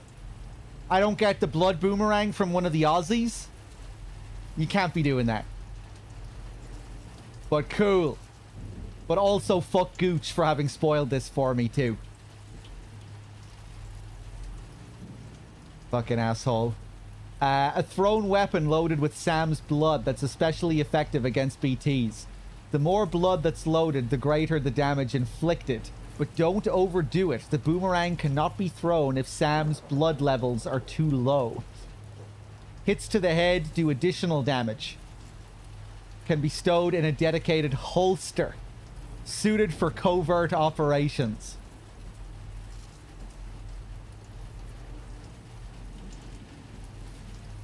Okay. Cool. Introducing the blood boomerang. Throw it properly and it'll come right back to your hand. It's a reusable weapon in that regard. Folds up nicely too, so it's quite easy to carry. You'll find it's especially effective against BTs, so give it a try against the next one you meet.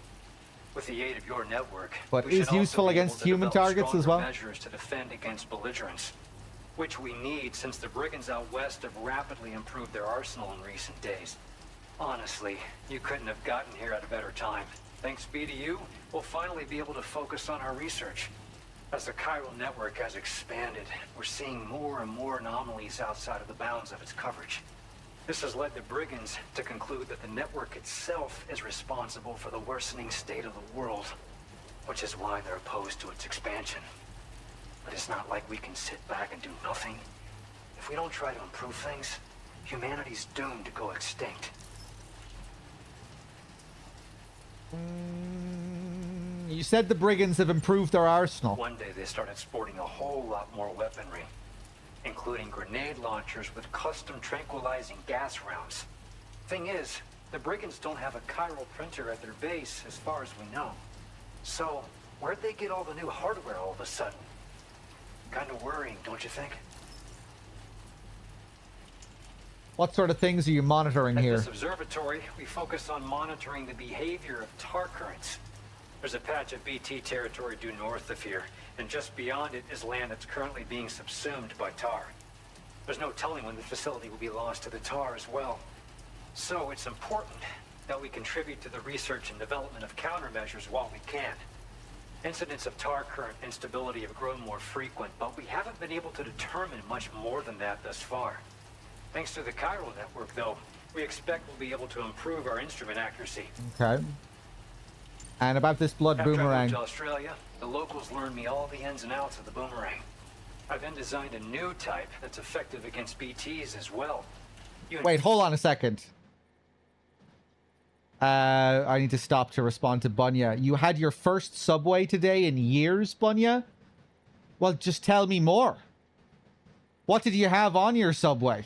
How big was it? Did you get the whole foot long? What drink did you get with it? Okay, I'll go back to the game. Use it with Doom's blood before throwing it. The bigger the charge, the greater the potency. Naturally, most people would have to rely on blood bags sourced from donors, but since you have Doom's, you can also use your own blood on the spot. Unlike traditional firearms, it hardly makes noise. If your enemies don't actually see you throw it, they'll have a hard time finding you. That said, don't expect it to do too much damage to humans. Not unless you manage to hit them in just the right spot, at least. Oh yeah, the balls? Hold on, I need to listen to him give me that blood boomerang tutorial again.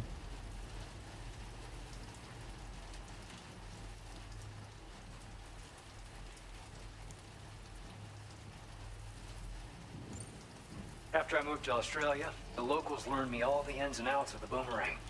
I then designed a new type that's effective against BTs as well. You infuse it with Doom's blood before throwing it. The bigger the charge, the greater the potency.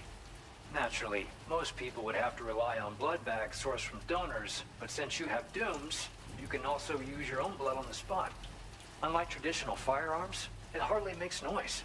If your enemies don't actually see you throw it, they'll have a hard time finding you. That said, don't expect it to do too much damage to humans. Not unless you manage to hit them in just the right spot, at least.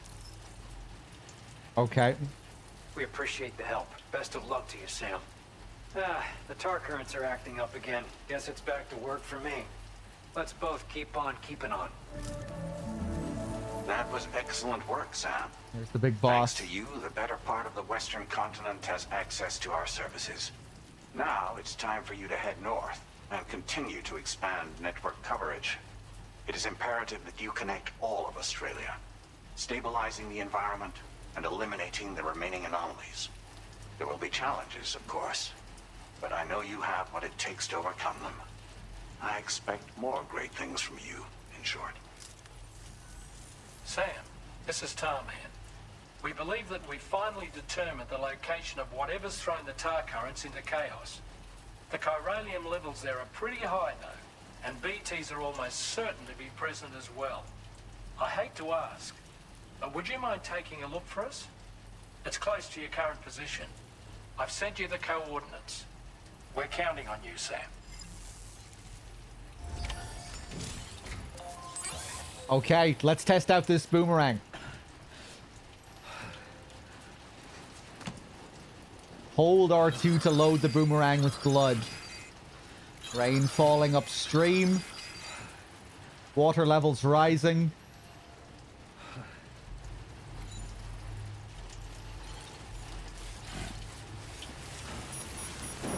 Okay, so there... Suggesting that we've finished Australia Part 1. Next, we're heading up north. Hold on. Did I take out one of those boomerangs?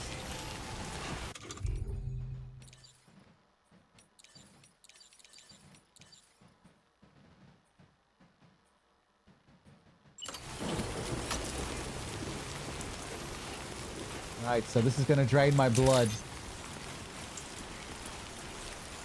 Hold R2 to fill it with blood. I'm going to have to get out of the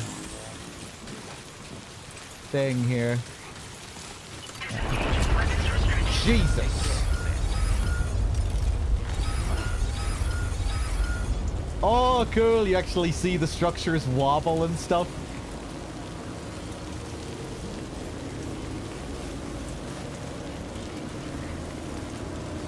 And now this will have a little hammer symbol.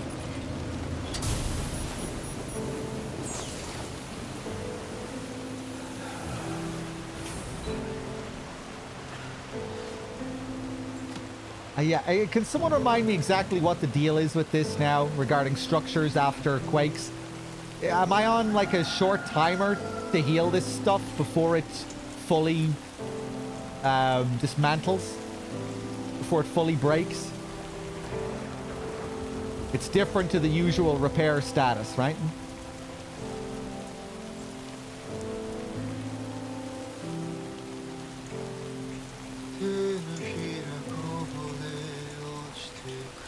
Maybe no one can remember. I should just look at the data bank again.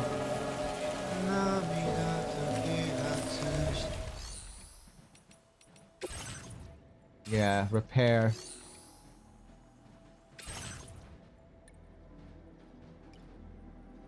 Even though it's only at 98%, I think it might still need to be repaired.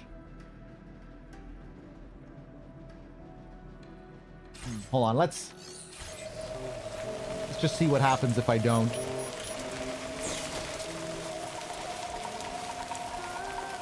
Oh! I didn't notice that. Was that a result of the quake, or was that always there? Ah, right. Head for the location where the anomaly has been detected.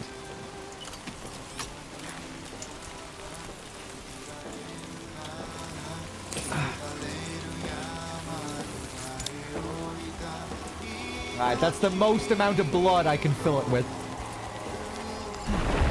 Oh, shit. Whoa!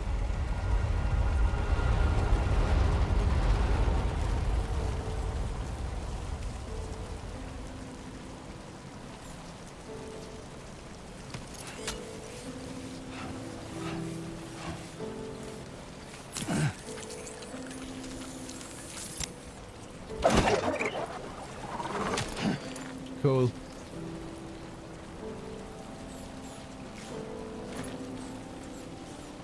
Now the max I can fill it with seems to be 100. Maybe that changes with upgrades.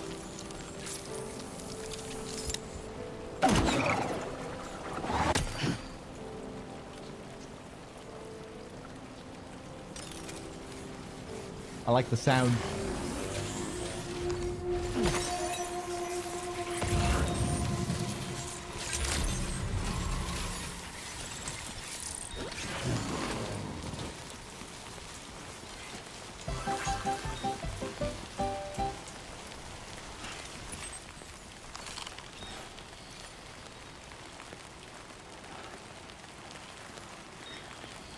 Yamato Transport's cat logo.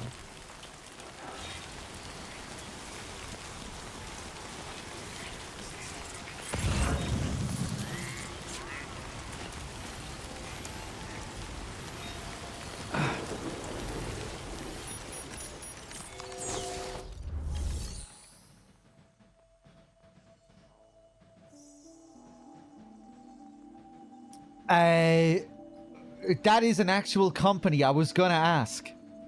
You live in Japan, Toasty. When did you move to Japan?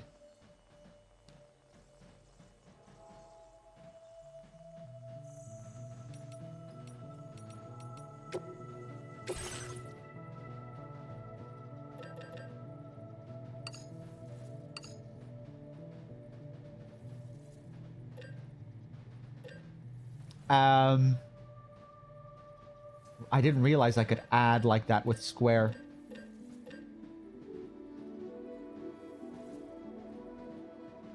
Oh, you were there a couple of years ago and that logo stuck in your head. The Delivery Moving Company. Okay.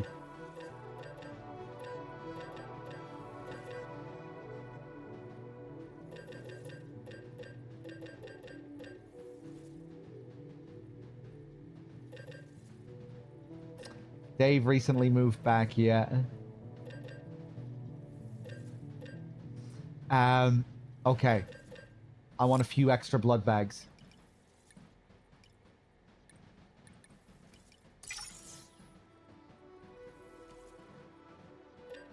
Oh. Okay. Bola gun, sticky gun.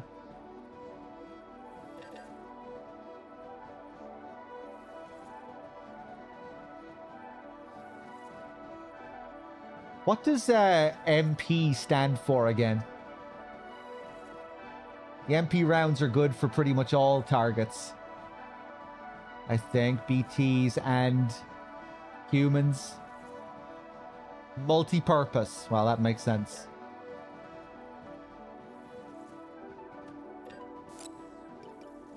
Take another 3 of these.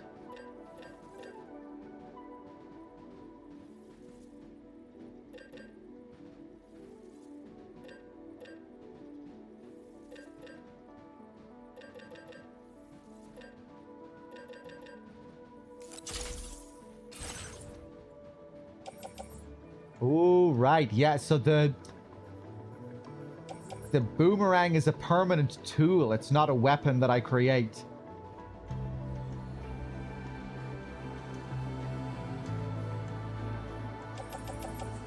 Not going to be a consumable.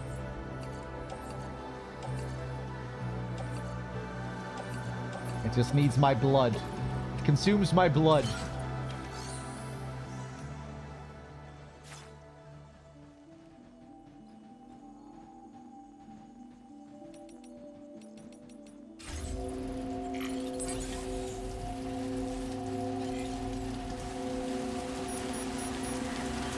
Ooh, the penis has degraded significantly.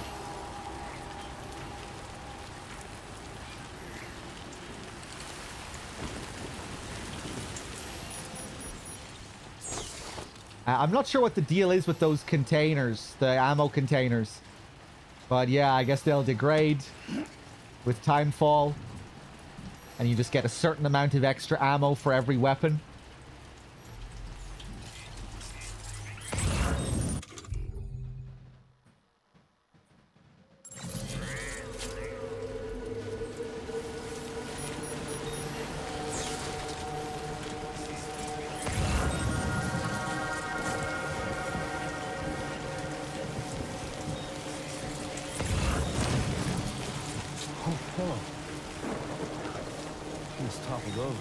Just like that, Sam. So...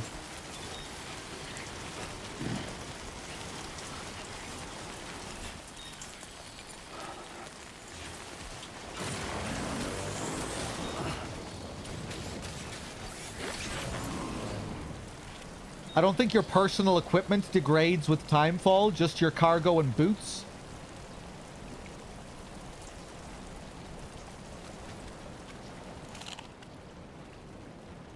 Jesus, that looks like it's degrading. Be a bit strange to have it rust if it didn't actually do anything. You know, when you see something rust in DS, it's degrading. Give me a break. But maybe.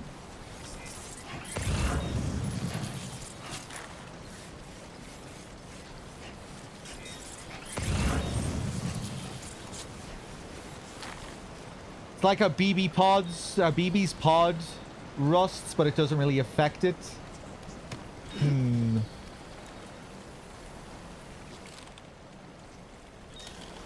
Yeah, I guess we'll see anyway.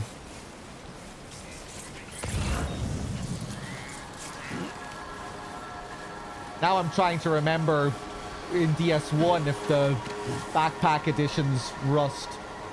Like the stabilizers and the batteries. I just can't remember.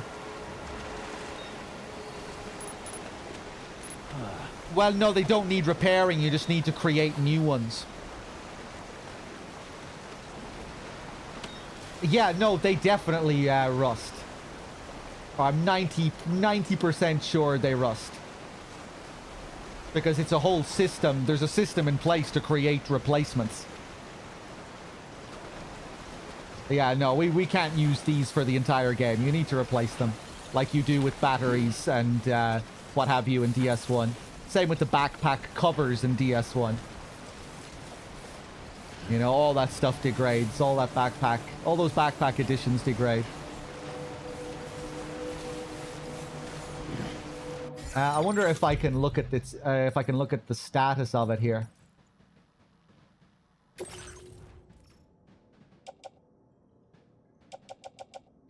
Huh, funnily enough, in the menu, we don't see the current cargo condition. That is a bit weird, isn't it? Oh, wait, no, we do.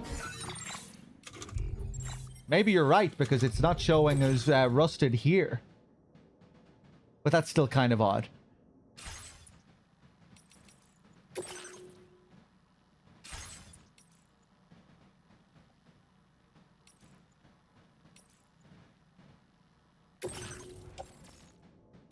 Anyway, I don't think I can look at that stuff on this menu.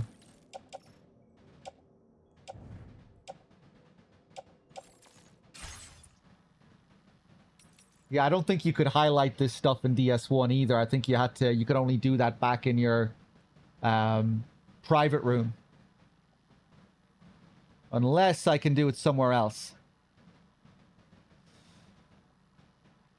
Yeah, maybe jail, but I think I remember it, you know, because you can replace them. I think it is limited, but yeah, again, I might be misremembering as well. I can't remember.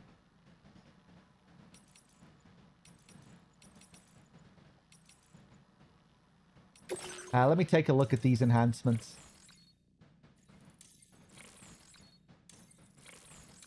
Sharing boost.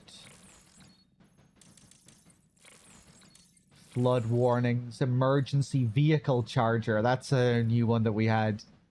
That we got yesterday. Where I can trade my battery power to give my vehicle more battery power. Battery efficiency boost. Aim assist. Aim assist is an ability. Fuck it. We might be having a boss here. Let's turn on the aim assist. Let's get the aim assist buff.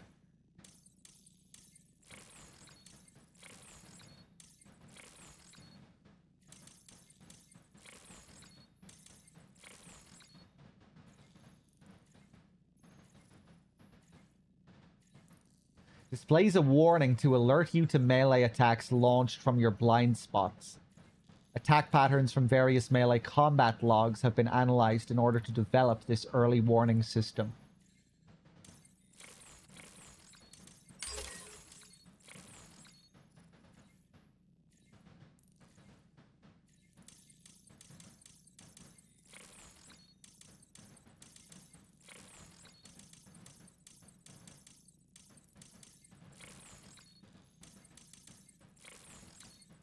Okay, that'll do for now.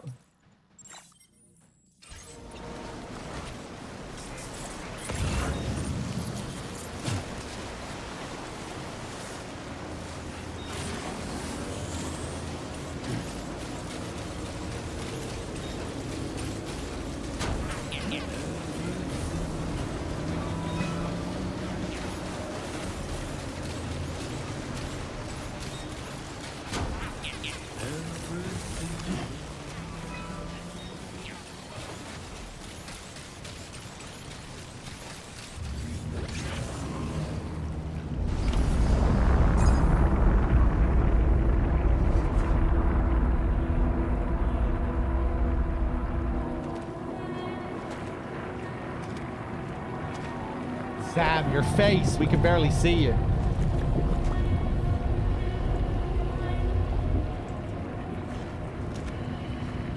PC doesn't.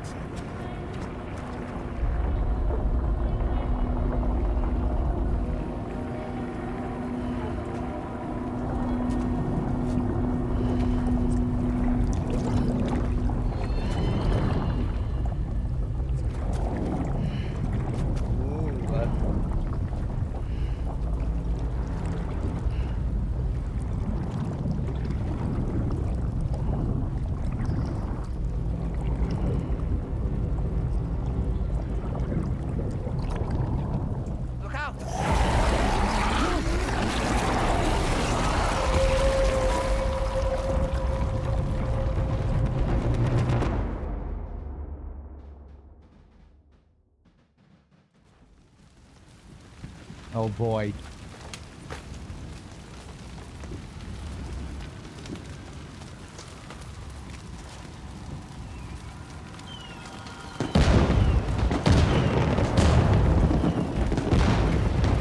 It's from the flashback. Same place. Oh, Day of the Dead. Mexico.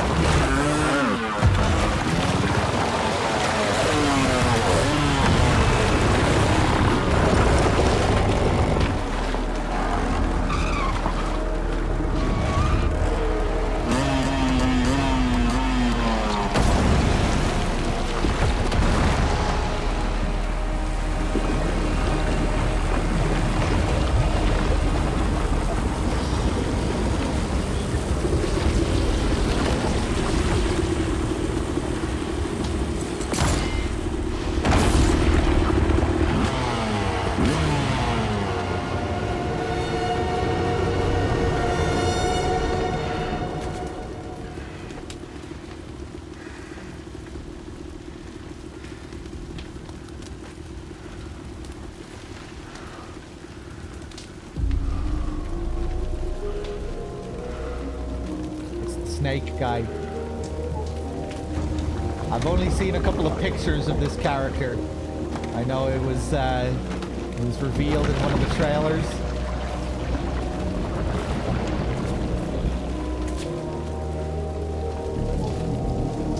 Cliff.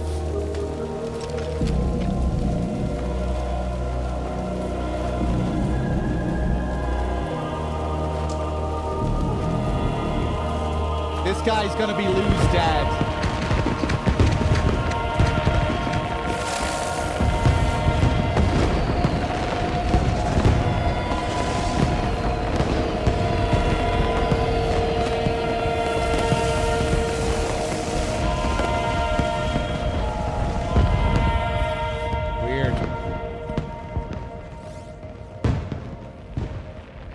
Conflagration.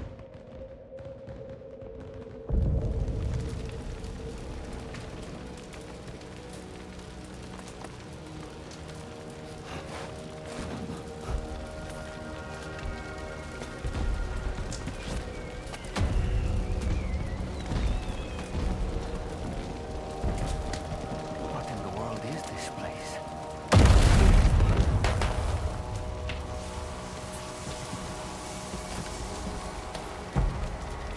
Whoa, those lights.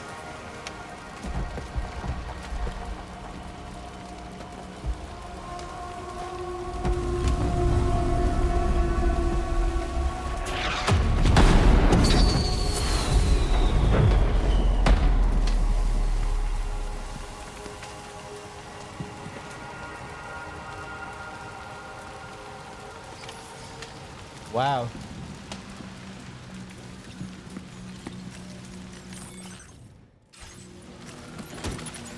I'll grab my stuff.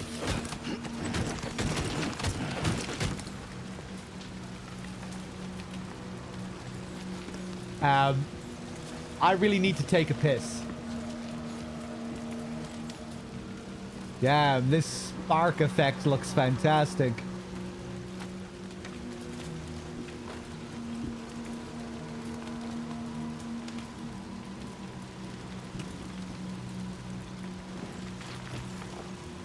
Oh, I can't rest. I was gonna rest here while I went to take a piss. I don't think I'm allowed.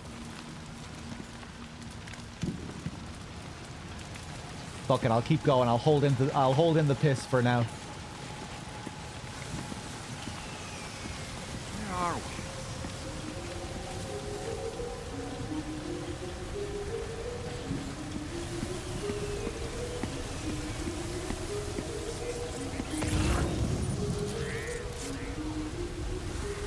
The spirits of the dead are close.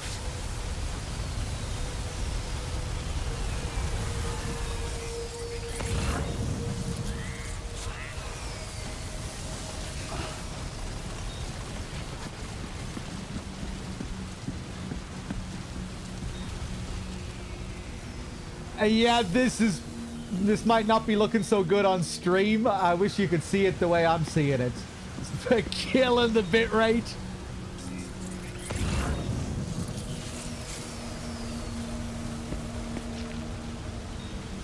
Yeah, there's like 1,000,000 particles on the screen at once.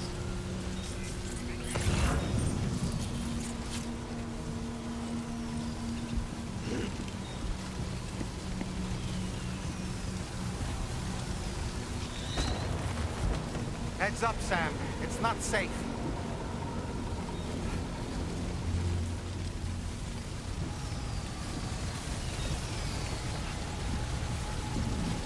Okay, what kind of sequence are we going to have here with them?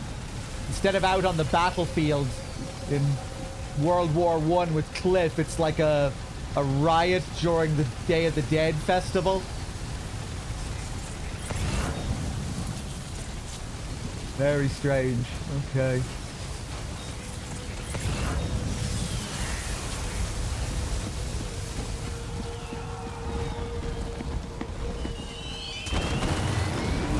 Oh, I got distracted by the fireworks.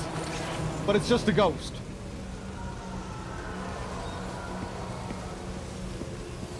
Cheeky. Drawing my attention up to that and then have someone running at me.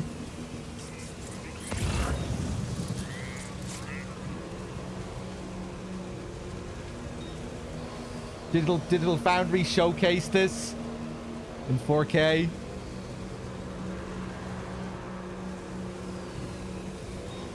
Yeah, I really need to look into get my HDR thing set up.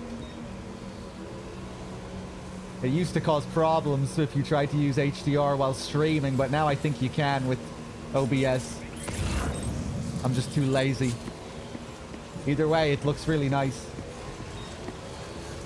Tar cannon. Yeah, I think I brought a couple anyway.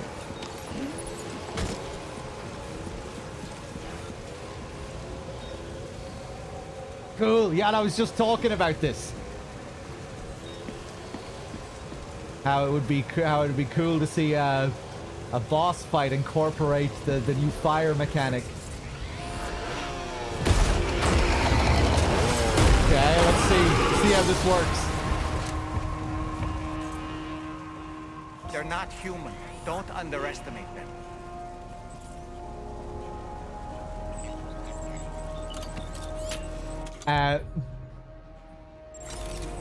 Hold on.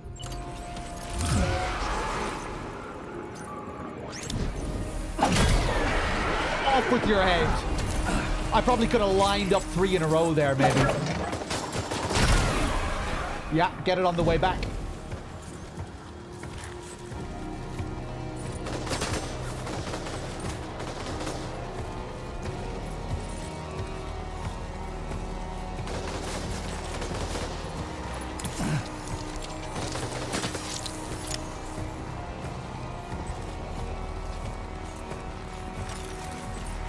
Yeah, I don't know where those shots are coming from. Grab some more cryptobiotes.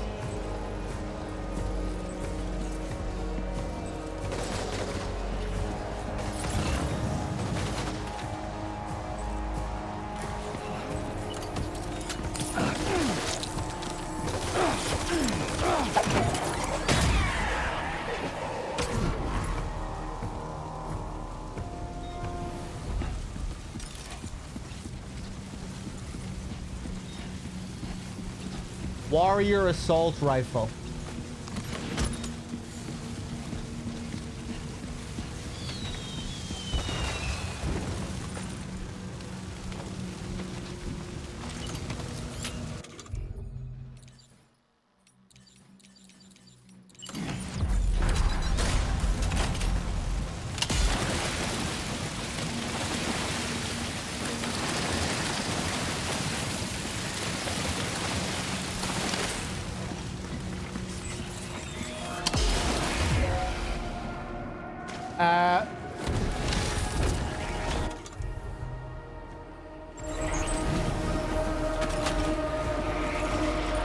Jesus.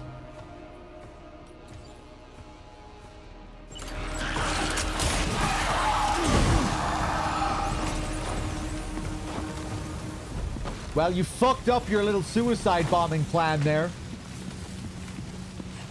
Idiot.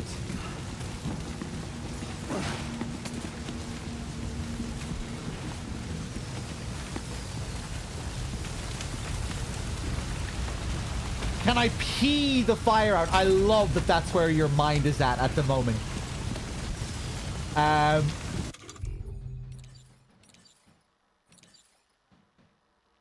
always forget where the P option is.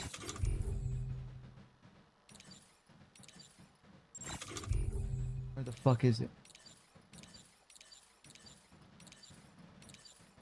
I don't think I have the option. I think it's here beside Strand.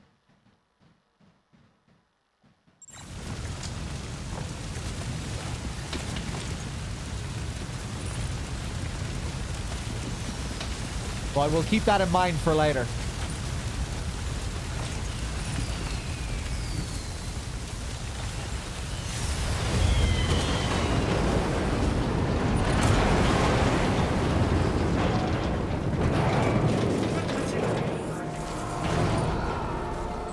What was he saying? Right, so we're in some kind of tortured memory. Some kind of Silent Hill. Memories of what happened in that flashback that we saw.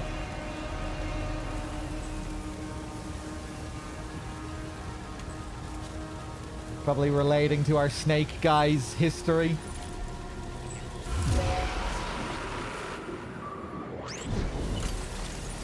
Whoa, look at that one just skip along the floor there.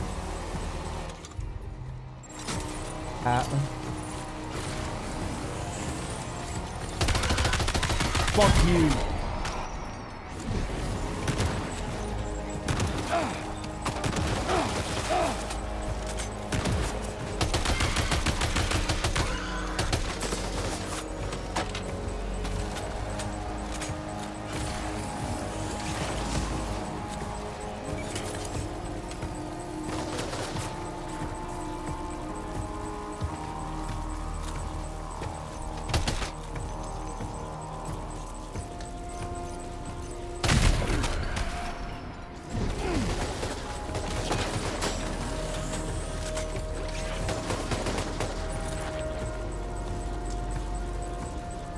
Guy up on the bridge.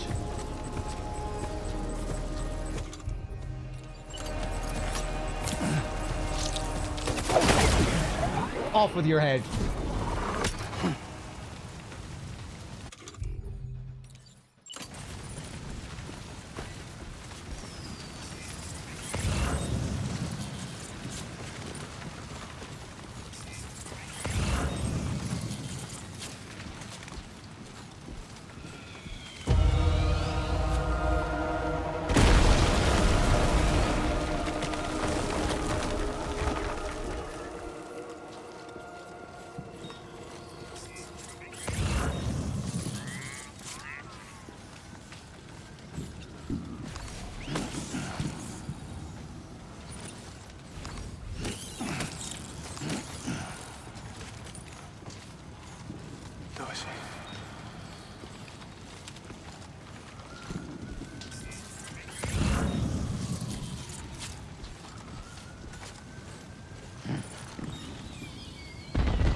Phase 2. Wait, are they trying to lay a trap for us? Shut up. The Odra deck is reacting to something. We should keep an eye on it and proceed with caution. There's too many. You can't handle them all by yourself. But maybe you can split them up. Take them one by one. Isn't there something blocking the way? I'm not sure. I can't quite tell from here. Not an ideal flight path, Sam. Oh no, they're not gonna let me fucking throw him here! Unbelievable! Why?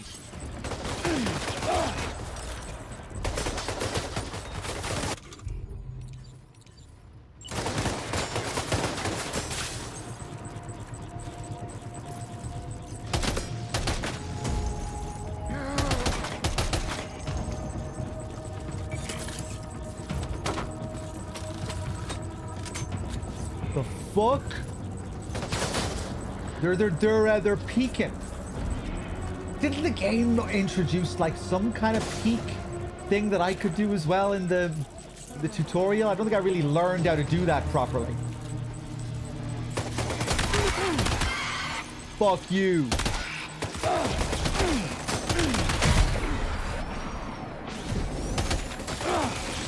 Oh, I'm getting my ass handed to me here. Oh, there's a whole fucking house there.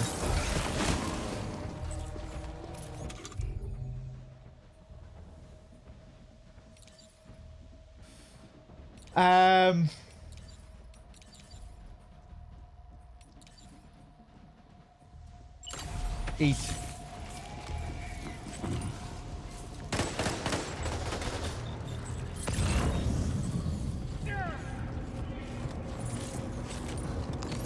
Grab that blood bag. I think I might drop some of this shit.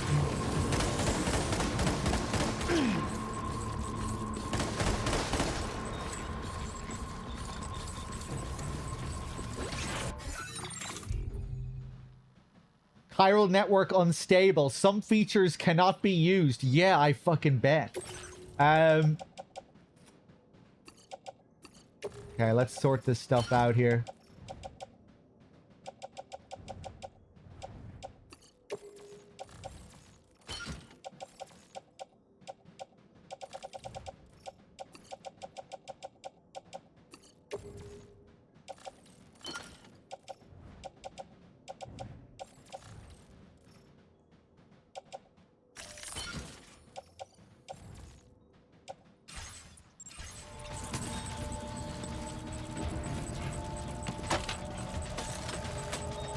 I didn't bring my sniper rifle with me, did I? And well, that's a trank rifle anyway.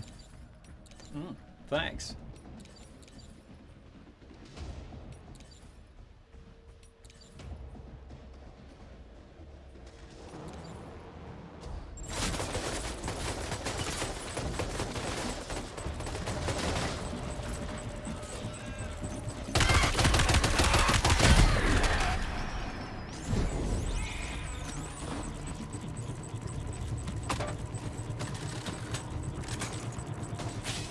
Cool.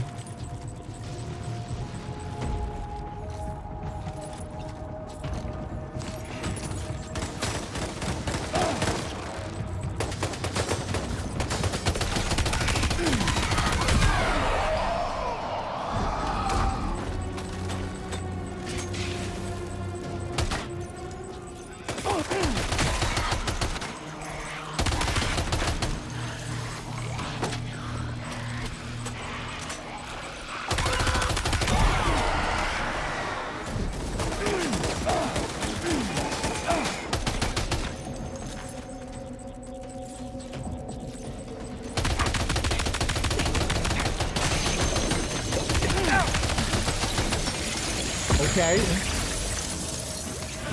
What the fuck is going on?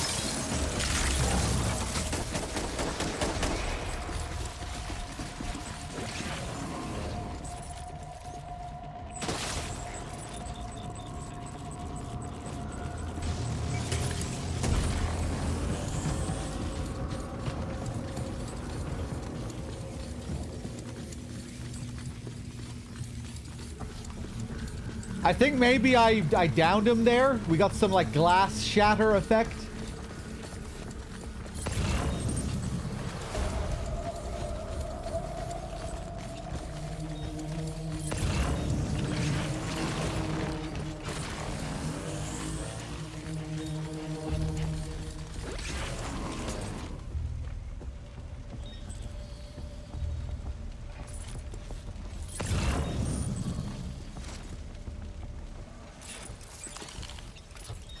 Blood bag.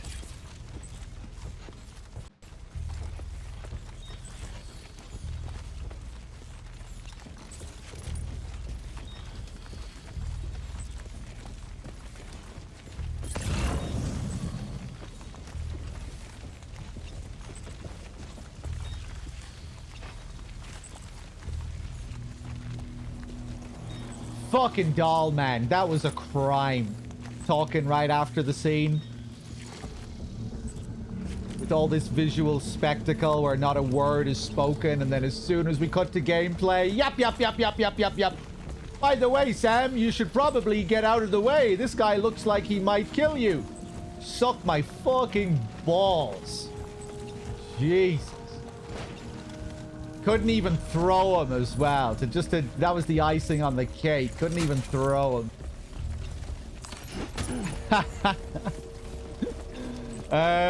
Okay, hold on. Cargo management. Blood bag. Stick it in the pouch.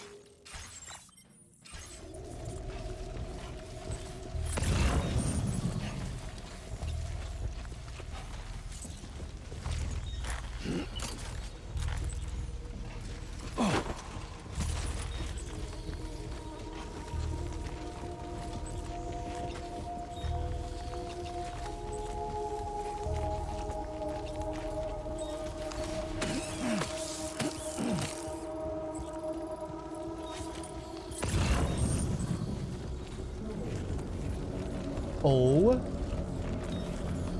What the fuck is going on here?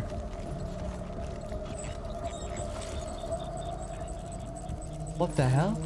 I think he's gone. Someone was kneeling down there in the center. Oh. Oh.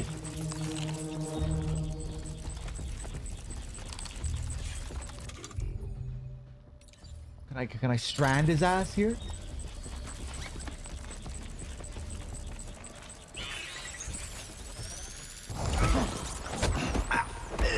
What the fuck are you doing down here by yourself?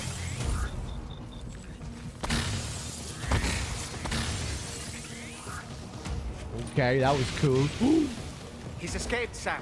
Up into that tower. Oh.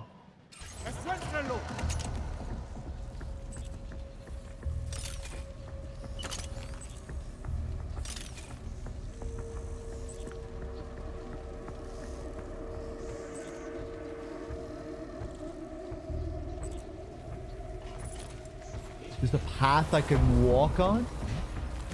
No.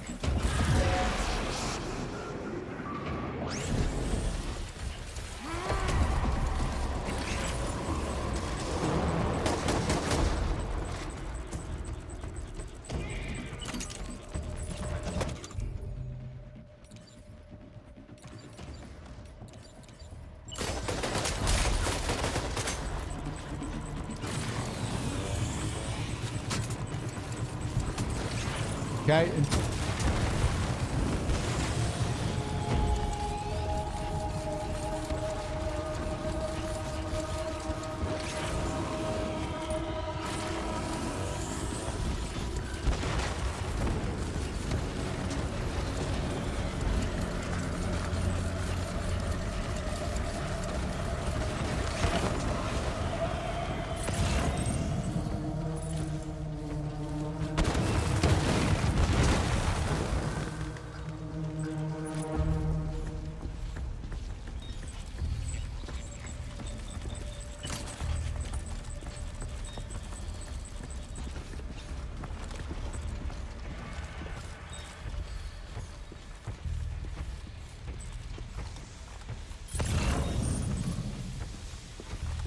Hold on 1 second, guys.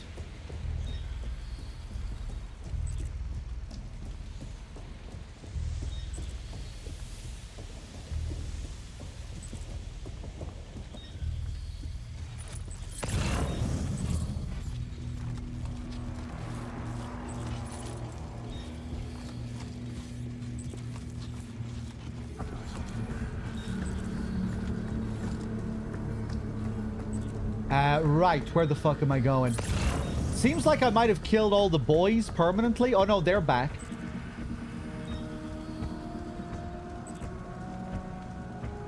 He's glowing yellow.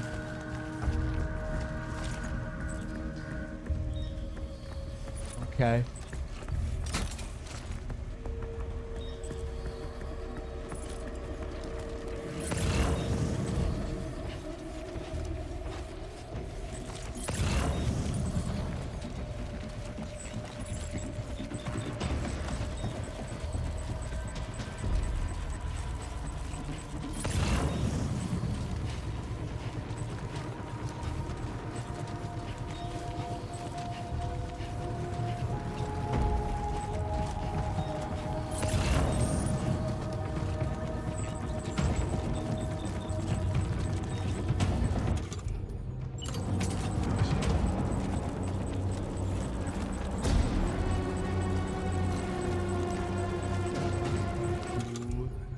Hopefully I can get both of them here.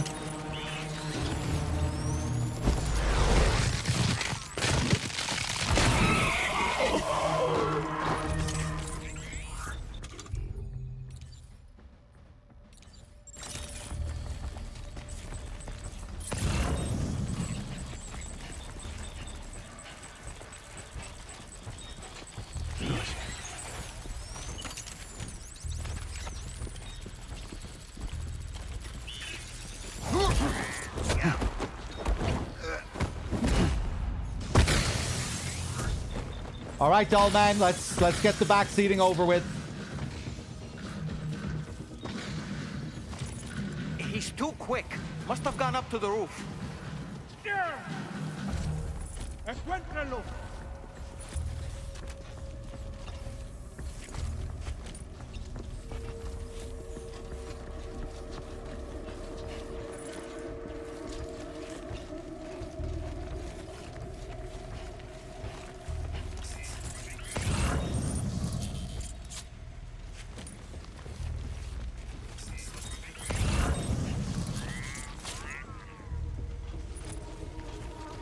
Sam, might it be worth getting up close and personal with them? Keeping your distance may only make it easier for them to target you.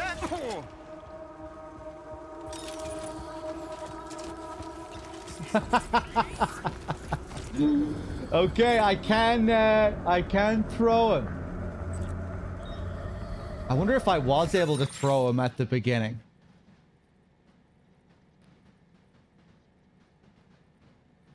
Maybe I just had to listen to his first line of dialogue, and then for every following piece of dialogue, I can throw him.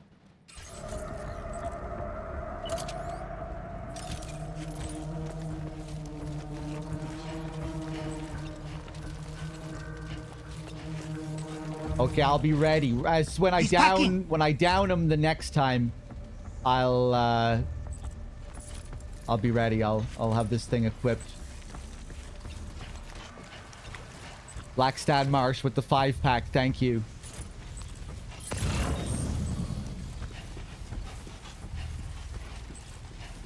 Encuéntralo.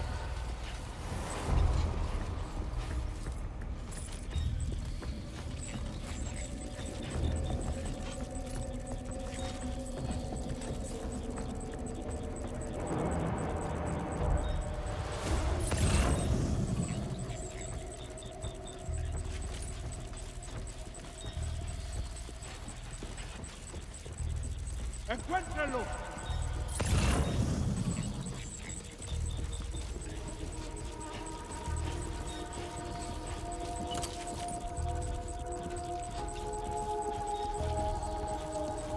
I still have fucking doll man equipped.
Oh, hey.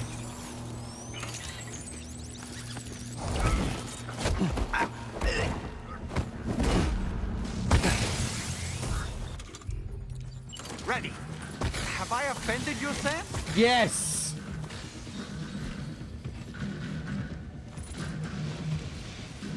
Even us dolls can feel pain, Sam.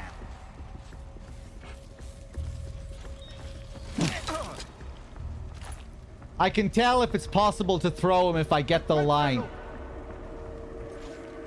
If I get the full reticle, then I know. Okay, I'm learning more about the anti-doll man tech.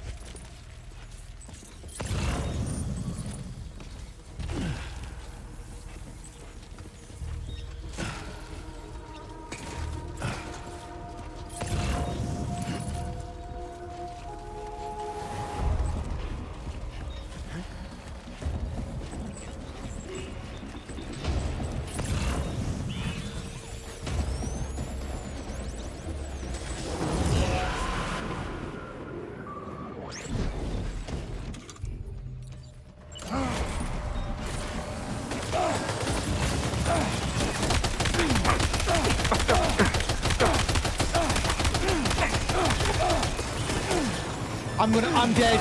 I'm fucking dead. Yeah, I just got greedy at the end. Sam? Sam! Speak to me!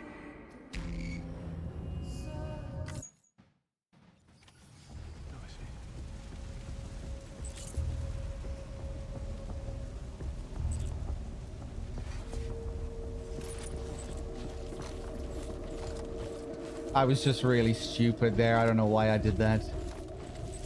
Fuck, that was probably the last time we had to kill him too.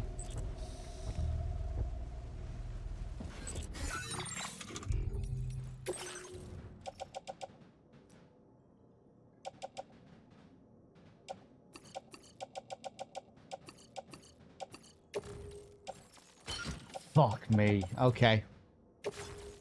That was so stupid. Should have just ran away. Would have been fine.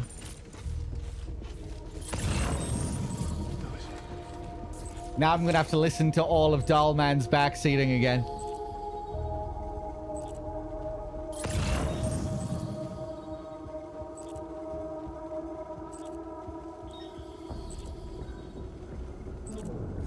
Huh.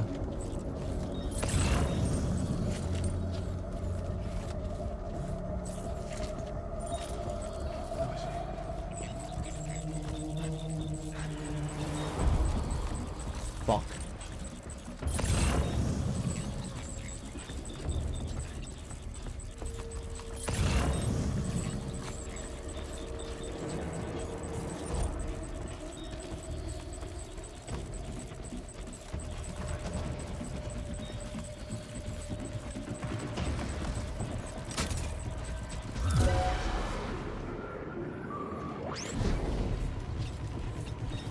There's too many. You can't handle them all by yourself. But maybe you can split them up. Take them one by one. Sam?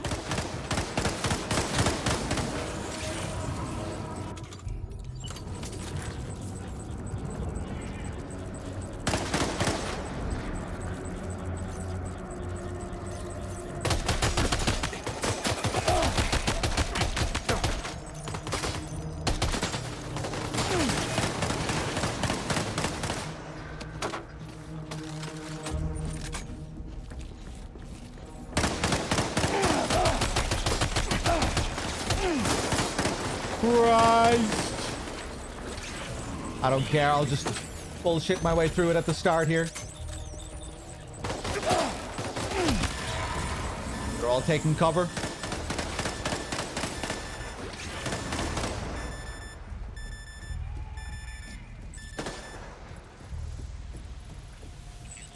Wait for that blood to refill. I don't always play on the hardest difficulty. This really isn't too bad. I just fucking threw it away that last time. That was just foolish.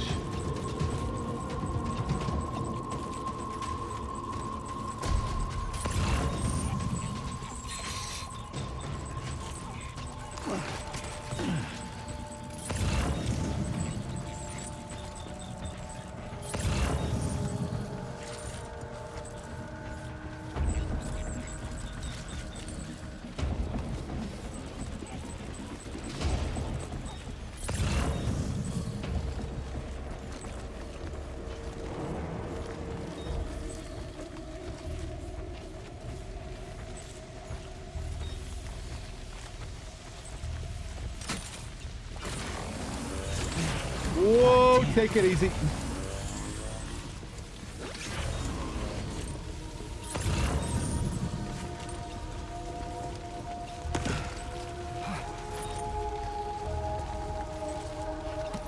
Please don't backseat. Not looking for a tips, advice, anything like that.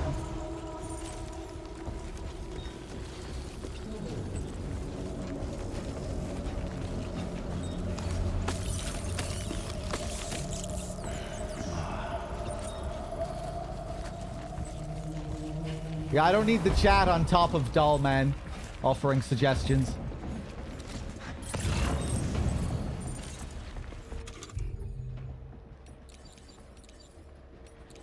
Let's go for some classic blood grenades here.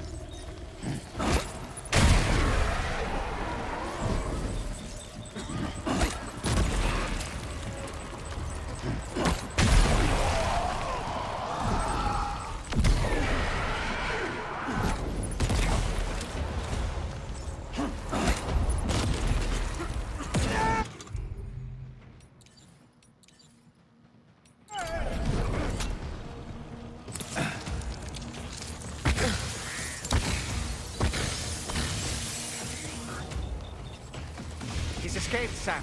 Up into that tower. Wonder can I catch him here straight away?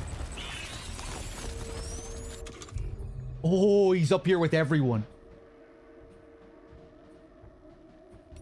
Oh, I used up all of these. Fuck.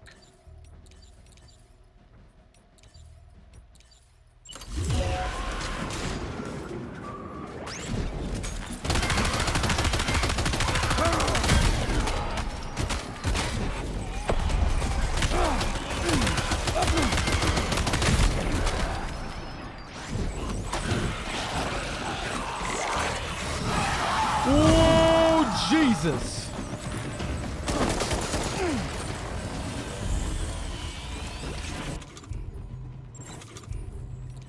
We need to get some more blood bags.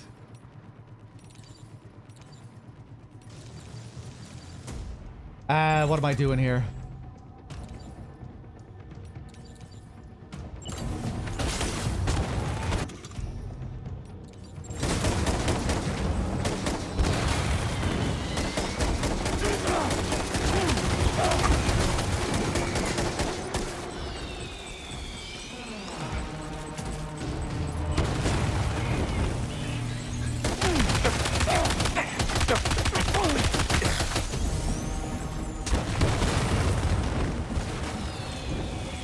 Is that it? Ready.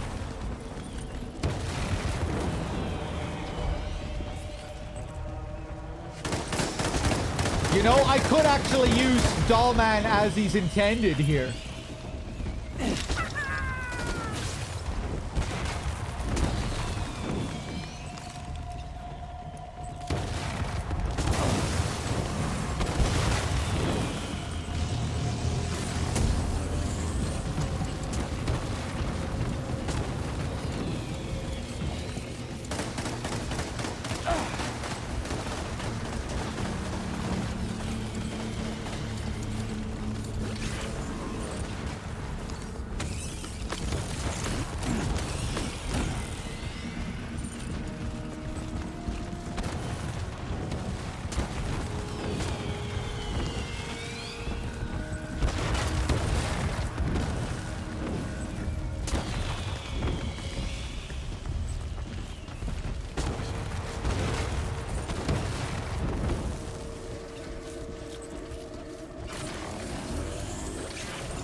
Okay.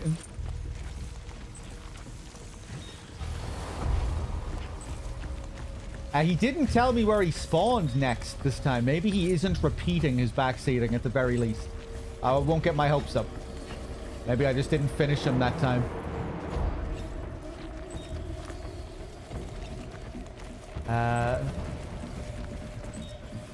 Where the fuck is he?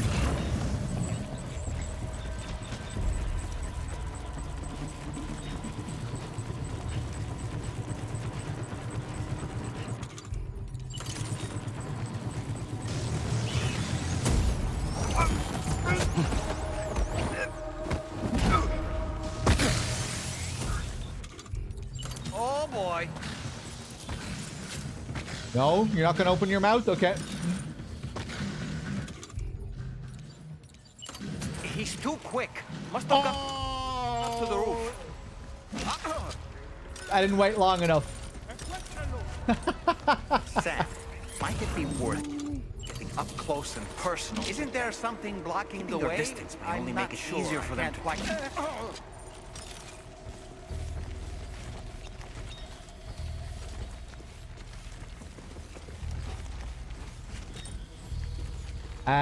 Okay, now where is he?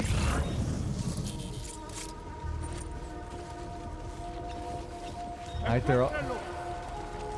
Sam, might it be worth getting up close and personal with them?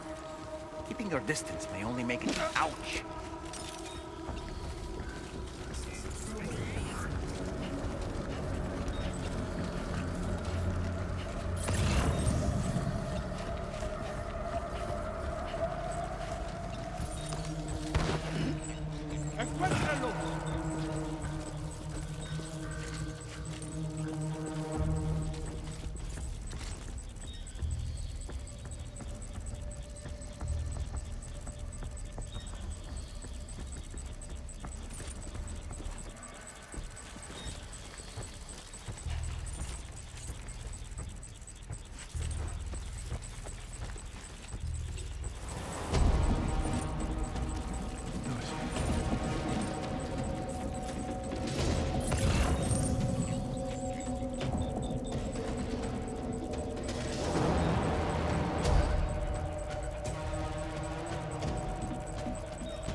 I have fucking doll man equipped.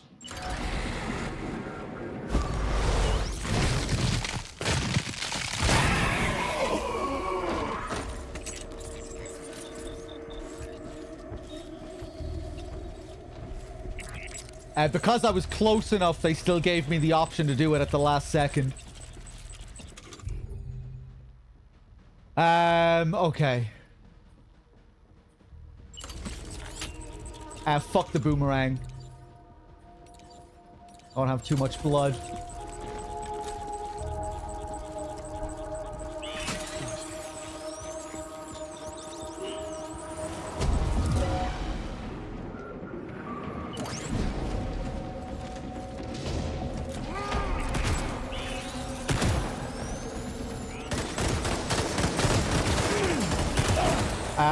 Let's get the fuck away here.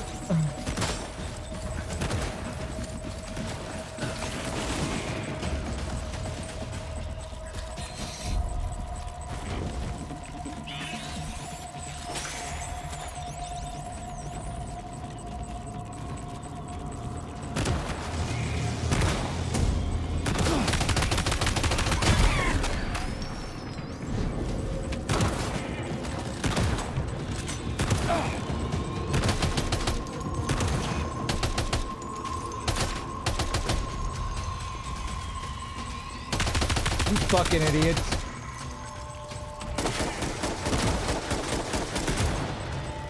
Right, we need help.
Fuck.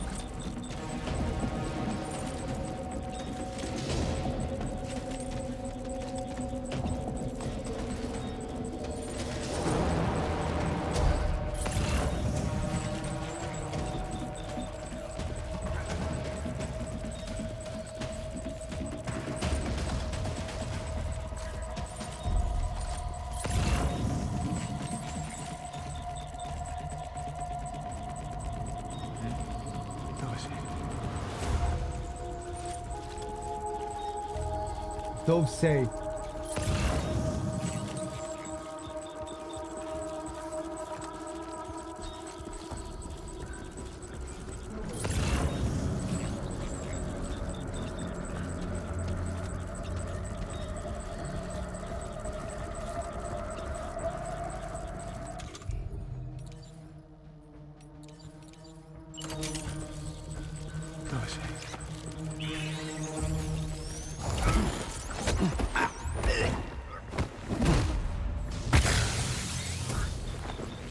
Okay, last time, I think.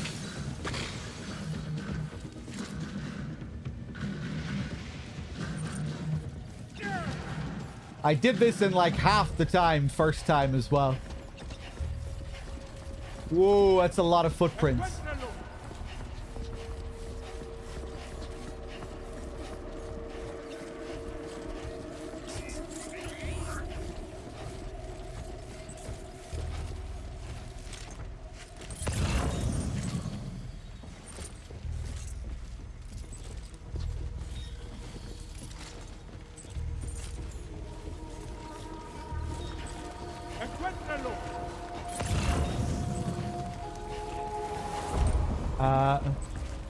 You behind a wall there?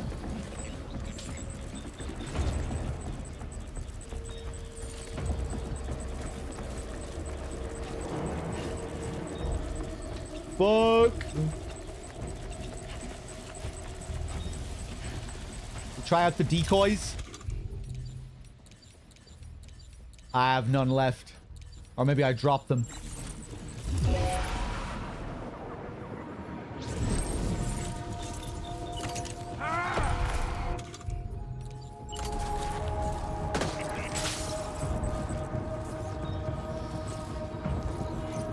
Is that him?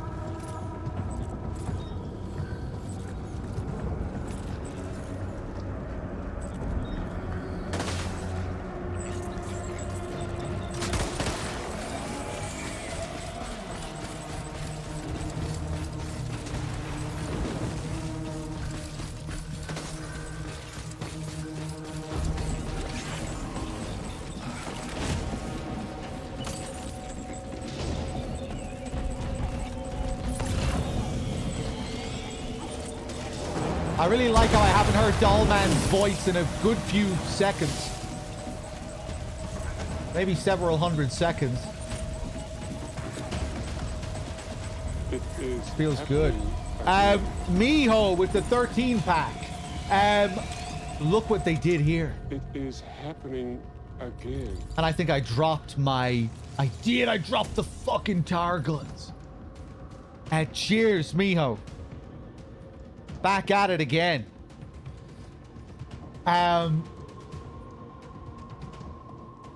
Okay.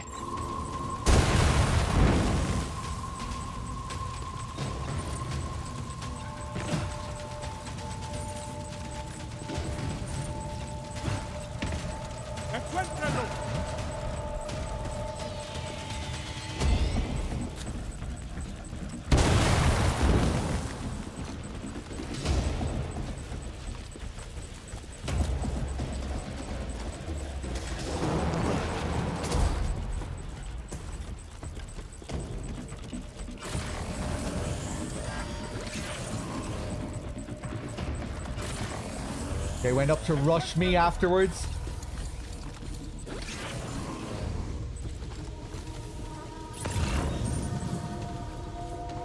One of them did.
We're in the same situation again. Let's not throw it away this time.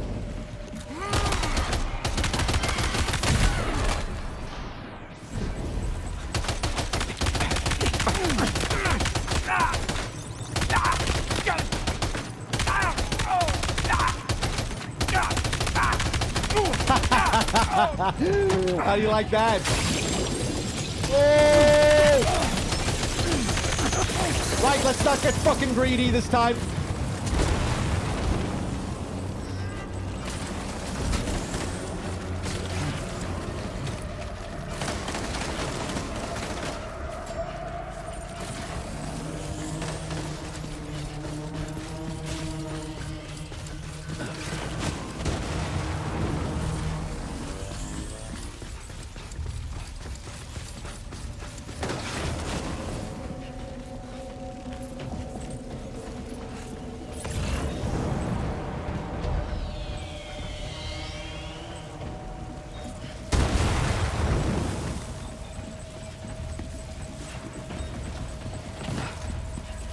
Lucky for you, I didn't go out onto the edge this time. Oh.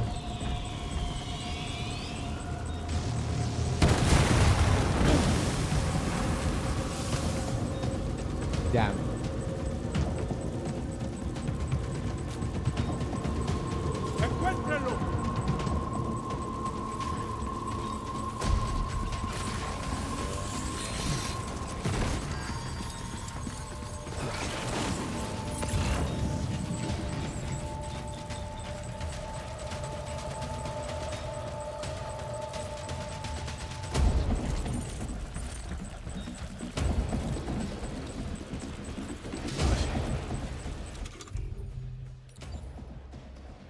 He might come and turn around here. Might come up where I am.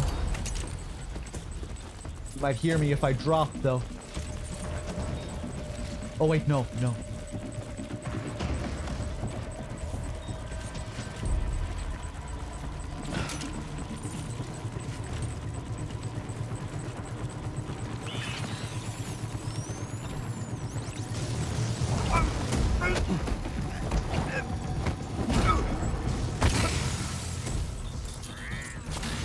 One more.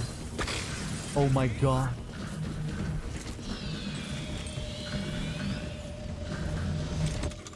Right, doll man, I'm ready. What are you doing, Sam? Go on. I know you want to.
Oh, thank God, man.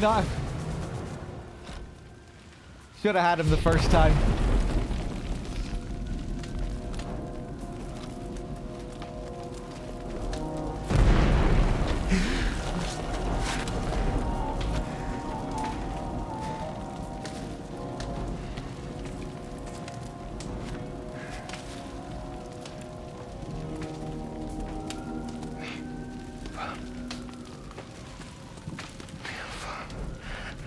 Did he say Nirvana?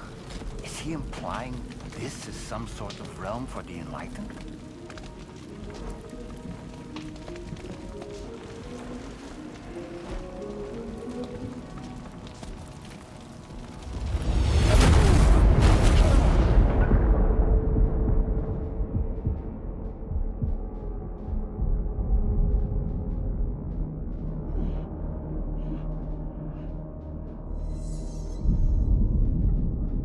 You're right.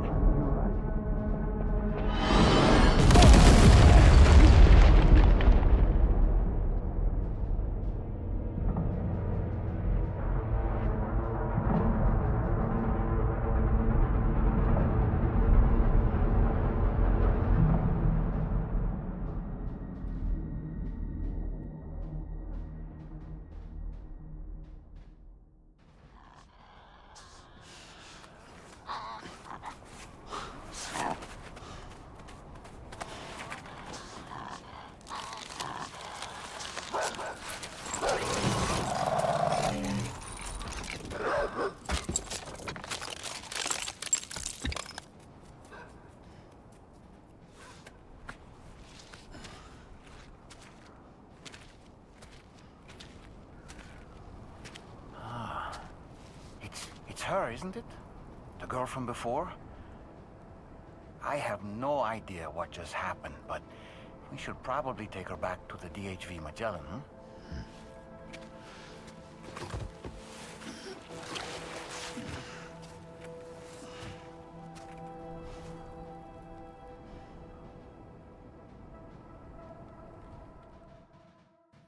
That mech dog looked really cool. Okay. Yeah, man, I really hope they patch Dollman. I think I can say with certainty now that I do hate Dollman. Fucking ridiculous. It lands so much worse in this sequence compared to the previous boss as well, because it's so like it's such a surrealistic sequence. These cutscenes playing without words, just these brief little snippets of dialogue from the snake guy. It clashes so much during those scenes.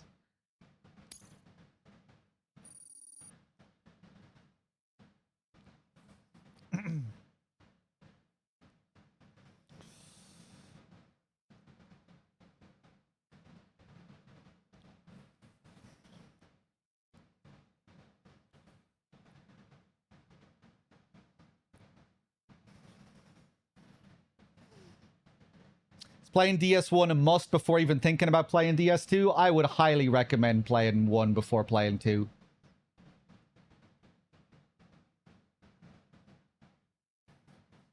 It'll, yeah, the premise of the game won't really land for you in the same way. Like, it kind of, it hinges on the journey that you've had in the first game. And, like, seeing Sam's relationship with this child, Lou.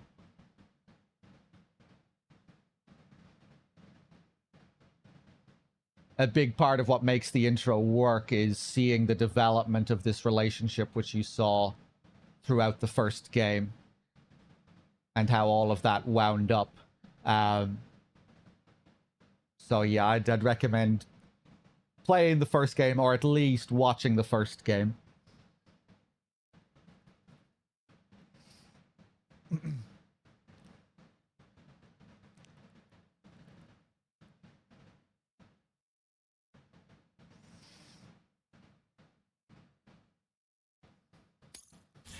Displaying your current porter grade.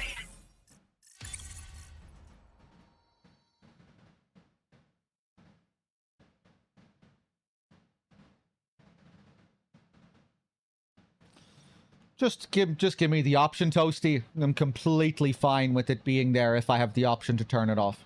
I have absolutely no issue whatsoever with it being an option.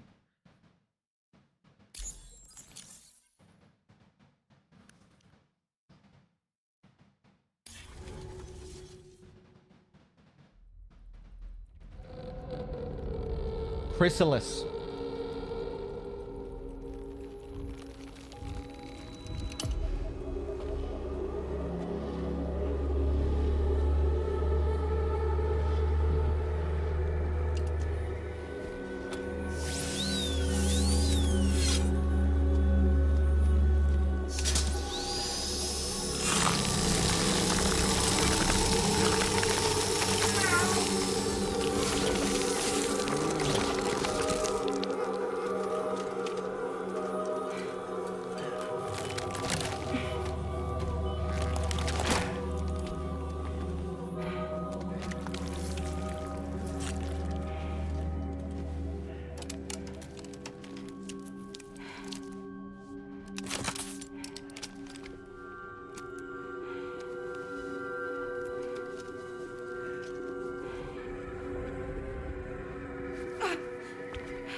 Cool scene.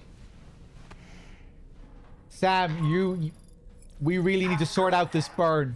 You look better already. That's a relief. While you were recovering, we managed to learn a few things about our mystery girl. When you feel up to it, come to the room next door. Don't push yourself. Take your time.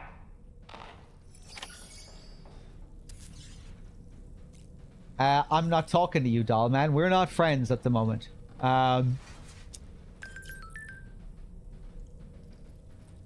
Let's go have a shower, see if it cures his burn.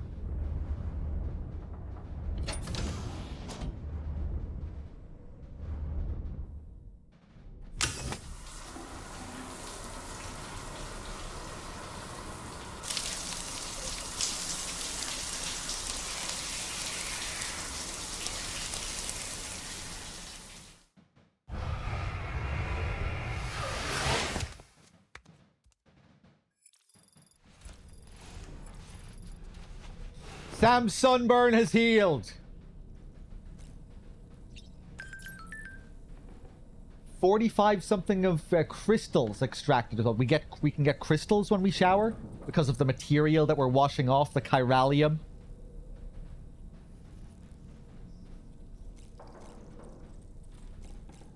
There's some good stuff in that water. Let's see how we're looking here.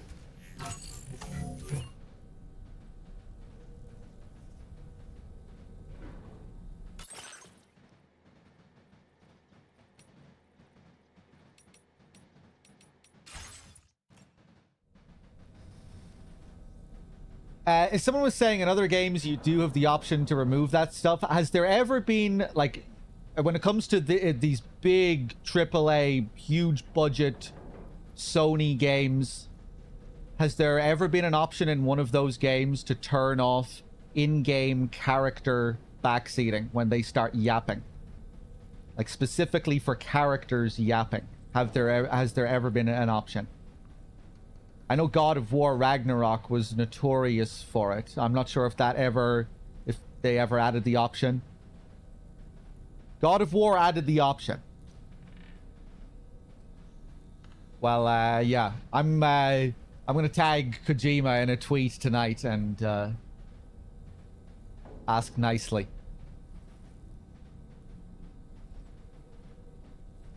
Hey man, that doll man guy, he's ruining your boss fights. Could we have the option to turn it off, please?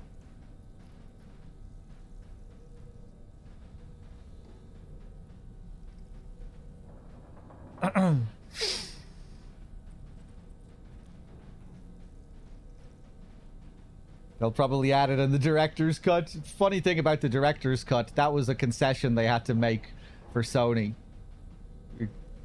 I remember Kojima wasn't pleased about that. He didn't want to call it the director's cut, but it's a Sony standard, or at least it was, where all of their re-releases had to be referred to as director's cuts. He wanted to give it a name like Subsistence, in line with what he, you know, how he named the re-releases of the Metal Gear games. He made a post about it. He was like, well, no, it's like the first game was the director's cut, you know, I had final cut of the first game.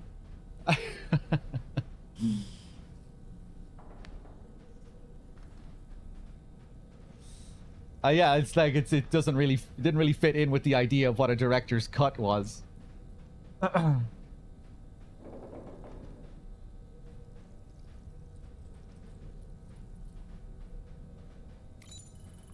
No, well, not really, Dog. I mean, he's never done it for any of his other re-releases. Like he said, he wanted to give it a different subtitle.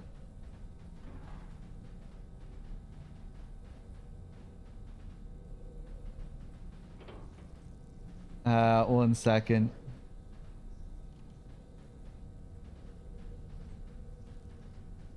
I've only been half watching, so I kind of thought you were eager, but that boss fight, he was egregious. I have been playful with it. Yeah, like I've been playing it up as well with my attacks on Dollman.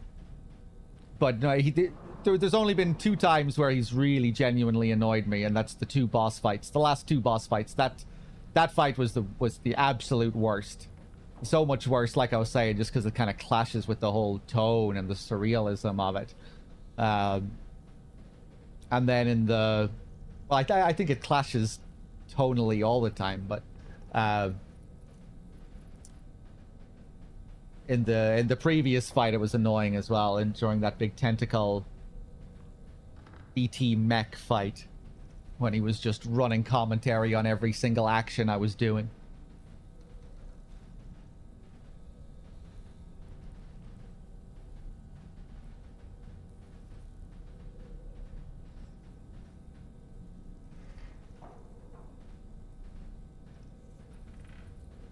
I get what you mean, Agnew. Yeah, I understood.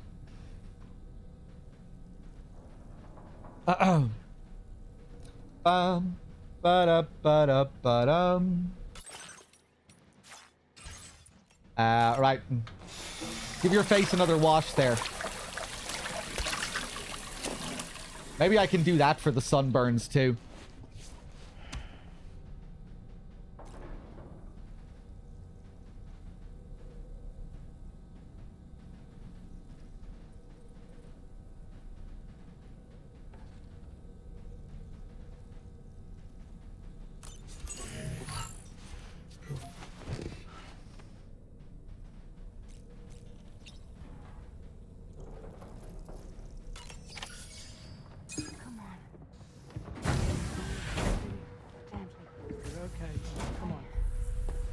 Careful, careful. Come on. Careful. Come down. You got it? Come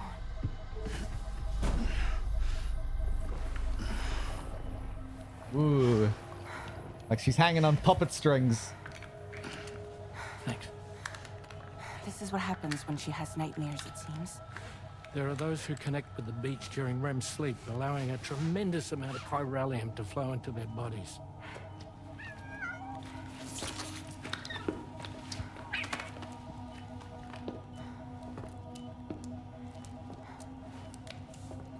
Hey, is your wrist gonna be okay? Yeah. We ran some blood and DNA tests on her. And checked her for signs of injury. As far as we can tell from a medical perspective, her health is in perfect condition. But that doesn't make the chrysaloid shell in which we found her any less troubling. Not to mention the tail-like fluid that came pouring out of it. We're still analyzing both. And there's more. You mean those suckers? Indeed. But that's not what I'd call them. Much closer to a chiral rash, I would say. You know how chiral allergies can sometimes trigger goosebumps? It's like that, except a fair bit worse. Like when you enter tail-like BT areas. secretions can accelerate the passage of time on contact, it seems. We suspect she has dooms too. And that when she's levitating, she's experiencing the nightmares common amongst sufferers. That space or realm she left behind to come here. The fellow we saw called it Nirvana, I believe. But to me, it looked like the land of the dead. Even so, she's a living human being, and I believe that she was born in that place. After things settled down, I spoke with her for a little. Or tried to. She was still in shock, which made it harder to communicate. Did she tell you her name? Doesn't seem like she has one, as far as I could tell. So, I named her myself. Tomorrow. Tomorrow, huh?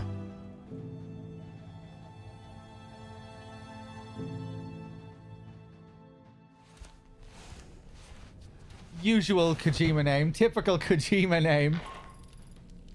Sam, it's Charlie. We've recently received a report of brigands engaging in suspicious activity to the west. Tomorrow is in your hands. Sean, but I don't think we can afford to ignore this. Please access the DHB Magellan's delivery terminal to undertake this main order. When I first saw that Elle Fanning was going to be in the game, I thought she was going to be Lou. I thought she was going to be playing a grown-up Lou because she has a real baby face. And I just kind of imagined her as a grown-up Lou.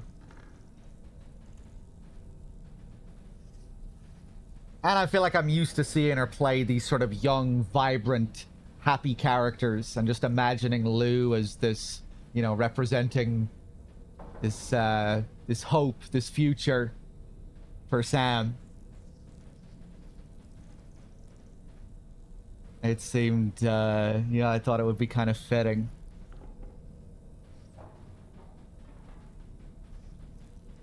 And who knows, hey, maybe she is Lou. With where this story is going, she could be Lou. Thanks. Who the fuck knows who Lou is gonna be?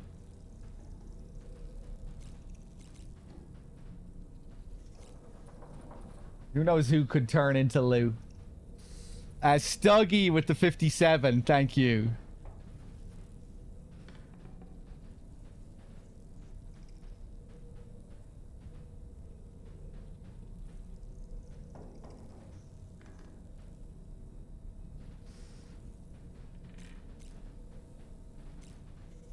Yeah, she's probably not gonna be Lou.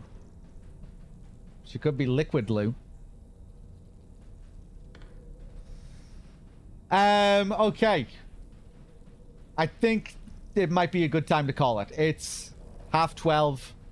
I'm tired. I've been playing for a good while. I didn't sleep all that well last night either. I still went for a good bit today.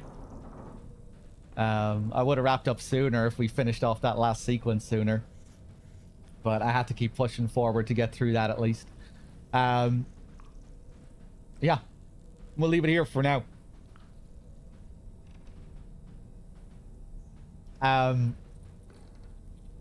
What was I gonna say? I'm tired. I'm struggling to think. Yeah, we'll leave it there for now. I'll probably be back tomorrow with more of the same. Get it? Tomorrow. Maybe I do want to finish off. I do want to finish off that episode 1 Half-Life 2 playthrough.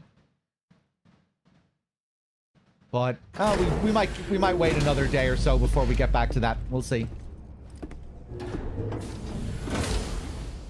Before I forget, Sam, It seems you left some cargo behind outside the Northern Environmental Observatory.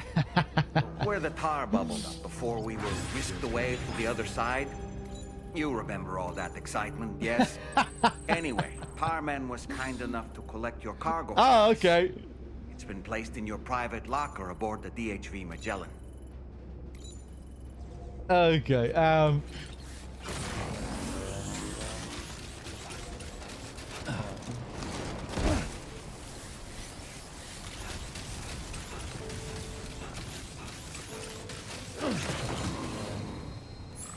Let me just rest so I can save. I keep pressing circle to rest. I'm conditioned from DS1 still.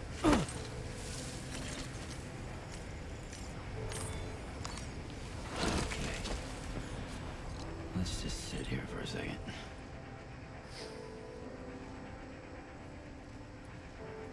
Alright, guys, thanks for being here. Thanks for watching. Feel free to stick around if you want to watch the VODs. I forgot to say. We'll be going back to my first World of Assassination playthrough. My first time ever with a Hitman game, if you want to stick around and watch that. And I'll see you guys tomorrow with some more DS2. Thanks for watching, everyone.